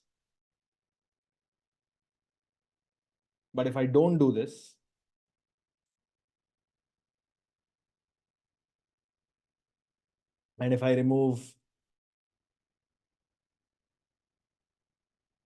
and if I make it a little loose, it could, yeah, it still doesn't. And I'll say, infer from a B and respond back to the question to the best of your knowledge. It's still trying to be very restrictive here. I think it's still, yeah. It's still trying to be as restrictive as possible. Let's say commission. I don't think it'll still respond back, because the thing is, if you need information about Simon Commission, please let me know. It does kind of lure you into asking more questions, but of course, it's not answering that question in the first go for you over here. My point is, this is generative question answering, my friend, where it's not just randomly coming up with things, or it's not just extracting a certain set of words like what you had seen earlier, but it's actually looking at the question and the content that you've passed, and it is trying to respond back, which is the next level of question answering. If it's able to do question answering on this small piece of question, then can it do it from, let's say, a Wikipedia article completely? Can I pass it a complete Wikipedia article, and can I ask it any kind of question that I want? Well, maybe we can, right? That's what we will see, right? So what we're going to see moving forward, we'll see how we can pass a complete Wikipedia article, or maybe a bunch of Wikipedia articles, or maybe, a bunch of Word documents or PDF documents, and say, hey, look, and then start doing question answering on top of it, right? How can we get these models to do all of that stuff a little more smartly? Not just from, let's say, a piece of paragraph, but rather how can I provide it a much larger paragraph, and how can I get it to do question answering? Just a quick info, guys. Intellipaat offers Generative AI certification course in collaboration with iHub IIT Roorkee. This course is specially designed for AI enthusiasts who want to prepare and excel in the field of generative AI.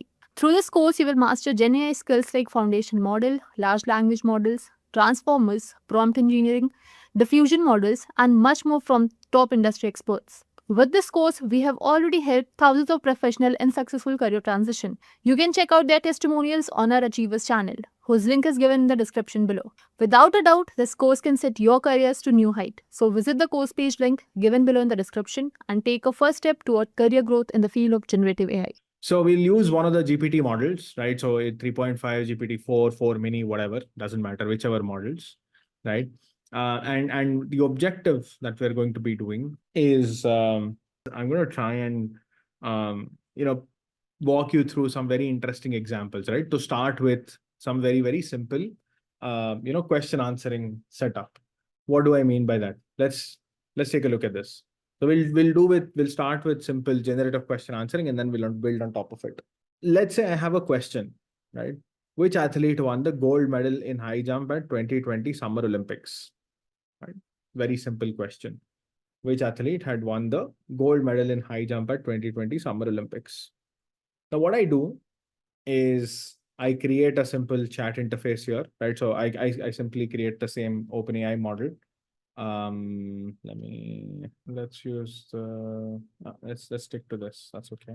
So I'm simply asking a question: which athlete won the gold medal in the high jump at 2020 Summer Olympics? I pass this particular question to the GPT 3.5 turbo model, and it simply replies back saying, "Hey, Mutaz S. Abersim of Qatar and Gianmarco Tamberi of Italy both won the gold medal in the men's high jump in 2020 Summer Olympics. They decided to share the gold medal rather than participate in a jump off."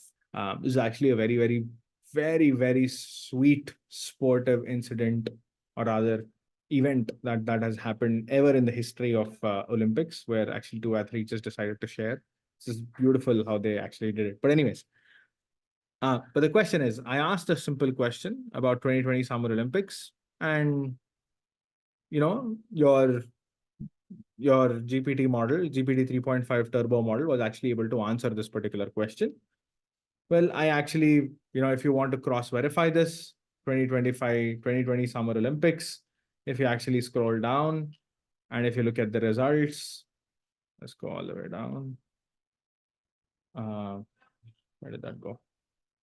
So if you actually look here on the left side, on the right side, Murtaza Sabarsim and Gianmarco Tamberi, both of them had had actually won gold in this particular event. So which was actually true. There's nothing wrong with the model. The model did the right thing here. But let's ask a slightly different question. Which athletes won the gold medal in curling at 2022 Winter Olympics?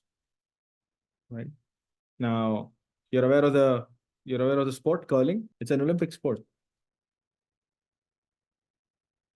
This is the sport. Yeah, they have these kind of cases, right? They're pretty much stones actually, and you have people sort of guiding it through the thing. You have a bullseye. This is sort of how it works.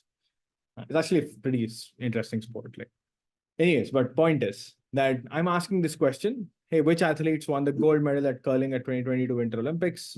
I'm asking this particular question here, and it replies like saying the gold medal in curling at 2022 Olympics was won by Swedish men's team and the South Korean women's team.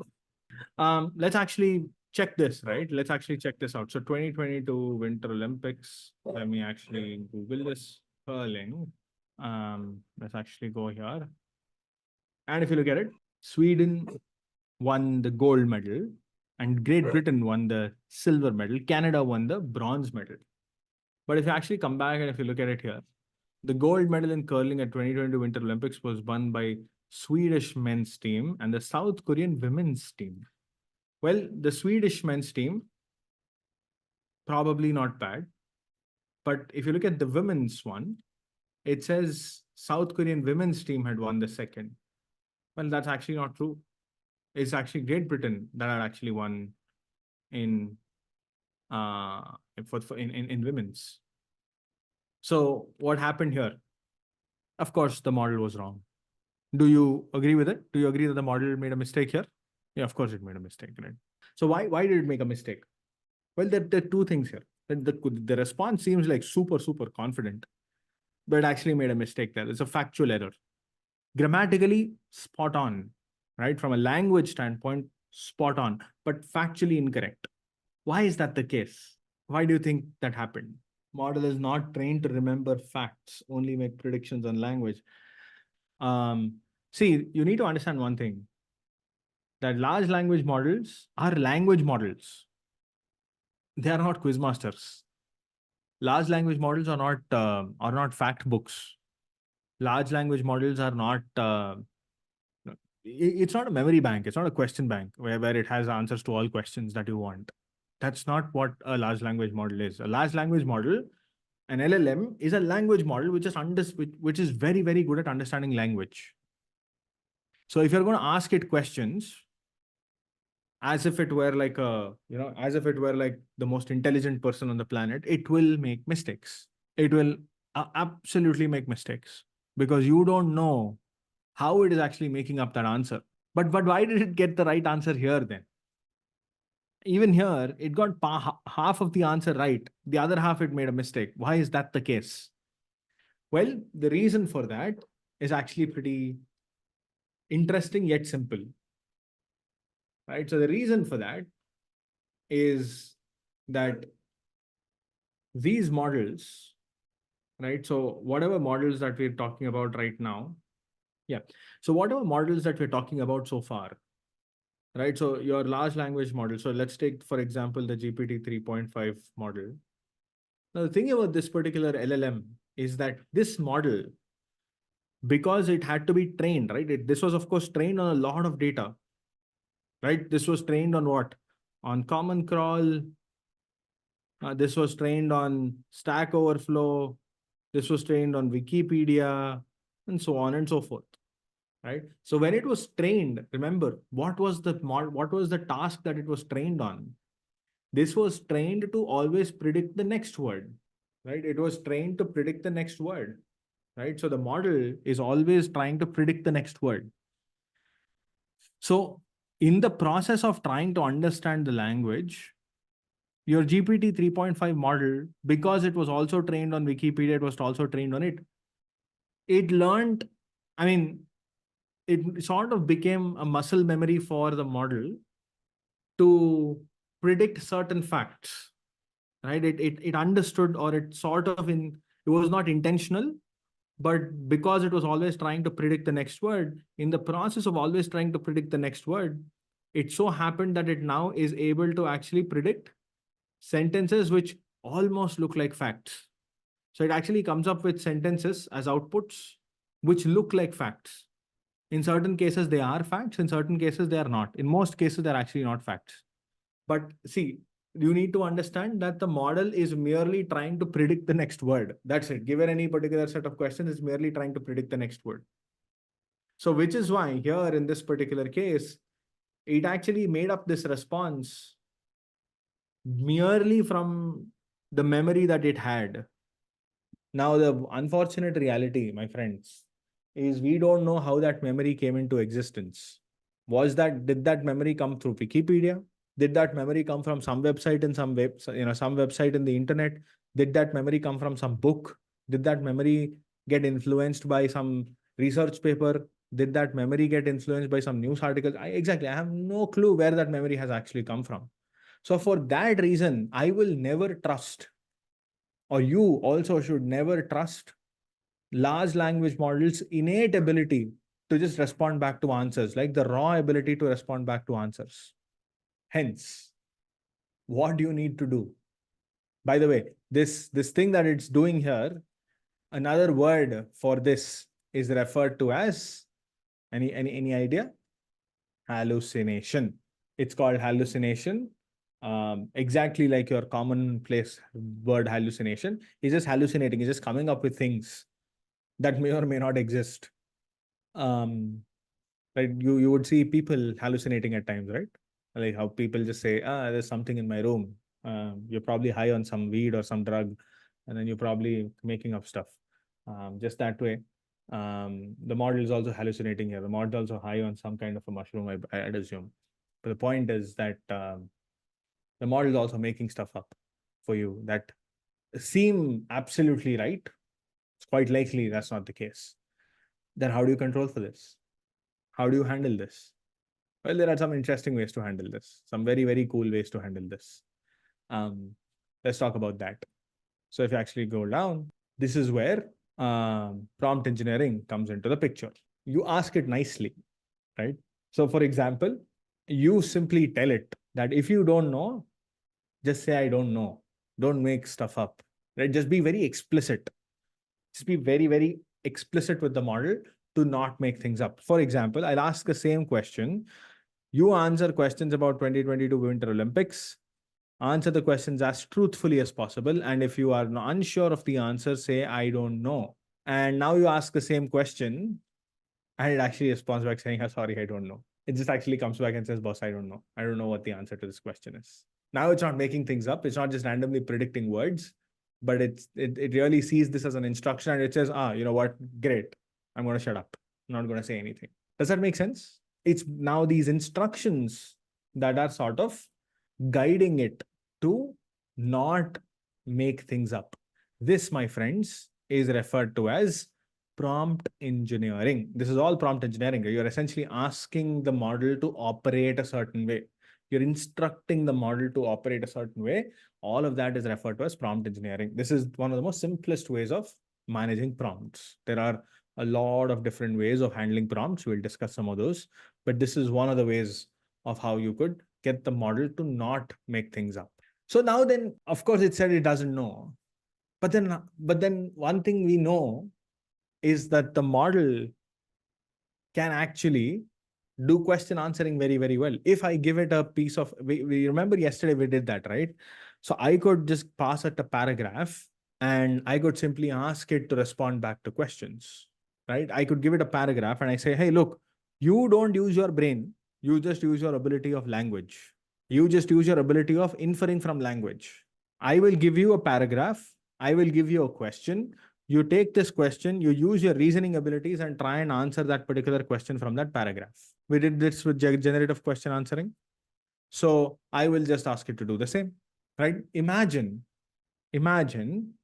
let's actually go back here to this page, right? To the curling at 2022 Winter Olympics page. If I actually take this complete page, if I just simply copy this complete page, right? And if I go back here, right? What I could do, I'm essentially taking that complete page and I'm simply pasting it here. I'm taking that complete page and I'm just simply pasting it here. I'm taking that complete Wikipedia page, this page that you see here, all the way up until the end here, and I'm just pasting it here, right? So essentially I've provided all of that as some kind of a context. I'm saying, hey, this is your paragraph now. Your paragraph is not 100 words or 200 words, but now it's actually this big. This is all your paragraph, right? Now I'm saying, hey, look, you have this paragraph with you, right? Now I'm simply saying, use the below article on 2022 Winter Olympics to answer the subsequent question. The article is here, whatever the article that I shared a while earlier, right? And I'm going to pass a question to it. And I'm going to pass a question to it. Which teams won the same question like in the past? So I have this paragraph, I have this paragraph. And then along with this particular paragraph, I have this particular query. And now I'm simply going to ask it to respond back to this particular question, right? So let me just execute this. So now this is my question. This is my paragraph. Use the below article on 2022 Winter Olympics to answer the subsequent question. And I have this whole thing over here, right? Now I'm going to do the same. I'm going to now I'm going to use this complete query. I'm going to pass it into the same model, right? Same query again, same OpenAI call that I'm making here, right? And I'm asking it to respond back. Remember, I just copy pasted that complete content here. I did not pass the link or anything. I just copy pasted the content from this Wikipedia page. Basically, nothing. Basically, simply, I just went in here, copied the whole damn thing, just from here all the way up until here. Copy, come back here, code, paste. That's it. This is all that I did. And I've taken all of this in one single variable. Yeah, sorry, back here again. Yes, I've essentially taken the whole thing into one variable. Now I'm simply attaching that particular variable here. And then I'm simply asking this particular question. So it's like a paragraph that I'm providing. It's like a passage that I'm providing. And I'm saying, hey, do reading comprehension on top of this. So now when I ask it to respond back to the same question, like what I do here, now look what it does. It says, the teams that won the gold medal in curling in 2022 Winter Olympics are men's curling Sweden, women's curling Great Britain, mixed doubles curling Italy. So now if you actually go back here, verify that from this, verify that from the Wikipedia article. Yeah, men's curling Sweden, women's curling, Great Britain, mixed doubles curling, Italy. Bang on. I got the right answer. So what did it do? I am now asking it not to respond back from its memory, but rather I'm getting it to ask from a paragraph that I pass it. And I'm saying, "Nah, boss, you know what? You don't use your knowledge. You don't use your memory. Use your ability to read language." And what I'm asking it to do is I'm saying, hey, use this passage, take this question, and then respond back to this particular question from this particular passage. So here, it's actually not doing extractive question answering, it's doing generative question answering, because this kind of a response doesn't exist anywhere. It actually made up this complete response and it gave it back to you. So basically it has generated this complete response for your consumption and it responded back. Okay. I think there is, okay, let me try and make this very explicit for you all. So what did we do here? We use the scenario 1. We use the raw GPT 3.5 model, right? This is the model. And in this case, I did not pass anything to it. I just simply asked a question and the GPT 3.5 responded back to this particular question. It gave me an answer. Now, when I look back, this GPT 3.5 model, when I asked this particular question, the question was on curling, right? So who won the curling gold medal in 2022 Winter Olympics, right? 2022 Winter Olympics curling winners is what I had asked. That was the question. And then it kind of responded back to this particular question with a certain response.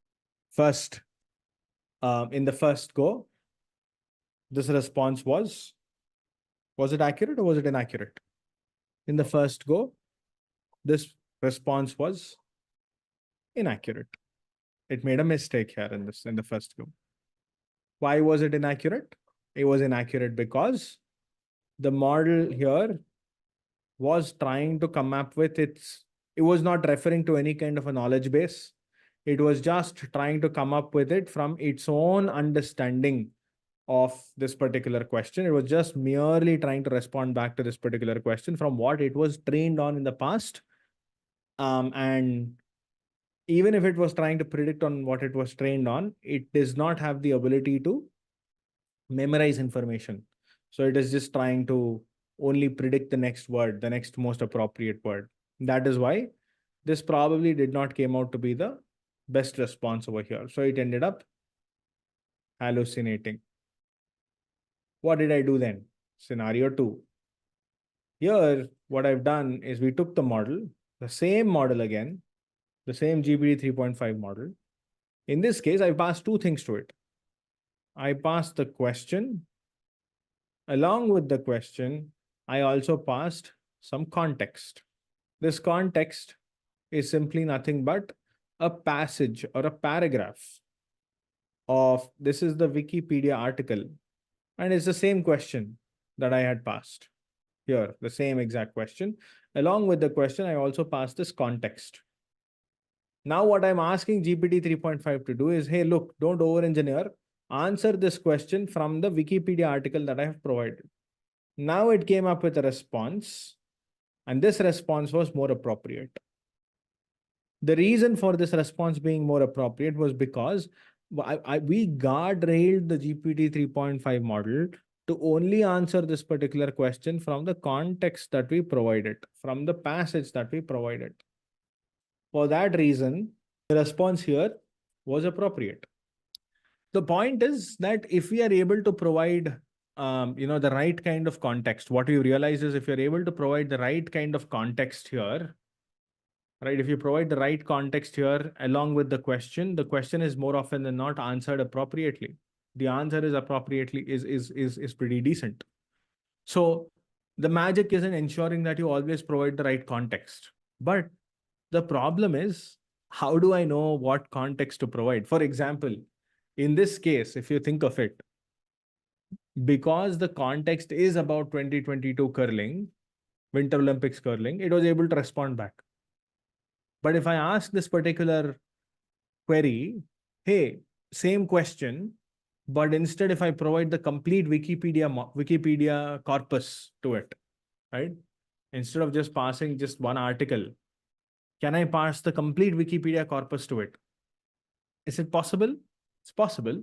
But is it feasible? The answer is no, not the API. It's possible, but it's not feasible beyond a certain point. Why? Because there is a limit to the total number of tokens that you can pass in a given prompt, right?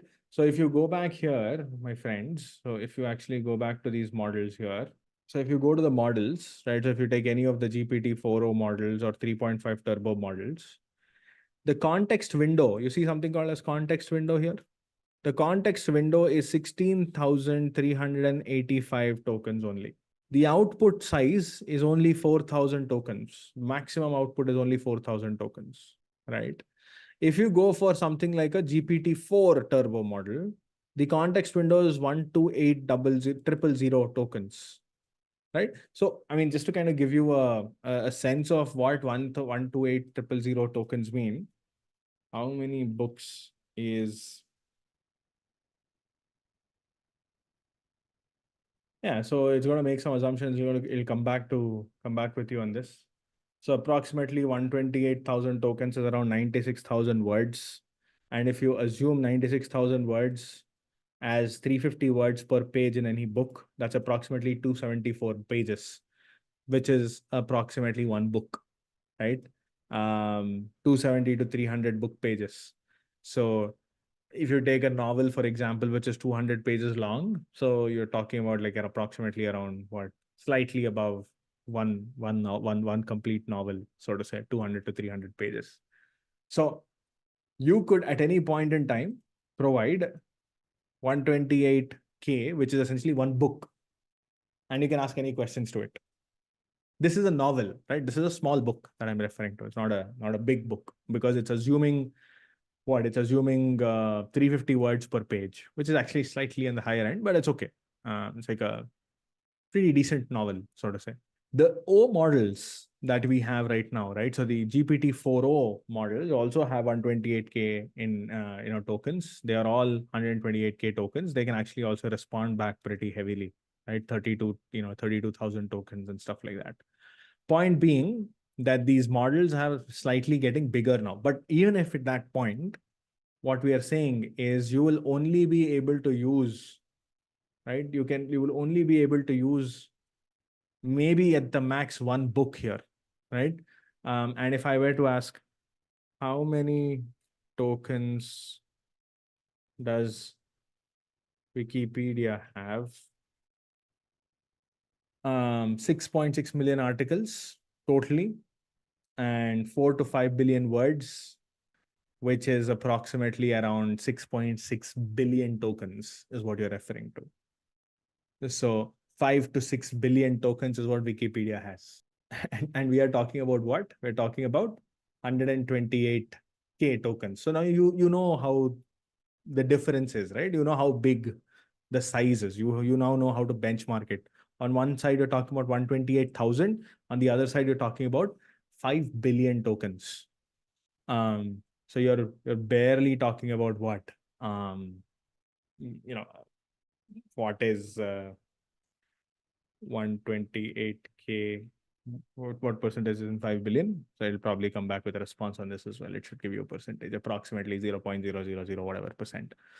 0.00025% of 5 billion. That's hardly anything.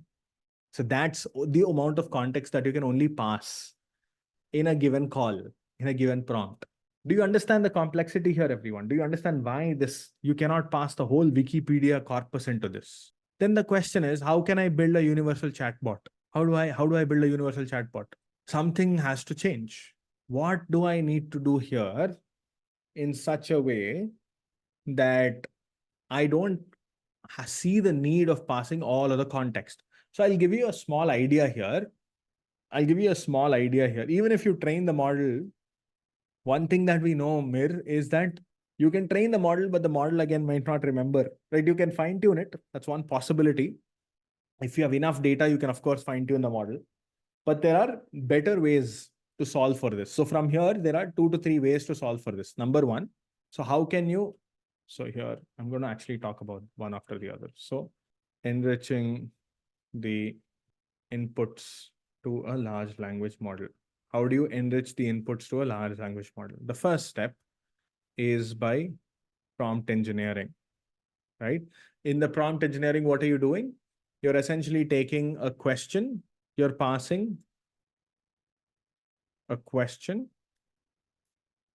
and you're passing a piece of context here. So as I said, the first step here is about prompt engineering, is to make sure that you ask the right question. Along with that particular question, you also pass a little bit of context, right?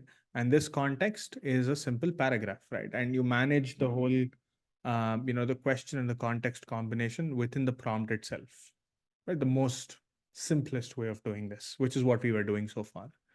But things start getting a little complex after this. Why? Because the size of the context at times is very hard for us to manage. The size of the context could become actually so large that it becomes almost impossible for us to control. And for that reason, right, we need a slightly different technique, right, to be able to do this. What do we need to do in this particular case, right? So the thing that we need to do in this particular case is called as retrieval augmented generation. So this is actually very similar to basic prompt engineering, but it is slightly different than that. And it is very much like prompt engineering, but it is slightly different than that. What do you mean by it?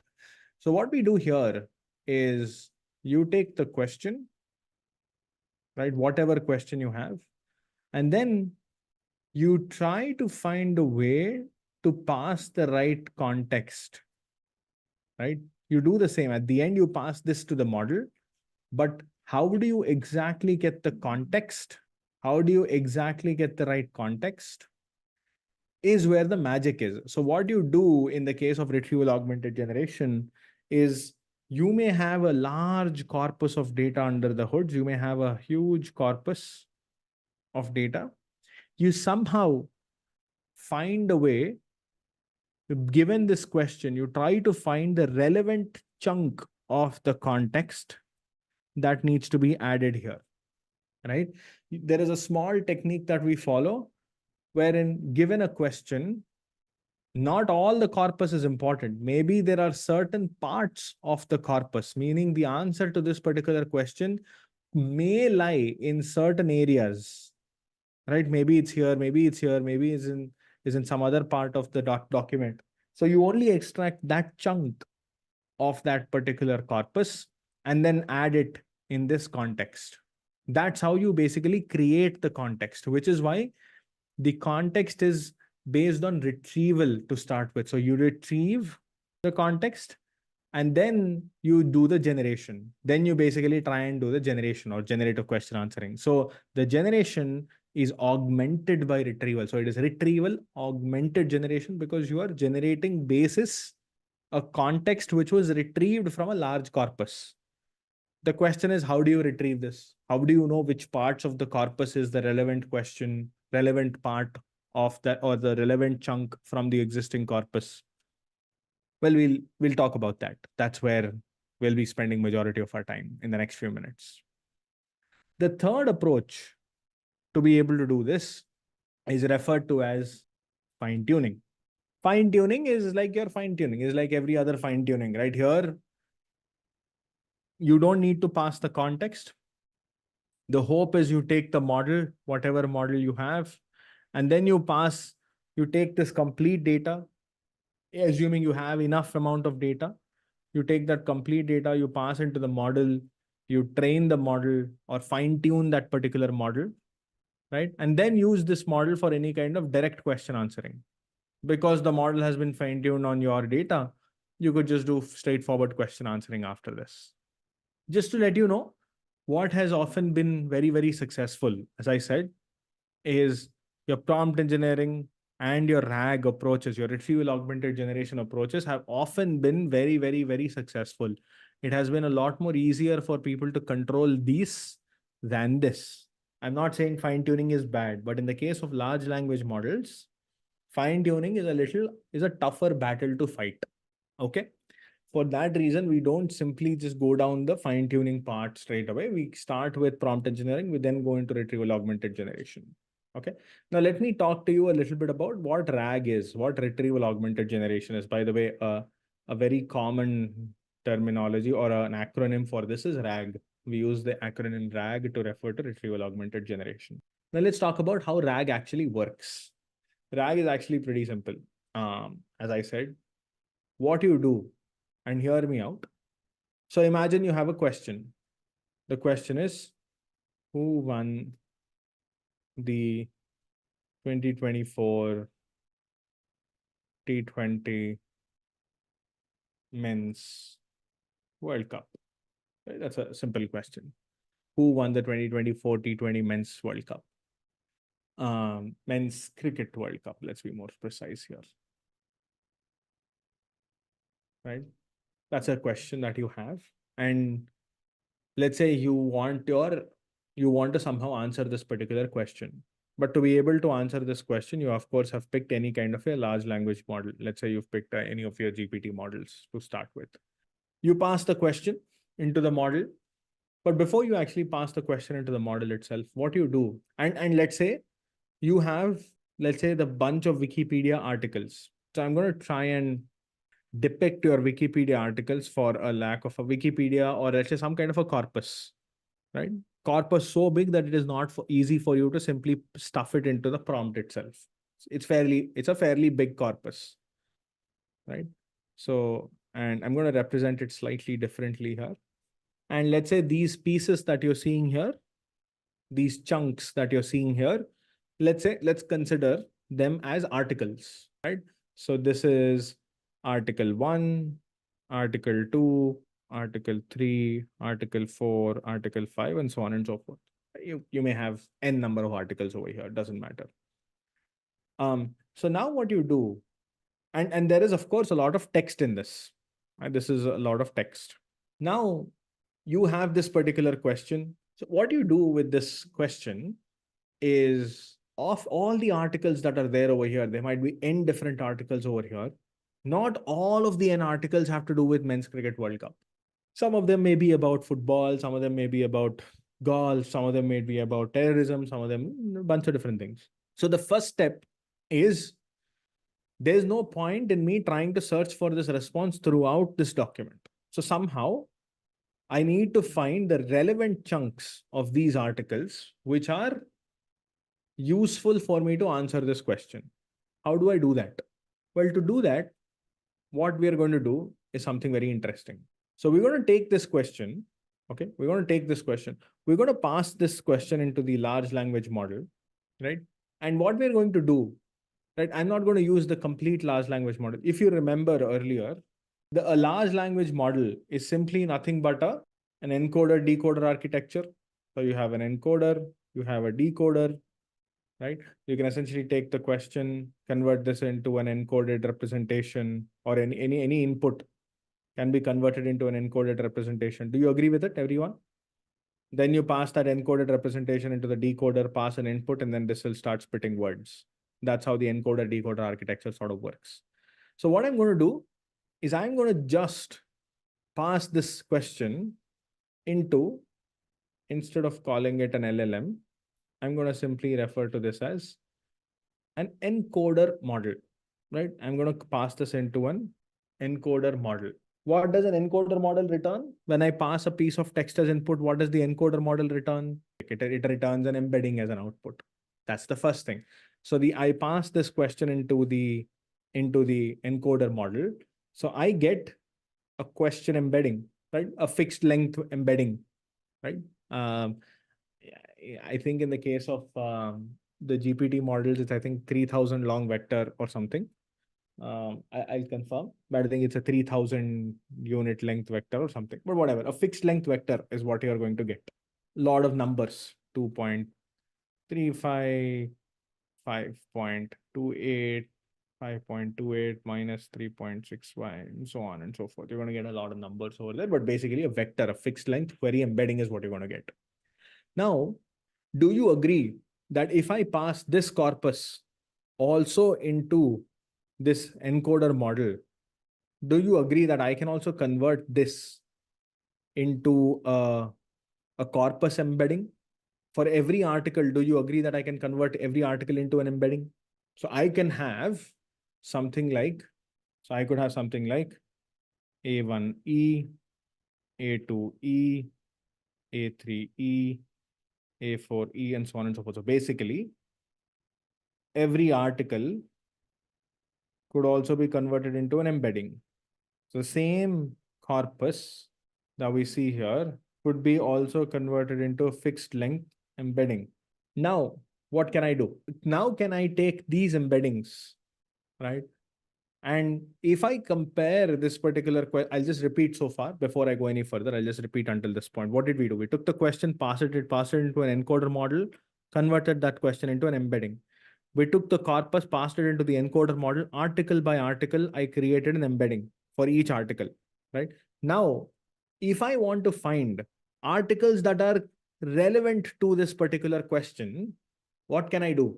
If I compare this question embedding with this article embedding, do you agree? How can I compare?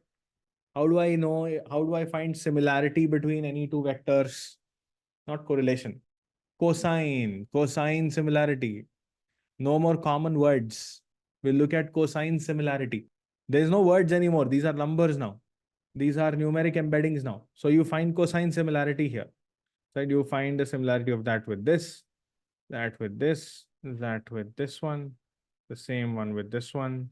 You're going to get defined cosine similarities. From that, if you know, and of course, you will do this for all the other articles that are there here. If there are n articles, you will of course do n comparisons. From that, if let's say any article and query comparison, or rather has a very high cosine similarity, what does that tell you? If let's say this article and this question have a very, very high cosine similarity, what does that tell you? That this article may have something very, something relevant to the question. I'm not saying the answer may be there, but something relevant to that particular answer may be there in that particular question or in that particular article. So what I can do is, now that I've compared the similarities, I can then only retrieve the ones that have, let's say, a similarity of greater than 0.95. If I say, hey, you know what? Only return those articles which have a similarity greater than 0.95. So what will happen? Now, can I filter down if I have, let's say, n articles here, right? If I have n articles here, can I filter that down to maybe like 5 or 6 articles? So as an outcome, I might simply be left with article 1, article 3, maybe like a bunch of other articles.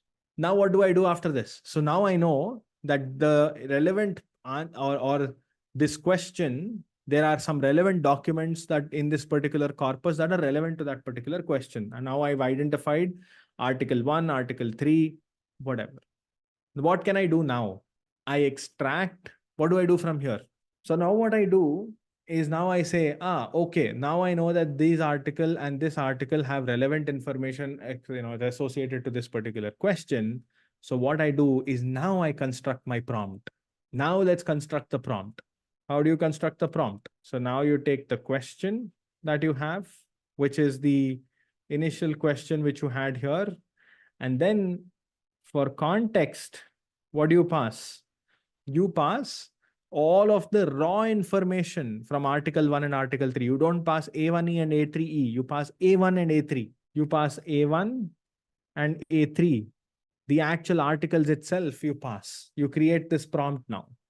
You append article 1 and article 3, and then you pass them as one large paragraph or one large chunk of text.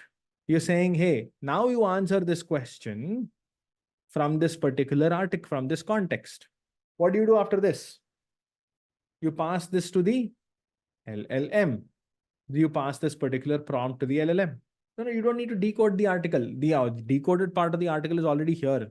The raw article is here. You don't need to decode anything.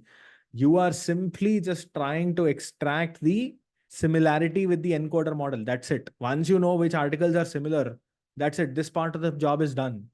Now you've identified that A1 and A3 are relevant. So you take the A1, A3 articles along with the question, and the A1, A3 articles means that this is a small piece of text. So what can I do? I can take the A1 article, the complete article, A3 article, complete article, combine the two of them into one large article, and then combine it with the question and pass it to the LLM and say, hey, LLM, now go ahead and answer this question for me. Now, instead of looking at the complete corpus, my large language model will only have to read across these 3 or 2 articles that I have passed. Now, do you agree that your LLM will be able to answer it from here? From here, it is the same as what we did earlier. From here, it is the same as this one. We are just using this whole technique to filter, to retrieve the relevant question, the relevant articles.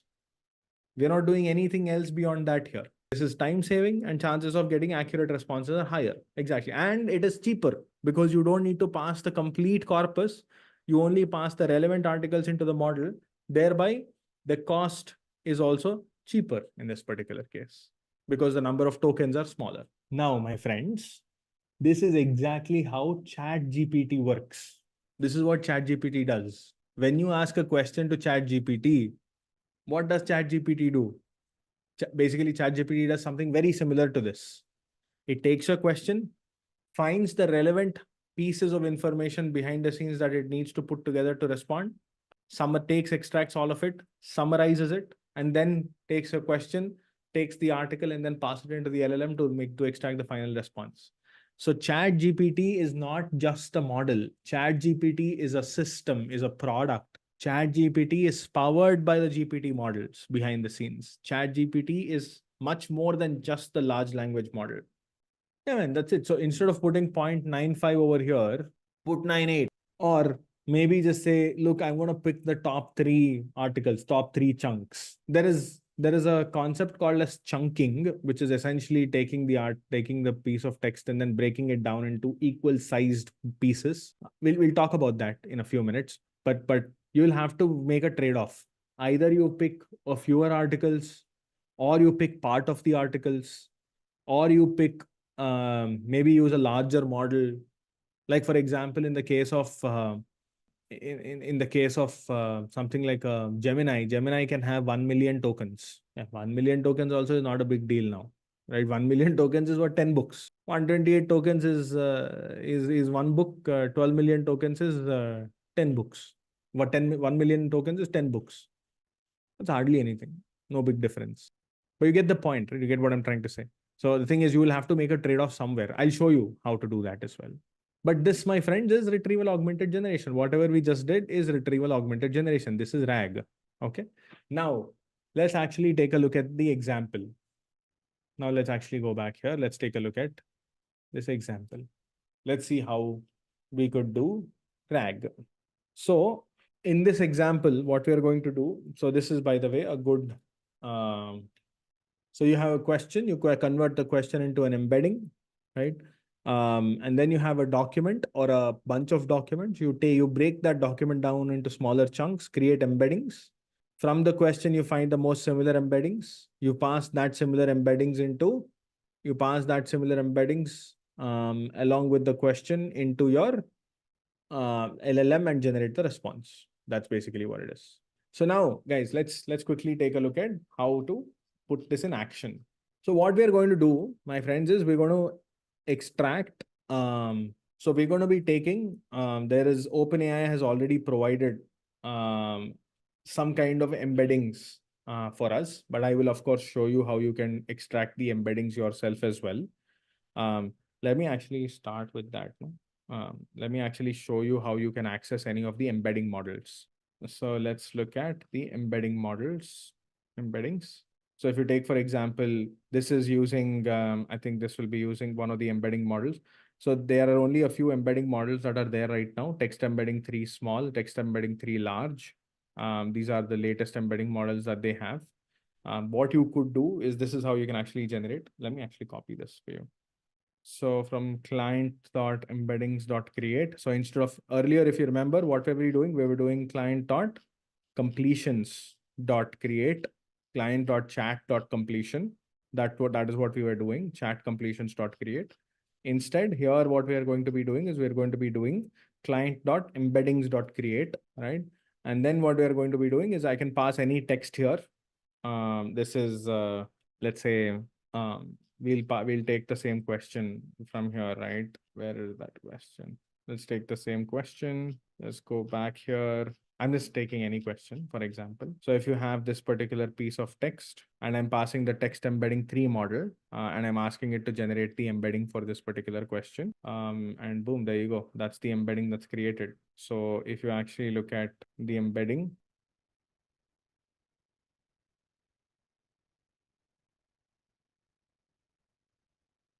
so 1536, that's the small model.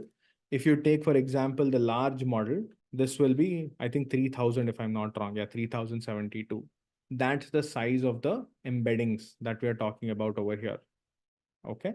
So you could use any of these models for you to, this is how you can actually create the embeddings for any input question you have or input piece of text you have. You can simply pass it into the model and the model will generate the embedding for you. So for this input text, this is the embedding that I have, right? What I could also do, embedding 1 is equal to, okay, this is the first embedding. And what I'm going to do is I'm going to also try and create one more embedding here.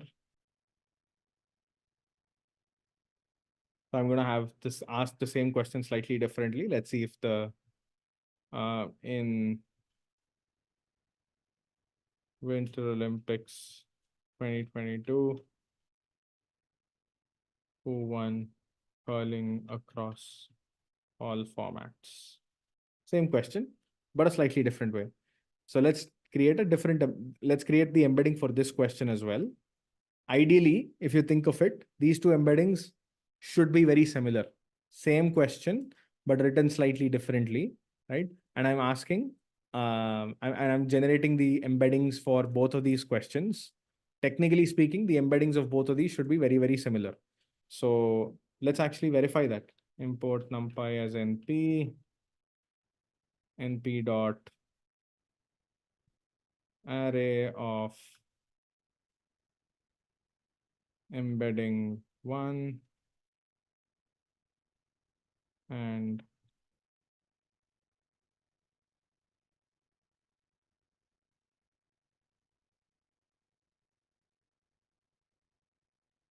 okay. So I just created both of these into embeddings. So if you look at the shape here, that's the shape 1536. So now if I want to compute the cosine similarity, I can use the from sklearn dot pairwise dot metrics dot pairwise import cosine similarity. Cosine similarity of, I can pass x and y, which is embedding 1, comma embedding 2. And if you actually, this might require me to change the shape.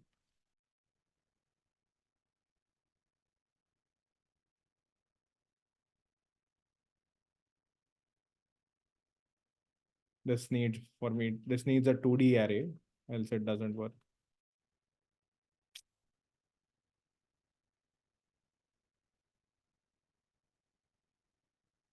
There you go.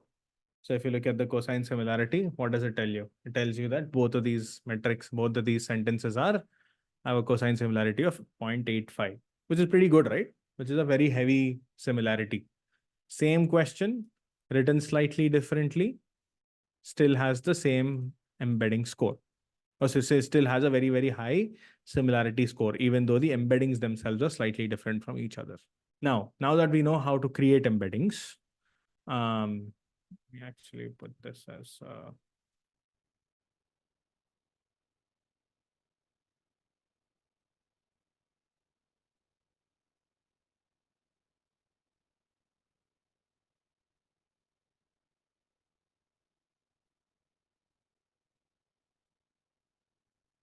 yeah, perfect. So please explain the last code once. Yeah, this is just a second. Let me just ensure I stack everything so that I don't want to.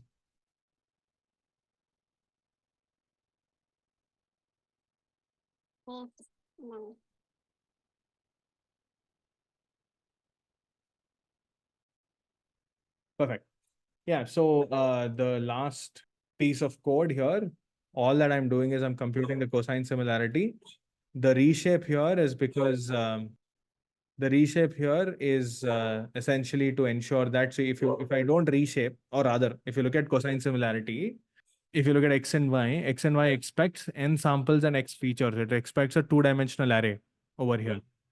For that reason, I need to make sure that I'm reshaping the cosine, the embeddings into two dimensions. One row, all columns. One row, all columns. That's essentially what the reshape 1 comma minus 1 here translates to. Meaning one row and everything else, one row, and essentially the remaining values are essentially like a column. That's all that I'm doing. I'm converting this into a two-dimensional array. And then I'm computing cosine similarity. That's it. Okay. Awesome. So now that we know how to compute cosine similarity, what we're going to be doing right now, or rather, we know how to extract embeddings. What has happened is OpenAI themselves, for a couple of data sets, they have actually extracted the embeddings and they provided it to us. So for example, here, if you take, for example, this one, so they've hosted this pre-processed data set. You can just download it all by yourself. So what they've done is they've taken the Wikipedia page of Winter Olympics 2022. So they've taken the Winter Olympics 2022 page, not the curling page, but the Winter Olympics 2022 page. So this page, they've actually taken this page, and what they have done is they have extracted the embeddings of this particular page all throughout. Okay, they've extracted the embeddings of this particular page. And what they have done is they have converted this particular page into embeddings. So they've taken the page, they've chunked the page, they've broken this particular page down into smaller chunks, right? What do you mean by breaking it down into smaller chunks? Meaning they've taken the complete data set and they have cut the paragraph, that particular page into smaller pieces. And in that process, what they've done, and for every piece that you see here, this is the piece. And what they've done is they've converted this into embeddings. Second, this is the second part, converted that into an embedding. Third part, converted that into an embedding. Fourth, converted that into embedding, and so on and so forth. This is how they've gone about converting everything into embeddings. So if you actually take, for example, this particular data frame, you can just directly load it from here.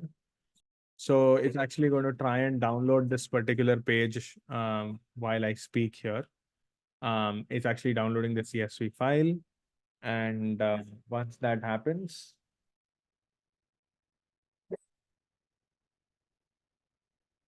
just quickly show you the shape as well.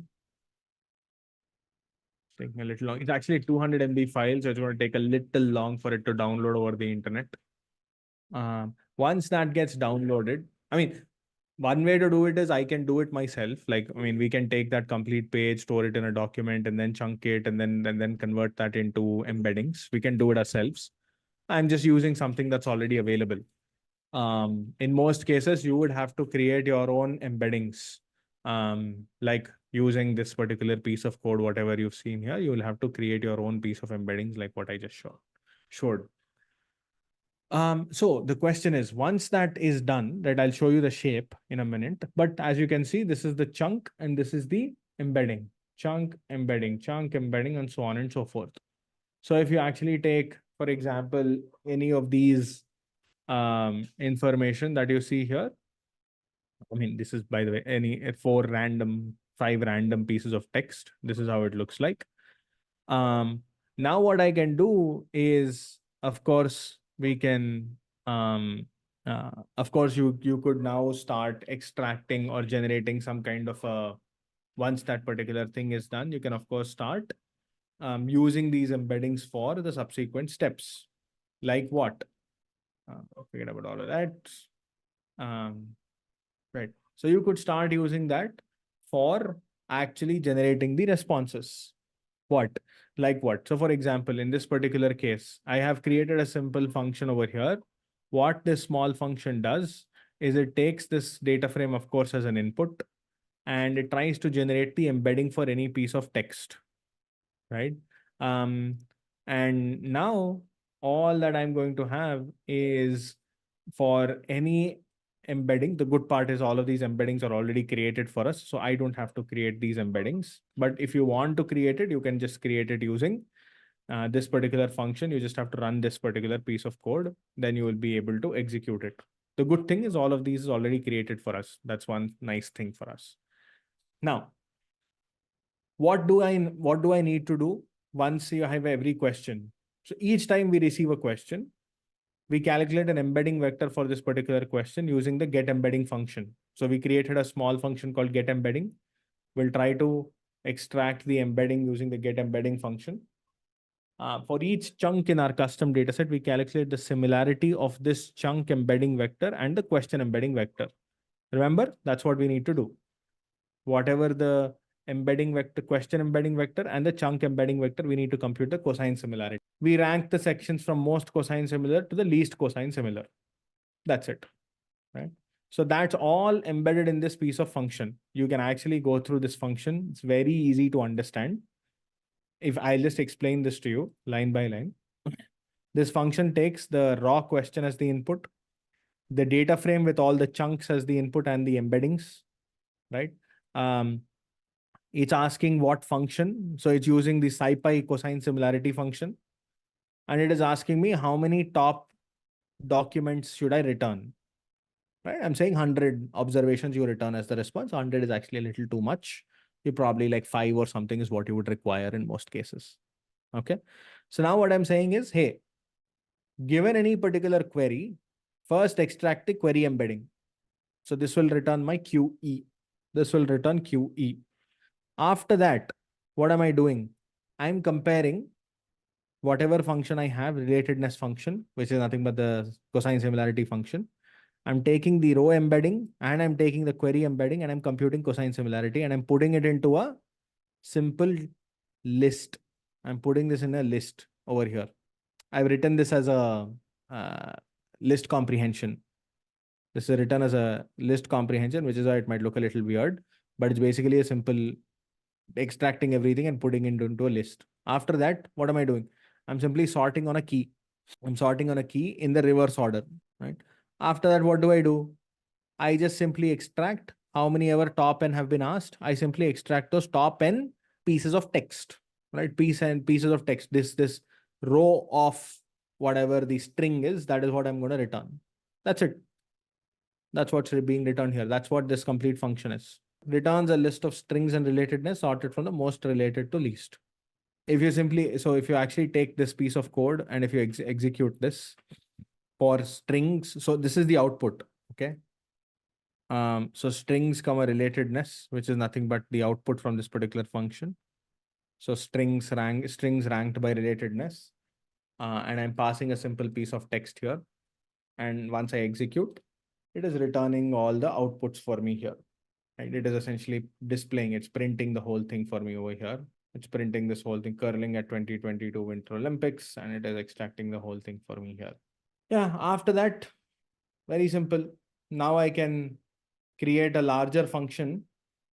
All that it does is it creates this particular question, right? This creating this large query for me, right? What is it? What is the query? What does the query do?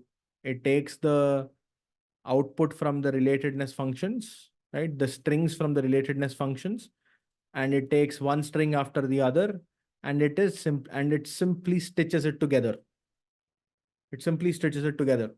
Of course, there's a token limit, right? I want to make sure that the tokens are not very, very large.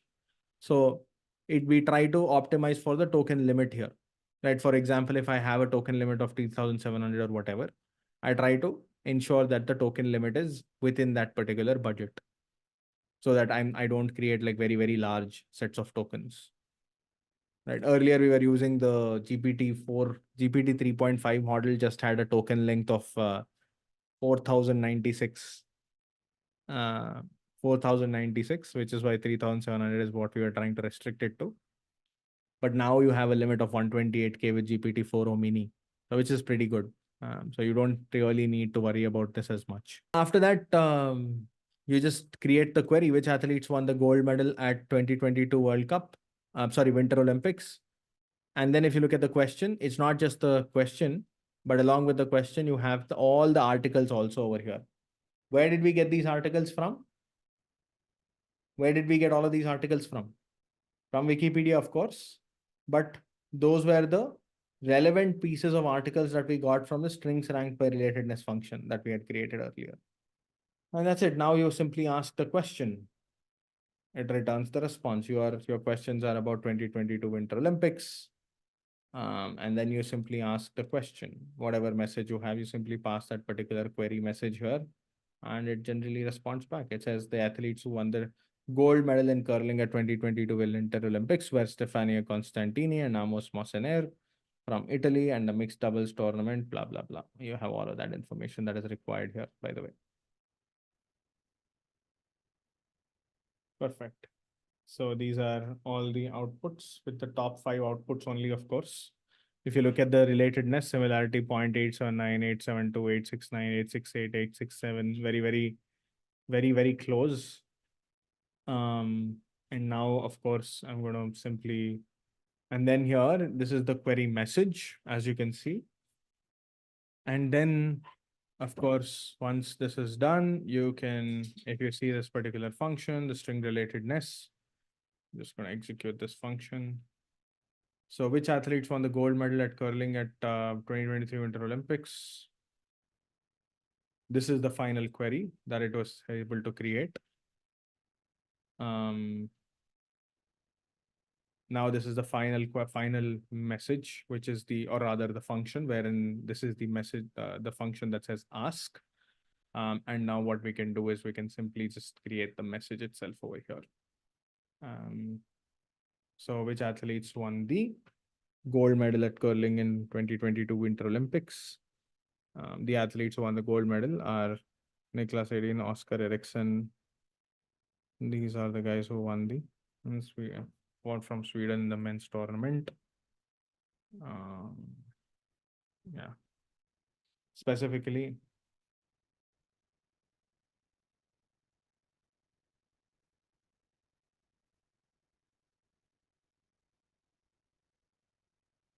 so I'm going to say specifically for GBR, let's say what it says. GBR should be Great Britain. So it should specifically return the answer for Great Britain. There you go. Look at this. It understood that GBR was Great Britain. The athletes who won the gold medal for curling, specifically for Great Britain, were these guys. We can actually verify this. If you actually look at curling, we should be able to verify this.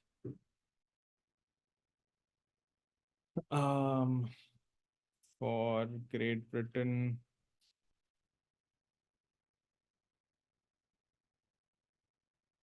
Jennifer Dodds, Haley Duff,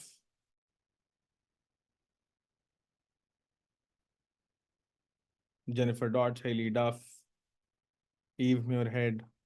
Perfect. Millie Smith and Vicky Wright. Those are right names. Perfect, right? I was able to actually respond back to these names here. And if I say, and in men's, let's see what it says. The athletes who won the gold medal in curling for Great Britain when the men's tournament were. Now it sort of, I guess, is making up, because for Great Britain, these guys didn't win the gold. These guys actually didn't win the gold. So now it's making an error, if you see. It returned the right names. It returned the right names, of course, but they actually won the silver. They didn't win the gold. This is a bit of a tricky question, if you think of it. All right. But let me, if I rephrase which men athletes. It's making this up. Technically, this is not true. This is inaccurate. they did not want gold, they actually want silver. So again, as you see, there's still some scope for us to ensure that either the parsing is done properly, or let's say we pass the right pieces of information and stuff like that. But anyways, as you can see, there's still some scope for us to improve the quality of the responses here. But anyways, I hope you understand how the retrieval augmented generation part sort of works in this case. Let's talk a little bit about the good and the bad of this. Okay, let's talk a little bit of the good and the bad. What is the good? What is the bad here? The good is that you're able to get the job done. The bad is that this is complex, right? The code is a little confusing. I'll just give you a high level flow of this particular code, right? Let me just open OneNote. I'll give you a high level flow of this particular code, and that should already give you a good amount of understanding around how to go about managing this.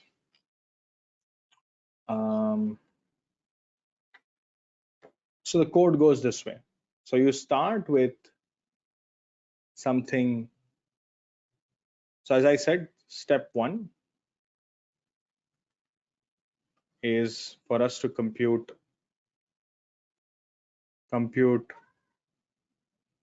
embedding of input query, right? Step 2 is compute similarity of your input query queue with the rest of the corpus, right? Step 3 is pick the top n, the n is your choice, top n most similar chunks from corpus, right? Step 4 is append all the similar chunks into one large string. Step 5 is pass this string as a prompt to OpenAI or any LLM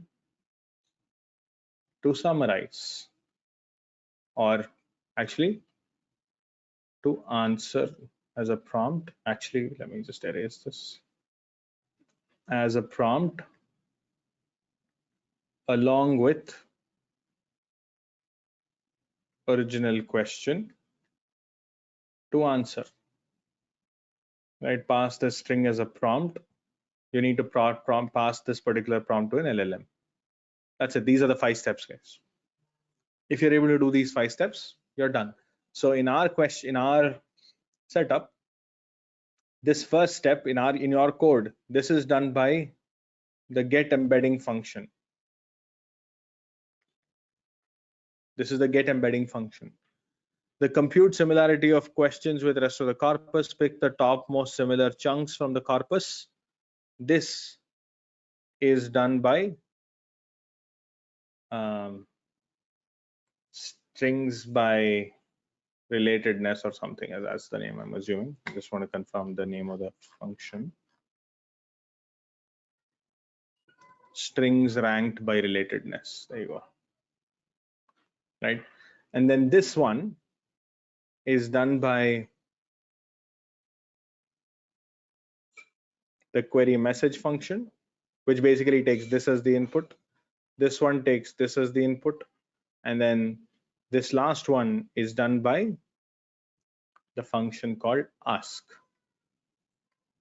which takes this as one of the inputs. That's it. Those are the 4 functions that we had created. So here are the 5 steps that I just spoke about, everyone. So step 1, compute the embeddings of input query or question that you plan to answer, right? That's the first one. The second one is to be able to is for us to be able to, is to compute similarity of a question with the rest of the corpus. Rest of the corpus, that is being done by the strings ranked by relatedness function. Step 4 is append all the similar chunks into one large string, that is the query message function. Step 5 is pass the string as a prompt to an LLM along with the original question to answer. That's the ask function. These are the 5 steps that we have. These 5 steps are covered as a part of 4 questions. The corpus here, my friend, is nothing but the pandas data frame with all the embeddings. Whatever you want to use to respond back to the questions, this is the pandas data frame with all the embeddings that you have. Now that we understand this part, now that we found this part and we understood this part, let's now go back. By the way, I've switched my screen to code again. I've switched my screen to code right now. Let me know if you're all able to see it. No, I switched to the VS Code right now. I just want to be doubly sure here. I don't want to. Okay. So if I were to put all of this code together, very simple for you, for all of you to use.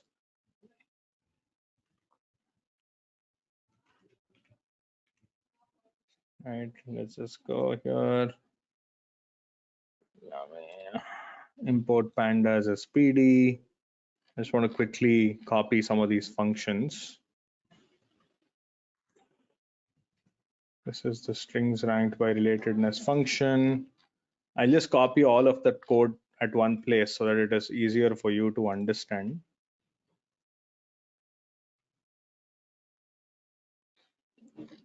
And then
I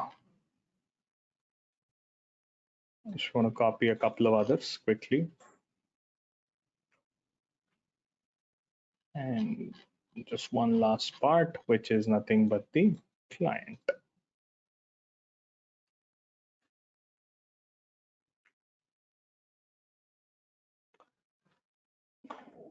And the definition of an embedding model. And that's it. So I need to just define the embedding model, whatever is the embedding model. In this case, the text embedding 3 small or whatever it is.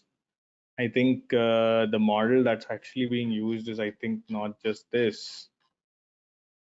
I think the model that is probably being used is the, let's use the ADA 002, which is slightly an older model. Okay, awesome. So that's it, guys. So this is essentially your complete code. That's it. So the get embedding, and I think we need to have one last function, which is nothing but the ask function. Let's just get the last function, which is the ask function. Where is the ask function? The query message is here, and we need to get the ask function. That's it.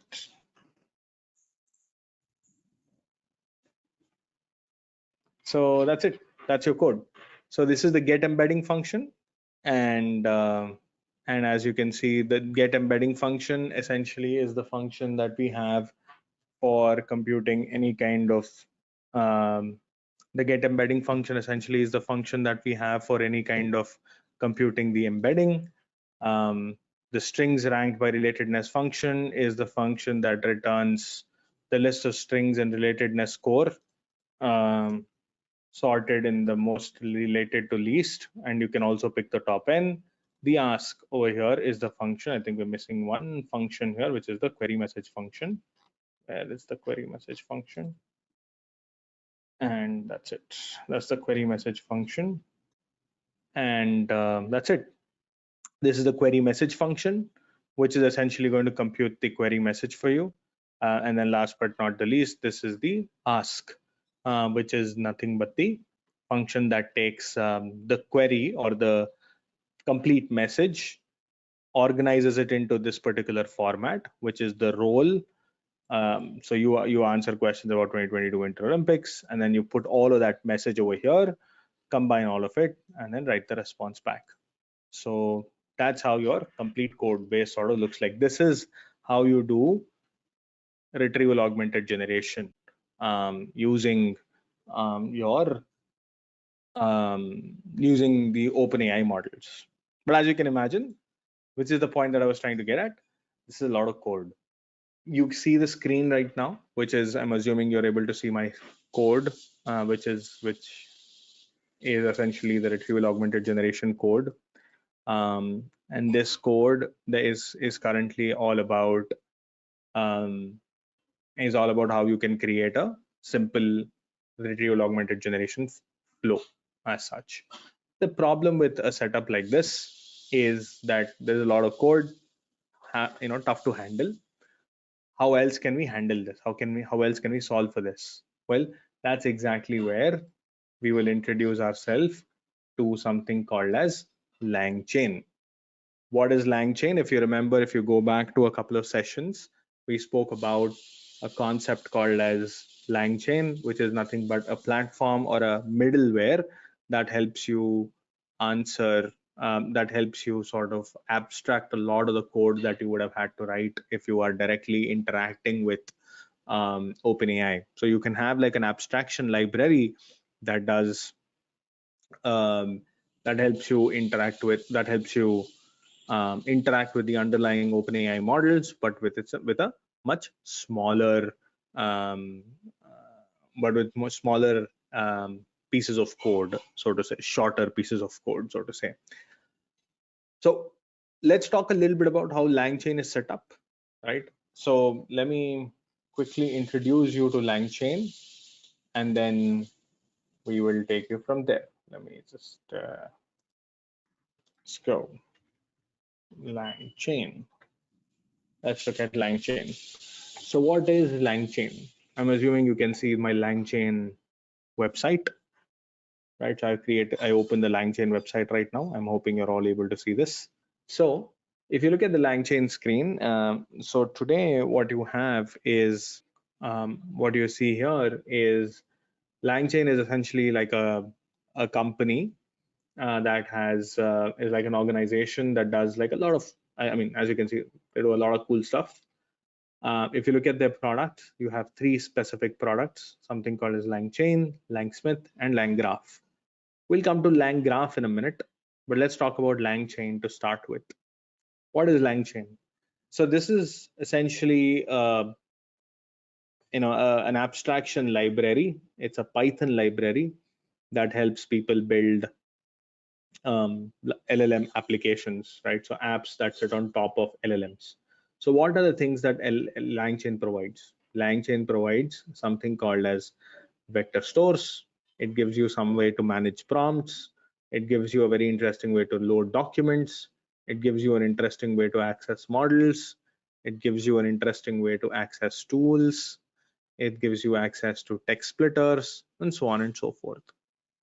The point being that LangChain here as of now gives you sort of a very, very easy to access way, an easy way to access all of these different components that you see on the screen. How do you do that, right? So as I said, LangChain is essentially a very, very simple library-based setup, right?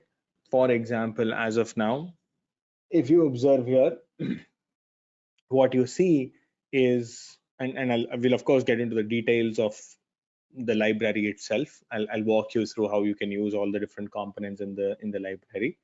I'll show you the documentation and stuff like that. The point is, you could sort of use the LLMs to build very cool RAG applications, retrieval augmented generation applications, by tapping into multiple types of search engines, right? So you can connect to internets, you can connect to a bunch of different places that will help you access all of this information. Again, with very few lines of code. The best part is all of this is very few lines of code. So let me quickly show you what I mean by all of this. Let's actually go to a quick piece of document. Let's go to LangChain, the documentation. This is the LangChain documentation. This is an open source software, right? That provides you, that will let you build a lot of these applications, as you can see. If you go to the application, if you go to the LangChain, if you go to the LangChain code itself, right? So you can build a chat bot by yourself, you can build an agent and build a lot of stuff. But let's start with something super simple. Let me actually go back there. Let me actually show you an example using the same setup that we had. Okay, so I'm going to load the same .env. What I have here is I'm loading some stuff. So there's a library called LangChain Community and LangChain Core. So I'm essentially loading a set of libraries here. I'll talk about what each of this does in a few moments. The first thing, so remember, one of the things that we want to do, of course, in this particular case is same setup as what we had done earlier, right? We want to be able to query against, let's say, an existing piece of document, right? So you have a document and you'd want to query against that particular document. Let's take, for example, in this case, the 2024 Summer Olympics, which is essentially the same kind of query. Let's say you want to query something about the 2024 Summer Olympics. One thing you will have to do here is, if you were to do it earlier, you would have had to, if you remember, what did we do here? We kind of copy pasted that complete document as piece of text here. You remember, we copied that complete document and we paste that as text. And then we pass this piece of text as a part of the prompt and then ask the question, right? Here, what I'm doing is, there's a very interesting, so LangChain has this loader. It has something called as a document loader. In the document loader, they have something called as a web-based loader. What does the loader do? It takes a link as an input. It takes this particular link as an input, and it actually tries to scrape that particular page and store it as a document, right? So it does all of that scraping for you. It is using something called as Beautiful Soup. A Beautiful Soup is simply nothing but a library in Python that does web scraping. Okay, so it used the web scraping and then it kind of parsed that complete document. So as you can see, that complete document is here for you right now. So what you would observe is this particular document, docs of 0.page content. There are 11,000 characters in this particular thing, right?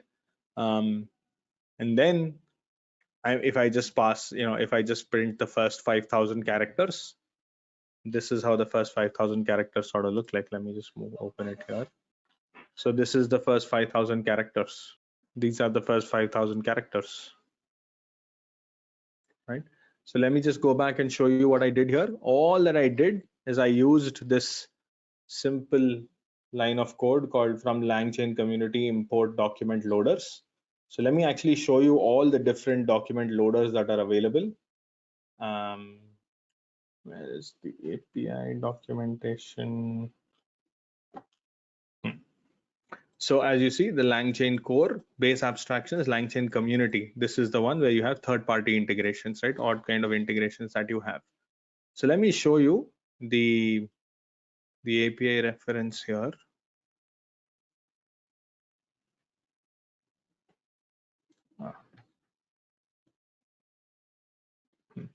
So if you look at the API reference here, on the left side, you have text splitters.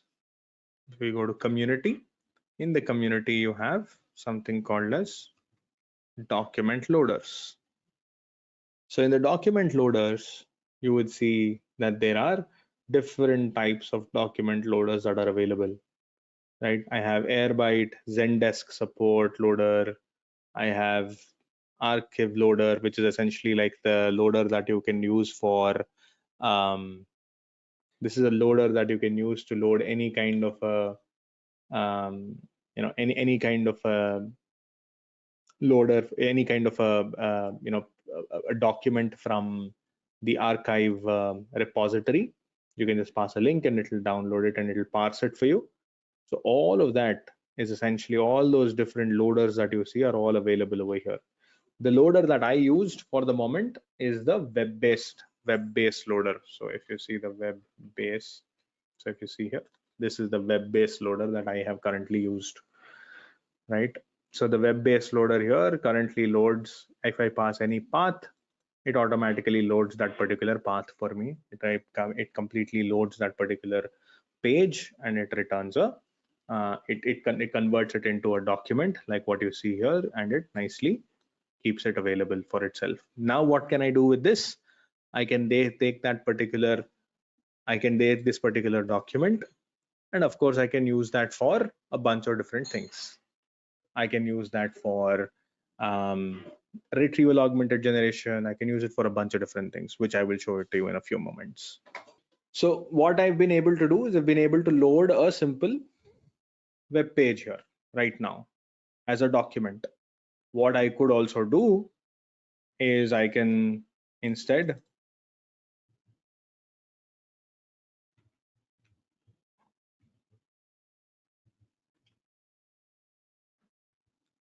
this is an archive loader, and all that I can do is I can just use this. This is the archive loader, and you can look at anything that goes into this. Sorry.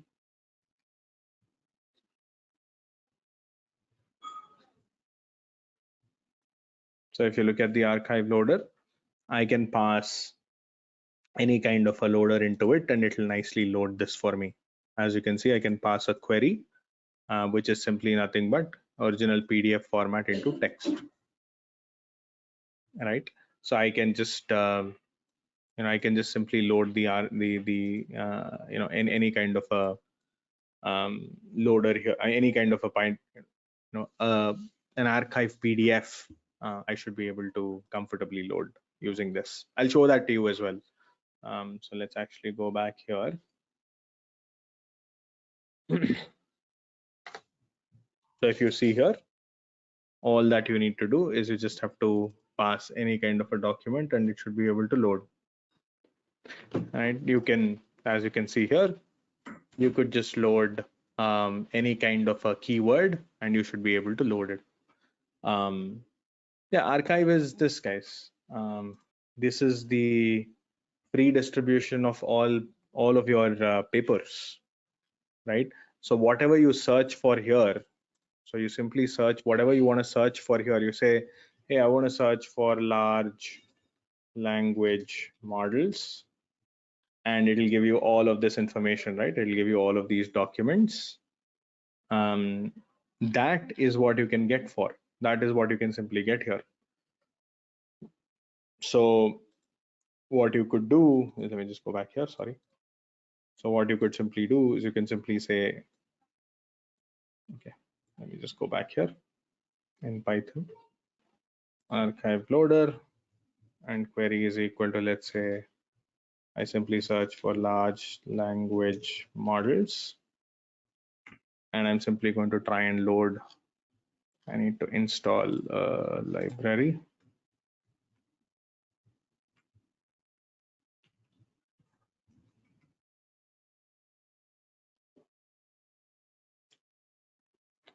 So it's saying that I don't have this module archive here. So I'm just going to install that for a second. the point that I want to show you is what LangChain firstly provides you is it provides a very, very easy interface for you to connect to any kind of third-party softwares or third-party platforms and load this information, right, like in like literally no time. There's another pip install and another module error, pip install fids. I could do the same for Wikipedia as well. I could do for any of the others as well, right? So I'll show that to you one by one. I'll show you some examples on that in a few moments. Let this be done. Just give me a second.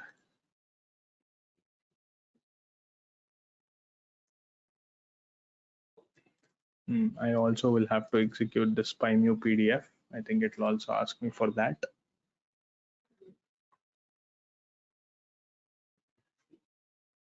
This is taking a little longer than expected, but while that comes back, let's go here, right? Let's understand. So now before that completes, let's finish. So now I have loaded this Wikipedia page, right? Then what I have is I have the document. As you can see, this complete document is available. What do I do next, right? The next step is about, hey, now I want to, let's say, do a querying against that particular document. What do I mean by that? So I've taken a piece of document. Let me just go back here, right? Once, if you go back to the, to the RAG code flow, the first step is for us to be able to query against, or the objective here with RAG is for us to be able to query against any kind of a raw document that you have or a raw piece of document that you have. So now I have this corpus, but just having the corpus alone is not enough. This corpus should also be converted into some kind of embeddings. Remember, in the earlier case, the corpus that you had, right, that was already broken down into sub chunks and the embeddings are already available for us. But in this case, in most cases, you might have your own document, so you would want to also convert them into embeddings all by yourself, right? So you need some kind of an interface that helps you convert this corpus into these embeddings. So how do you do that? That is where you have this process called indexing. Indexing has a couple of substeps, right? Indexing has two substeps. One is splitting, which is basically taking the corpus and then breaking it down into smaller parts. And the next part is storing it into a vector DB and then converting that into some kind of an embedding and then storing it into a vector database, right? So how do you do that? Here you go. So remember, I'm just using, so LangChain has this library called LangChain text splitters. And all that I'm doing is I'm taking the recursive character text splitter, and then I'm simply splitting this complete piece of text into, or this complete document that I have. Remember the document that I had, whatever documents that we got here, this complete document, I'm breaking that down into chunks of 500 characters each. Remember, 500 characters. I'm taking this complete document, breaking that down into chunks of 500 characters with a chunk overlap of 100 characters. What do I mean by that? The objective, folks, remember, is if you take, for example, let's take this complete, let's take this complete document, let's take this as the document, right? Now, what I'm doing here is I'm taking this document, I'm breaking this down into chunks of 500 characters. So I'm saying, hey, look, starting from here all the way up until here, this is 500 characters. That is chunk one. For chunk two, what I could do is I should ideally start from here and I would go from here all the way up until maybe here. I'm giving that as an example here. But what I am trying to do here, so I would have ideally started here and I would have gone all the way up until here. But instead, what we are saying is, hey, look, if I create mutually exclusive chunks, then there might be some lack of context sharing between these chunks. So if I want some kind of continuity to still persist, right, then I might take maybe from here all the way up until here. I say, hey, this is your first chunk, but I have a bit of overlap. So you see this piece here, this piece of information is available in both your chunk 1 as well as the chunk 2. So this is referred to as chunk overlap. So chunk size is this whole thing. So chunk size of 500 characters, but chunk overlap of 100 characters. Now you may ask, hey, what is the whole point of these 100 characters? Why do I require this? See, the idea of chunk overlap is to ensure that there is some kind of a shared context between both of these. Between two chunks, you don't want to treat these two chunks as unrelated. So to ensure that there is some kind of continuity, you put that overlap so that both the chunks are somehow related to each other. That's the idea of chunk overlap. So by the way, this is done. I think it is installed, and I think, let's see if it executes this. It might ask for PyMu PDF. Let me just install PyMu PDF now. So as you see here, that chunking, yeah, sorry, just a second. Let me just finish this part of, all right, fantastic. So I think this should get executed. So what this is doing right now, my friends, is while that gets completed, what this is doing is it is trying to fetch all of the search results for this archive loader. It's trying to fetch search results of large language models. Why is this useful? See, having these connectors is very useful because I can then build a system that can query against multiple chat systems, multiple bots and stuff like that. I'll show you how all of that can be used simultaneously in a few moments. But these connectors will always help us extract that information and then store them in a simple document. Because if it's available in like a readable document, then you can query against it. You can do a bunch of different things against it. So that's what's happening right now. It's trying to query for large language models, and it's trying to load that, basically scrape it and store it in this documents folder, in this documents variable that you see here. Let that be done. It'll be done in a couple of minutes. It should be done anytime soon. While that happens, what is BS4? Samim says, what is BS4? BS4 is beautiful soup. It is a scraping library, web scraping library. Now, here, as you can see, once the once you finish the chunking, that chunks, as you can see, all these splits, there are a total of 239 splits that are created. So we're taking that Summer Olympics 2024 document and we're chunking it. 239 documents are, splits are available. In each split, approximately 481 characters. You will not exactly have 500 characters. You will have approximately 500-ish characters. And then if you move on, then what you can see, and if you move on, once the splitting is done, right? Once the splitting is done, then comes the next part, which is where you're trying to extract it and store it into a vector database. Now, what is a vector database? Now, vector database, my friends, if you remember in our previous example, of where we had a database, where we had the you remember all of these embeddings were extracted, and these embeddings were sort of stored in a pandas data frame, right? So you had the chunk, and then you had the embedding. It was stored in a CSV file, and we loaded the CSV file directly from the OpenAI library. But now this time, remember, you are not only splitting, but once the splitting is done, you're also going to convert each of that into an embedding. Remember, each of that is also going to get converted into an embedding. So you need a way to store this. You can either store it in a simple flat file, or you could store it in some kind of a database where, hey, storing such numbers is easier. So you will store it in something called as a database where you can retrieve these numbers also very quickly. You can do the comparisons very quickly. So that database is referred to as a vector database. Why is it a vector database? Because it is a database where you're storing all of your embedding vectors.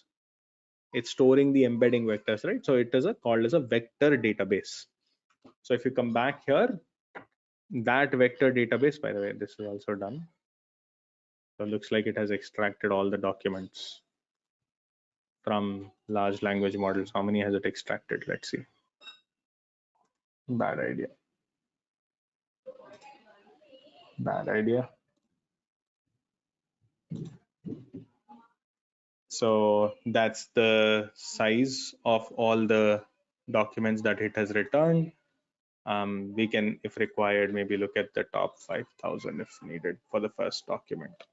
See, lost in translation, large language models in non-English content analysis. So it has extracted basically, one of the first article, and from the first article it has extracted the summary of that particular article, which is basically the abstract. It brought the abstract of this particular page.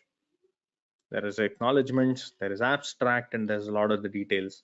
It didn't bring the complete file, but it brought the abstract from that particular page. And if you see, it has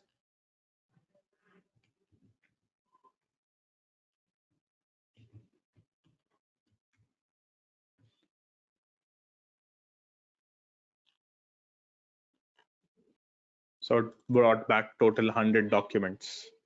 100 results is what it was able to bring back.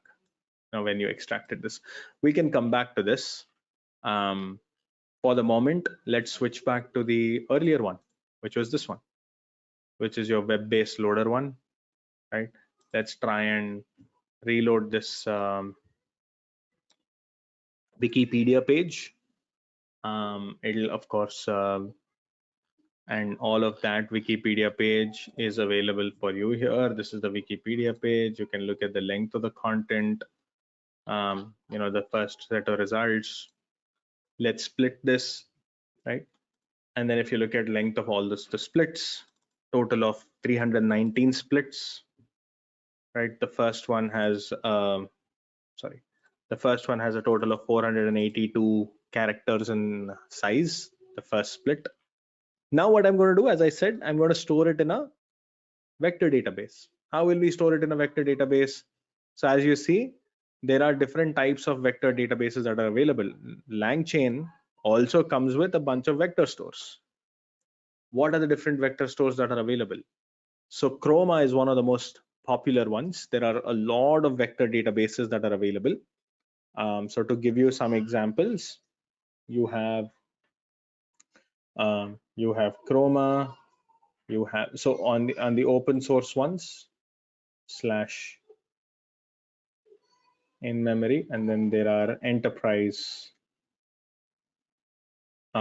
ones as well. So you have Chroma, you have something called as Face, you have yeah, I'll give you the enterprise ones. You have Redis, you have the Postgre, VectorDB, Postgres VectorDB. You have the Azure vector search, and so on and so forth. So you have a bunch of in-memory, and you also have a bunch of open source as well as a bunch of enterprise vector databases that are available. For this example, I'm going to be showing you an open source one, right? So erase all drawings. Now, if you look at this here, I'm using the Chroma one. So Chroma from documents, and I'm saying, hey, look, I'm passing all of the splits, the chunks, and I'm also saying, hey, look, use an OpenAI embedding model. Which model is it using? It's using the text embedding ADA 002 model. and it's going to convert all of that into embeddings, and it is going to store these embeddings straight into this vector store that you see here. So if you see the vector store, that vector store is already there, right? So vector store dot, and if you want, you can look at add documents, find similarity search. I can get the embeddings. I can get any of the I can get the embeddings. If I want, I can retrieve something. I can also search for specific documents. I can update documents. I have all of these different functions that are available for me over here. So now the first part of it is done. So my corpus has been broken down into chunks and it has been stored as embeddings for me in this vector database. Now what do? Now I need to compute the embedding of an input query, right? So that's where the retrieval part comes. So the first step is done.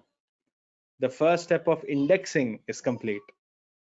Indexing has two substeps. What are the two substeps? Splitting and storing into a vector database. Remember, super easy, just 2 lines of code here, right? Then you have the next one wherein you're doing retrieval. How do you do the retrieval? Now to do the retrieval, remember here to do the retrieval, we wrote this massive piece of code, right? We ended up writing this complex function over here, and we had to write a for loop that loops over it and returns the results. Here it's just this, and I'm saying, hey, look, I want to search by similarity and return the top 5 for me. I don't care whatever it is, right? So I'm calling it a retriever, and I'm saying, hey, look, use this vector store as a retriever and retrieve the top 5 for me based on similarity. Okay, and I'm going to say, hey, retriever.invoke, and I'm passing the query, and simply passing the query over here. Where is the Summer Olympics 2024 happening? And if I look at the length of the retrieved documents, there are 5 documents. And if you look at the content, this is one document, this is the 0th document, this is the 2nd document, and so on and so forth. So each of it has different sets of documents, as you can see here. I have a total of 5 documents that have been retrieved. Is this part clear, everyone? So you've indexed all the chunks. You have one question, where is the Summer Olympics 2024 happening?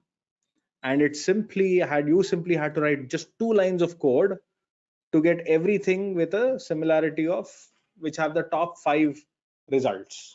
I'm not using, I mean, you can put a score threshold as well if you want, which will return everything, or you can simply say I want the top 5. Now what? The last part, generation. Super easy again. So I have the retrieved documents. This is one content, one document. This is the 0th one. The Summer Olympics, officially the games, is branded as Paris 2024, where international multi-sport event held from blah, blah, blah. Paris is the host city. You actually have the response to this here, as you can see. And this is in the 0th one, the most similar question. The content is here. Now the last part, which is the generation part. How do you generate? Well, simple, very simple. So I'm going to use the OpenAI models here, as you can see.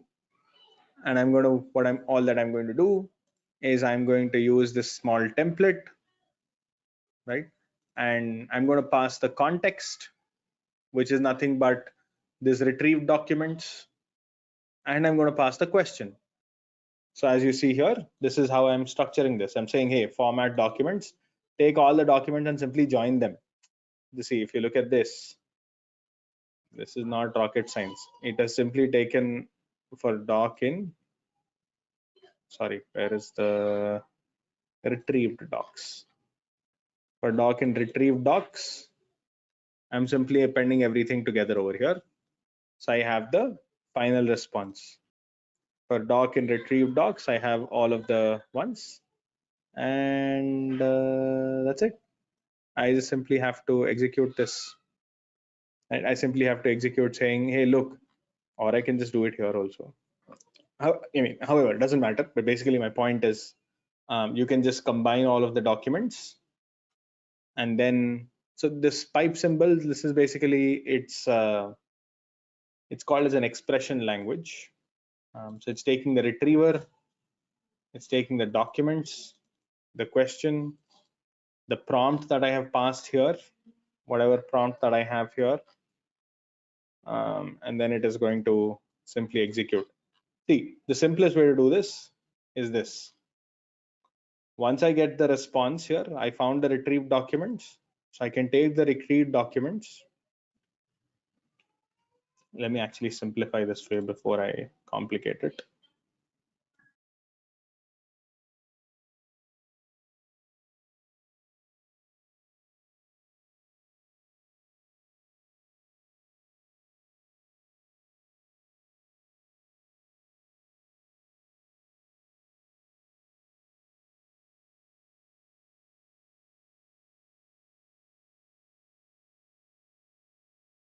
Yeah, I need to iterate for the content. Oh, completely forgot that.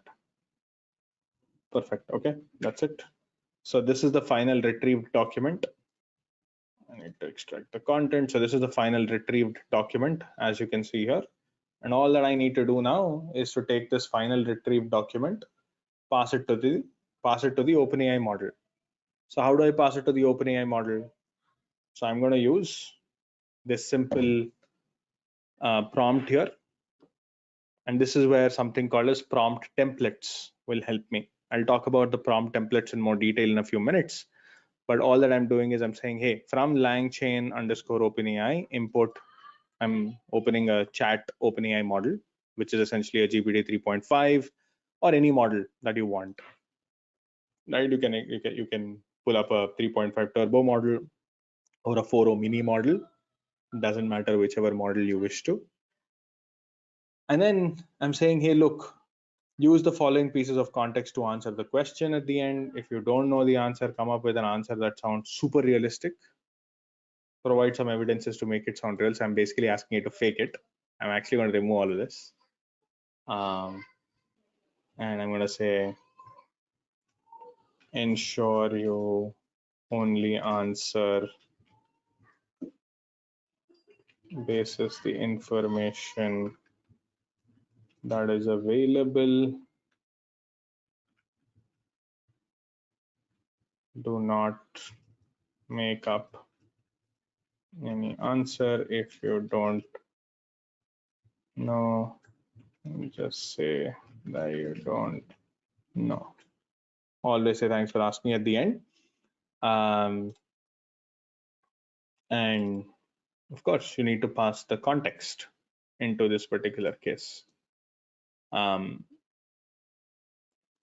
this context is simply nothing but, in this particular case, so you have this template now. They've created this template. So, and I'm going to simply say, hey, custom rag prompt dot invoke context is what? The context is nothing but your final retrieved doc, and question is nothing but the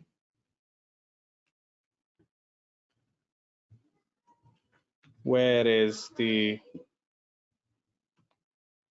Olympics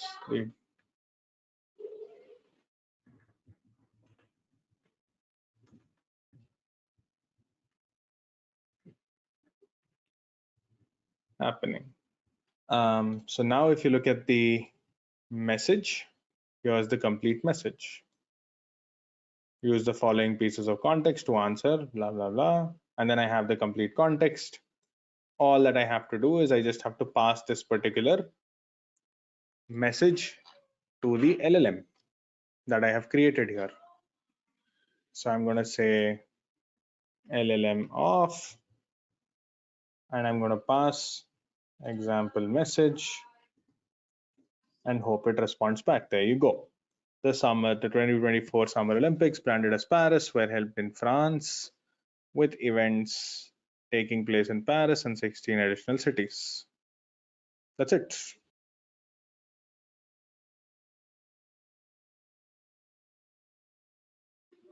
Right, so of course you can print a response dot content.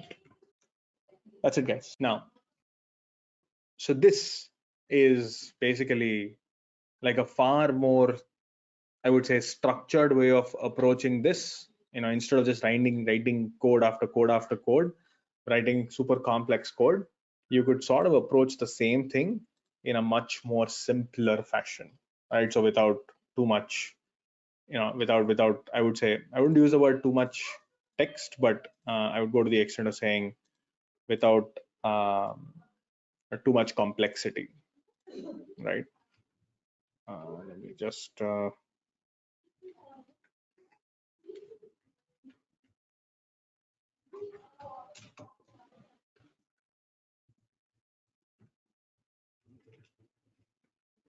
yeah, you can ignore this one. This is it. That's how you do retrieval augmented generation using LangChain. Super simple. Let's go back to this for a second. All right, so I think we spent a good amount of time trying to understand how you could do RAG using LangChain. Now let me actually take one step back, right? And then we'll understand some of the more core functionality of LangChain as well. By the way, I'm hoping you're all able to hear me. Perfect, cool, awesome. So so we looked at this example. We understand how to do indexing, retrieval, generation, and so on and so forth. What I'm going to show you right now is some of the more fundamentals of LangChain, right? So I'm going to spend a little bit of time trying to talk about how LangChain itself works. So let me show you how you can use LangChain, like the core functionality of LangChain. So if you remember, when we were trying to access these models, you remember we had to kind of write all of this code ourselves, right? So we had to create the OpenAI client. We had to tell what model. We had to give the message of the of the system, message of the user. You had to sort of draft it yourself, and then send the question, right? However complex the the prompt is, right, where you are adding some text, you are adding some question, you would have had to do it all by yourself, right? You basically had to shove everything into this. Now that started to sort of become a little complex, as you can imagine, beyond a point. That said, LangChain provides you certain abstracts that can help you access these models in a much more easier fashion. Okay, so how? So let's take a look at it. So you have to install these two libraries: pip install LangChain OpenAI and pip install LangChain. I'm loading these OpenAI. I'm showing OpenAI, but you can fundamentally even load other models as well. I will show that to you. So LangChain essentially uses something called as an LLM chain. A chain is simply nothing but an instance of making a call to LLM and fetching a response back. So if you think of it, you could chain multiple such calls to the LLM. So for example, you take a question, you pass it into the LLM along with, let's say, some context, you get a response. You take that response, you pass it into another LLM chain, and then this time maybe you're trying to, let's say, format it as a table. Then you pass it into another chain where you're probably taking that table and then creating that as a chart. Then you pass it into another chain where you're extracting that and then you're trying to pass it into extracting that chart and maybe writing some kind of a description about it and so on and so forth. So every LLM call is simply nothing but an instance of this LLM chain in the case of LangChain. Okay, let me show you a simple example. So here I'm saying, hey, LLM, and I'm loading this default GPT 3.5 turbo instruct model. It could be any model, guys, right? So That's the model it's currently loading. So LLM is equal to GPT 3.5 Turbo. It's essentially loading this model. And now what I'm going to do is I have something called the prompt template. Like, the most easiest way to use this, okay, even before I show you a template and everything, is I can simply say LLM off, and I can pass a simple string.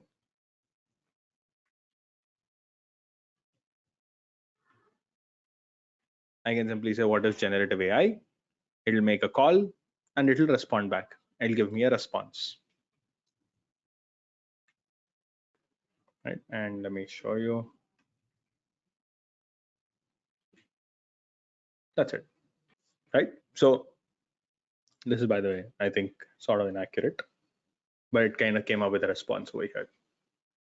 Right. So my point is here, it's able to sort of take the generative AI. So I asked a simple question. I instantiated an LLM model, and I'm simply asking a question, and I got a response back.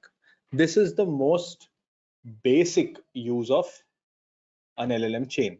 A simple how you could use LangChain. Right? I created the OpenAI instance, the LLM, and I'm simply making an LLM call to respond back.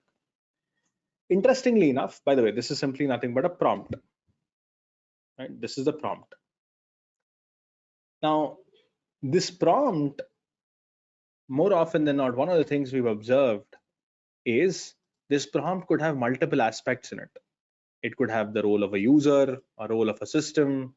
It would have a system prompt, a piece of context, a question, a bunch of different things. So what LangChain has done is they've created a simple template for us. What's that template? So they use something called as prompt templates.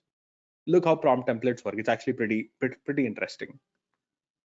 So what does a template do? So imagine I have a question like this. Hey, I want you to act as a financial advisor for people. In an easy way, explain basics of financial concepts, whatever that financial concept is. Limit the response to 15 words. So this concept is a variable now. Okay. And what I'm going to do is I'm going to pass this template into this class called as prompt template. It's sort of a constructor, right? I'm simply going to pass this template into this prompt template class. And I'm going to say, hey, look, wherever you see financial concept, that's a variable. That's an input variable for this particular prompt. Okay. So from now on, I can simply say prompt1.format. And if I say income tax, this income tax will basically go and sit there.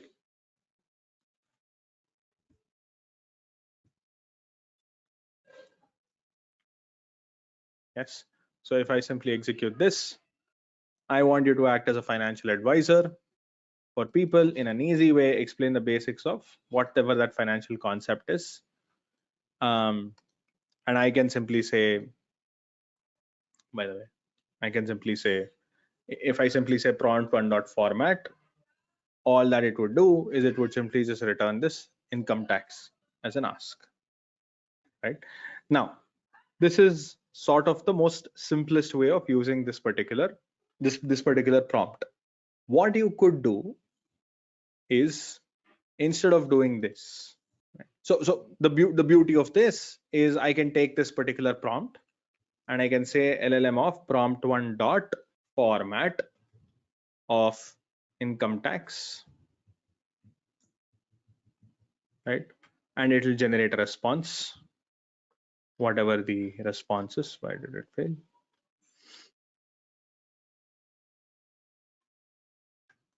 Sorry. So it will generate a response. Income tax is money taken away from your earnings by the government. I can also change this to whatever I want. GST, goods and services tax, blah, blah, blah. I can simply do this. What I can also do is use this as a chain, right?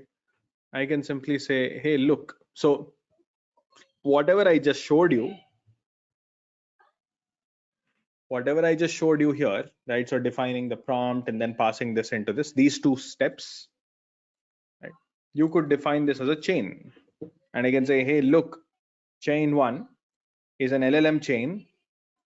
I don't have to just define the prompt, but instead I can simply do it at a slightly higher level. I can say LLM chain, I pass the LLM to it, which is nothing but this one, and I pass the prompt to it. And all that I have to say is I have to say chain dot invoke. So it's as good as doing this, right? So this line is as good as this. These two are sort of the same ways of accessing the whole thing. Instead of you trying to define this whole thing, I can just use it using chain1.invoke. Right? So this concept of prompt templates, my friends, is super useful, because if you understand how this works, then it's super easy, right? So I'll show you another one. Exactly. I'll show you another one where you probably will have something that's a little more complex, but here you go. So I want you to act as a data analyst as good at SQL. You have 5 tables or 20 columns each. Assume entity relationship diagram for sales database. Answer the following questions with an SQL query. And then you pass the question, right? And then you're saying, hey, you've defined a simple prompt template. The template is this. The variable is question. You've defined that.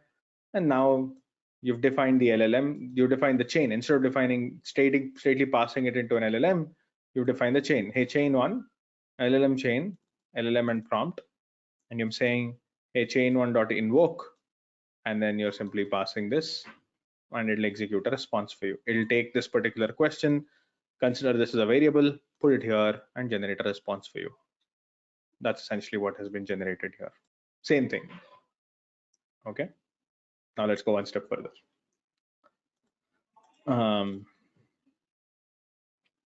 Here, of course, you can change some of these models and everything. This was a regular OpenAI model that we have used. What you could also do is remember that you also have these chat models, right? So you could sort of the idea of a chat OpenAI model is a regular model, a regular LLM does not take conversation into account, right? An LLM does not take a conversation. It's a very transactional activity, right? So you take a question, you respond back. You take a question in a context and you respond back. Simple. But in certain cases, you might want to have some kind of a chat setup. So in those cases, you can use, you'll have to define the LLM differently. Here, what was the LLM? We defined the regular OpenAI LLM, right? Which was the regular OpenAI class. This was the LangChain class, but this was the traditional large language model class. But now I'm going to use the chat OpenAI class, right? To use, this is a chat large models API. So to use, you should have the environment variable. Any parameters are valid to be passed, blah, blah, blah. Right? So I've, let's say, decided to use a GPT-4o. I'm doing this as a chat. So remember, when you pass something to a chat model, you will have to pass a system and a human message, right? You'll have to pass a system prompt, a human prompt, right? So for example, in this place, I'm saying, hey, the system prompt is, you are a very cordial translator. Please greet before. This is a system prompt, and the human prompt is translate this sentence. It's raining very heavily in Mumbai. And I'm saying LLM.invoke, print the response. It responded back here for you. Pretty simple. Okay. Now, how do you do the same for a chat template? How do you do the same for a prompt template, using a prompt template, but for a chat model, right? How do you set up the system and human concept? How do you set it up? But for a but in the case, let's say, of a chat model, well, you define the template. Here you use something called as a chat prompt template, right? So you say chat prompt template from message. So you have to define the messages as you see here. This is how the messages are defined. Human, AI, human, blah, blah, blah, right? So system, human, and I'll show you where this is going to be useful. I'll show you a very interesting case where this is useful. So the system saying you're a very cordial translator, please greet before you respond back. You're proficient in English as well as Hindi. Also after the question, also after you respond, share a small piece of trivia related to that particular question, right? Human is going to ask a question wherever.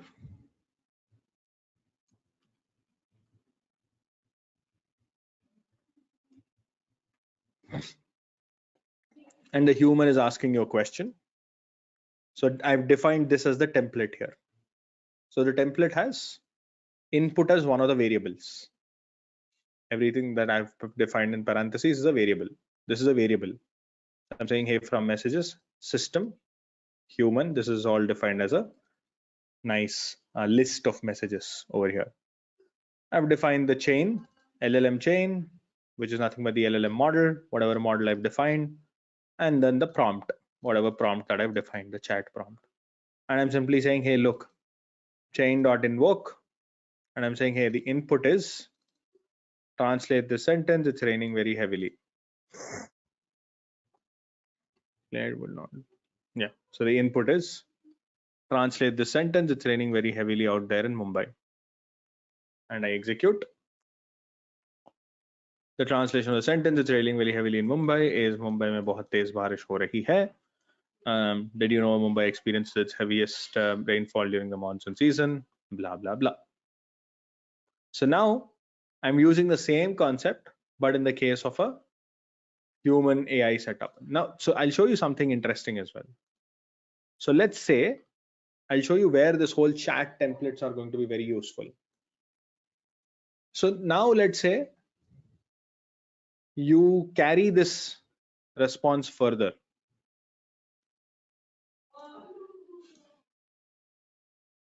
Right?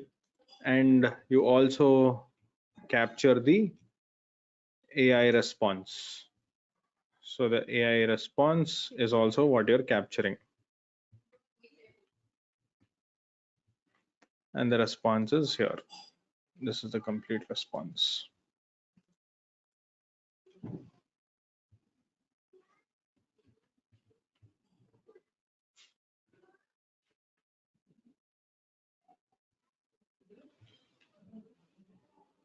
Okay, so you have the system, human, AI, and then you again have, let's say, so you are essentially embedding that to this, and then you are creating one more.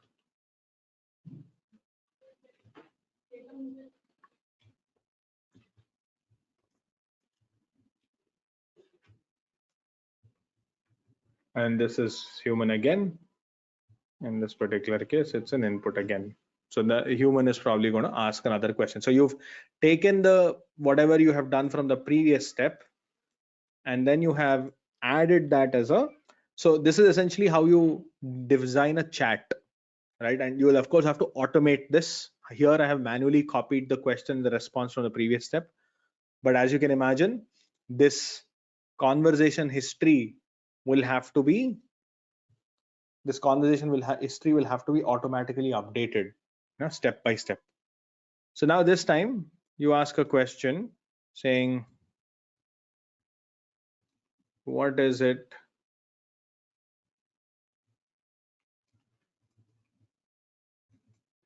Now I'm simply saying, what is so special about this city?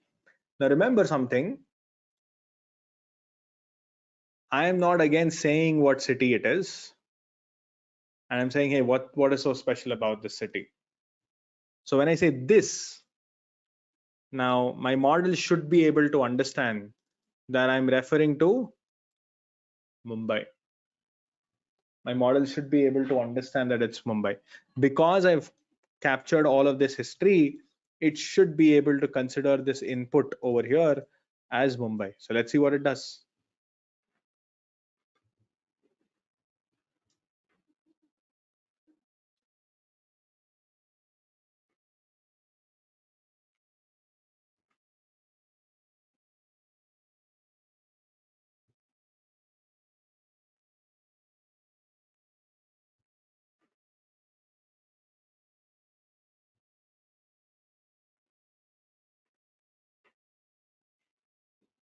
Just a second. I have not talking here, which is fine.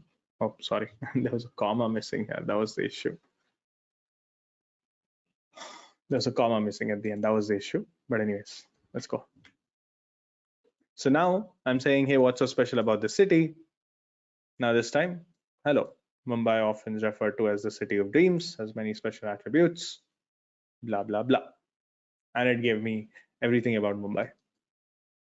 I did not tell what city it was, but I was able to figure from the chat that I had in the past, right? Because then I can stuff all of this nicely in there, and then I can use these as templates. Moving on. So this is all LangChain, my friends, right? Otherwise, remember, if you were to do it this way, it would have been like super, I mean, it's not that it's complex, it's just that you would have had to mention all of this unwanted piece of code and so on and so forth. Okay, let's move on. So yeah, these are some other examples. So for example, here in this case, I'm providing like a bunch of data, and then I'm telling it, hey, analyze this for me, passing the whole data set to it, and it'll actually try and analyze the whole thing and it'll respond back. So what you could also do, right? You might have multiple examples, instead of one variable, you may have two variables, right? Sentence and target language. In an easy way, translate the following sentence. I pass the sentence and I pass the target language, and then I have two variables here, and then it can nicely do this for me. So sentence is so and so, target language is so and I pass it into the LLM chain. Or I could do the same using the sit. I could do this. Chain2.invoke, sentence is so and so, target language is so and so. I just have to pass it as a dictionary. That's it. Right. And that's it. That's dealing with more than one variable. So if you have more than one variable, you could do it as well. Right. Now, in the cases of question answering, right? So if you're doing Q&A, how do you do it? So question answers is also the same, right? You have a question, you have a corpus, you just have to answer. So it's actually the same setup as two variables. So you have one question, you have one variable, one context variable. You have to solve for this. So text and question, two variables. All that you have to do is chain3.invoke input. This text is nothing but this piece of text. Question is whatever question you want to ask. Just execute and it will simply do this for you. Right? Chain3. Yeah. So as you see, the FIFA World Cup took place in Qatar. Thank you for asking. This is actually very, very useful because you can have like a nice standard way of querying against these models instead of going into too much detail every time.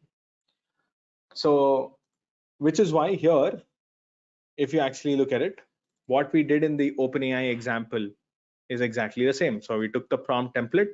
You can take any prompt template. You can either take a prompt template or you can go for a chat prompt template as well, depending upon how you've set it up. In this case, you're going for a simple prompt template.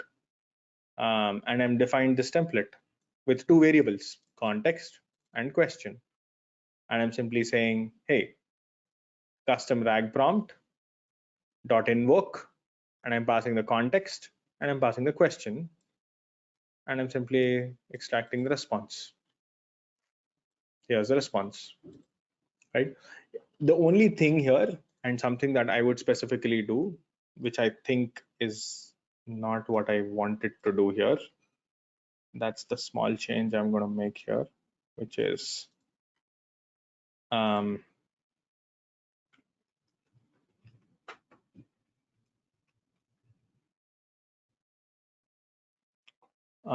just a second, let me just import the LLM chain. It's core only, no? Did I miss something? Dot chains, sorry. Dot chains, import LLM chain.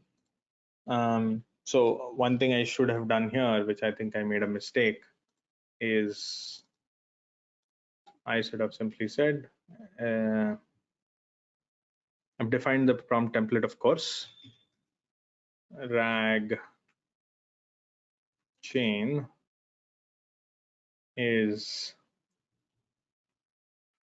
LLM chain of, and I can pass the LLM as nothing but the LLM, and then the prompt is nothing but this prompt template.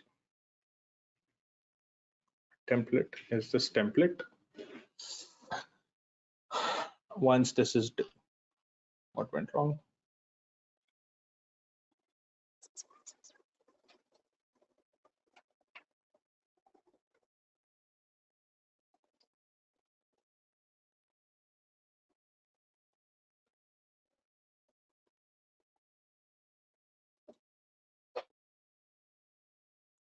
Hey, did I make a small mistake somewhere?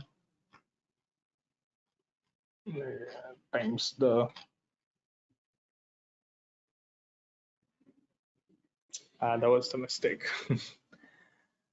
Dot. Yeah, so I should have had it defined as input variables, and that's the template, and that's the prompt, the template, and this question, and this is context. Where did I make a mistake? Ensure you only answer based on the information that's available. Context and question.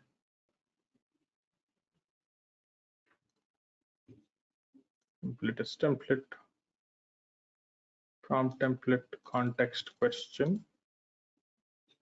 Sorry.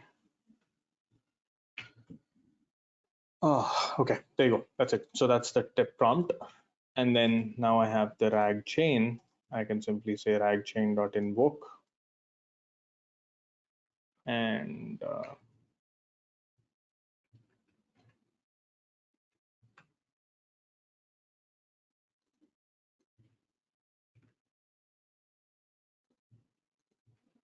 there you go. That's it. That's the response. Sorry about that. So this is of text. That's the response. So essentially the same thing, but just doing it exactly the way we've done earlier. Right? Just putting it, wrapping it as a prompt template, and creating the chain, and then invoking with the context and the question. Clear, everyone? Is this clear? Can we use a different model instead of GPT? Of course, yes. You can use a different one. You can use a GPT 4o mini.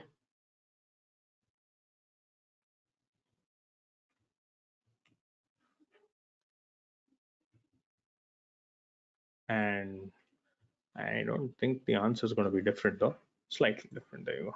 It's much more crisper. You can use a different model, of course, one issue. So we understand how prompt templates work in LangChain. We understand how to do RAG using LangChain. Now, what I'm going to introduce you all to is a bit of an interesting sort of a setup. So let me actually show you. So I'm going to talk about specific prompting templates, prompting techniques rather.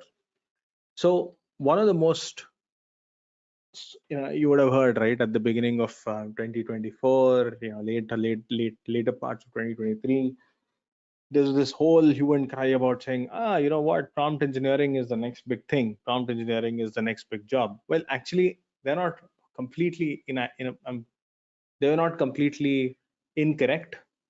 There was a time where I felt, prompting is very good, is the most important thing.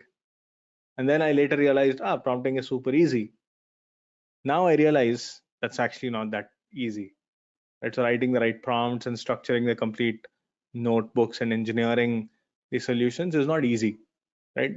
It might seem trivial. It's like just asking a machine to do what you need to do, but you need to also structure your complete code in a way for it to do all of these things.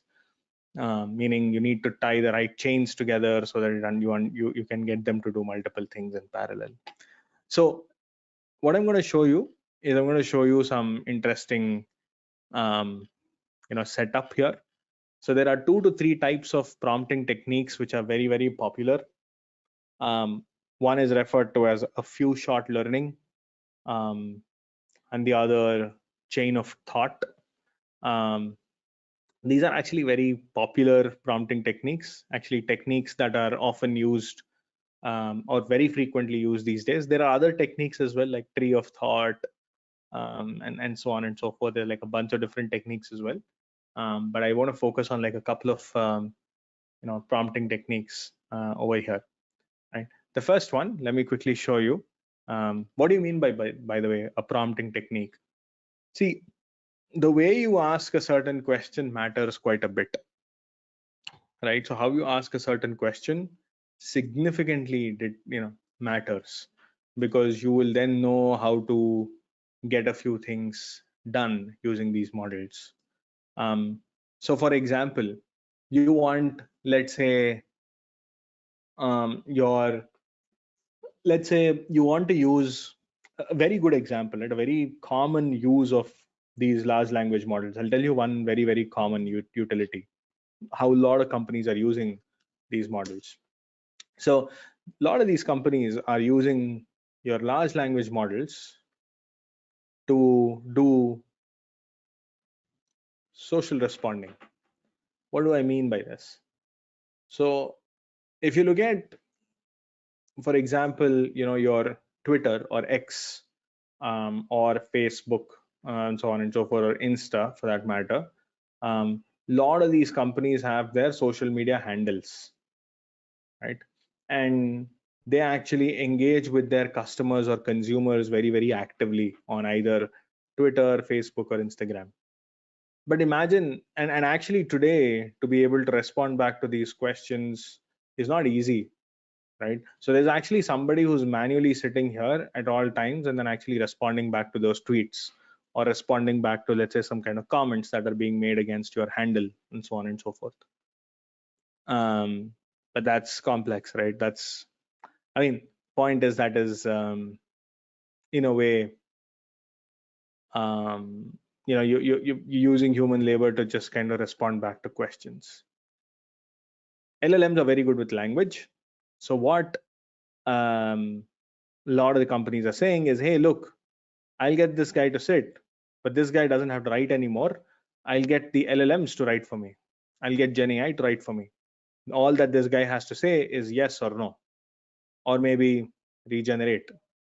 Worst case, this guy may have to write, but otherwise, all that this person has to do is yes, no, or regenerate. That's kind of cool. This guy's job basically got an upgrade. Well, 4 or 5 of other of his colleagues have just lost their job as well because of this, right? So point is, how do you do that?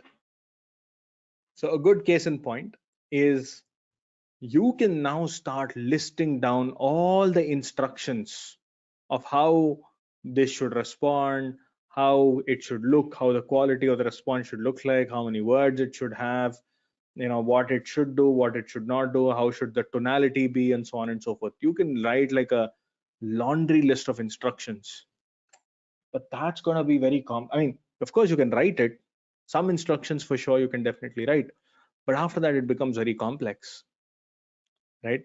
So the best way to do it is, you give a few instructions, but along with the instructions you also give some examples of how the response should look like, right? You just give it a few examples. That's it. Your LLM actually can learn from these examples.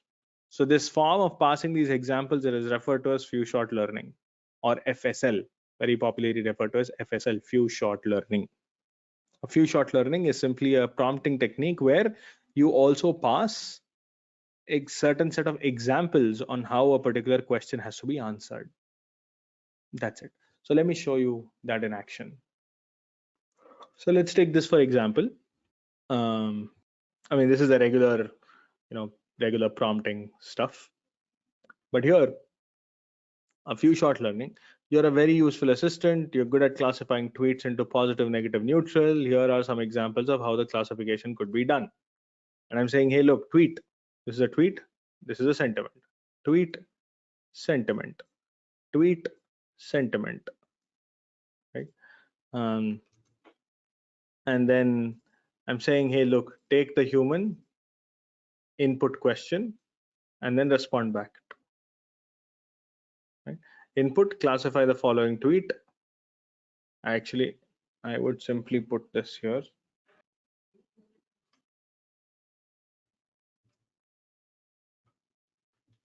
Any of the tweets passed as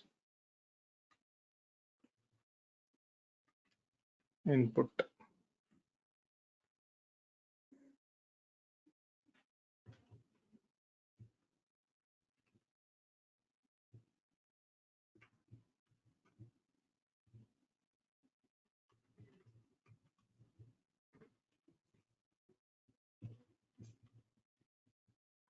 That's it.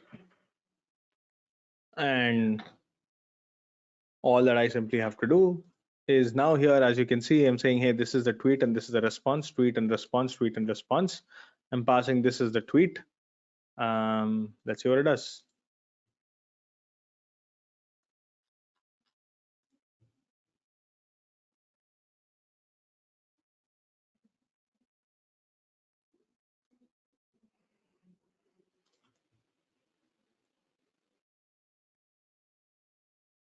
Set it up, model, and let's go. Let's execute. There you go. That's the response. So this is the question. This is the sentiment. Look what it did. The tweet and the response. Cool, right? So it actually transferred that complete style here. Basically picked up that complete style and it transferred the response style here. Do you understand? So I don't have to exactly tell it how it should look like. I just pass a couple of examples and I say, hey, look, just respond back based on this. And it simply did this for me. If you want, you can also pass each of these as variables, or maybe a list of this as a variable. This also can be a variable, right? And what that would do is it would make it super easy. Then that also becomes a, then the examples also can then become a variable. So basis every question, you can also decide what examples to pass. Okay, let's go on. The other very common prompting technique is called as chain of thought. What do you mean by chain of thought? Well, again, very simple.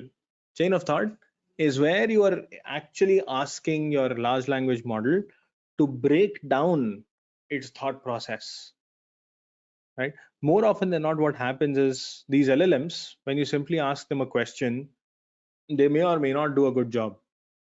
They actually screw it up at times. But when you actually ask it to think step by step and break down the process and show you the chain of thought, they actually tend to do much better. So look at this example. Let me actually.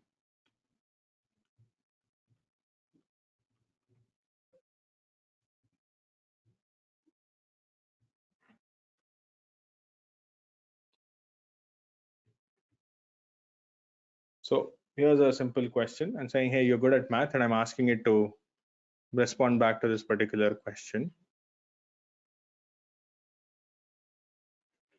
So instead of all the LLM chain and everything, let me just quickly show this to you.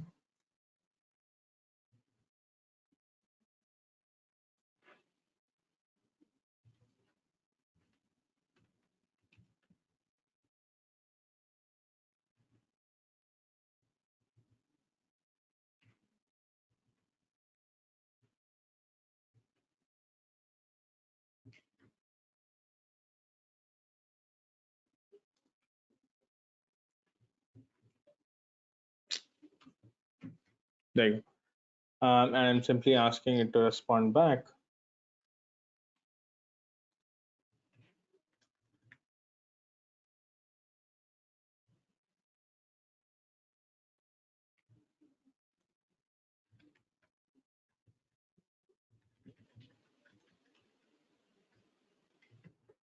So I'm simply asking it to respond back to this particular question. I'm saying, hey, solve the following questions. And then I can simply say response dot so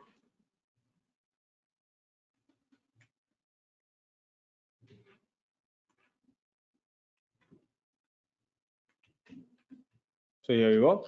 it gave me like a bunch of steps over here that it was able to answer this particular question. What I could also do is I can actually very categorically talk about how to solve for this. So this is it kind of gave me these responses over here. As you can see here, what I've done is, by the way, I don't know if the answer to this particular question is right or wrong. We can quickly verify though. What's the answer to this? 65. So it look at it, kind of responded back only a part of it. It didn't respond the rest of it, which is kind of weird. First of all, I don't know why that's the case. It only responded to one part of it. But even otherwise, if you look at it here, X is 65.26, which is not bad. I think that number matches here, 65.26. The first time it actually didn't respond back to the Y at all, as you can see here. It only did, I mean, it gave you step by step, but it failed to respond back to what the other one is. Now here, I'm simply saying, hey, you're an assistant that's very good at math. Break down the problem into multiple substeps, ensure every substep is perfectly validated and the response is appropriate. Only proceed to the next step once the previous step is complete. And now I've specifically asked it to break it down into few steps. And there you go. So now if you see, scrollable element. So it broke it down. It of course answered what X is, and then it also solved for what Y is. It gave me a complete response. So in this case, actually not a massive difference. But what it was definitely able to do is it was able to break down this complete question. And this is actually pretty good, especially with math. Is it was able to nicely break down this particular question into multiple substeps, and it was able to answer. Now, just mind you, it's always recommended to make sure that when you're solving specific math problems using large language models, you always get them to think like this, right? Because if you simply just ask them to solve problems, right?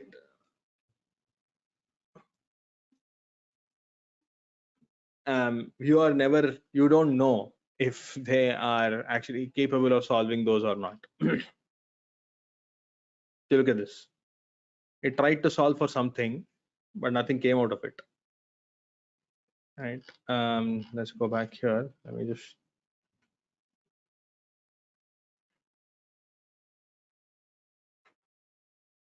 What model is this using? Turbo Instruct. Not sure what model this one is using though.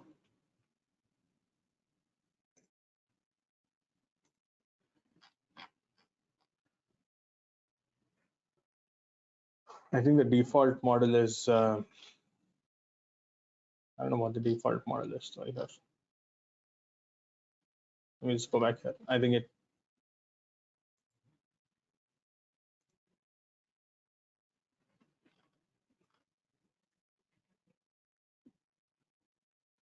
Yeah. Not sure what model this is using here though. But anyways, the point is, I mean, it tried to respond back, of course, but it kind of failed and failed miserably. And simply saying, hey, solve for X and Y. At times it works, at times it doesn't. And that's the problem that we will have with, see, look, it kind of now gave me a very different response. It sort of tried to solve for it. It gave me the right value of X. And now it's actually going in, trying to solve for Y. Sort of went back into circles over here. Or actually did it solve for it 6.842 and X is 65.263, which I think is appropriate. I don't think is incorrect. The point that I'm trying to get at is, look, you might specifically always force it to do it this way, and that is essentially referred to as chain of thought, right? So you're forcibly asking it to express to you how it needs to go about answering specific questions, and that is how the chain of thought prompting sort of works as well. Right, let me also give you a very interesting example. So for example, especially when you have reasoning based questions, these these algorithms, they also sort of tend to make an error. Let's take, for example, this is a very good example of why I think prompting, chain of thought prompting works. Let me show this to you. See, this is a very good example why chain of thought prompting works. So if you look here, Roger has 5 tennis balls. He buys 2 more cans of tennis balls. Each can has 3 tennis balls. How many tennis balls does he have now? So he already has 5. He's bought 2 more cans of tennis balls. Each has 3 tennis balls. So 6. The answer is 11. So this is good. If you look at this one, the cafeteria had 23 apples. If they used 20 to make lunch and bought 6 more, how many apples would they have? It says 27, which is inaccurate. If they used 20 to make lunch, which means they were left with 3, and then it has 6. So 6 plus 3 should have been 9. But it says the answer is 27, so it kind of screwed up here. However, if you say, hey, look, use chain of thought prompting, what I'm doing is I'm actually showing it how to actually break this particular question down. I'm specifically telling it, hey, look, take the question, think of how you need to answer this particular question rather than just simply saying what the answer is. So when you're when you're providing the responses, actually show it how you should get to the final answer. That way it knows how to think about. So the second time when you actually provide the right kind of prompt with the question, it can actually come back with the right answer.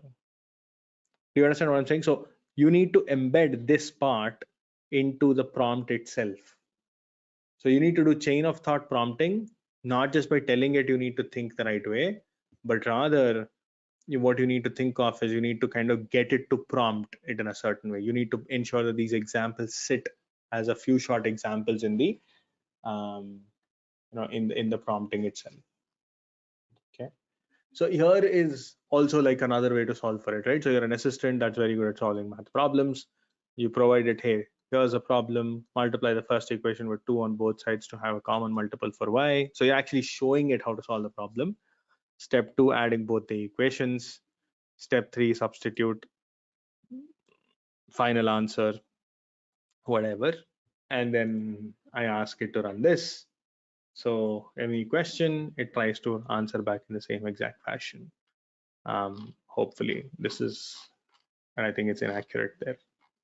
So my point is, if you get it to answer a certain way, then they are more often than not likely to get it right? I'll give you a good example here and see what has happened here. My prompt got it to operate a certain way. Let's see what it did here. Did it respond back? No, look, it screwed it up. So what I did here was I said, hey, multiply the first equation with 2 on both sides. So 2x plus 2y is equal to 20 and x minus 2y is equal to 5. And then I added both these equations because I had 2y on both sides. So I ended up getting what 3x equal to 25, x is 8.33. I took the 8.33, I put it back here and I was able to solve for this. Now I asked the LLM to actually solve the same way and it actually did to its benefit. Multiply the second equation with 5 on the first equation by 3. Second equation with 5, first equation by 3. So to its actually benefit, actually did the right thing, but it ended up trying to equate both of these. Somehow it added both of the equations and it landed with 40y. 40y is right, but I don't know how it ended up with getting rid of the 15x and the 10x. So it did the right thing. It did exactly what I wanted to do, but it did it the wrong way because I kind of skipped one step. I didn't exactly tell it why I added both of these equations. So it sort of went in an incorrect direction here. But as you can see, it exactly followed what I asked it to do. I gave it an instruction and I said, hey, look, only proceed to the next step. And I'm saying, hey, look, this is the process that you need to follow. Maybe I need to give it one more example over here.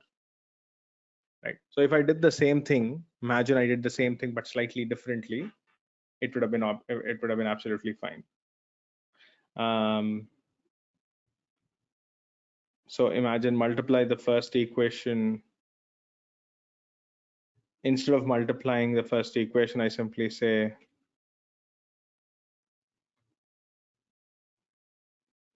as the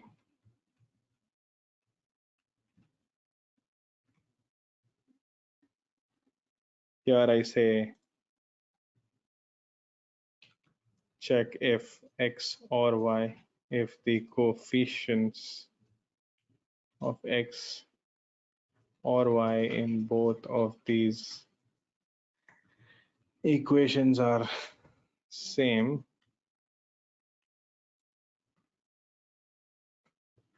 Response yes, it is same for x.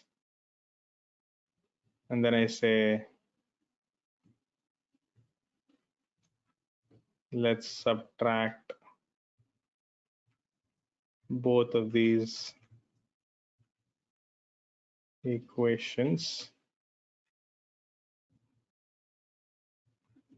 If the answer was no,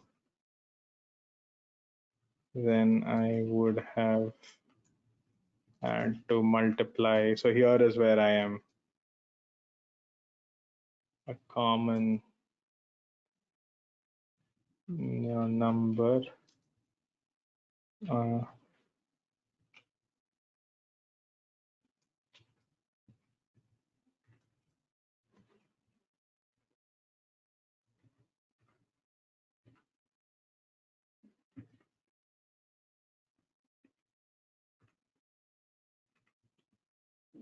Right. So equation 1 is x plus y is equal to 10.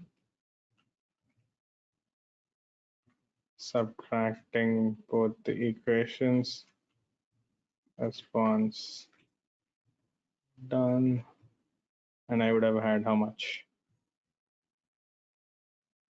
3y is equal to 5, and y would have been 1.66. Step 4, substitute y in one of the previous equations. So x plus 1.66 is equal to 10. So x is equal to 8.33.